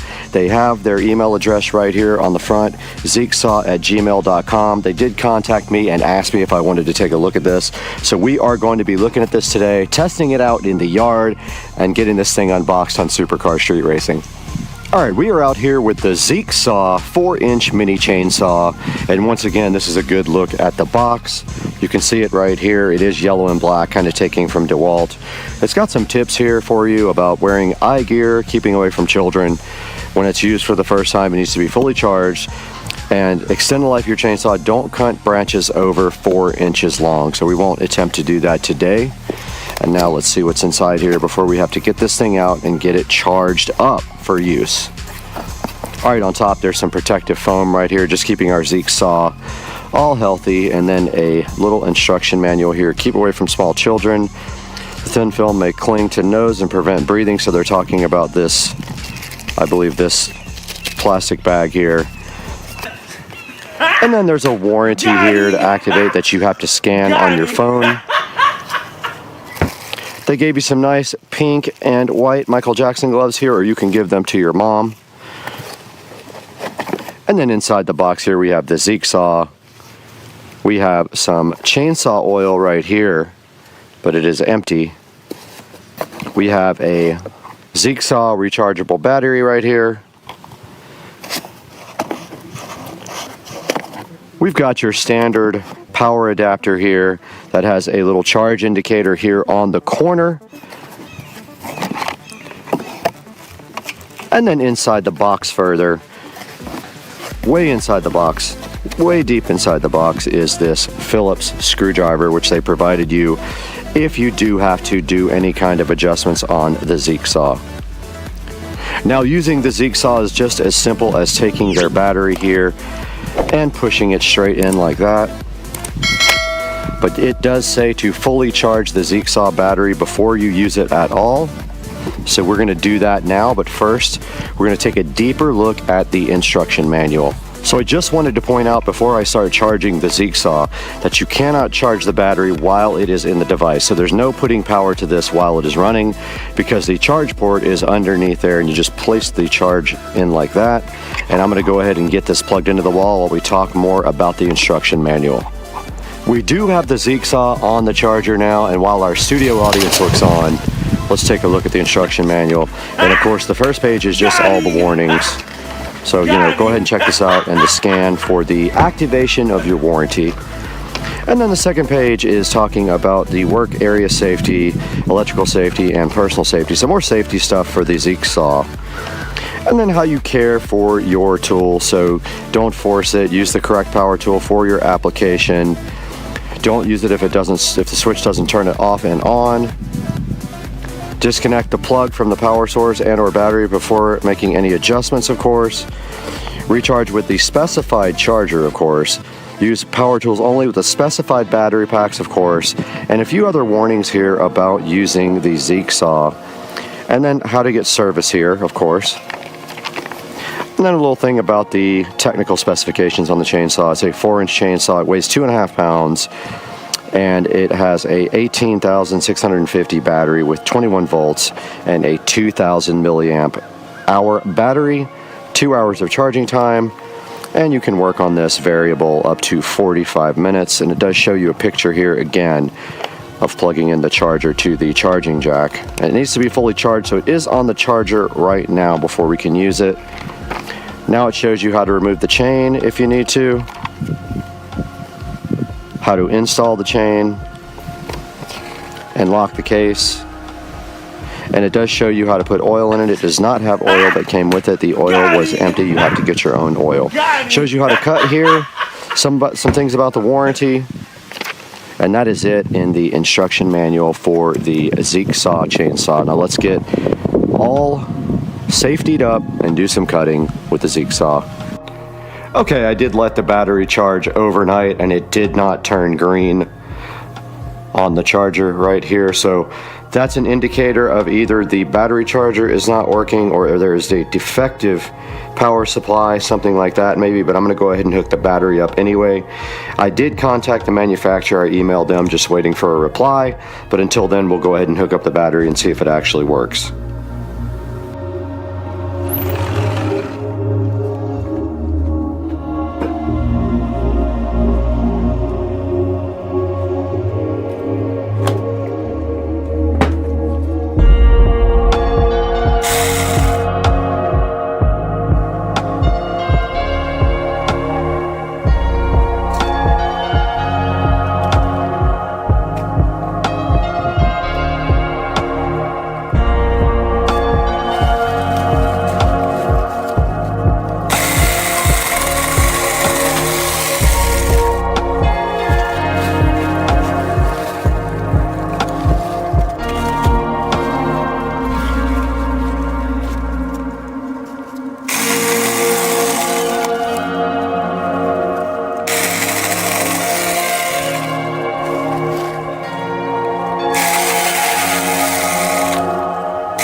All right, guys, as you can see, we just got done using the Zeek saw.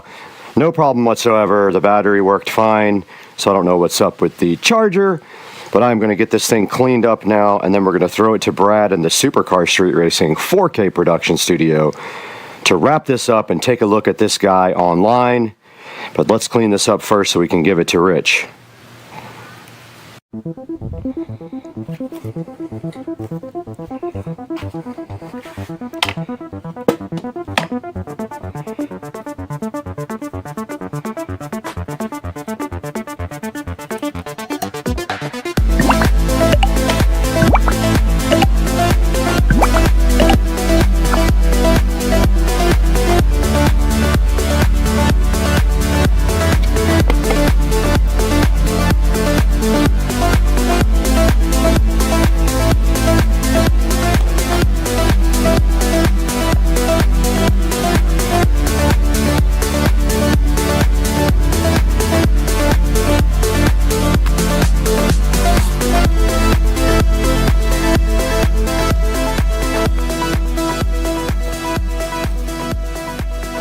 Now that you guys saw what this thing can do in the yard, we're going to go ahead and throw it back to Brad in the Supercar Street Racing 4K production studio to talk about this Zeek saw and how you can get one too.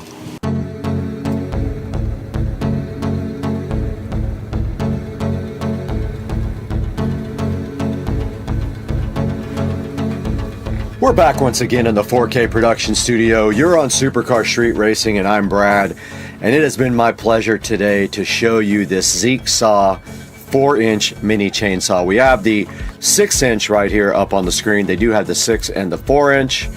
And right now the 4-inch is a crazy $26.99. And you get a set of gloves with it. And it is a pretty awesome little chainsaw. Now you can see right here, it does have a 4.6 star review. Lots of good reviews here. And the company was so kind to send me one to show you guys. And this is actually going to be Rich and Trish's Christmas present. So I am going to give that to them after this. But if we take a look at here at the pictures, you can see right here, oiling pretty easy there. 22 foot per second chain speed. It is a 4-inch chainsaw. And they recommend that the maximum that you cut with it is a 4-inch log. Right here, it's showing you how easy it is to use. All you have to do is charge the battery, pop it in there, push the safety, and go ahead and pull the trigger, and you can cut with the Zeek saw chainsaw. And here's a lovely person in the yard using her Zeek saw.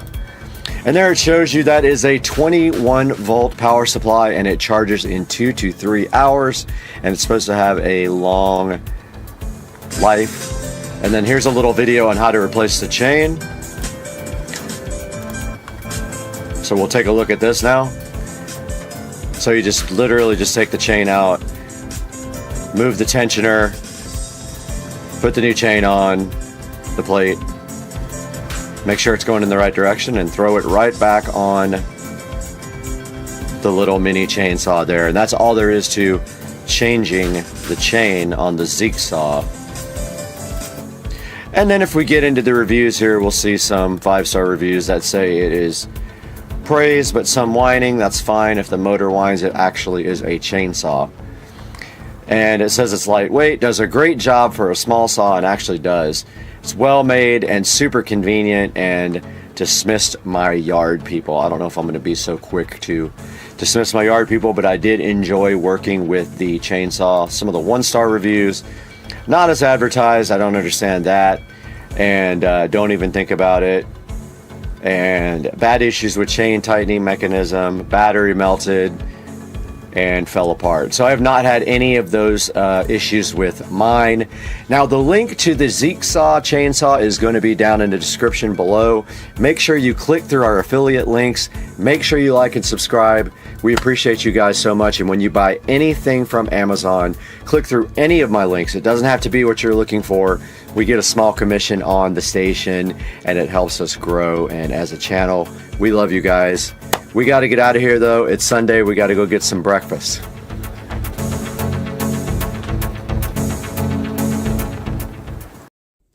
Look at this dude. Hawkage. On my deck. This guy comes to visit me all the time, and he's looking right at me like he's saying, "Eat your free." What's up, everybody? It is Tuesday morning. I'm over here at S&S Custom Exhaust, waiting for these guys to get here. Gonna get some brakes put on finally. Gonna get some lowering links put on. That's gonna be awesome. Wheels and tires will be here on Friday probably. I'll give you some more updates on this later. Wait for these guys to get here. Come on, bro. Let me in. Just picked up the car from S&S Exhaust. And first impressions are, I actually watched the technician drive the car, and they are extremely noisy at first. So you can expect them to be squeaky and noisy when you first get them. They do take some bedding in. Gonna take quite a few really hard stops from like 80 to 20 or 60 to 20 to get that pad worn in. I did call the manufacturer and verify that. So don't be surprised if when you first get these rotors, they are pretty noisy. When I get back to the house, I'll shoot some pictures of the rotors on the car. On the way home, in the process of bedding these new rotors and pads in, it's going to take probably good 10 or 15 stops from 80 to 20 to get the pads and rotors nicely bedded in. So after that point, later down the road, maybe 1,000 miles or so, I'm going to make another video and do a review of how these things are holding up. But already the car feels so much better than before. The factory rotors were warped, and when you tried to stop from high speed, it would vibrate your face off. And even at low speed, you could feel like a slight shuddering in the brakes. Back at home, take a look at the factory. These are the factory links that were replaced by the lowering links. That's all they are. There's the key for size comparison. They're tiny. Walk out here, take a look at the car. So the car is now 1 inch lower with the lowering links. Keep in mind that the wheels that are going on this car are going to be 20-inch wheels. So that wheel well is going to be 1 inch more filled. So, yeah. So, I'm gonna switch I'll grab a light real quick.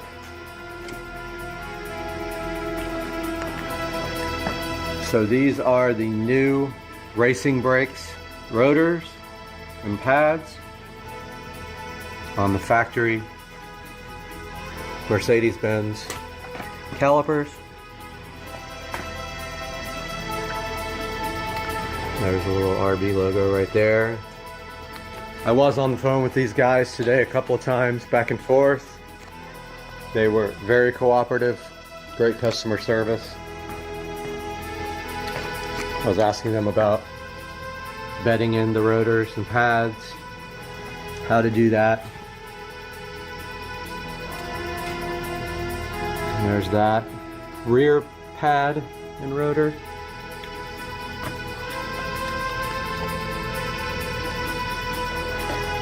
So once I put a few thousand miles on these, I'll be able to report back and let you know exactly what I think about these things.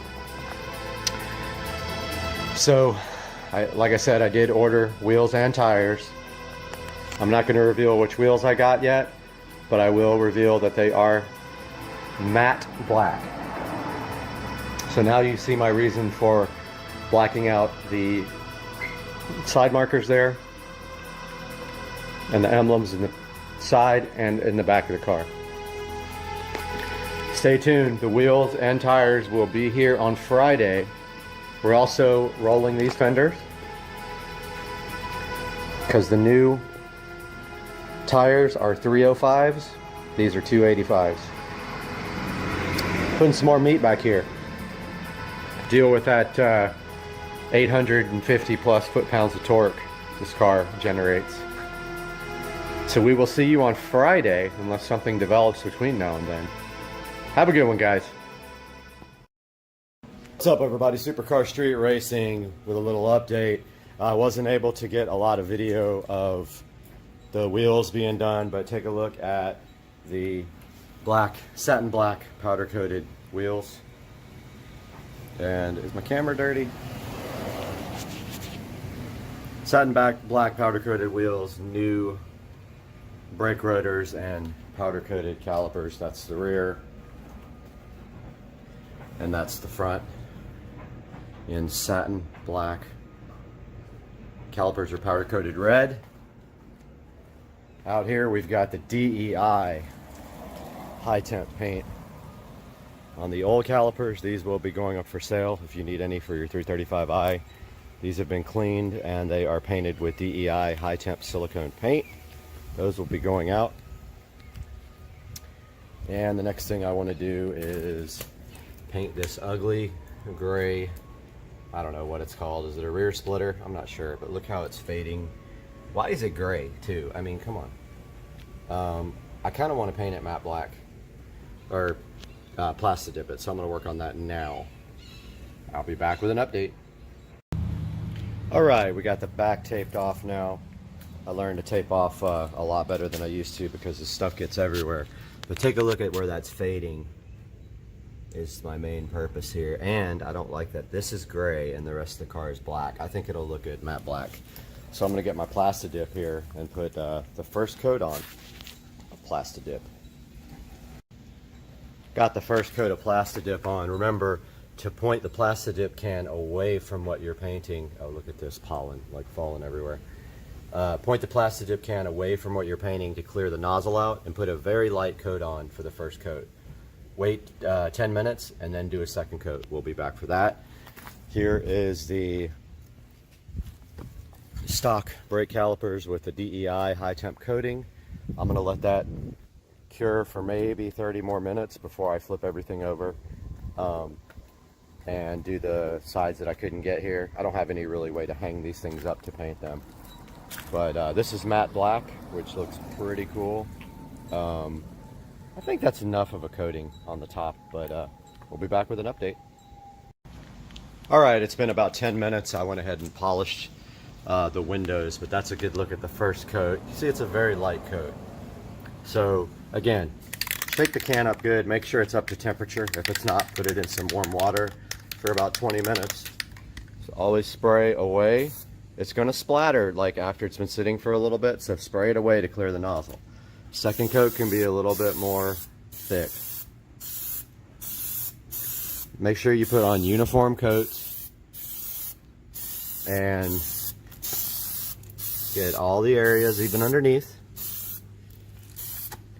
And notice how I'm keeping it a certain distance away. Just keep it about, 6 inches away. You can see already where that was all faded out. That looks much better. So that's the second coat. I'm gonna wait 10 minutes and come back and put the third coat. Putting the second coat of the DEI high temp spray on. Just either tape up your rubber parts or just don't spray them directly. Like for instance where this rubber boot is. Just try to avoid that part. Spray around it. Don't directly spray it, if that makes any sense at all. Trying to put 3 or 4 coats on this because it just covers a lot better when you do that. But here's a good look at stock calipers completely cleaned, wire brushed and painted with high temp paint.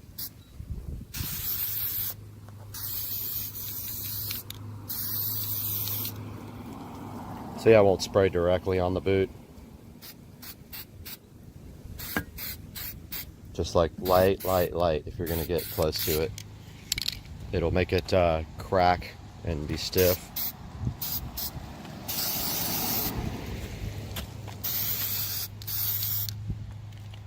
Yeah, so that's the second coat of DEI high temp spray. Same stuff that's on my exhaust tips, and you can see my video for that. Check it out when you have a chance. Alright, time to put the third coat on, Plastidip. Remember, spray away, clear that nozzle. Every time you do the, second, third, fourth, they can be heavier. Keep a uniform distance from the vehicle. Otherwise, you will get kind of, you have the can too far away or too close. It can make a difference in how, sorry about that, I'm not even pointing at it. It can make a difference on how the end product looks. It might be like bed liner if you don't put it on correctly. So I actually did that on my grill, and I don't even know how I made it so bad, but I did.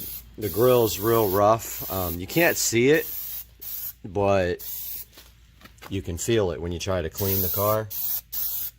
I think this might be my last coat. This is, what was it, 4? But that looks awesome. That looks so much better. I'm gonna let that dry, and that might be my last coat.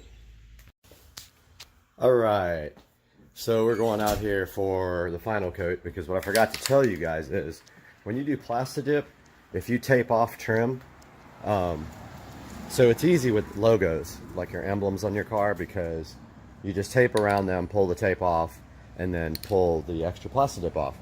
But when you're doing trim or something like this, where you have tape right up against the Plastidip edge, you have to take the tape off while the Plastidip is wet, so we have to do one more coat. So here we go. And I forgot to point the can away, but it didn't splatter, thank goodness. So this is going to be the last coat, and I'm going to pull the tape right when I'm done. See how the tape is right there on the edge? You want to do that while it's still wet. So here's the last coat. I'm going to start pulling tape. I need both hands for that.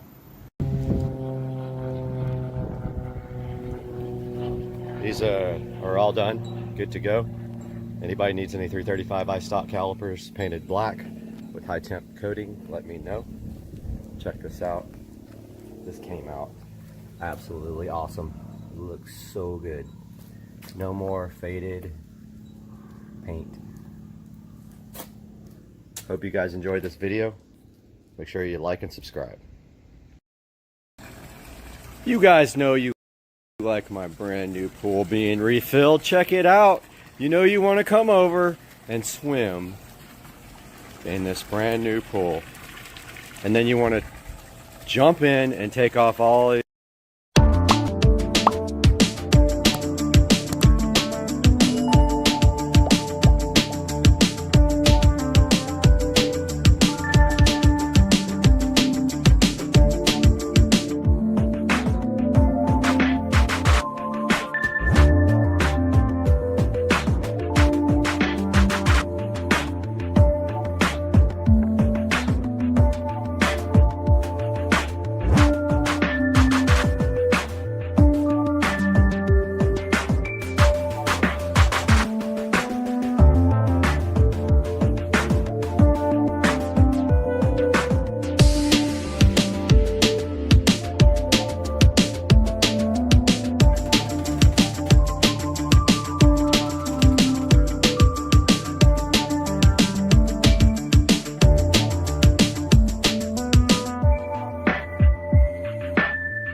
Great.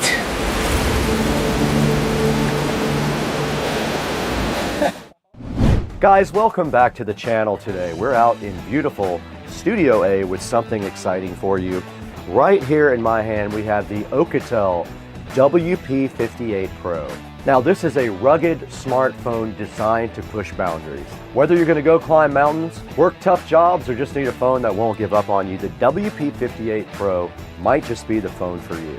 This thing is made to survive while also keeping you in top speed. So today on Supercar Street Racing, we're gonna open this thing right up and test it and let you guys know what we think. Let's get it done.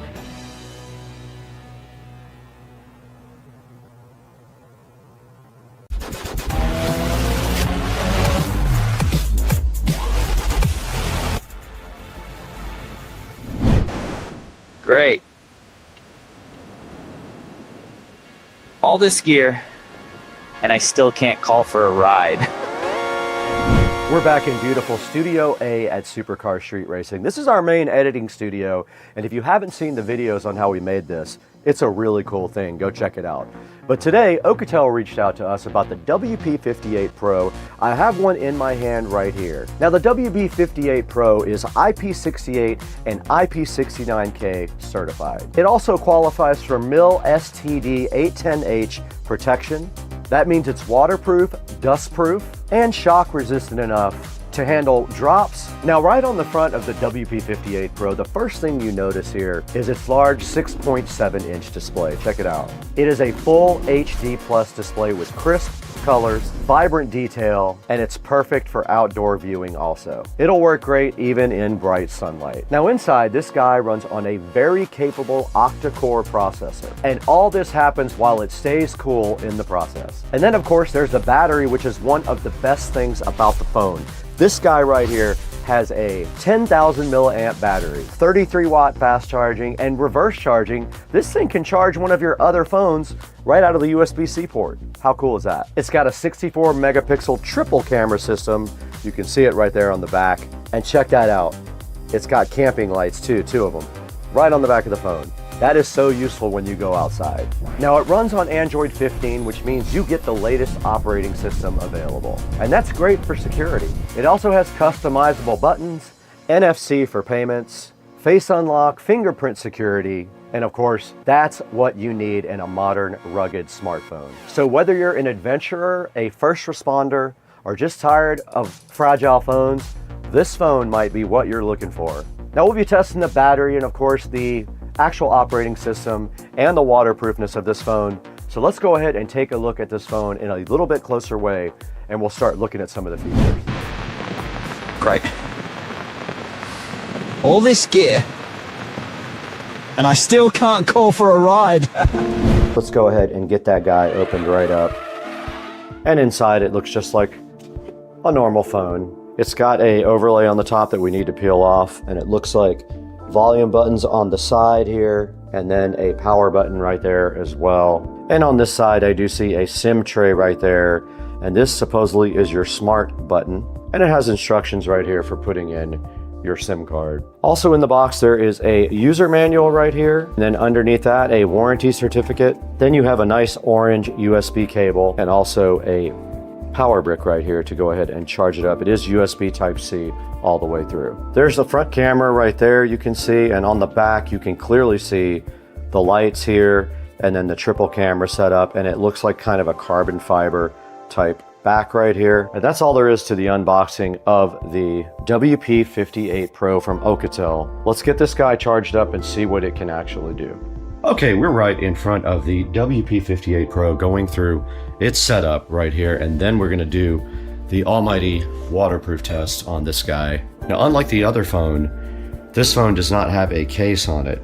You can see the back of it here is just the camping light on both top and bottom, the triple camera system there, and it still says getting your phone ready. We're not going to copy any apps and data because we're only using this phone 1 or 2 times. I'm going to go ahead and sign in with this. All right, I went ahead and add Supercar Street Racing to the phone here. It's getting my account info. I have to go ahead and set a PIN, and I told it not to unlock with my face or a fingerprint. I told it not to back up my data and not to share myself with anybody nearby. This phone is just for testing. There we have it. We are at the top screen of the phone. We're going to need to add a few apps to this for testing later. Now this guy has an octa-core processor, a 64 megapixel camera, dual camping lights, and runs Android 15.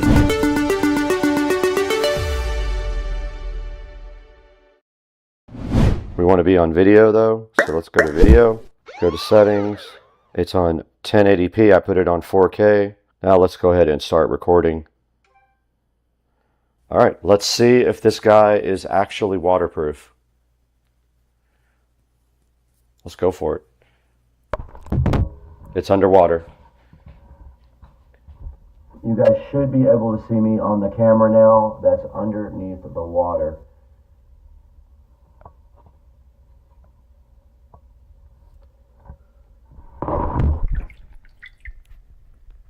Okay, the screen went into timeout, but it did record. Phone is still on. We had some great video here of underwater.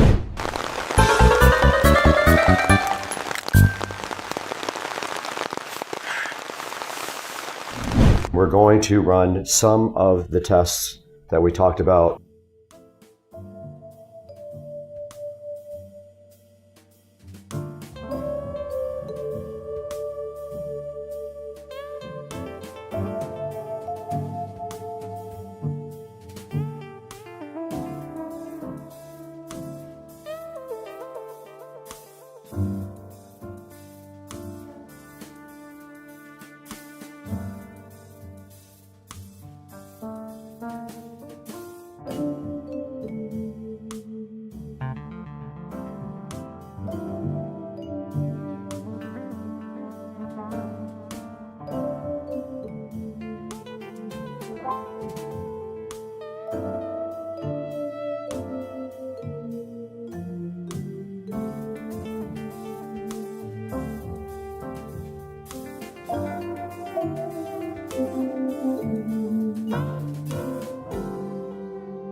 Okay, we're in the kitchen and we are going to subject this awesome phone, the WP58 Pro, to the drop test. It's going to fall directly off of the counter. Let's see what happens.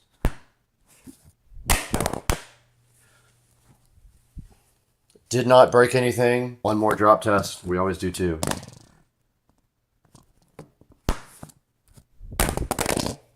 Perfectly fine. I don't see any issues at all with this phone on the drop test. All right, let's go ahead and open 3D Mark and run a compatible benchmark. Go ahead and run Wildlife. It's installing.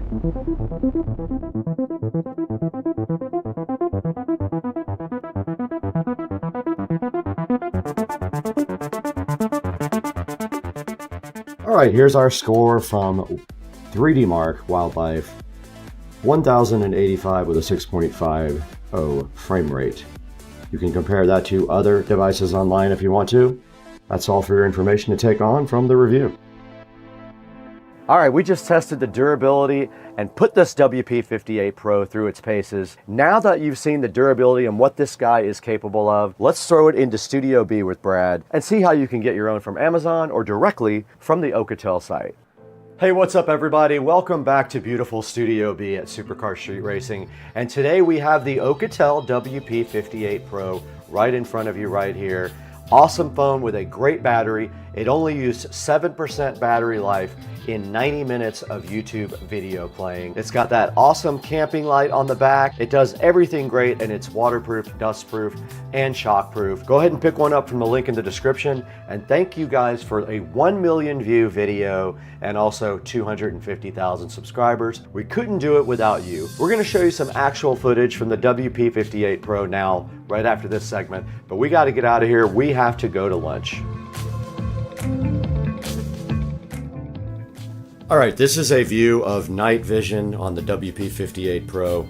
We know already that the Insta360 does not handle low light very well, but here you go. Here's what this looks like directly on the WP58 Pro of my messy bedroom. And here's some foggy outdoor video. It is very foggy outside at SCSR today. This is on the 64 megapixel camera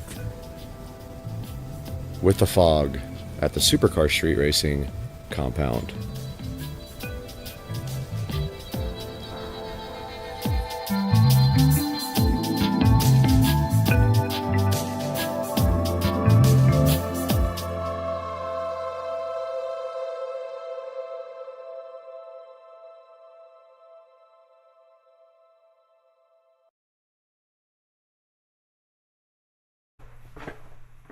Okay, we are in a completely dark, almost dark room, and I want to show you guys the camping light on this guy.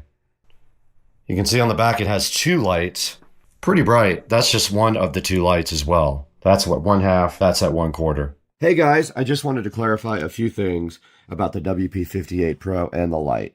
It has two different lights here. It has a regular camping light, which is right here. Then it has a warm light as well. So you can do either one. They're very bright, but I just wanted to clarify the two different lights. One of them is an ambient light and the other one is a camping light.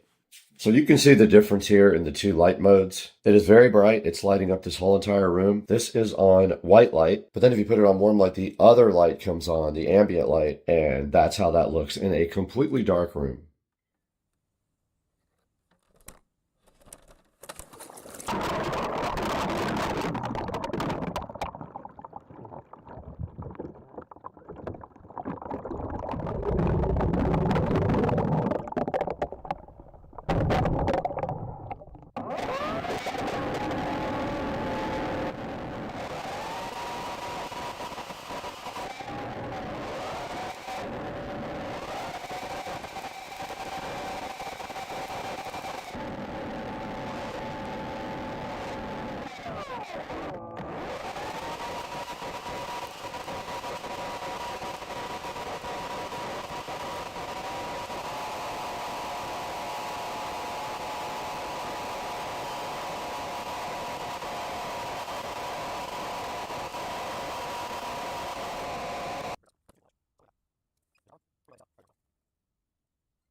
Guys, welcome back, and you are here once again in the SCSR beautiful bathroom that was remodeled not too long ago. And right in front of us here today, we are taking yet another look at some different types of on shoes. And today we have the Cloud Go Wide in size 9 male on Supercar Street Racing.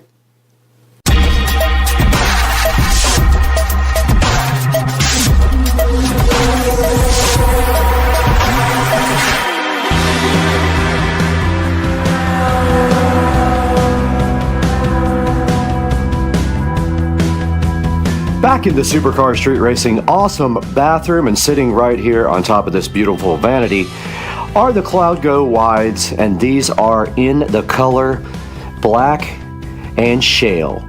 Now these are last year's models, so these are on clearance, so you can pick them up pretty cheap right now. They are about 20% off of their normal price, and all of the last year's models you can get on sale if they do have your size. One of the problems is though that usually my size is not available, so I have been buying these up as I can.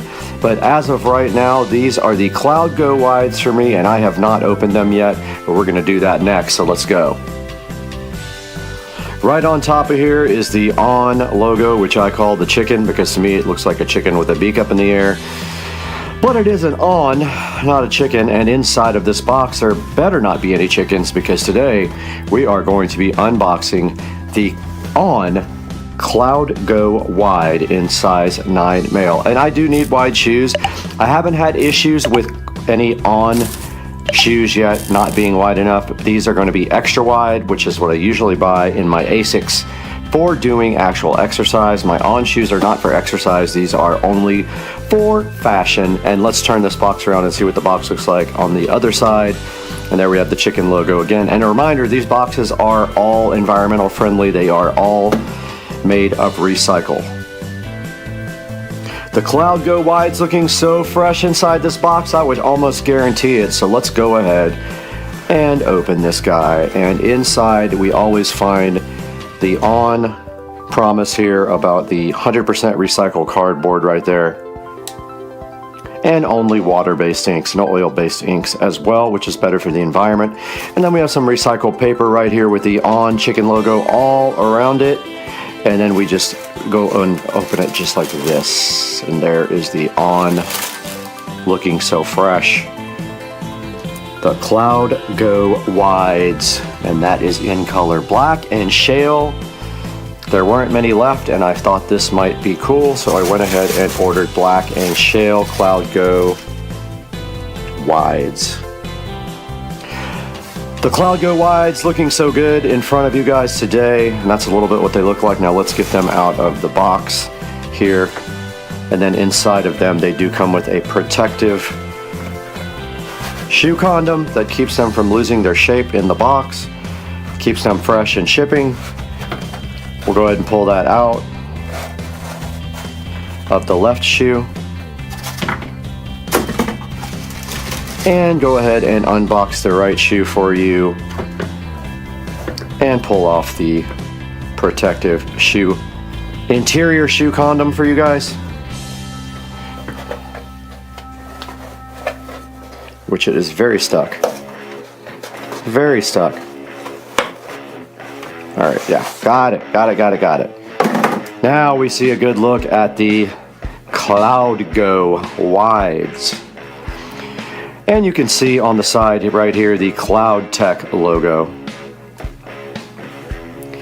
And that is the first look at these, and next we take an in-depth look all the way around the Cloud Go. Starting at the front of the Cloud Go, we can see the On logo in a silverish white right on top of the black, and this is kind of a rubberish black right here.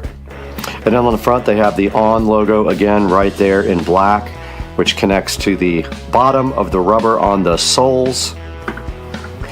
And then right here they've got the Cloud Go logo on the top that runs right underneath the laces. And this is kind of cool. It has another lace up front here. So the front lace is way further up than these laces. And then here's the black breathable material on the sides. Good look at the side. You do see these holes in the bottom of the sole and the ON logo again in like a silverish. It might even match the color. It's a little bit more white than the actual shale color. And then moving towards the back, we've got these fashionable stripes that run both right here and right here. And then they go all the way and continue around the back here and repeat the same pattern on the other side. And on the back, there is just a slice up the middle right there from the bottom of the sole that heads up to the top of the shoe. And a good look right there at the top. Checking out the sole, the bottom of the Cloud Go wide shoes. You can see they're wide right here is why they call them wide. They're sized wide. But on the bottom, they've got a pretty fashionable mix of the black rubber and the actual shale colored rubber there that continues all the way from one side to the other. And then they have the ON logo right in the center in the channel that runs all the way from the front all the way to the back. Not sure what the purpose of that channel actually is, but we'll take a look at that online and see if they do mention what that is about. Right down below me in size 9 are the Cloud Go wides, and you can see I am wearing my ASICs. These are my everyday exercise shoes, so I had them on from my treadmill session this morning out there in the Supercar Street Racing sunroom. And now we are going to take off these ASICs and give these Cloud Go's a fitment try.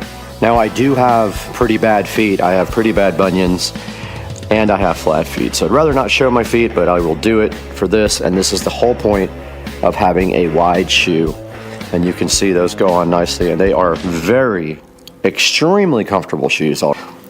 I have some Pumas that I put on and they almost kill me, and I had to manually stretch them. But you can see right here with the low cut ankle white socks on, they look absolutely cool.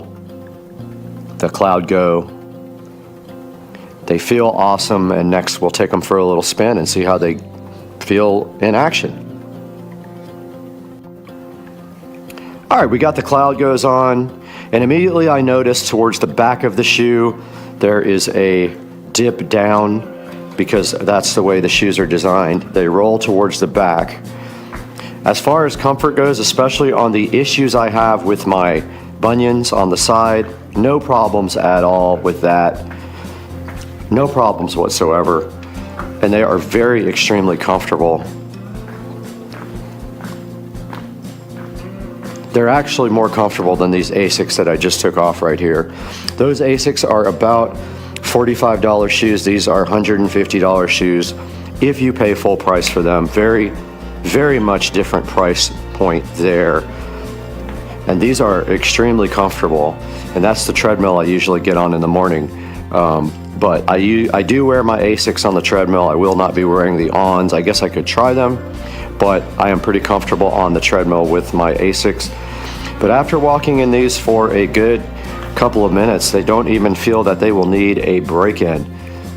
They just feel like very comfortable and ready to go. And I'm sure that you guys would love these if you get them, because I actually love them already. So let's throw them in the Supercar Street Racing studio closet and add them to the collection.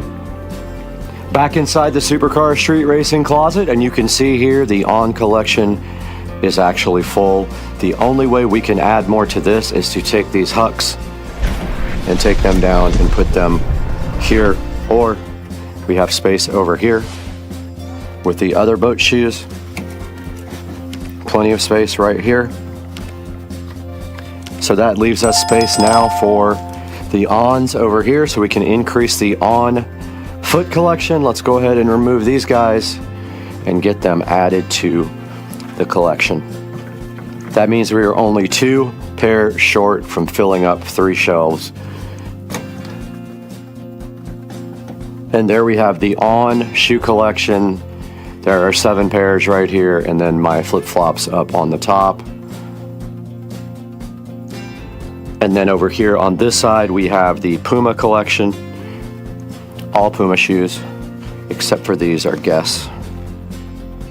But all the rest are Pumas there. And now let's take it back to the 4K production studio and see what Brad has going on in there with these On Cloud Go shoes.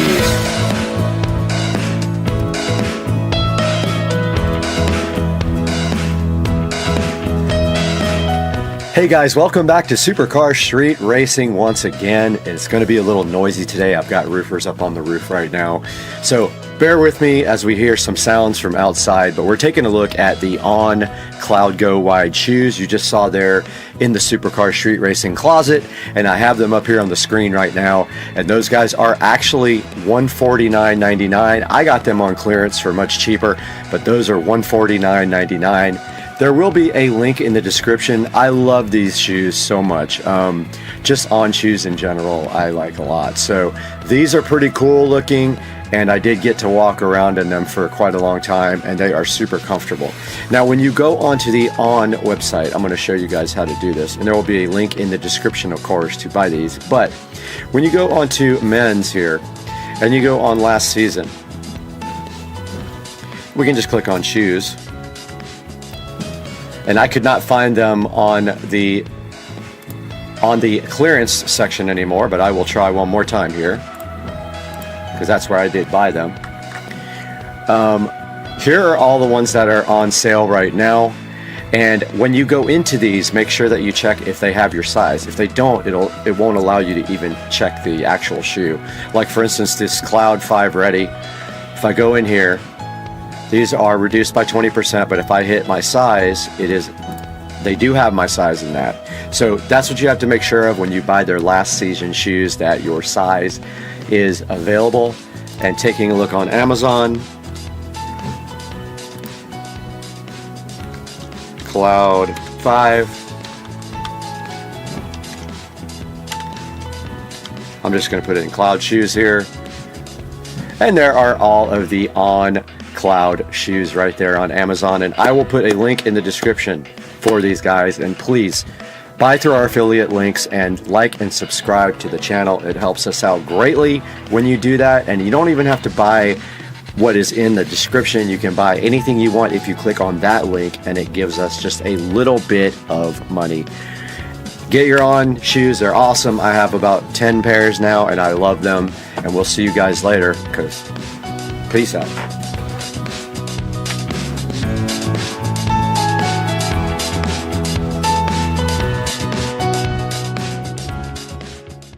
This light kit and how we are going to lay it out up on the beams up there. We got plenty of room here for the power cable, so I'm going to lay this on the ground the way that it's going to be mounted to see what the spacing is. Don't want to mess these up though, so we'll lay these out very gently. Hopefully not drop any of you, break any of them.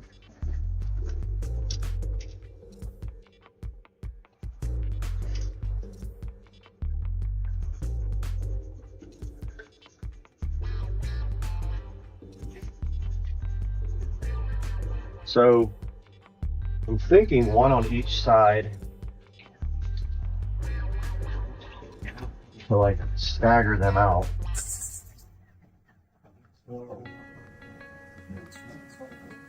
So yeah, those aren't very, oh, of course I dropped one.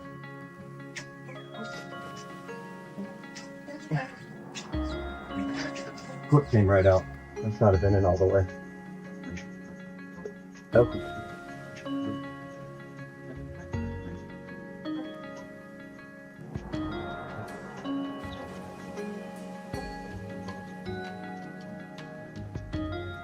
Alright, so now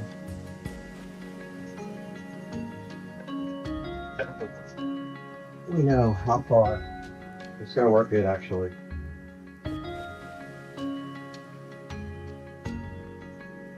Yeah, that's going to be okay, I think.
Please. And hopefully.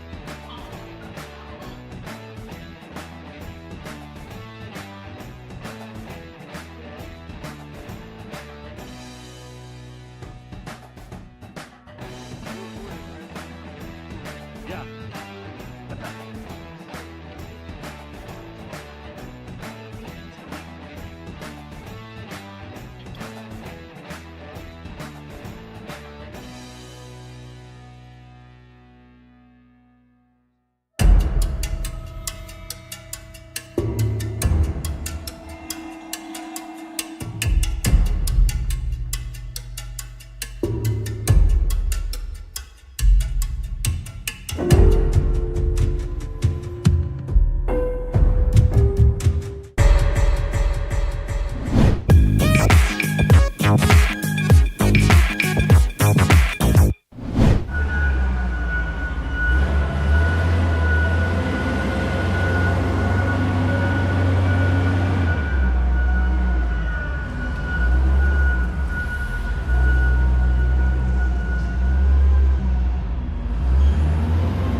We're about to get electric bikes too. We're talking about it. We're trying to figure it out. There's e-bikes. While we rip. How do you get the seat up, by the way? You pull it forward and then pick it up.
Now, we would like to welcome back a great sponsor of Supercar Street Racing. Charge has been a long-time sponsor of us for a while. We did feature their power bank in another couple of videos, and it is sitting directly on my scooter outside. But they wanted us to take a look at this charger because it is kind of unique. This boasts to be the first QI2 power bank with active cooling. It has this really cool, sleek, transparent design. I'll throw some pictures of it up on the screen right now. It offers 3x 15 watt max charging on the wireless side. Now it can do 30 watt two-way charging over the USB-C port. So you can charge this guy and charge other things with that port. It has an integrated foldable kickstand, as you can see right there. And it does RGB, which I love their products, how they always have something really cool on them. Now, when this thing actually starts charging, you will see the RGB light up right there. It's pretty cool. Now, it has something called a unique low current mode also, and this guy is 100% airline safe. And you can see right here, I've got it sitting directly on the wireless part of my phone, and it is charging right there. You can see the RGB right there as it's going. Very cool. You just sit it on top of your phone and it starts wirelessly charging it. Very neat device. Go ahead and check out the Ice Mag 2 in the description. Buy from our sponsors and tell them Supercar Street Racing sent you so they come back to us.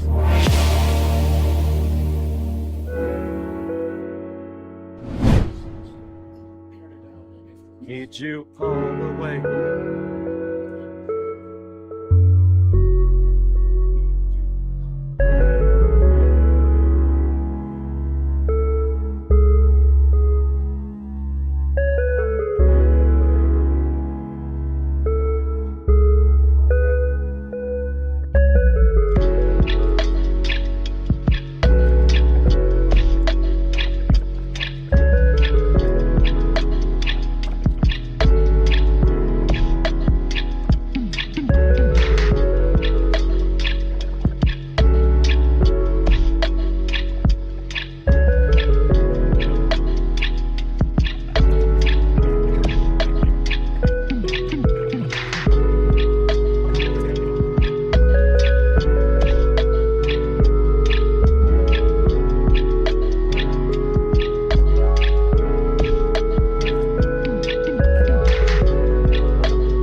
volume up on your phone or something? Because you got control of the radio.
Guys, welcome to the channel. Today is an exciting day, unexpected day, because I picked up something major today for the channel, and it's sitting right over here, and I don't even know how to operate it yet.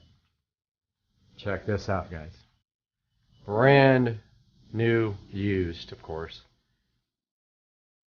Editing rig, gaming rig for Supercar Street Racing channel, and this is the Ryzen 12 core processor, water cooled. Got the RTX 3080, 64 gigs of RAM. Just a sweet setup. I'm actually trying to figure out how to open the case. It's a Leon Lee case, and I'm going to open it up and blow it out with air before I even start. I don't know if you guys can see in there because of the reflection, but yeah. Finally got a computer. I'll explain. My old computer was terrible. You guys can sit here and watch me struggle trying to figure out how to open this case now. I managed to get the front off of the case, and then I messaged the seller, and he told me something about the mesh. Sealed. Oh. That's good enough for us to blow this out, but I need hearing protection, guys, because my hearing is already shot from loud music my whole life.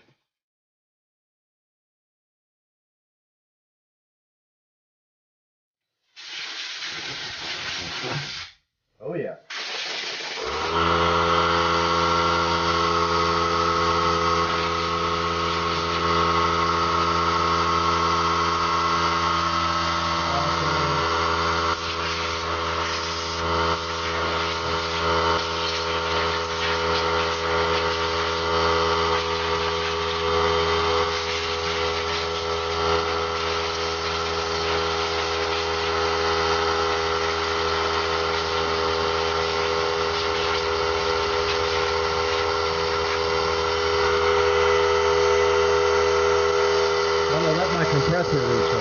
Takes the compressor about 5 minutes to recharge, so it's recharged again. Let's go ahead and do this.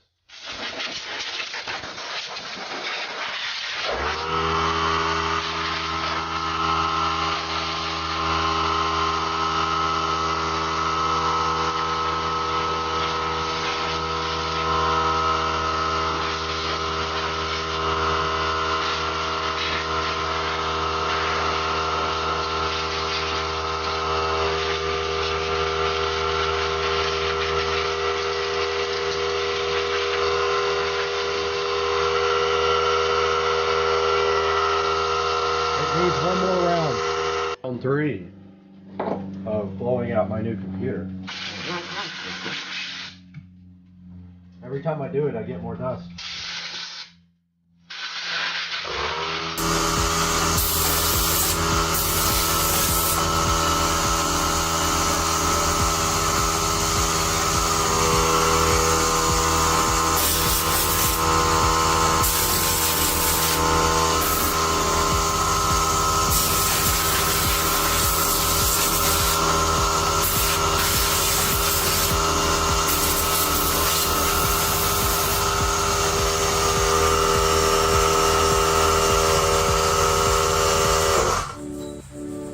Good enough.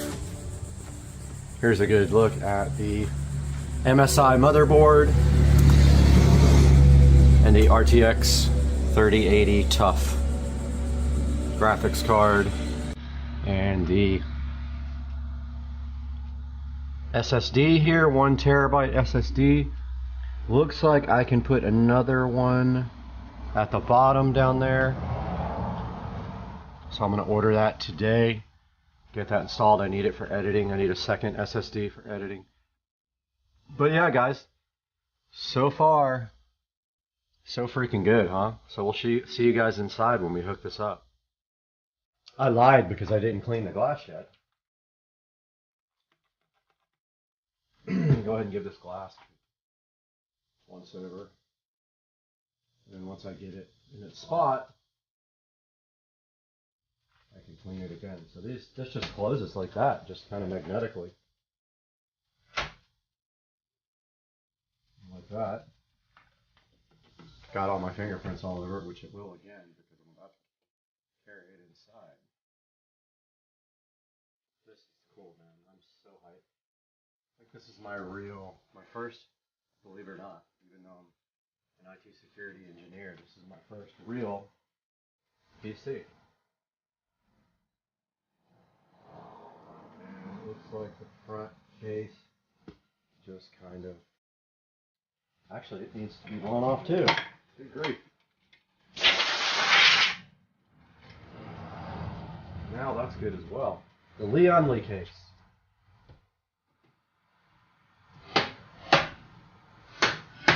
And that, my friends, is that. This thing's going to get carried inside now. We are here in the Supercar Shoot Racing Editing Palace. And we need to make sure that the old PC is ready to go with remote desktop because we need to be able to get to this, possibly. Let's see. Not remote desktop, Team Viewer. I don't know what I'm talking about.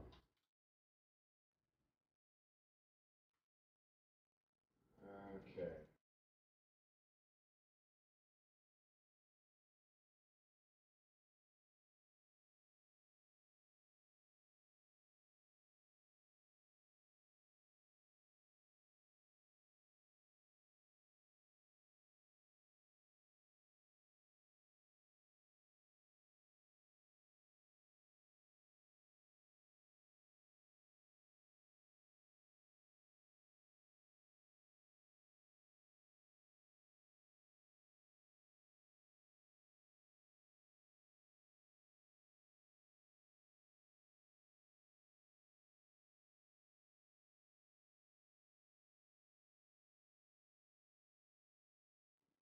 We are here in the Supercar Shoot Racing Editing Palace, and we need to make sure that the old PC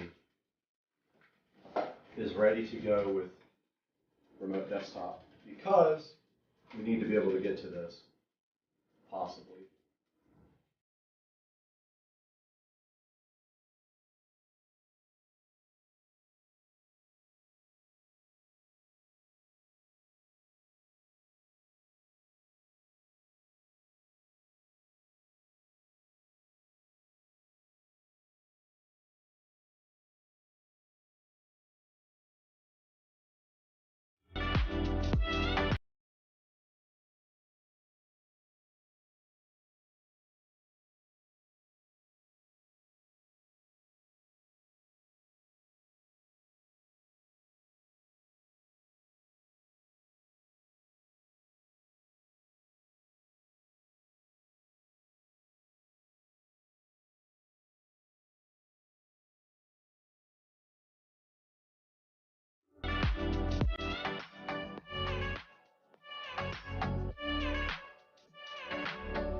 My new machine does not have SATA ports, so there's not going to be any hooking up my existing drive unless it's just a USB adapter, which I do have a USB 3 adapter, so I'm going to do it that way for now. Order another SSD to edit on. I just thought about one thing that might be an issue also, because I didn't turn on Wi-Fi on this computer before I shut it off. I think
do is modify my desk. I am going to either remove the piece of wood that's there and make another piece for it, or just stack on top of that one. Since I have plenty of height, I just don't have the length here.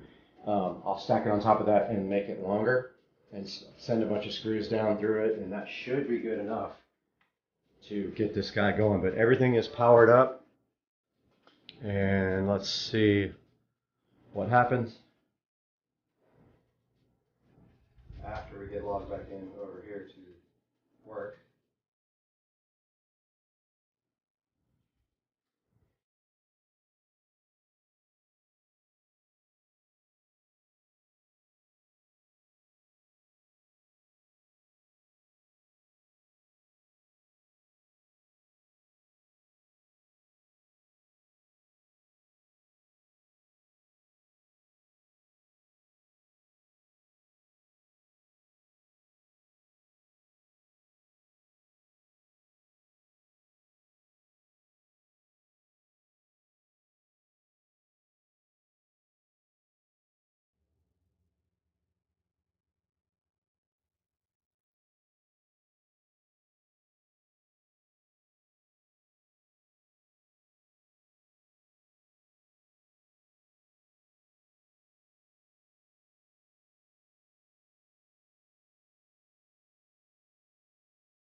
And it wants to update the display adapter, but obviously we have the latest one from NVIDIA.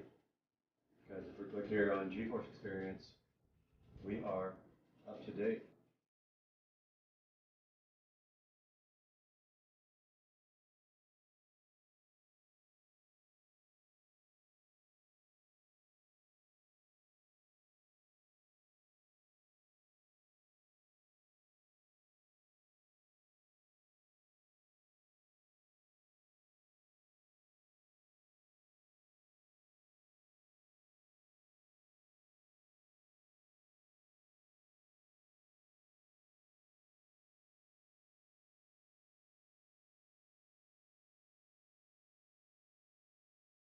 Guys, we have gone through a little bit of a pain point with our rendering drive until we get our new SSD in tomorrow.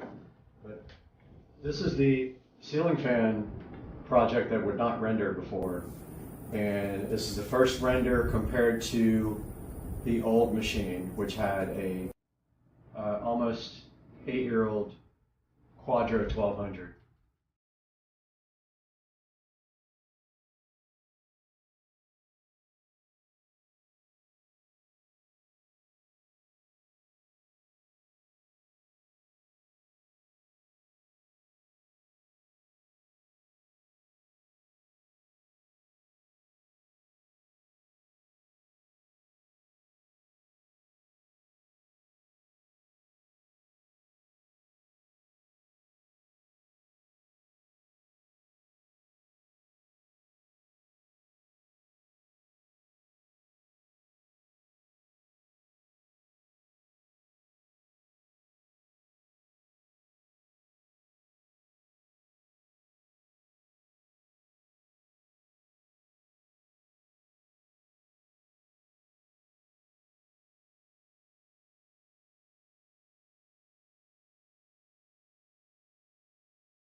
I have to show you guys this. There's a fan speed switch right here on the top, and I just realized it was on low for just like web browsing and stuff, so I cranked it up to high since I'm doing rendering, just to watch the temperatures on the CPU and stuff.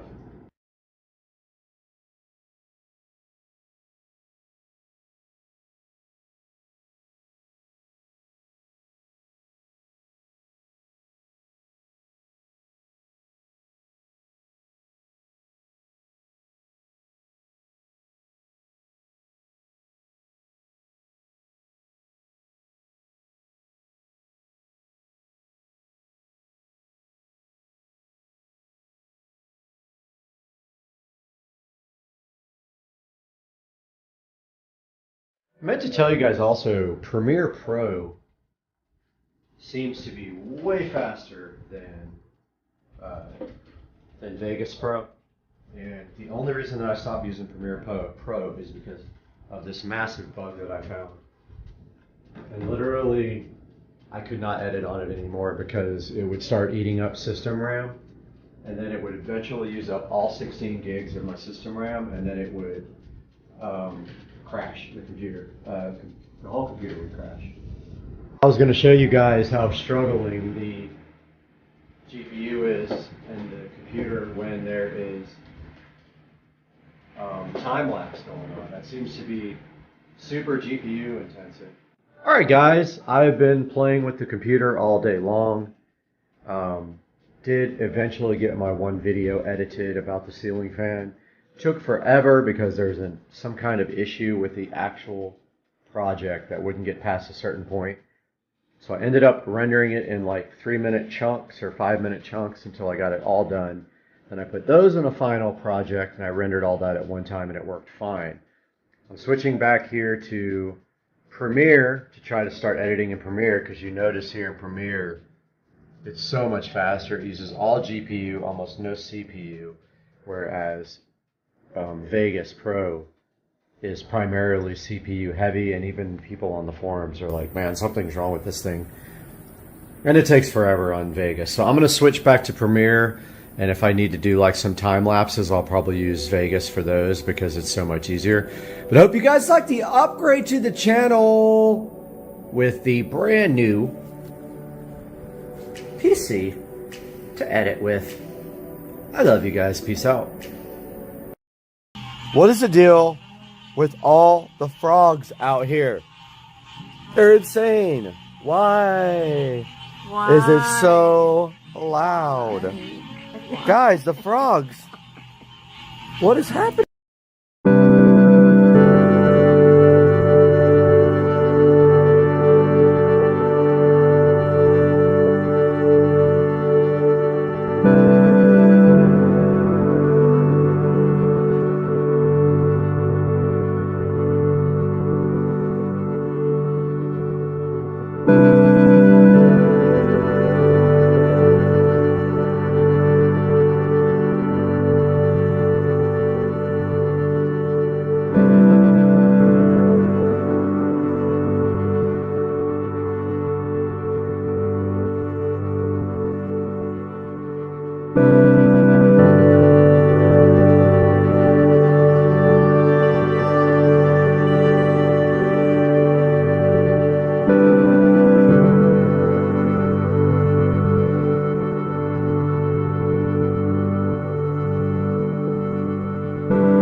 Now we are fully lit tonight.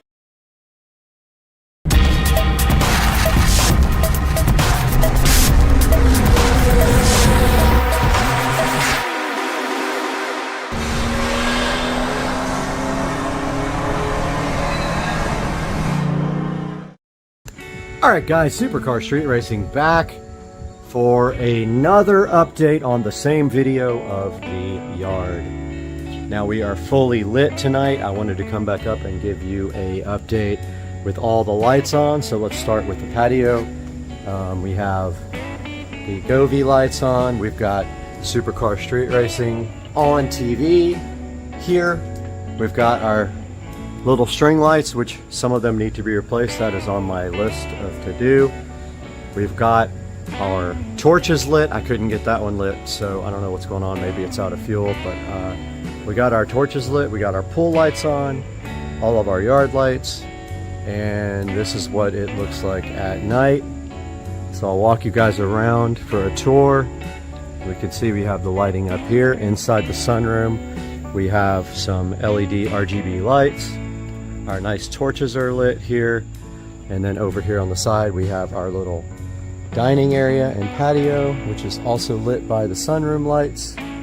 And then on the side of the house we have the string lights doing their job over here and keeping this all nice and bright for the security cameras.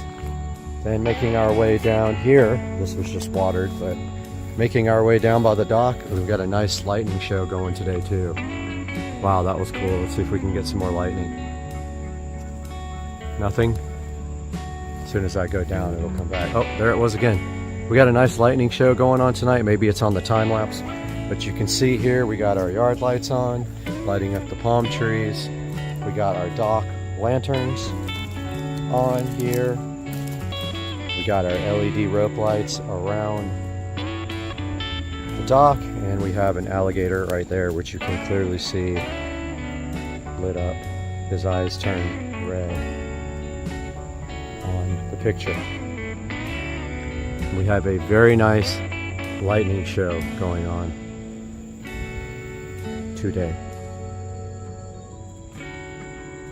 And of course it's not going to show it, but anyway, back to the light show. More torches and more yard lights we have here, and here's what the patio looks like from back there, and the pool with the Poolexa LED pool light, and our nice torch. And I wish we could get a little lightning show. Come on, hit us. There we go.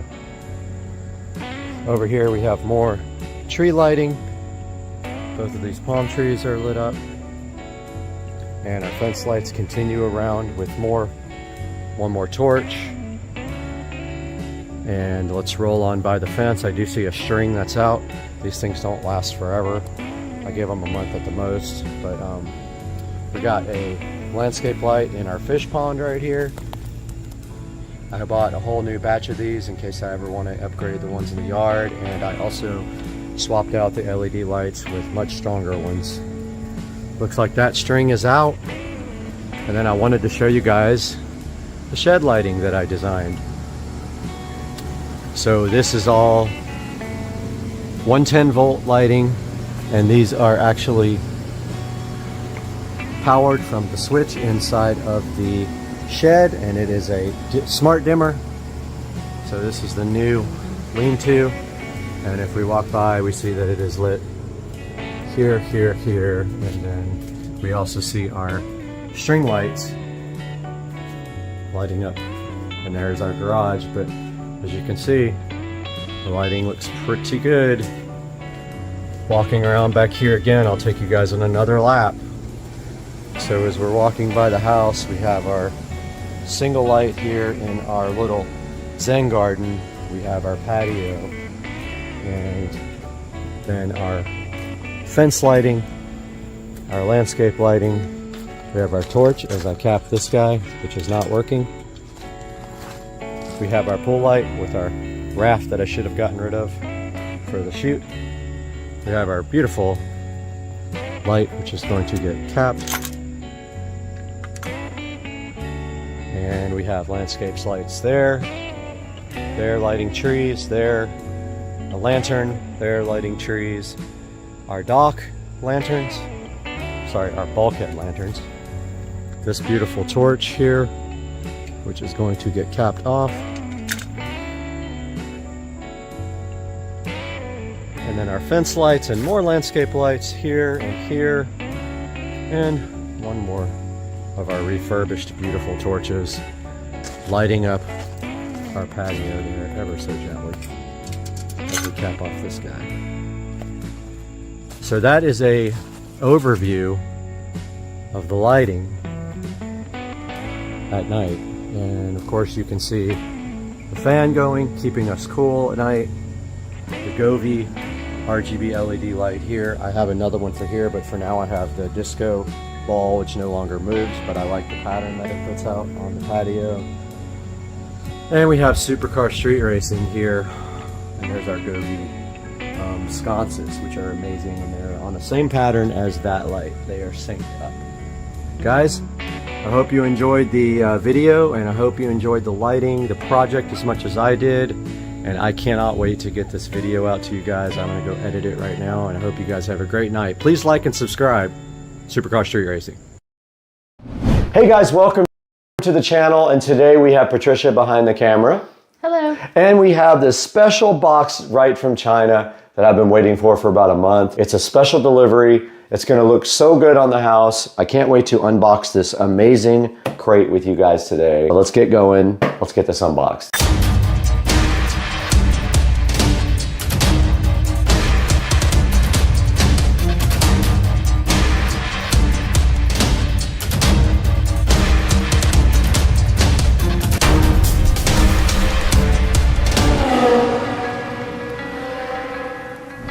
All right, we're back on the channel today with Patricia behind the camera doing all the videography. And today we have this special box that came directly from China. This was purchased off Etsy, and you can tell right here that they have actually packaged this very nicely. It's made of plywood and has like 8 screws in it. So we have our DeWalt cordless drill today. We're gonna go ahead and open this right now and see what's inside because I'm super hyped to get this going. All right, we got the DeWalt cordless drill here.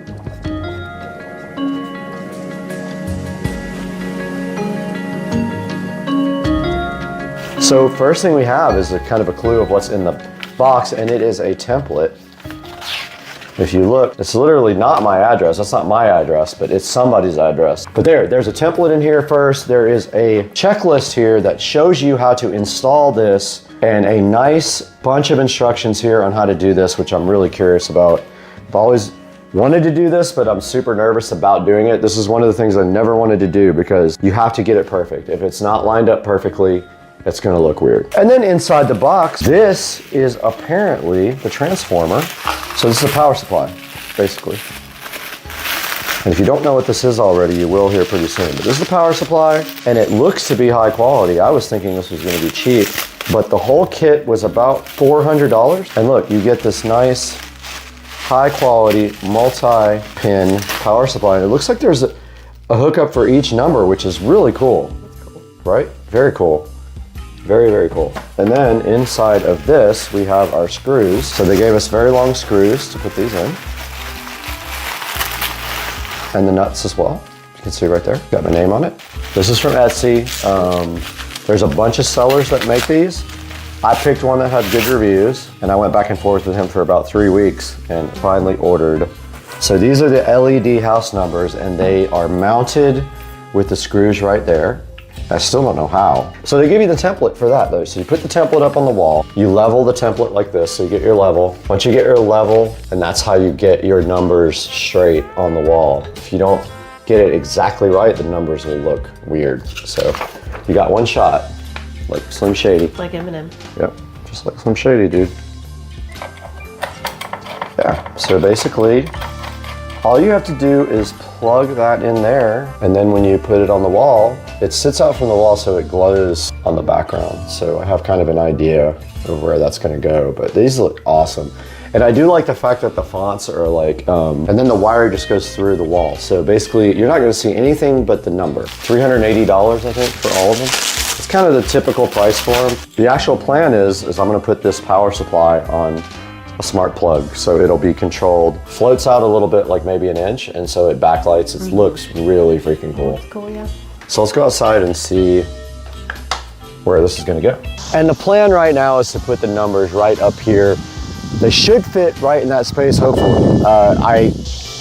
It barely fits. You don't even have to like put screws in it. It's like, Oh, yeah. you could just glue it there to drill through to the other side inside the garage and then pull the wire, pull the power all the way over to the outlet that's on the corner. So I'm gonna go above the garage door. I wish I could plug it in. Jesus Christ almighty.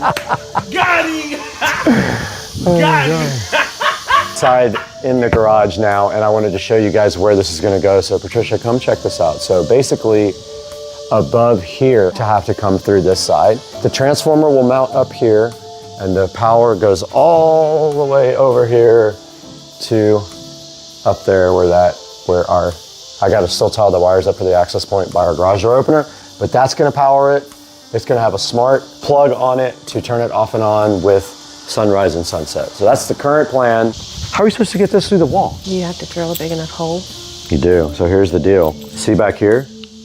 You have to drill 5 of these. It's gonna be hidden by the back of this. So when you put this up against the wall, that barely fits. These are like probably a ½ an inch too big.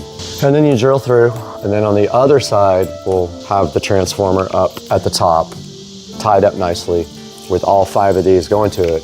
We'll run an extension cord over. Okay, we're back in the garage now. It's very hot in here, but wanted to show you guys what the plan is in here without dying. But up here, these numbers are gonna be right on this side of the wall, so we're gonna have to drill through this entire, for a couple of the numbers, we gotta go through this whole plate. But my plan is, come through here, mount the transformer right up here, just right here, up to the wall. We'll have all of our wires going there, and then we'll run a power wire up all the way over to our power right there, and then we will have a smart plug probably right here on the end of the power wire. That will be connected to Alexa, and it will come on at dusk.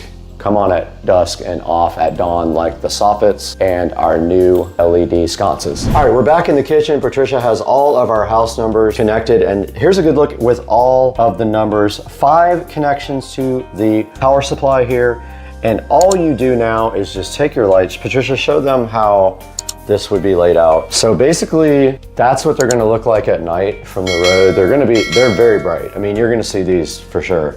The contrast, the black with the white light, it's gonna look good. And also, the soffits are blue, it'll look just like that. And so that's what it looks like. And they sit out about that much so they backlight the house. Now, the next big job is getting the holes drilled and getting these things. I've already made a decision that they're gonna have to be wedged in because there's just no room. They barely fit anyway. And I think if I wedge them in and get a tube of clear silicone sealer and just go right behind them on the bottom and right behind them on the top here and just put like a dab there, they're never gonna move because they're wedged.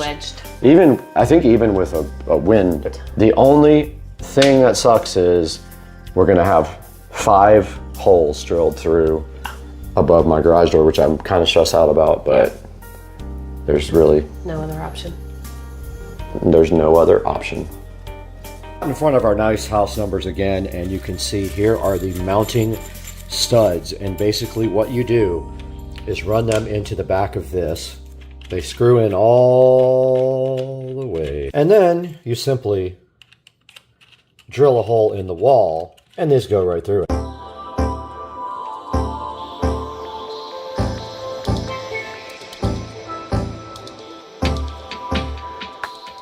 All right, so we have a problem here, Houston. I don't have a big enough drill bit because this has to go through the stucco and all the way through to the garage. So that's fairly large. I would say that's probably a ½ inch, but I'm gonna check it right now. Let me go ahead and look at this and see what this is. All right, so on the end of these connectors, you're going to need a 3/4 inch bit to get through whatever surface. Mine is masonry, so I'm going to go ahead and order a masonry bit. This only goes up to, let's see, a ½ So we need a 3/4. Let's get online and order that now on Amazon so we have it.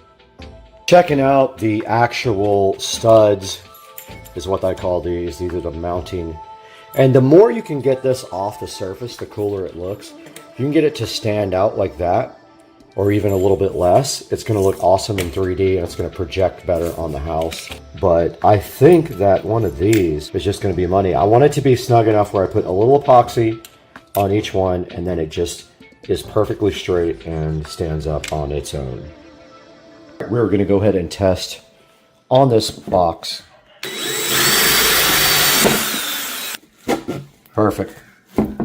So now we know the size that we need for the actual masonry.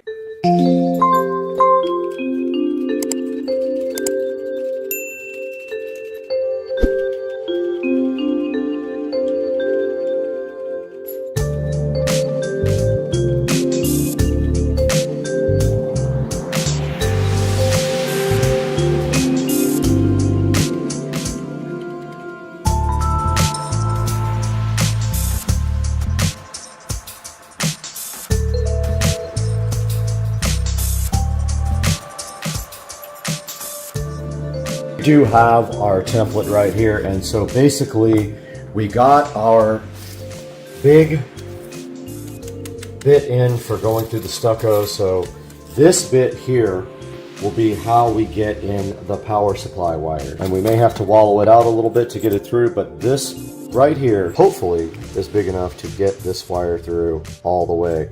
Once we get through the stucco, we will have to drill through wood. So what we're going to do first is go ahead and put the template up, make sure that it's level, and go ahead and drill out all of our holes. So we have to drill out our small holes with our tile and masonry bit here. We have to drill our big power holes out, which are the red ones here. These are for the standard bolts. These are for the red ones. So we're going to drill all that out after we get the template up and leveled. That's also going to be tough because there is almost no room for this, and there might not even be enough room for this. I might have to cut the bottom of this template off to get it to flush mount up on the side of the house. Let's get out there and see what happens. All right, we're out in the front of the SCSR compound now, and the first thing that we have to do is find the center of this garage door.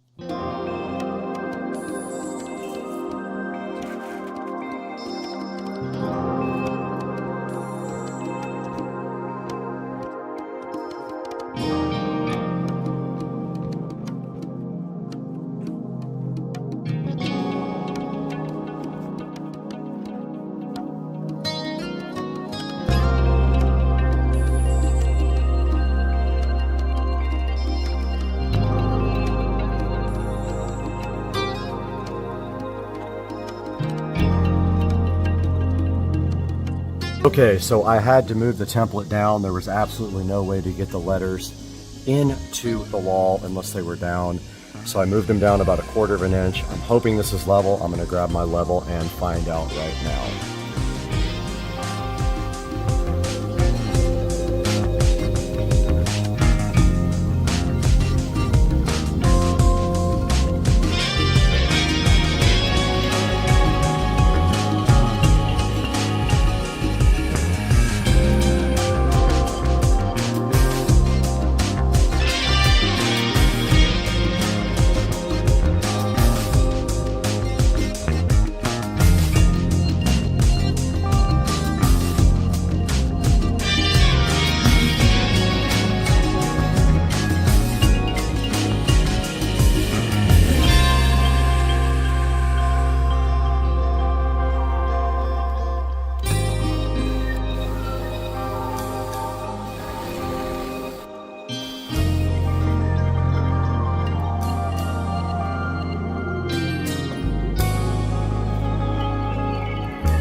Right, I got all my holes drilled for everything.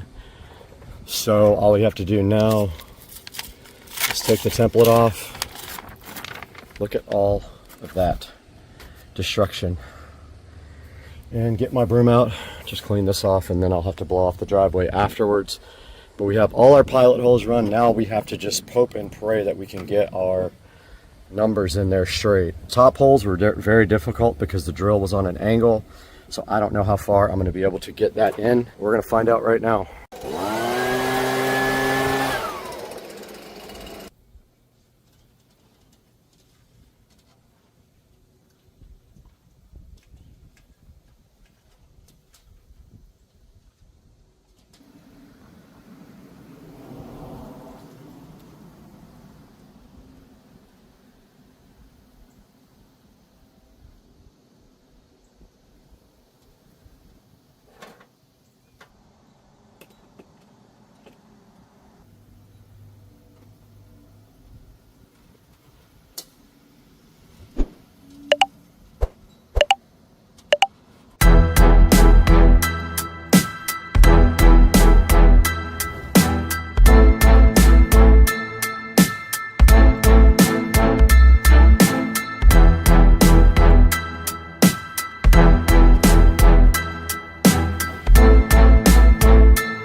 Alright, the epoxy plan didn't work out as much as I thought it would.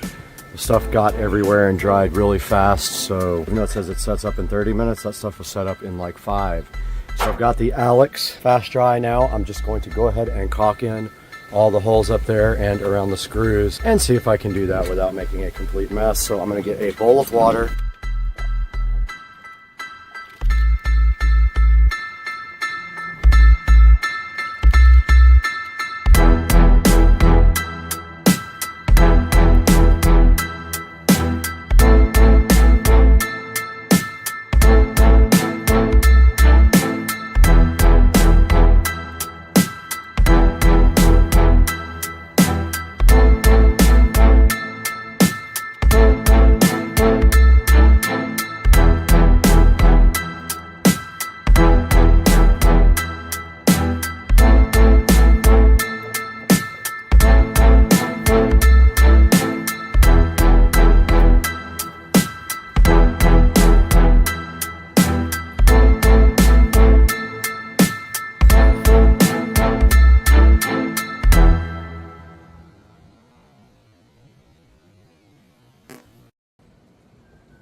Yo, so, all right.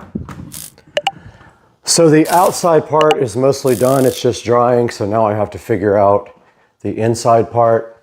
I think if I have any black caulk, I'm going to put my black caulk in that hole right there. All those 5 holes. Then I'm going to tie everything up really nice with wire clamps as far over here as I can and then connect to the power right there. I need an extension cord though. And I ordered a smart switch as well. Let's start getting this together.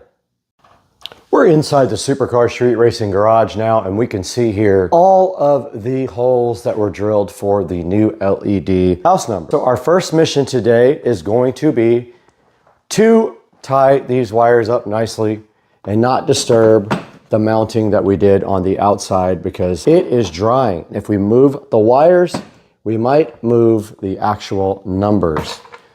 So I really want to get the mounting done on this transformer, but it has no mounting brackets. So it is a rectangle, and I am thinking right about here. And then I don't know how I'm gonna keep it on the wall. I guess I'll just put screws to kind of wedge it in. I'm literally gonna have to wedge this thing in the wall, onto the wall.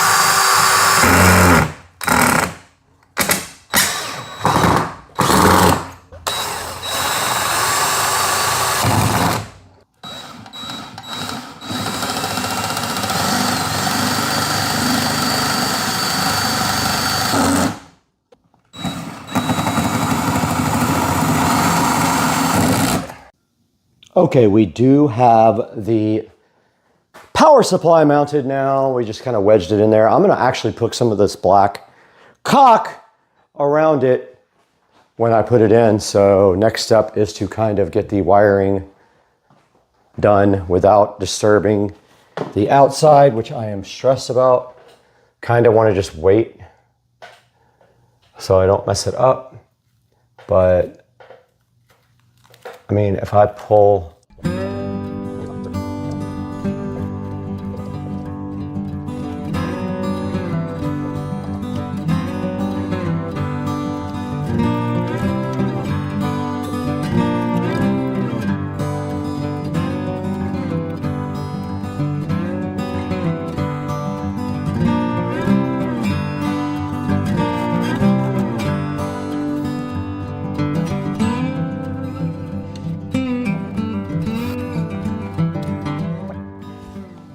all right, I got all the wires tied up nice. Now I'm gonna work on the power wire, but first I wanna go ahead and get the caulk in there so it can dry. So I've got my caulk gun ready, and I've got my big tube of black caulk ready to go. Let's go.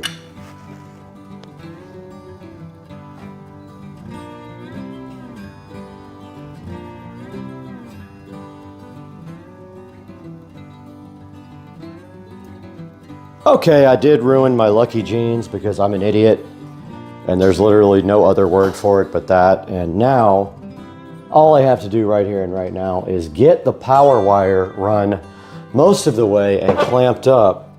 Let's get this power cord situated. Probably right there makes sense. Yeah, I'm just gonna run it right on the base here. Base of the, whatever this is. Put a clamp like every couple feet. Hopefully I have a temporary extension cord. I mean, I'll figure it out, but, and one more down here should do it.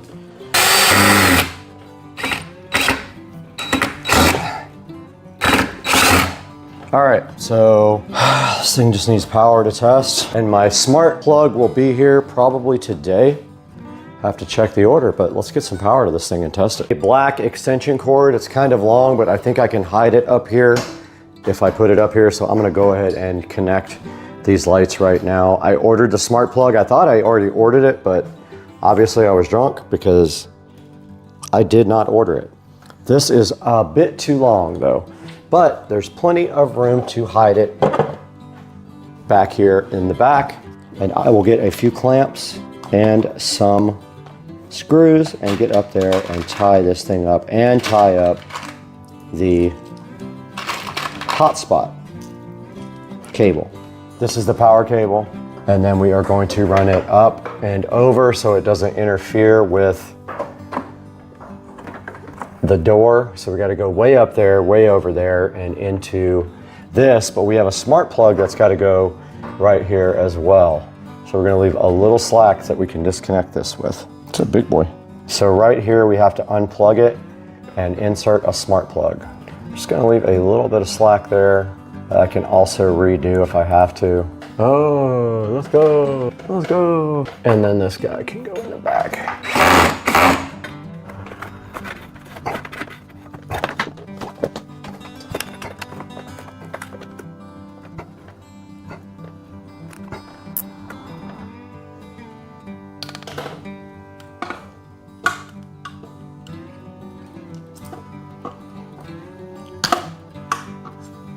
Guys, we did finish this project and connect it to power. Now this is the moment of truth. Does it actually work? If it doesn't, this was 4 hours worth of work for nothing. Let's see. They are all lit up, so now all we have to do is come check it out at night, and all of that caulk is drying. Sorry. So we will check back with you guys when it gets dark tonight, but we have successfully finished this project.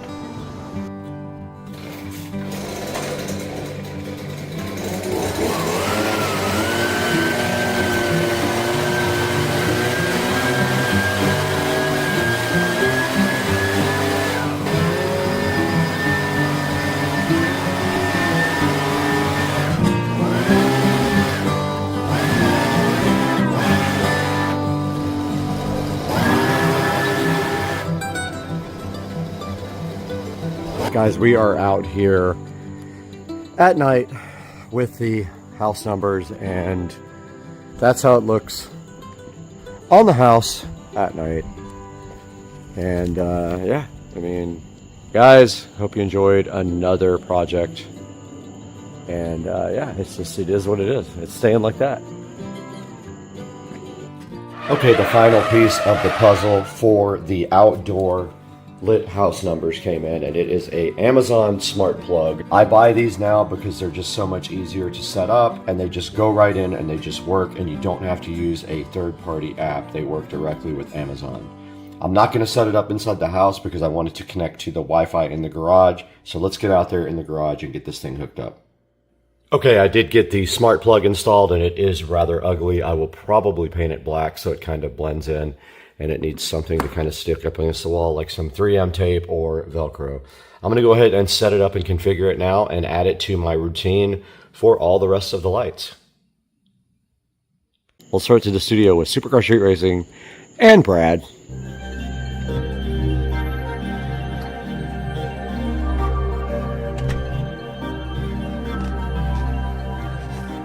Guys, welcome back once again. Brad here at Supercar Street Racing 4K production studio.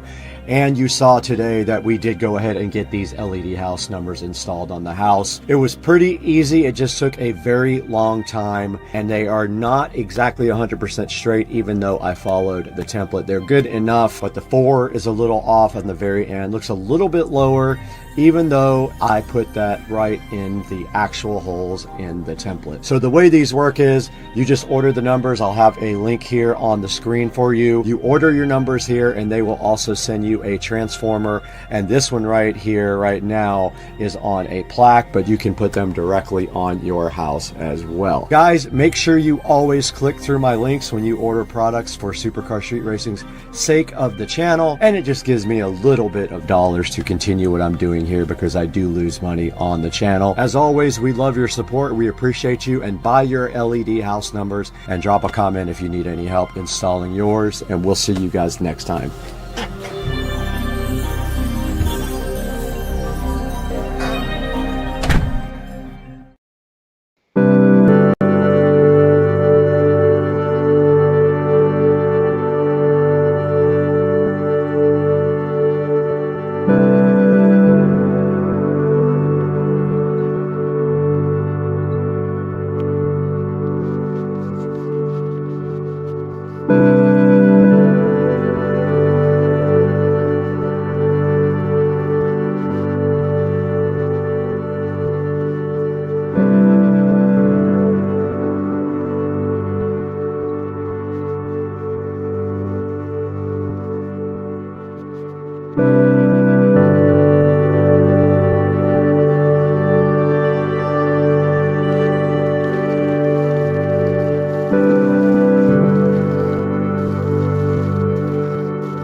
Hey, what's up everybody? We're in the Supercar Street Racing Studio B inside of the Humble compound today, and we have a special thing for you. This is the Starvis 2 webcam from Ambar.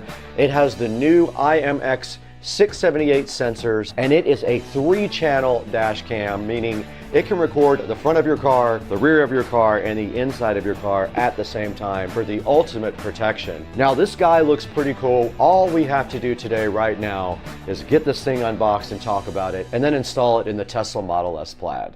Let's go ahead and get busy. We got a lot to do.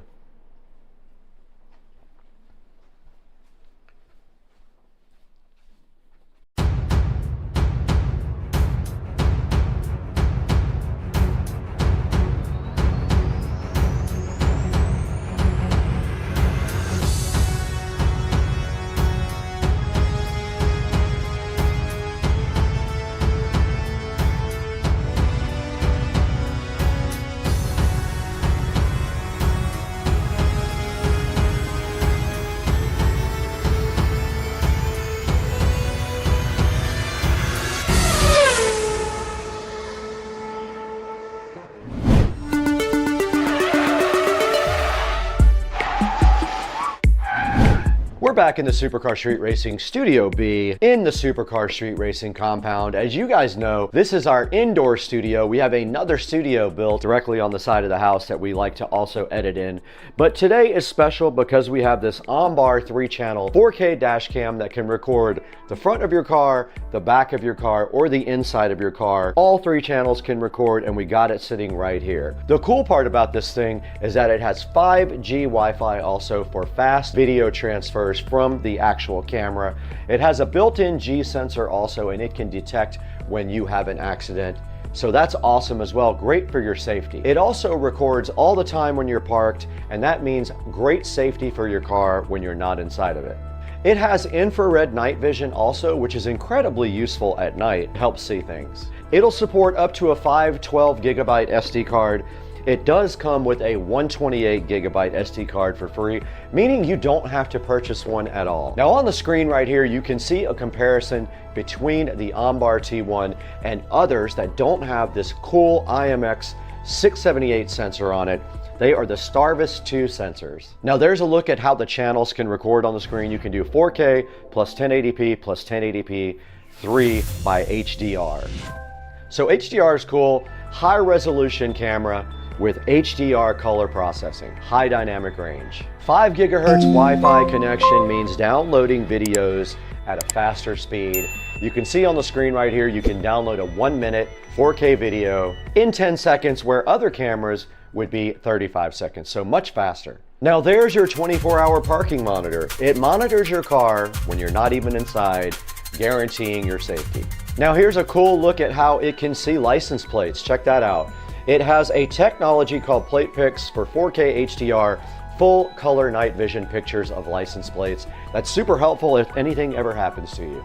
This guy does have a built-in precision GPS, which is incredibly important if you ever get into an accident. You can pinpoint exactly where you were with GPS. Now here's a rundown and a comparison between the T1 and other dash cams, and it shows you why the T1 is such an incredible dash cam compared to the other low quality dash cams. Take a look left to right at the differences in the Ambar T1 and the other dash cams. And here's a look at what's included with the Ambar T1 sitting in my hand right here. You get the camera, a GPS mount, a rear camera, a 128 gig memory card. There's going to be 2 USB cables. One is for power and the other one is for the rear camera, some 3M tape, a wire wrap bundle, some alcohol swabs, a little kit for your trim to pry your trim open, and a quick user guide, all included with the Ambar T1 dash cam.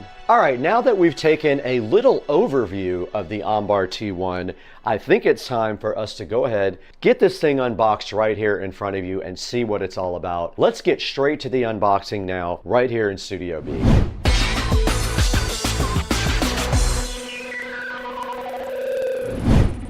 What's up everybody, I'm back here with the unboxing of the OnBar T1 dash cam. Here's a good look at the front of the box here.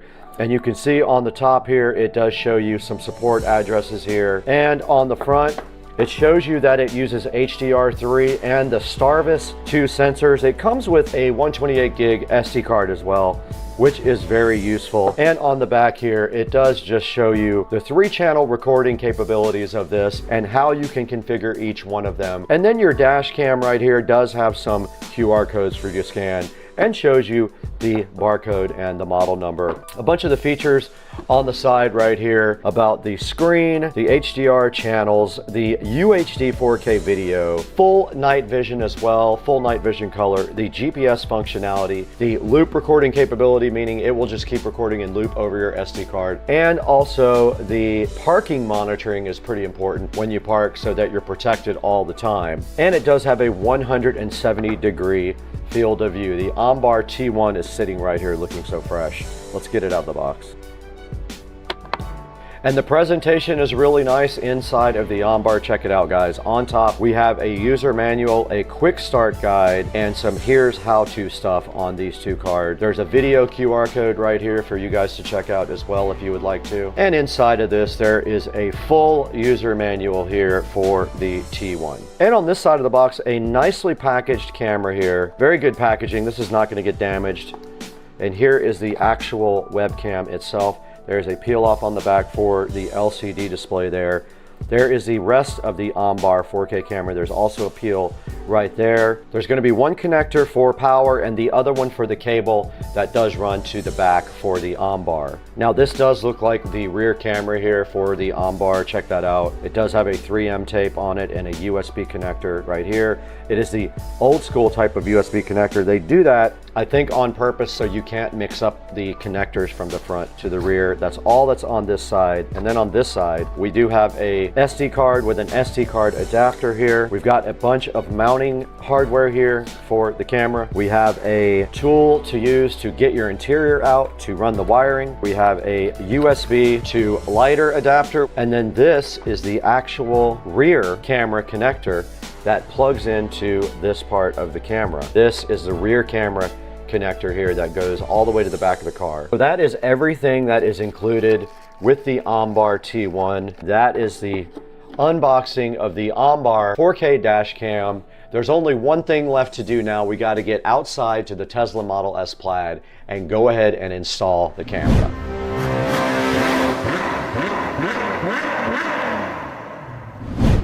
Guys, today we have a new sponsor on the channel. This is the Tunninge YC8005 flashlight that we were sent to take a look at with you guys. This thing is pretty cool. It's a multifunctional flashlight, outdoor emergency magnet light, and it does like 5 different things. It's really cool, all with some button presses right here. Now the first thing I want to show you guys is the laser pointer. If I press this button on the side, I just blinded you guys with this cool laser pointer, but it also has 4 other controls right here on the front with just these little pads right here. So the first one is the 1500 lumen flashlight. So if I push this, you can see the flashlight right there at 1500 lumens. Press it again, it turns off. The next thing is the yellow light. If you press the second thing on the pad here, there is the yellow light on the YC8005. And then the third thing is a side light. You just press this button here, and then here comes the little side light so you have some safety. It does have a belt loop thing on it right here. And if you press the control again, it does go off. Guys, please support Supercar Street Racing and our sponsors. Check out the Tunninge cool emergency flashlight in the description of the video. Now let's get back to the video right now.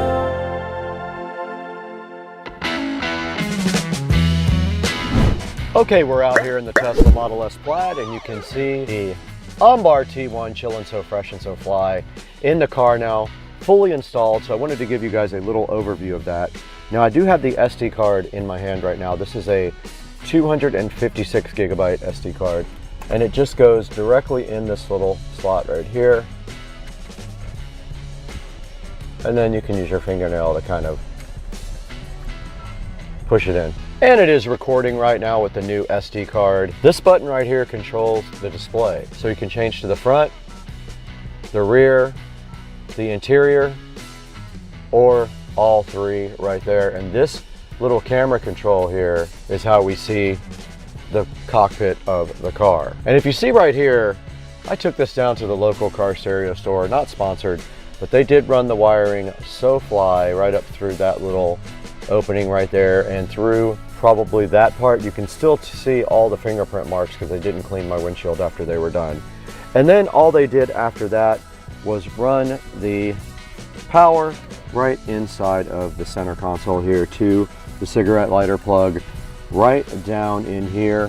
And now this thing is recording, and basically what you do is you tilt it down towards the road, not towards the roof. And so that is how the camera looks installed right there. And then we will be showing you guys the app next, but that is the camera part inside the car. Let's show you guys the back of the car for the backup camera. Now in the back of the Tesla, there is a backup camera that was installed right here. We can go ahead and check that out.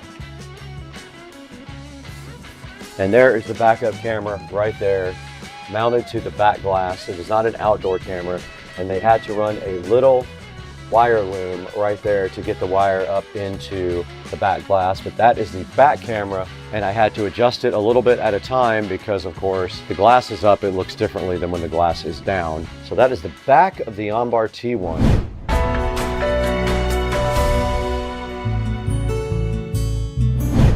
You guys just saw us install the OnBar dash cam directly in the Tesla Model S Plaid outside. That thing is pretty cool. We're gonna have to show you guys some actual video footage now from the OnBar T1. Let's go ahead and check that out now. Let's throw it to some actual recordings from both the front, rear, and the inside view from the OnBar T1 dash cam.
You guys just saw some actual footage from the OnBar T1 dash cam. It's a pretty cool device. It does a lot of great things with great video quality. Things like night vision and also the ability to monitor your car when you are parked. It does provide you with some safety features by doing that. It's got a great sensor. It has a good recording time and it looks amazing. All right, we still have to show you guys the actual app. We have to show you the application on the phone, show you how you can utilize that and how you can fully take advantage of the OnBar T1. Let's take a look at the application now on the phone.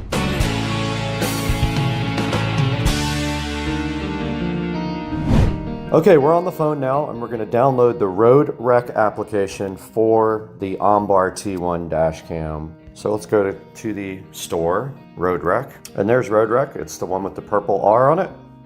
Click install, and while that's going, let's go out to the car. We'll go ahead and open Road Rec. I've not used it before. Okay, it does want me to log in. Okay, it wants me to turn on Wi-Fi on the recorder. And there is the camera there. You can see the video right in front of us. But here are some of the things you can do with the app here. You can see down below that there is actually a map there that tracks your location with the app. And then what you can do is actually export all that from the actual app. Now, you can also go into settings here and change some of the settings on the camera itself. Here's your recorder settings, your Wi-Fi settings, your memory card settings. All right, I went ahead and upgraded the firmware on the recorder, and there are a lot of different settings in here that you can do to the camera, like resolution. We're on triple recording mode now. You can mirror flip, meaning you can flip it upside down if the video is upside down. You can set the frequency, and of course we are in the UPS. The GPS setting is on mile per hour. Set the screensaver, I'm gonna put on always on, and you can reset your volume, your sound recording, your time zone, wants to know your car plate number, and that's all on that page. And then the next page, there is a fatigue alert setting, a G-sensor setting, and a parking monitor setting. Okay, I just wanted to show you guys how you can get video off of the actual camera onto your phone. We're gonna go ahead and hit playback here. All right, there's a clip there that is 58 seconds. Let's go ahead and download it to our phone. We're gonna pause it right there and hit the download button. Let's see how long this takes over their 5G Wi-Fi. It's 180 megabytes. We're already at 10% almost. Pretty fast.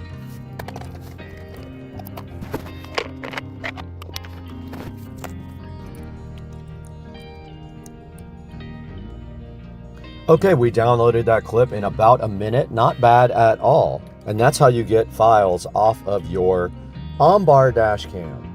We're back in the SCSR Studio B now. This is part of the Supercar Street Racing compound and all of our recording facility. And right now I want to show you guys how to get your own OnBar T1 4K 3-channel dash cam featuring the Starvis 2 IMX678 sensors. And right in front of me is sitting this exact camera right here. It is at $139 because it is 46% off right now, which is a great deal. So go ahead and check this out. It does have a cool night vision option here, as you can see here. Other cameras do not look like that on night vision. The OnBar has 3.0 night vision with full color. And right here you can see the IMX678 sensors doing SoFly and SoFresh.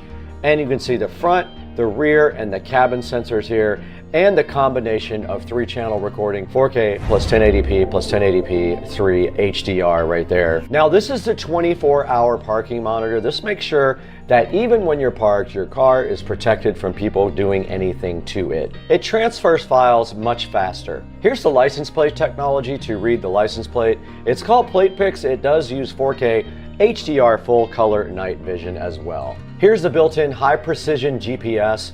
It shows your location exactly, and it's very helpful in case you have an accident or any other occurrences in your car. Here's a big reason why you should choose the OnBar over everything else. Look at all the cool different features that the OnBar does versus all of the other cameras. It has a 128 gig memory card. Other ones don't even give you one. They all have ordinary night vision, ordinary cameras, no HDR, single mode GPS, 2.4G Wi-Fi, and false parameters, while the OnBar does all these other awesome features for you guys. Check out the OnBar T1 in the description. There will be a link to this, and if you buy that or anything else anything on Amazon, it benefits Supercar Street Racing so greatly. I'll be forever in your debt. I appreciate you. Guys, thank you so much for 228,000 subscribers, hopefully more by the time you read this, but I really appreciate your support on Supercar Street Racing. We can't survive without you and your support. Please like and subscribe, and anytime you want to buy anything from Amazon, click through any of my channel links in the description. It will help us. We'll get an affiliate bonus for that, and we really need that to survive. But right now we got to get out of here. We actually have to go to lunch.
Ladies and gentlemen, today on Supercar Street Racing, we have this Marantz Cinema 50.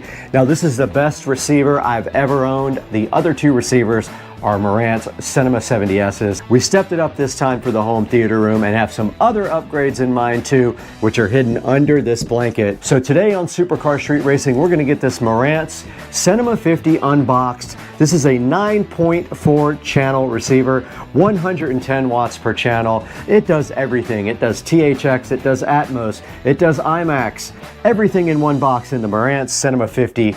And that's all coming up today when we unbox this high-end Marantz receiver on Supercar Street Racing.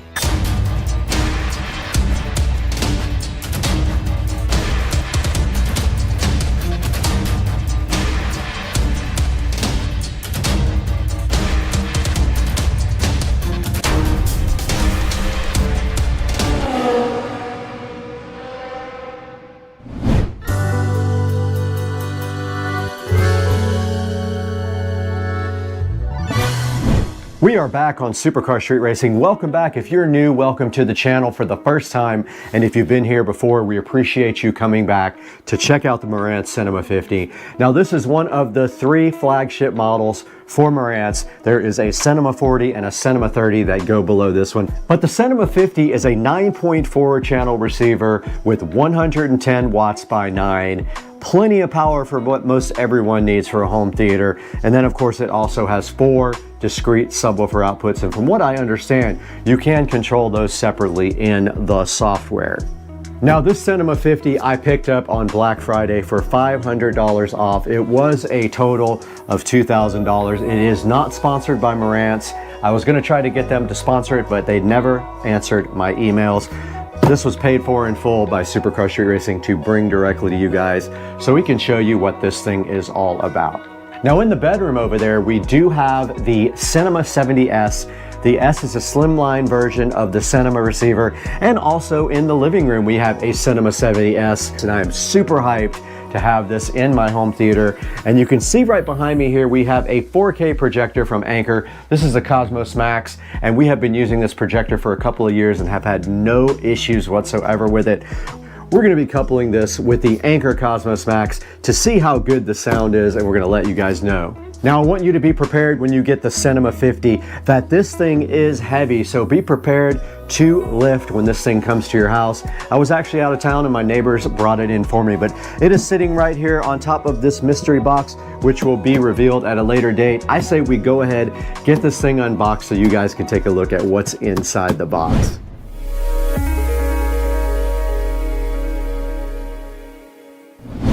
All right, we are down here by my old setup. Now what we have right here is a Pioneer VSX 933. I have had this receiver for a few years now, but I am upgrading. I am gonna get rid of this and go ahead and put this Cinema 50 right here in its place. And what we're gonna be doing with this Pioneer is we're gonna be moving that to the audio closet. We have a whole other project going for that where we are going to take the back of the audio closet off and have a nice access for all of our audio gear. So that is gonna be removed. The Advent center channel speaker is staying in its place where it always has been. And so is the EX1200 Ultra Bass from Behringer. That is my low frequency enhancer for bass. Okay, we are also replacing the JBL studio monitors, and I can't tell you right now exactly what that is going to be because we're going to do that later on another video. Those will be going also. The subwoofer is staying in place though, and the center channel for now is staying directly in place. Now we might change the center channel. We just need to figure out how much height we have. We are moving everything down lower with a shelf, so everything will be closer to the ground. I'm hoping that we can put a nice center channel in right above this.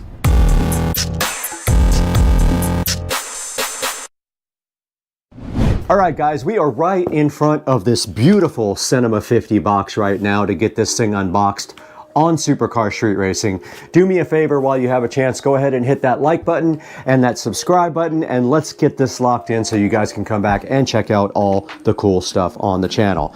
Now, what we have in front of me here is the box, and you can see some of the features right here on top of the box: Atmos, IMAX, DTS, Aura 3D, IMAX Enhanced, Odyssey, Dirac, HDMI. This thing is just loaded with so many features that we cannot even say them all right now. It does do Ultra HD with HDCP 2.3, Dolby Vision, HDR10 Plus, and the list just goes on and on for the Cinema 50. Now our goal today is to go ahead and get this unboxed and see what is inside of it. So what do you say we do that? There's not much more on the outside of the box. Let's take the patented SCSR knife and go ahead and slice open this $2,000 receiver that is one of the 3 or 4 high-end models for Marantz. There are 2 more models underneath this, and when I said that the Cinema 70S was a flagship model, it is not. It is the lowest end of it, but it also is slim, so if you need a slimline receiver, it is perfect for that. Looking inside the box, this thing also is compatible with your smart home. But if I say the name, it'll wake up. It is compatible with the Amazon ecosystem. You can use it with that. I don't know how that goes yet, so we will have to check that out later on. But right inside the box, as with all the other Marantz receivers, we have this beautiful box that has all the accessories inside. And opening this up, we have a nice quick start guide here. We've got our remote control here, which looks just like the other remotes that I have. I have 2 more of these. We have our Wi-Fi antennas. They do give you batteries. These are the Wi-Fi and Bluetooth antennas. Let's put them back so they don't get lost. And then here is a little pamphlet about HEOS right here. Inside further, we have our antennas. We have 1 AM and 1 FM antenna. Below that, they do give you some awesome labels to go ahead and label your speakers. Also in the box here from the Cinema 50, we do have the Odyssey mic to go ahead and set up the room. And we have our standard power cable right here for you. And what a nice presentation by Marantz. They always bring it when it comes to giving a good look when you open up the packaging. Now let's take the included foam out. We're not going to need this where we're going.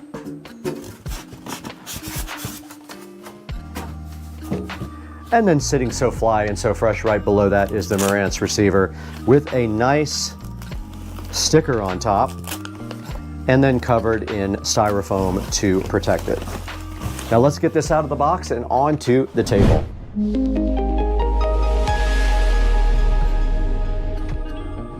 All right, right in front of me is the Marantz Cinema 50, looking amazing. I ordered the silver and gold. I thought it was so cool. Kind of a retro look on the outside, but also super modern. And looking at the front right here, we do have a couple of pieces of tape to protect the door. And you can see up front the selector for everything except the volume. This side would be the volume, that side is everything else. And inside the door here on the Marantz Cinema 50, you can see all the controls. You can see a USB port and also a mic input for the Odyssey and Dirac input, and I believe Dirac is optional. I'm not 100% sure. So looking at the front, it is very clean. I don't know if it shows up on camera, but this is actually gold and silver.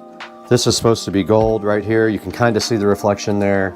And that is it for the front. There is not a whole lot to say. It is a very clean looking receiver. There is a headphone jack there. There's a brushed aluminum look right there. And then you just have there your input and your volume controls. And then all the rest of your settings are right here on the buttons. I'm assuming the receiver thinks that you're going to do most everything from the on-screen menu. Now we have the back of the receiver propped up for you here so you can take a look at what we have on the rear for inputs. And taking a look directly in the rear, we do see starting at the upper left, we have the Bluetooth and Wi-Fi antenna connection. We have a duplicate one right over here on the right-hand side. Right below that, we have the FM and AM connectors there. Next to that, we have the audio inputs. So these are all analog audio inputs. You have one cable sat, one media player, an aux, and a CD, and a phono for analog inputs. Right above that, we have a remote control RCA jack, RS-232 jack, a DC 12 volt DC out jack. Right up above that, we have the coaxial digital audio inputs, 2 optical inputs, and next to that we have a jack for Ethernet. Now a very important part of the back of this, if you're going to expand your home theater with outboard amplification, is this preamp output section here. You have preamp outputs here for zone 2, and then you have separate preamp outputs for every single thing you could possibly want. It is very rare to get preamp outputs nowadays. They are cheapening out and not including them on most receivers. So you have everything back here, and you have your 4 subwoofer jacks right here.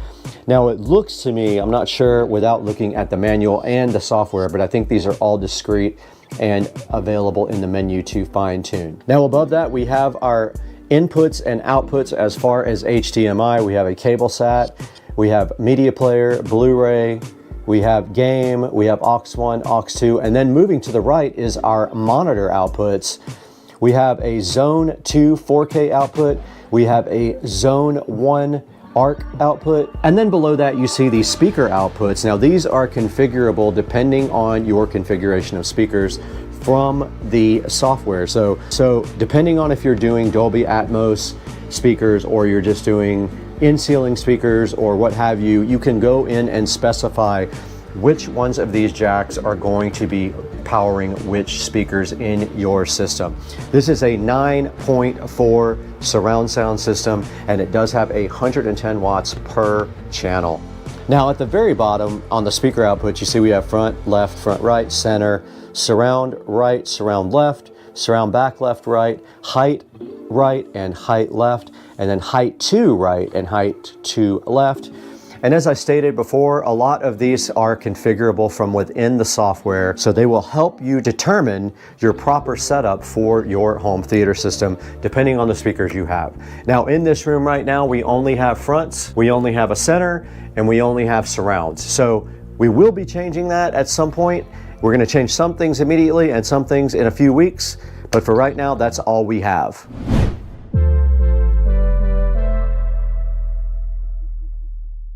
Okay, connecting this receiver to my system will be easy because all we have to do is basically plug in the power. We have banana plugs for our speakers. We have a network cable for network. And so it'll be as easy as pie to just go ahead and swap this receiver over. So what do you say we get this old thing out of here and bring in the Cinema 50 to do its job, what it was designed for? Let's get going. All right, we're in front of the old setup here. We have our Advent center channel sitting right on top. Now this is very old. The center is very dusty. This center channel has been around for about 15 years. It has done itself a good service. However, this will be being retired when I get a new center channel speaker. Let's go ahead and unplug that. They are banana plugs on the back, easy peasy. Let's go ahead and turn that off so we don't break some stuff. And there is the center channel uninstalled. Now our Behringer Ultra Bass is sitting on top of that. It is also very easy to remove. Let's go ahead and remove the center channel banana plugs from the back. And now they are removed. That is our center channel wire. Let's go ahead and get the Ultra Bass out. And the nice old Pioneer is being retired, as I said before. We have our projector plugged into the ARC output. We have a Fire Stick that is also being retired. We have an Xbox One S that is being removed for now. There it is. Okay, we have unplugged our Xbox One S. It is out. I'm gonna unplug the network connection. We have a Cat 5 cable running in here for network. I might replace these banana plugs. These are terrible, terrible connectors. I remember when I made them. And I'm unplugging the surround speakers, banana plugs. And then I'm unplugging the Behringer Ultra Bass. It is connected via RCA to the subwoofer output. This thing is ready to be disconnected. All right, we're now able to remove the old Pioneer and take it out of service completely. And even though we are changing our entertainment center, we need to wipe down the entertainment center right now.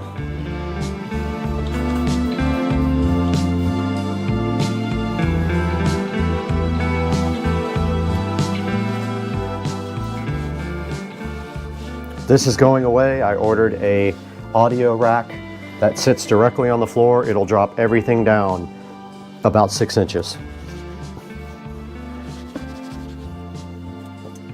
Okay, I'm gonna go ahead and clean behind here as well. Dirty.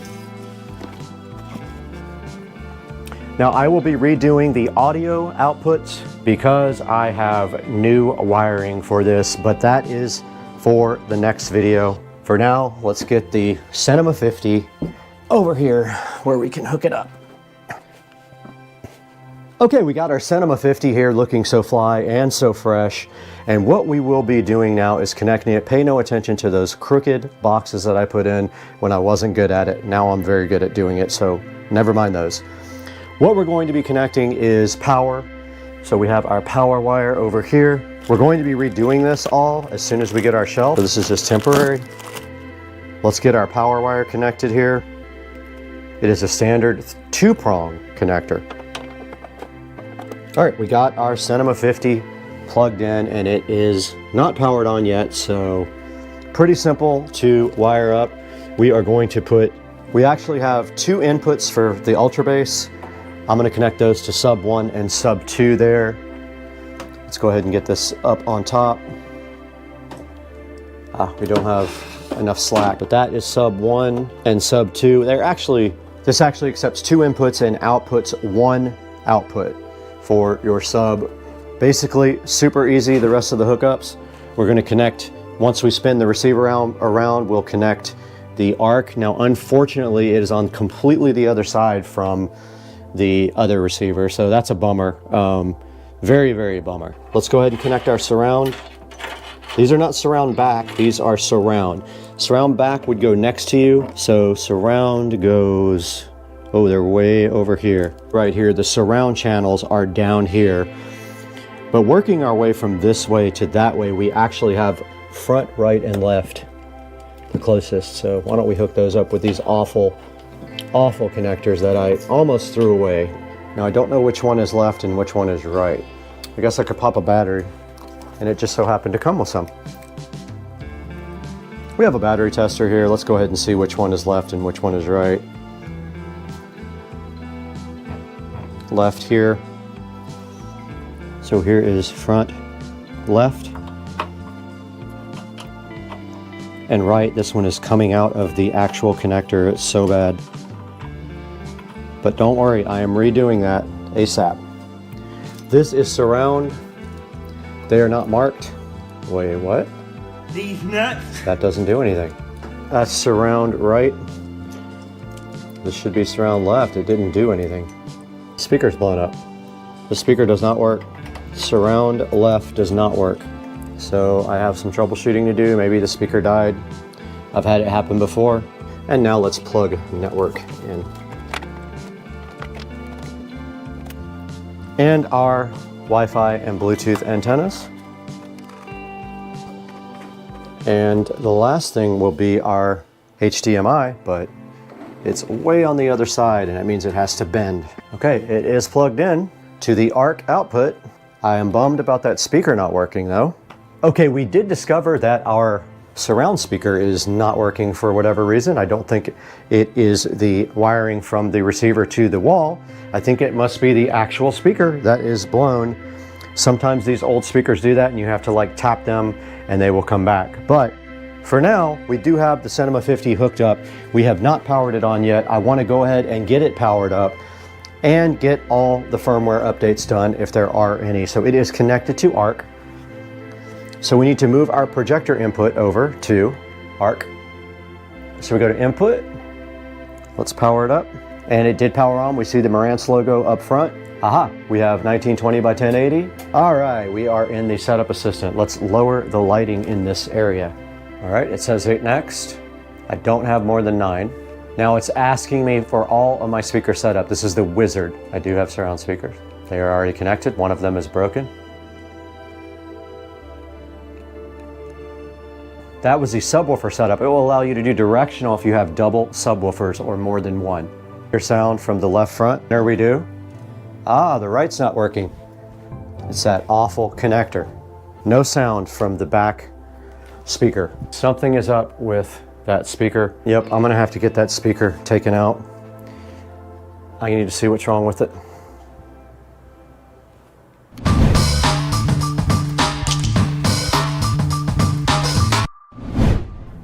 Okay guys, we did get our surround speaker fixed. The problem was when our attic got spray foamed, someone pulled the wire out. I had to recrimp it. Now we hear sound from the surround speaker. Okay, this is wanting us to go through the antenna connections. Those are there already. Network is already in wired. I heard sound. Now we go to home theater to name this. We want to go to auto update. We are Eastern time. This is asking you to download the HEIS app for the full experience. I do have the Marantz remote app already set up. So this is optional. You can buy the Odyssey Multi-EQ Editor app and you can buy Dirac. We already have the owner's manual. Let's go to done and let's see if we have any firmware updates for this guy. Let's go to setup, general. It's at the very bottom, firmware. All right, there is a firmware update. Let's go ahead and update it while I start making dinner.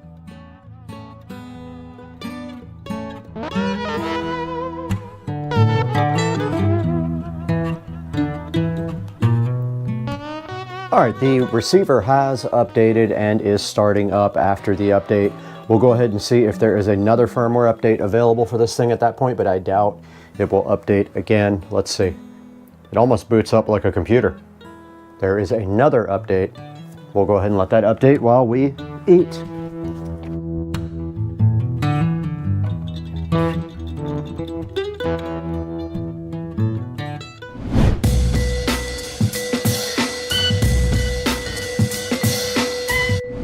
All right guys, we did just finish updating the Cinema 50. It took 2 firmware updates to fully get up to date and now it is finished. So we are done with this part of the video. In the next part of the video, we'll be doing a little bit more with the Cinema 50, such as the app and things like that, but this is going to be part 1 for now. So the next time we see you, we will be showing you a lot more of this. For now, that's all we're gonna do on the technical side of things with the Cinema 50, and then we will show you here in a few moments how to buy this thing on Amazon.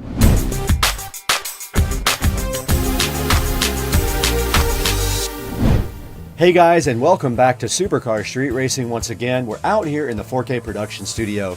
I'm Brad, and I'm happy to have you here on the channel. If If this is your first time, please like and subscribe. Or if you're a repeating watcher, thank you for being here once again, and I think you'll like what we have for you today. We have the Marantz Cinema 50 9.4 channel amplifier sitting in front of you right now. It's 100 watts by 9, as you can see right here on the Amazon listing. It has 4.6 stars, and I did buy silver and gold for the home theater room. It does 8K UHD, it does 3D audio, it does Dolby Atmos, pretty much anything you could want. Has a bunch of preamp outputs, and it supposedly has excellent sound quality. So we're going to test that in the next video. But yeah, go ahead and pick yourself up one. This is a good look at the Cinema 50 here. It's very stylish. And take a look at the back there at all the inputs. You can see all the preamp outputs and stuff. And then also it has configurable outputs for all the rest of the speakers. Like this room has 3, 4, 5, 6, 7 speakers in it. Would be perfect for one of these, but we're just using this for editing. So yeah, go ahead and grab a Cinema 50 if you need one, and make sure that you order it through the link in the description, and it will help me out greatly. And it helps the channel out because we don't make any money on the channel. We just need to get a little bit of dollars here and there. But right now, we got to get straight out of here because we got to go do something. I don't know what we got to do.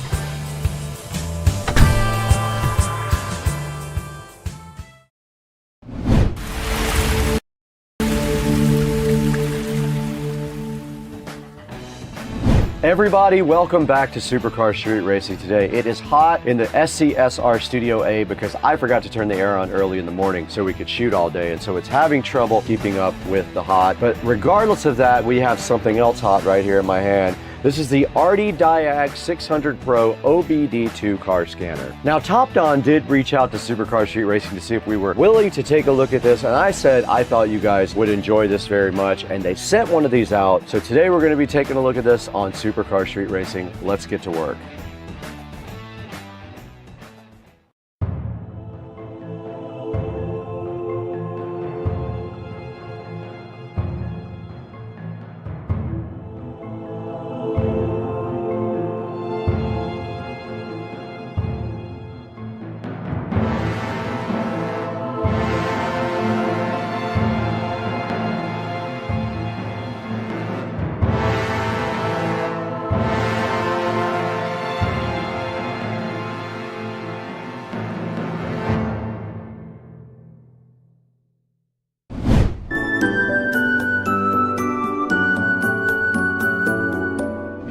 We're back in the hot but beautiful Supercar Street Racing Studio A today. One of my favorite places to be if it's not hot. It's probably about 75 to 76 degrees in here because I failed to turn on that air conditioner early enough for it to keep up, and it is very hot. If you reach up here, you can feel the heat coming directly out of the ceiling. But what else is hot is also this Hdmi from Top Don. The 600 Pro they sent out to us just to work with you guys on and show you how this works. So what we're gonna do today, our plan is we're gonna unbox this thing first. We're gonna take a look at this guy and see what's inside the box. We're gonna walk directly across the street over to Rich's house also, and we are going to hook this up to his truck and see what this thing can do. Thank you so much for 200,000 subscribers. It's amazing. It took a while to get there, but I am so happy with the progress of the channel, all because of you guys. You made it possible for us. Thank you so much. Now, this Hdmi 600 Pro is the upgraded version of the last model. It does use Android operating system. If you were wondering, most of these do use an Android operating system. Now, this Hdmi is able to analyze a lot of the different systems in the car, like the engine, transmission, sensors, and things like that, and report back to you what kind of condition those are in. This guy will give you detailed fault codes and descriptions so you understand exactly what you're working with. It also does maintenance functions like your battery. It does things like ABS, things like oil, throttle, and injector coding as well. And also cool things like TPMS reset should be able to be done by the Hdmi Pro. Now, this guy also does live data monitoring. It can read your car's data and show it in real time. This dude does do one-tap code fault clearing as well. You just hit one button and it goes ahead and resets all the active codes in your car. This guy uses auto VIN and auto ECU recognition to identify your vehicle. It's pretty future-proof because it uses CAN FD. This will keep this guy on the cutting edge of technology for a really long time.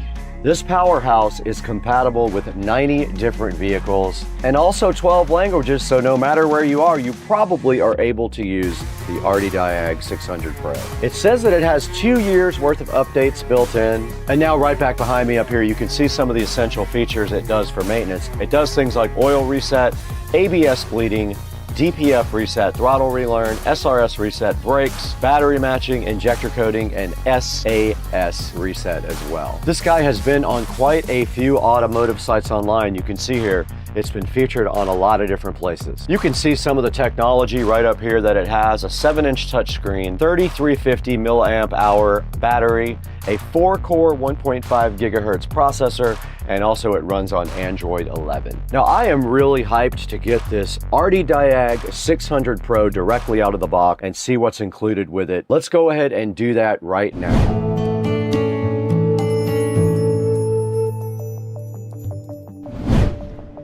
All right, guys, right in front of me here, we have the Hdmi 600 Pro by Topdon.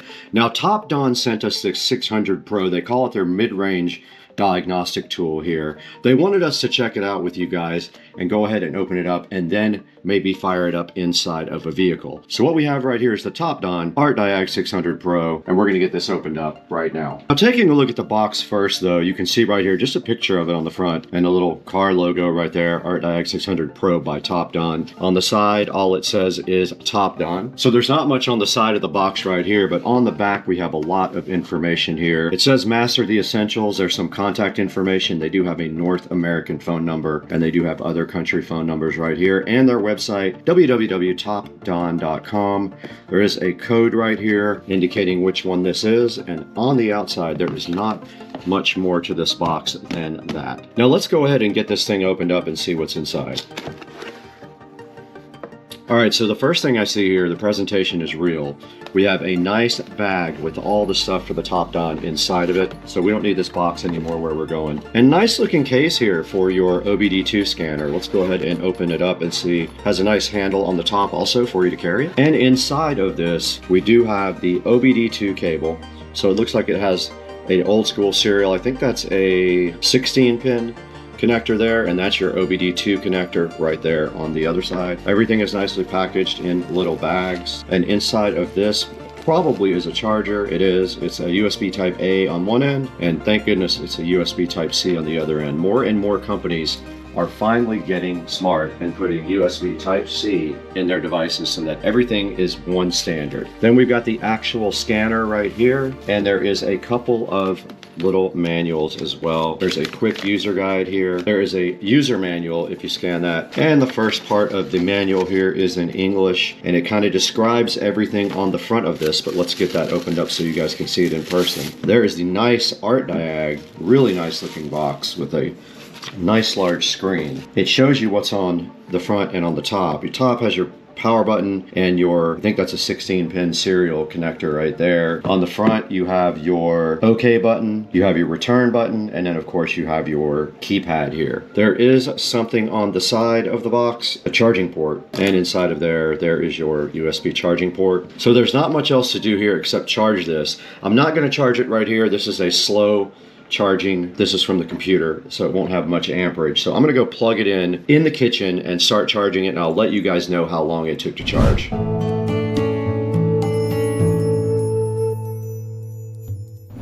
All right, guys, we're back in front of the Topdon, and I'm happy to report that that took about 20 minutes from 60% all the way to 100%. So now we're ready to go ahead and fire up the Topdon. Let's go ahead and turn it on. There it is booting up, the Topdon. It says copyright 2024 Topdon. Let's see how long it takes to boot up.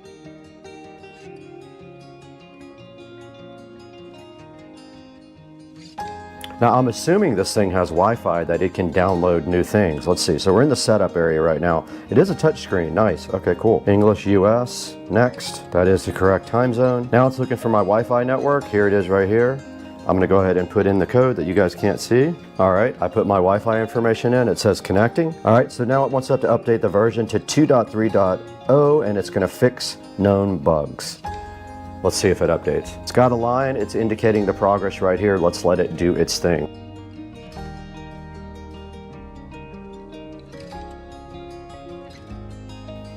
And finally, it is at 100% on the download. Now it's telling you here when you first use this thing, there goes the firmware update. It's gonna probably restart and update the firmware. Let's watch that process.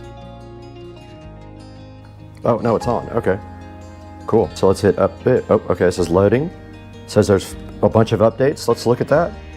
So this might be updating for the cars and stuff. There's 74. It says there's 74 updates. This has to be like vehicle updates. You just click this, it selects all of them to update. So there's 63, let's do it. And you can see a readout up here of the speed that it is downloading updates. Let's let that update in the background.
We're back now after a couple of hours of break, and my GoPro overheated, of course, because it's absolute garbage and we're inside the air conditioning. This tablet did eventually finish all the updates. You can see right here there's nothing left. It did let me know that I have a free year of updates that is usually $29.99, but there's a lot of things here that we can't do right now because we're not connected to a car. It does diagnostics, OBD2, EOBD. So if you go into OBD2, you got to connect first. So what we're going to do after this, here's the different maintenance items you can do depending on what vehicle you have. So let's take this thing directly to Rich's house when it's not 115 degrees, get in his truck and connect it right up and see what it can do. Guys, I wanted to take a short break from the video to introduce you guys to our new sponsor, Trond.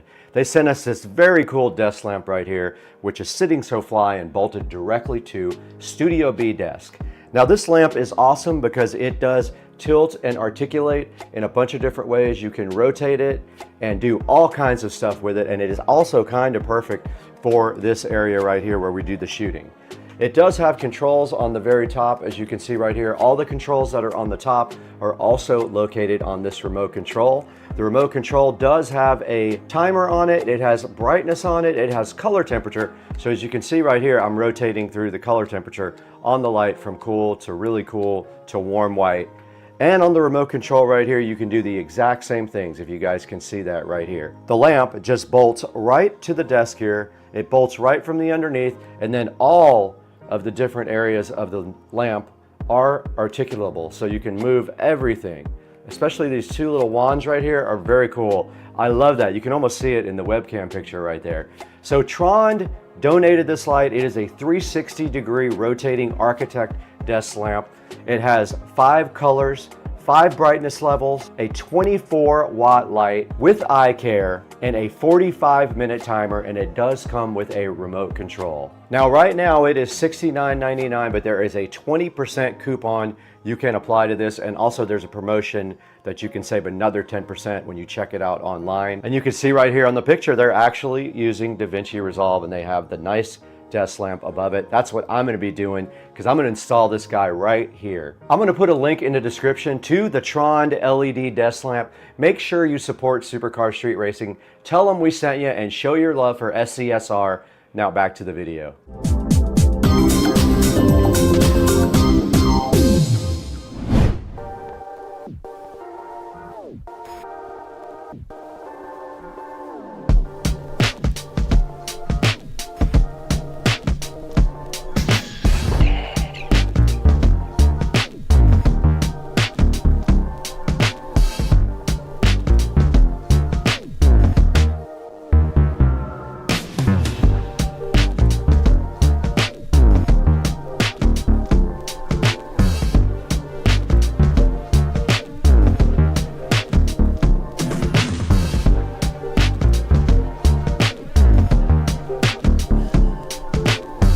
right, you guys just saw us unbox this RD Diag Pro, and you saw everything that was included inside of the box. Now there's only one thing left to do. We're gonna go ahead and walk directly across the street, get into Rich's truck, and go ahead and see what all this guy can do. And let's see what maintenance does.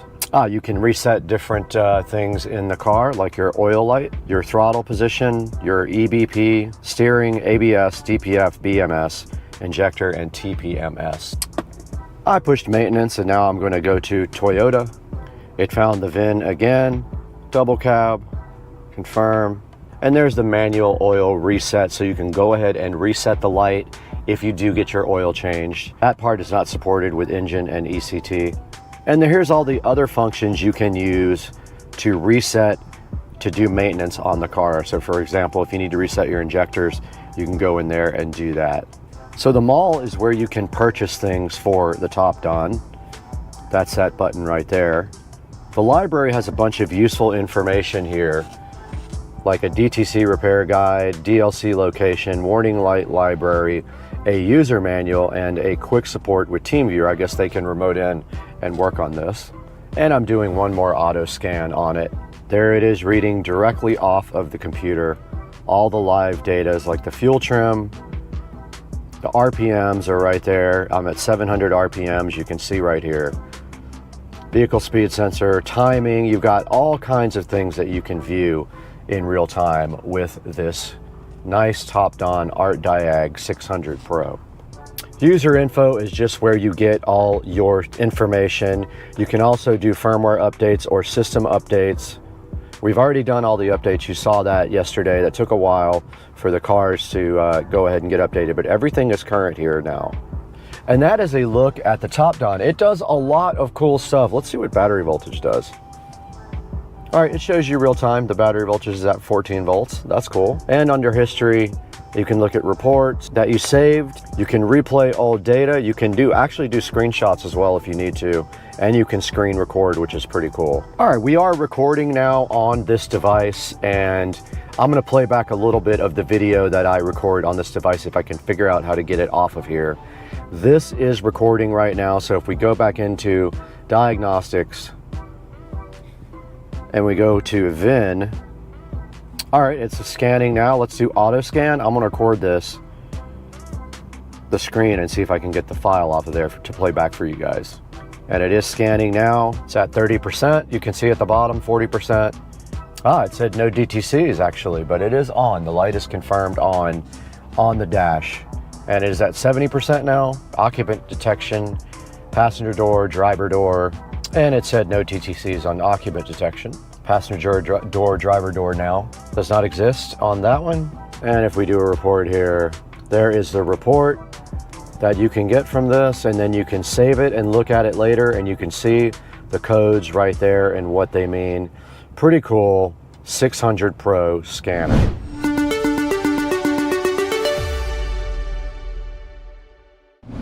We just took this RD Diag 600 Pro directly out of the box, walked across the street to Rich's house, and installed it in his truck. We pulled all of his codes and checked out his entire truck with this cool little device, and it's very awesome, and I highly recommend this guy. Go ahead and pick one up from the link in the description. You probably won't be sad about it. It's got 34 reviews at 4.4 stars. That's actually really good. It's hard to get a 4.4 star review on Amazon. You guys know that. And now that we've done all that, there's only one thing left to do, and you guys know what that is. Let's throw it to Brad.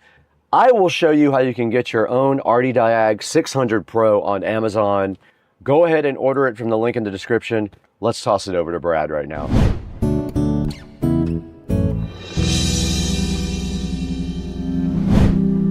Hey, what's up everybody? Welcome to Supercar Street Racing. It's so nice to have you out in Studio A again with me, and thank you for 200,000 subscribers while I am thinking about it. Today we have a special product that was sent to us by Topdon. This is the Diag 600 Pro sent to us by Top Don. They asked if you guys might want to see this, and I said yes, I thought you did. So we went ahead and got this thing, and it's pretty cool. It is a diagnostic tool for OBD2. You plug it into your OBD2 port right underneath your dash there. It does pull codes from your car, shows you all your fault codes, and then allows you to reset them and also Google them so you know exactly what's wrong with your vehicle. And you saw today, we looked at Rich's truck and he did have one fault code. I gave him that fault code so he could go to his mechanic and then he could not get ripped off by them because they won't know what he knows. And that's why you guys should have your own Diag 600 Pro. Now this thing does have 4.5 star reviews. It's got 36 reviews sitting so fresh right here on Amazon. It is $208 right now. It's 20% off. So now's a really good time to go ahead and order your Diag 600 Pro. It also allows you to do screen recordings and screenshots. So if you want to play that back later like I did, you saw how I did that when I put it into the edit session here while I was talking over the actual diagnostic on Rich's truck. It says it comes with 2 years of free updates, so you can look forward to that. Not having to subscribe, you're going to get 2 years from these guys of nice updates. It also does 9 different service resets, a bunch of different maintenance items as well. So you can do things like reset your oil light and like your battery. When you get a new battery, this thing can help you learn your battery type for the car if your car supports it, and the tool does too. It also does live data monitoring. You can actually watch the car's data in real time on the screen so you can get indicators of what your vehicle is doing. This thing can identify your ECU automatically and know what kind of car you drive. This thing does 90 plus vehicles in 12 different languages, so you can be assured that you're probably covered when you have this thing. So go ahead and check out the Diag 600 Pro. I might have called it Diag a couple of times in the actual video. Sorry about that. It's Diag 600 Pro by Top Don. There will be a link in the description. Pick yours up and help out Supercar Street Racing. It really does help us a lot. We just need a few dollars here and there to keep the channel going. Here's a look at the channel metrics right here. We have 201,255 subscribers, and we couldn't do it without your help. Thank you so much for supporting Supercar Street Racing. Everything you do matters. Please like, please subscribe, and please buy all of your Amazon products through any of the links in the video description of any of my videos. You can click any other link and buy something, and it helps me out greatly, and I do appreciate it. Thanks for the like and subscribe, and I got to get out of here. It's about to storm out here. It is thundering and lightning. Let's go.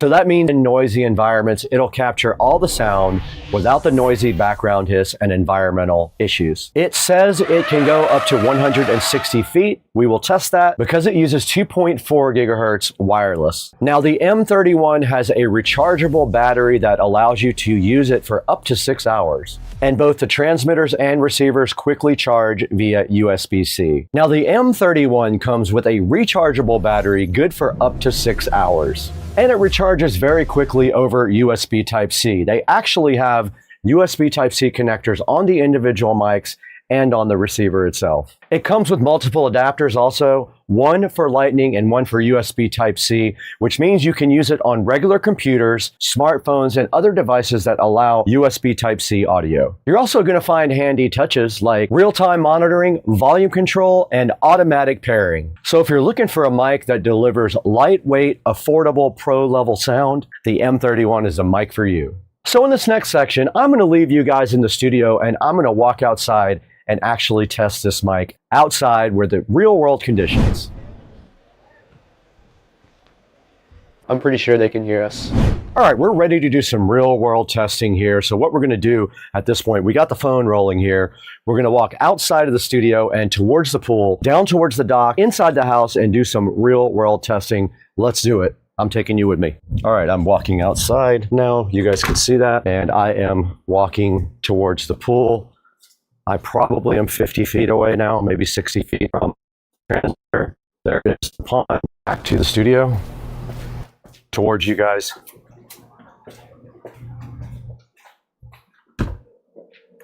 And we're back in Studio A now. So we did test the real world conditions. We'll know when we look at the footage how that sounded and if we actually made it all the way with no dropouts at all. Now that you've heard the real world performance both in my studio where we have pro sound deadening and outside where we have none, let's go ahead and throw it into Studio B and see how you can get your own WindBridge M31 lavalier wireless microphone.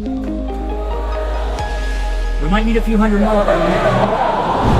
Hey, what's going on, everybody? We're back in beautiful Studio B with the WindBridge M31 wireless lavalier microphone. We're actually using it right now. It is on my shirt right here. And basically we have the USB Type-C dongle plugged directly into the computer. It shows up like a regular microphone when you do that, and you can choose it in OBS Studio, which is our program that we use for editing. Now, we did give this thing a test on range, and don't forget, when you're going through walls, the range is going to be a lot less than if it was an open area. So I'm not surprised it only reached about 50 or 60 feet through multiple walls. So other than that, it has great sound. I think it sounds really good.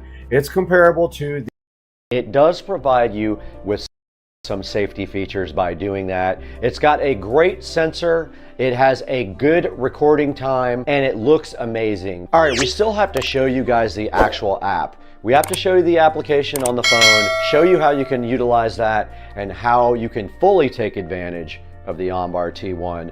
Let's take a look at the application now on the phone.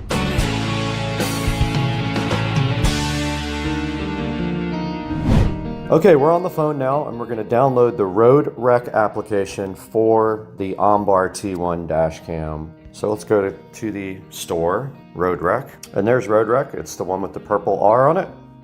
Click install, and while that's going, let's go out to the car. We'll go ahead and open Road Rec. I've not used it before. Okay, it does want me to log in. Okay, it wants me to turn on Wi-Fi on the recorder. And there is the camera there. You can see the video right in front of us.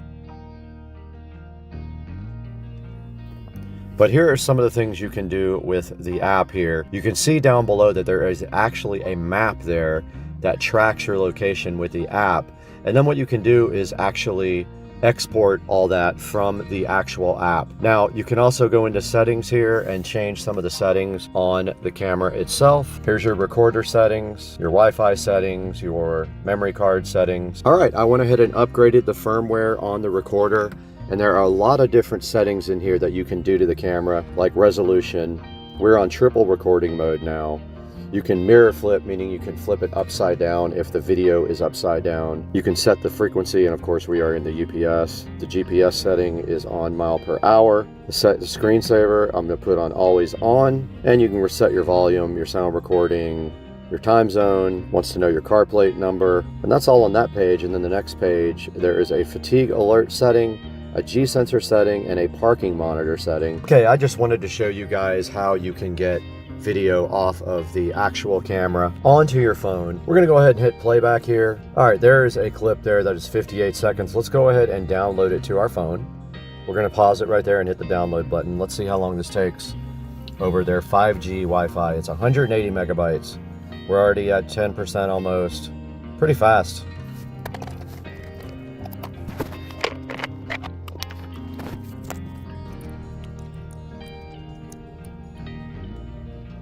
Okay, we downloaded that clip in about a minute. Not bad at all. And that's how you get files off of your OnBar dash cam. We're back in the SCSR Studio B now. This is part of the Supercar Street Racing compound and all of our recording facility. And right now I want to show you guys how to get your own OnBar T1 4K 3-channel dash cam. Man, we are getting it. I mean, it's got to be like 50 mile-an-hour winds just now. We had gusts that lake. That just feels like a hurricane.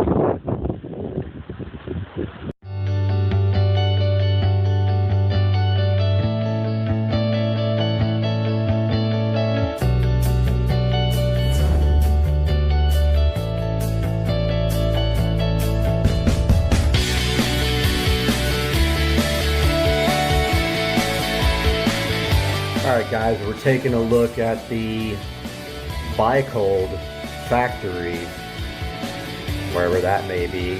And yeah, so this is just a look at how they actually produce the mirrors. So you can see people working on the mirrors here. You can see them assembling, creating the little bar that the mirrors hang on, and then the thermal, the dehumidify thing that's on the inside there. You can see it part of this video. You can see them putting the frames on the mirrors too, doing all the assembly on the mirrors. Yeah, so I just thought it was kind of a cool little video to put at the front so you guys could see more about Barebones and the way that they create these mirrors. So have a look at this video and then we'll get right into the product.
Hey guys, welcome to another video. It's Wednesday. Got an update on my instrument cluster is coming in today from back from Germany or Switzerland or wherever it is. I guess if you guys are gonna have to see me, I'm gonna have to put a hat on here so I don't look ridiculous.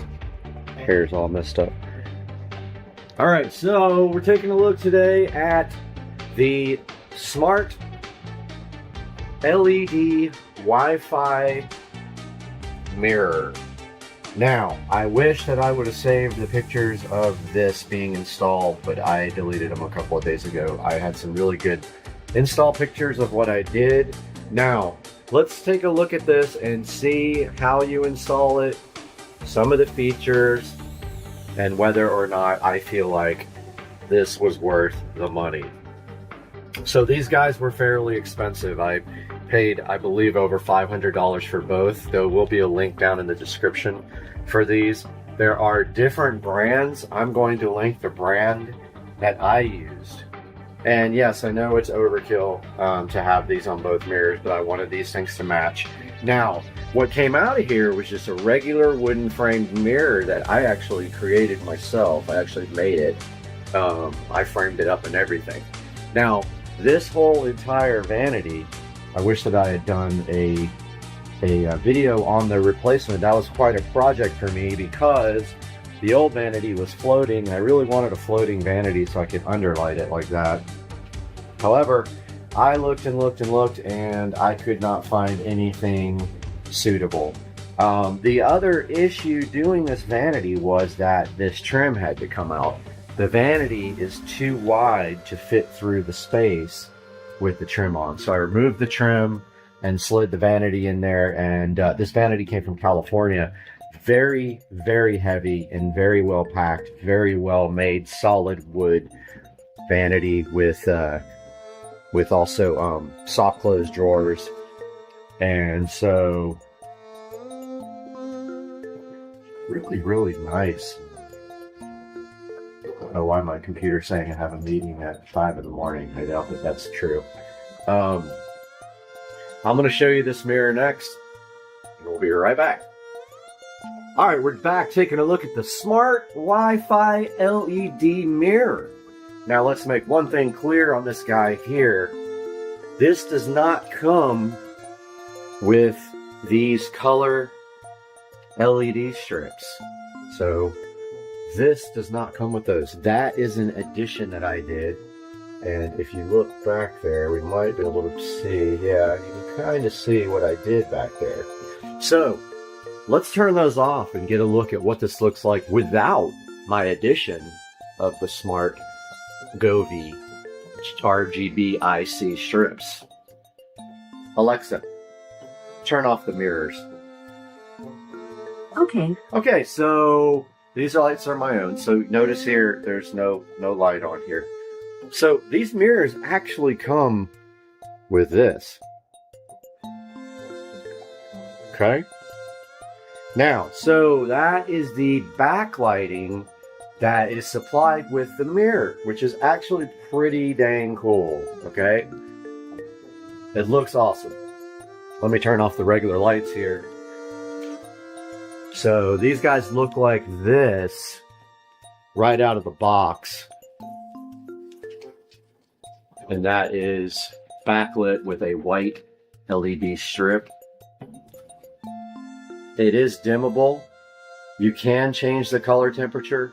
It's on warm right now because I just like the way warm looks, and it matches my warm LEDs in the ceiling and my warm smart LED bulbs there, which I don't even use the smart part of them. I just use the switch on those because I have a smart switch. So I was really wanting more out of these guys. So I added the Govee RGB IC smart LED strip to the back of each mirror. Now what I did was I hot glued that, and you're not going to be able to see it back there, I don't think, but like I said, I wish I would have taken more pictures, but I didn't. I don't have pictures of that, but I hot glued it all to the back of the mirror, the new LED strip around. You can see the current LED strip right there. It's kind of facing the side. Well, the Govee strip is actually on the inside of that frame, just next to it. There's also enough room back there. It's deep enough so that the Govee controls actually fit too. Now, if you look here, there is the mirror on-off switch, and that is also how you change the color temperature on the mirror. There's a switch right there. It's convenient because you can still get to it from behind the mirror right there, and that's how you change the color temperature. They also have a dehumidify function. You just, by holding down the button, you can dim and then change to dehumidify, and that's how you operate that part of it. Now, would you like to see it with the LEDs back on? Because that's easy. Alexa, turn on the mirrors. Okay. All right, so that is with both the Govee and the backlight, and it actually looks kind of freaking cool to me. I've never really run it like that, but it kind of looks awesome. Now, let's talk a little bit about the smart part of the mirror. So these mirrors are smart. They are connected to Wi-Fi, as you can see right there. Now, how does this work? Well, this has an app that comes with it, or it's actually a universal app that a lot of different mirrors use, and that's called Wi-Fi Clock. So what you do is, I think that it uses Bluetooth initially to set up, and then it connects to Wi-Fi, and you can change the settings on the mirror so that you can do metric or standard. And that's where you put your location in. And so now the mirror knows that we are in Jacksonville, Florida, and it knows that outside it's 82% humidity, 37 degrees. That's the low and the high, I believe. Yeah, well, it's supposed to be the low and the high for today, but obviously we're at 37 right now. This side shows you your indoor humidity, and then your indoor temperature. So I'm going to throw up a screenshot now of the Wi-Fi clock app. I'm also going to throw up a screenshot of these actual mirrors on Amazon. I will link this in the description. Now let's talk a little bit about what it's going to take for you to complete this project, unless you invite me over and we do that together.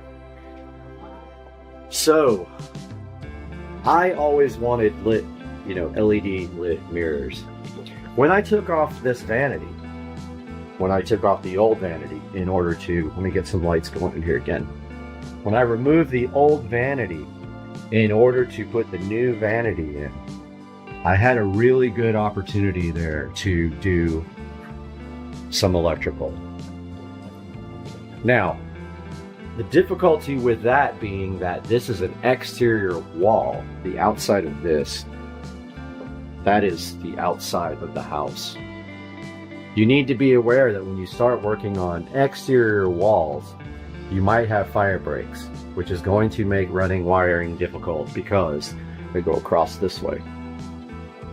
Interior walls like these in the closet right here, or this side wall here, super easy. They're completely hollow, so you can run wiring really easy. So I had this whole entire wall clear. I already had a plug. Let's take a look at that. Under. So see, I already have a plug that I put in years ago to do LED lighting underneath. I took that opportunity to run wire up the wall and over to the center behind this mirror. There is literally a hole. And if we can get back there, maybe almost see it. There's a hole back there below that bar.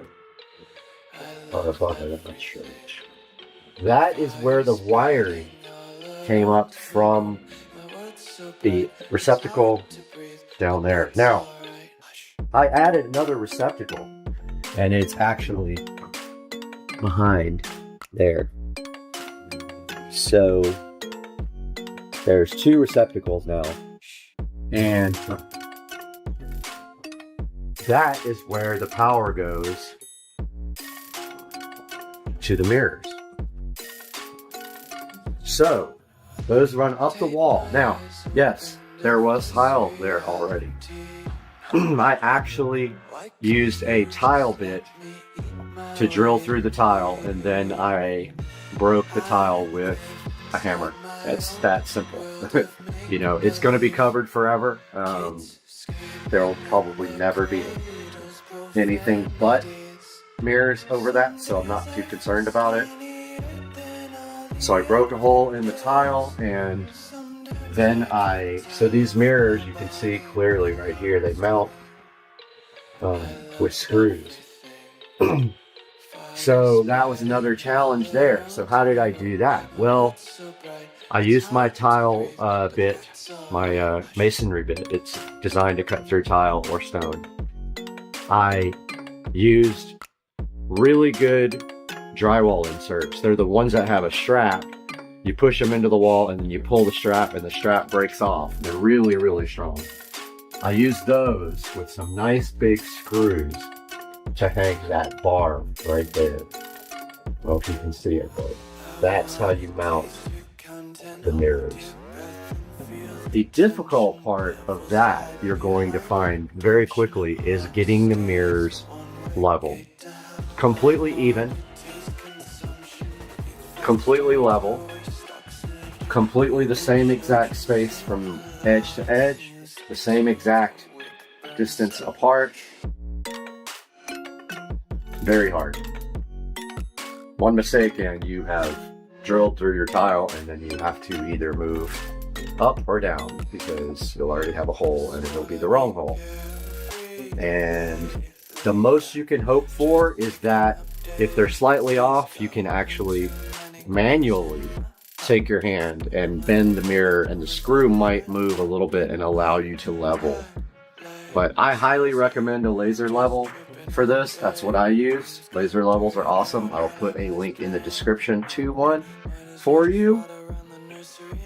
And the final piece of this whole bathroom was, and this is not part of the mirrors, but I just wanted to show you guys anyway.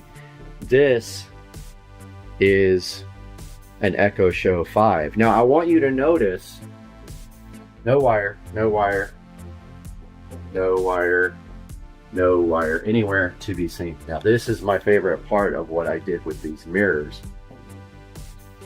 This Echo Show 5 used to be plugged in here, okay?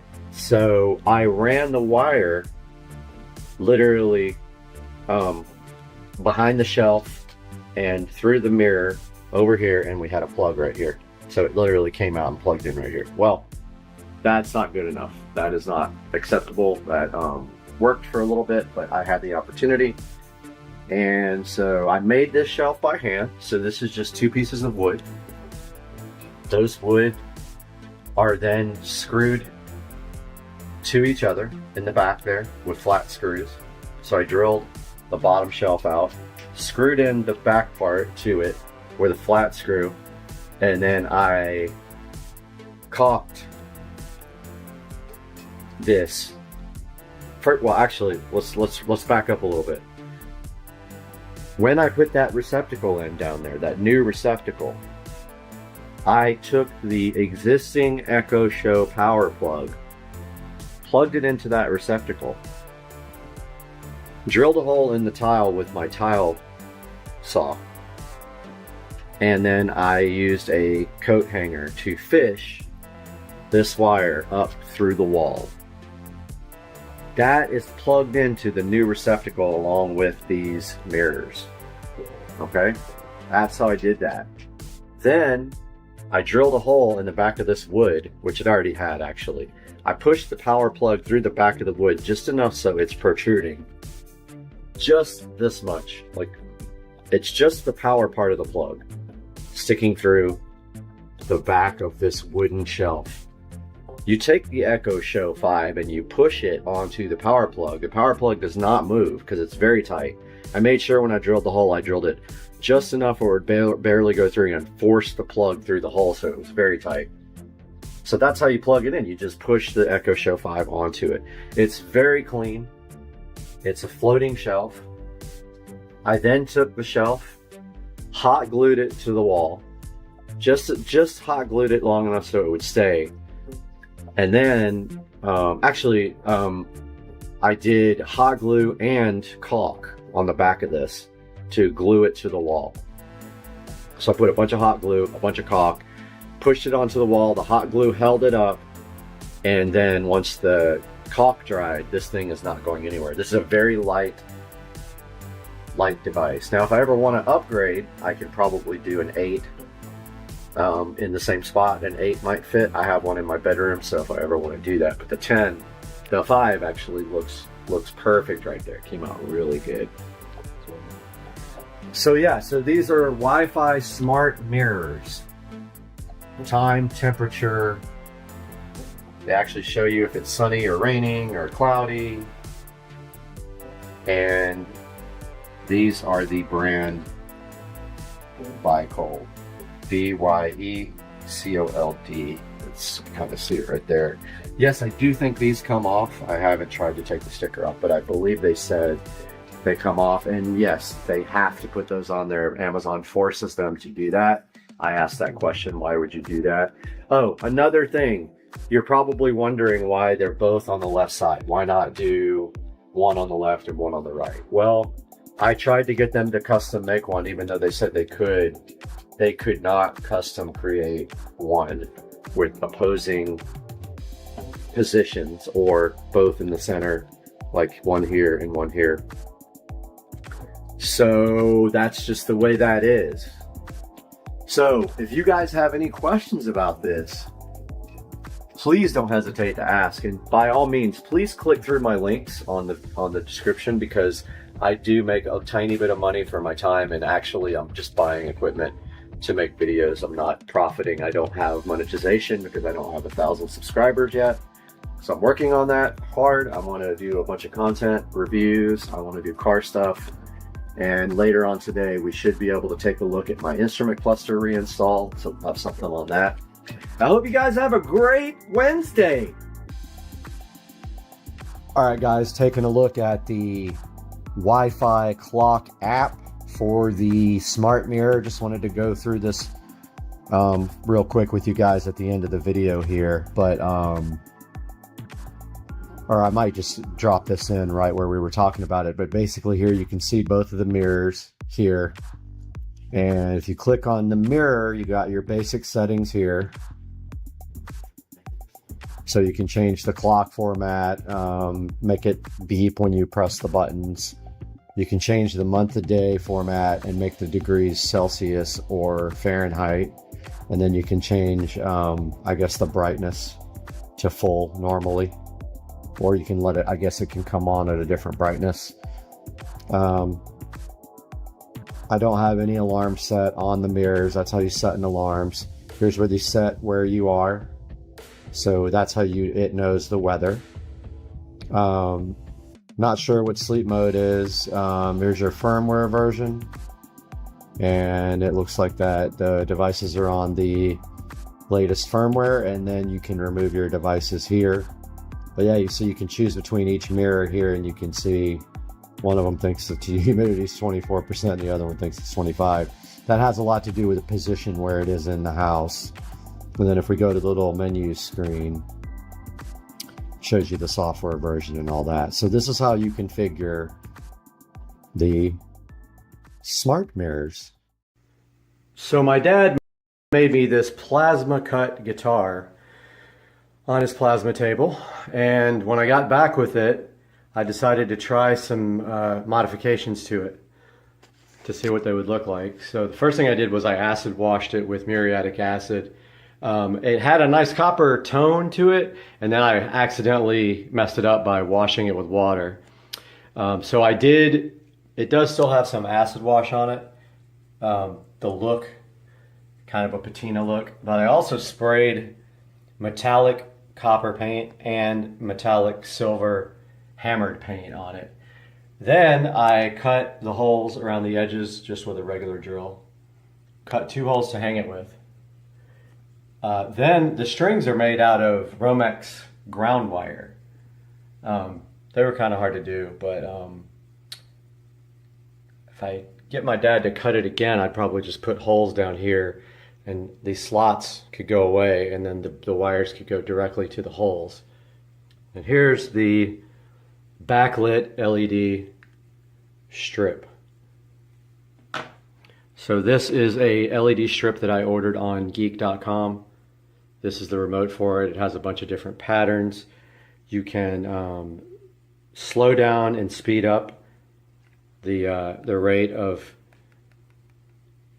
the fading, and it's basically just stuck to the back with the adhesive backing that it comes with, and then also hot glue, which is very difficult to stick to metal. So here's what it looks like with I also have an LED strip down there, but that's what it looks like with no other lights on in the room. And here, I'm going to go ahead and see if I can slow that down.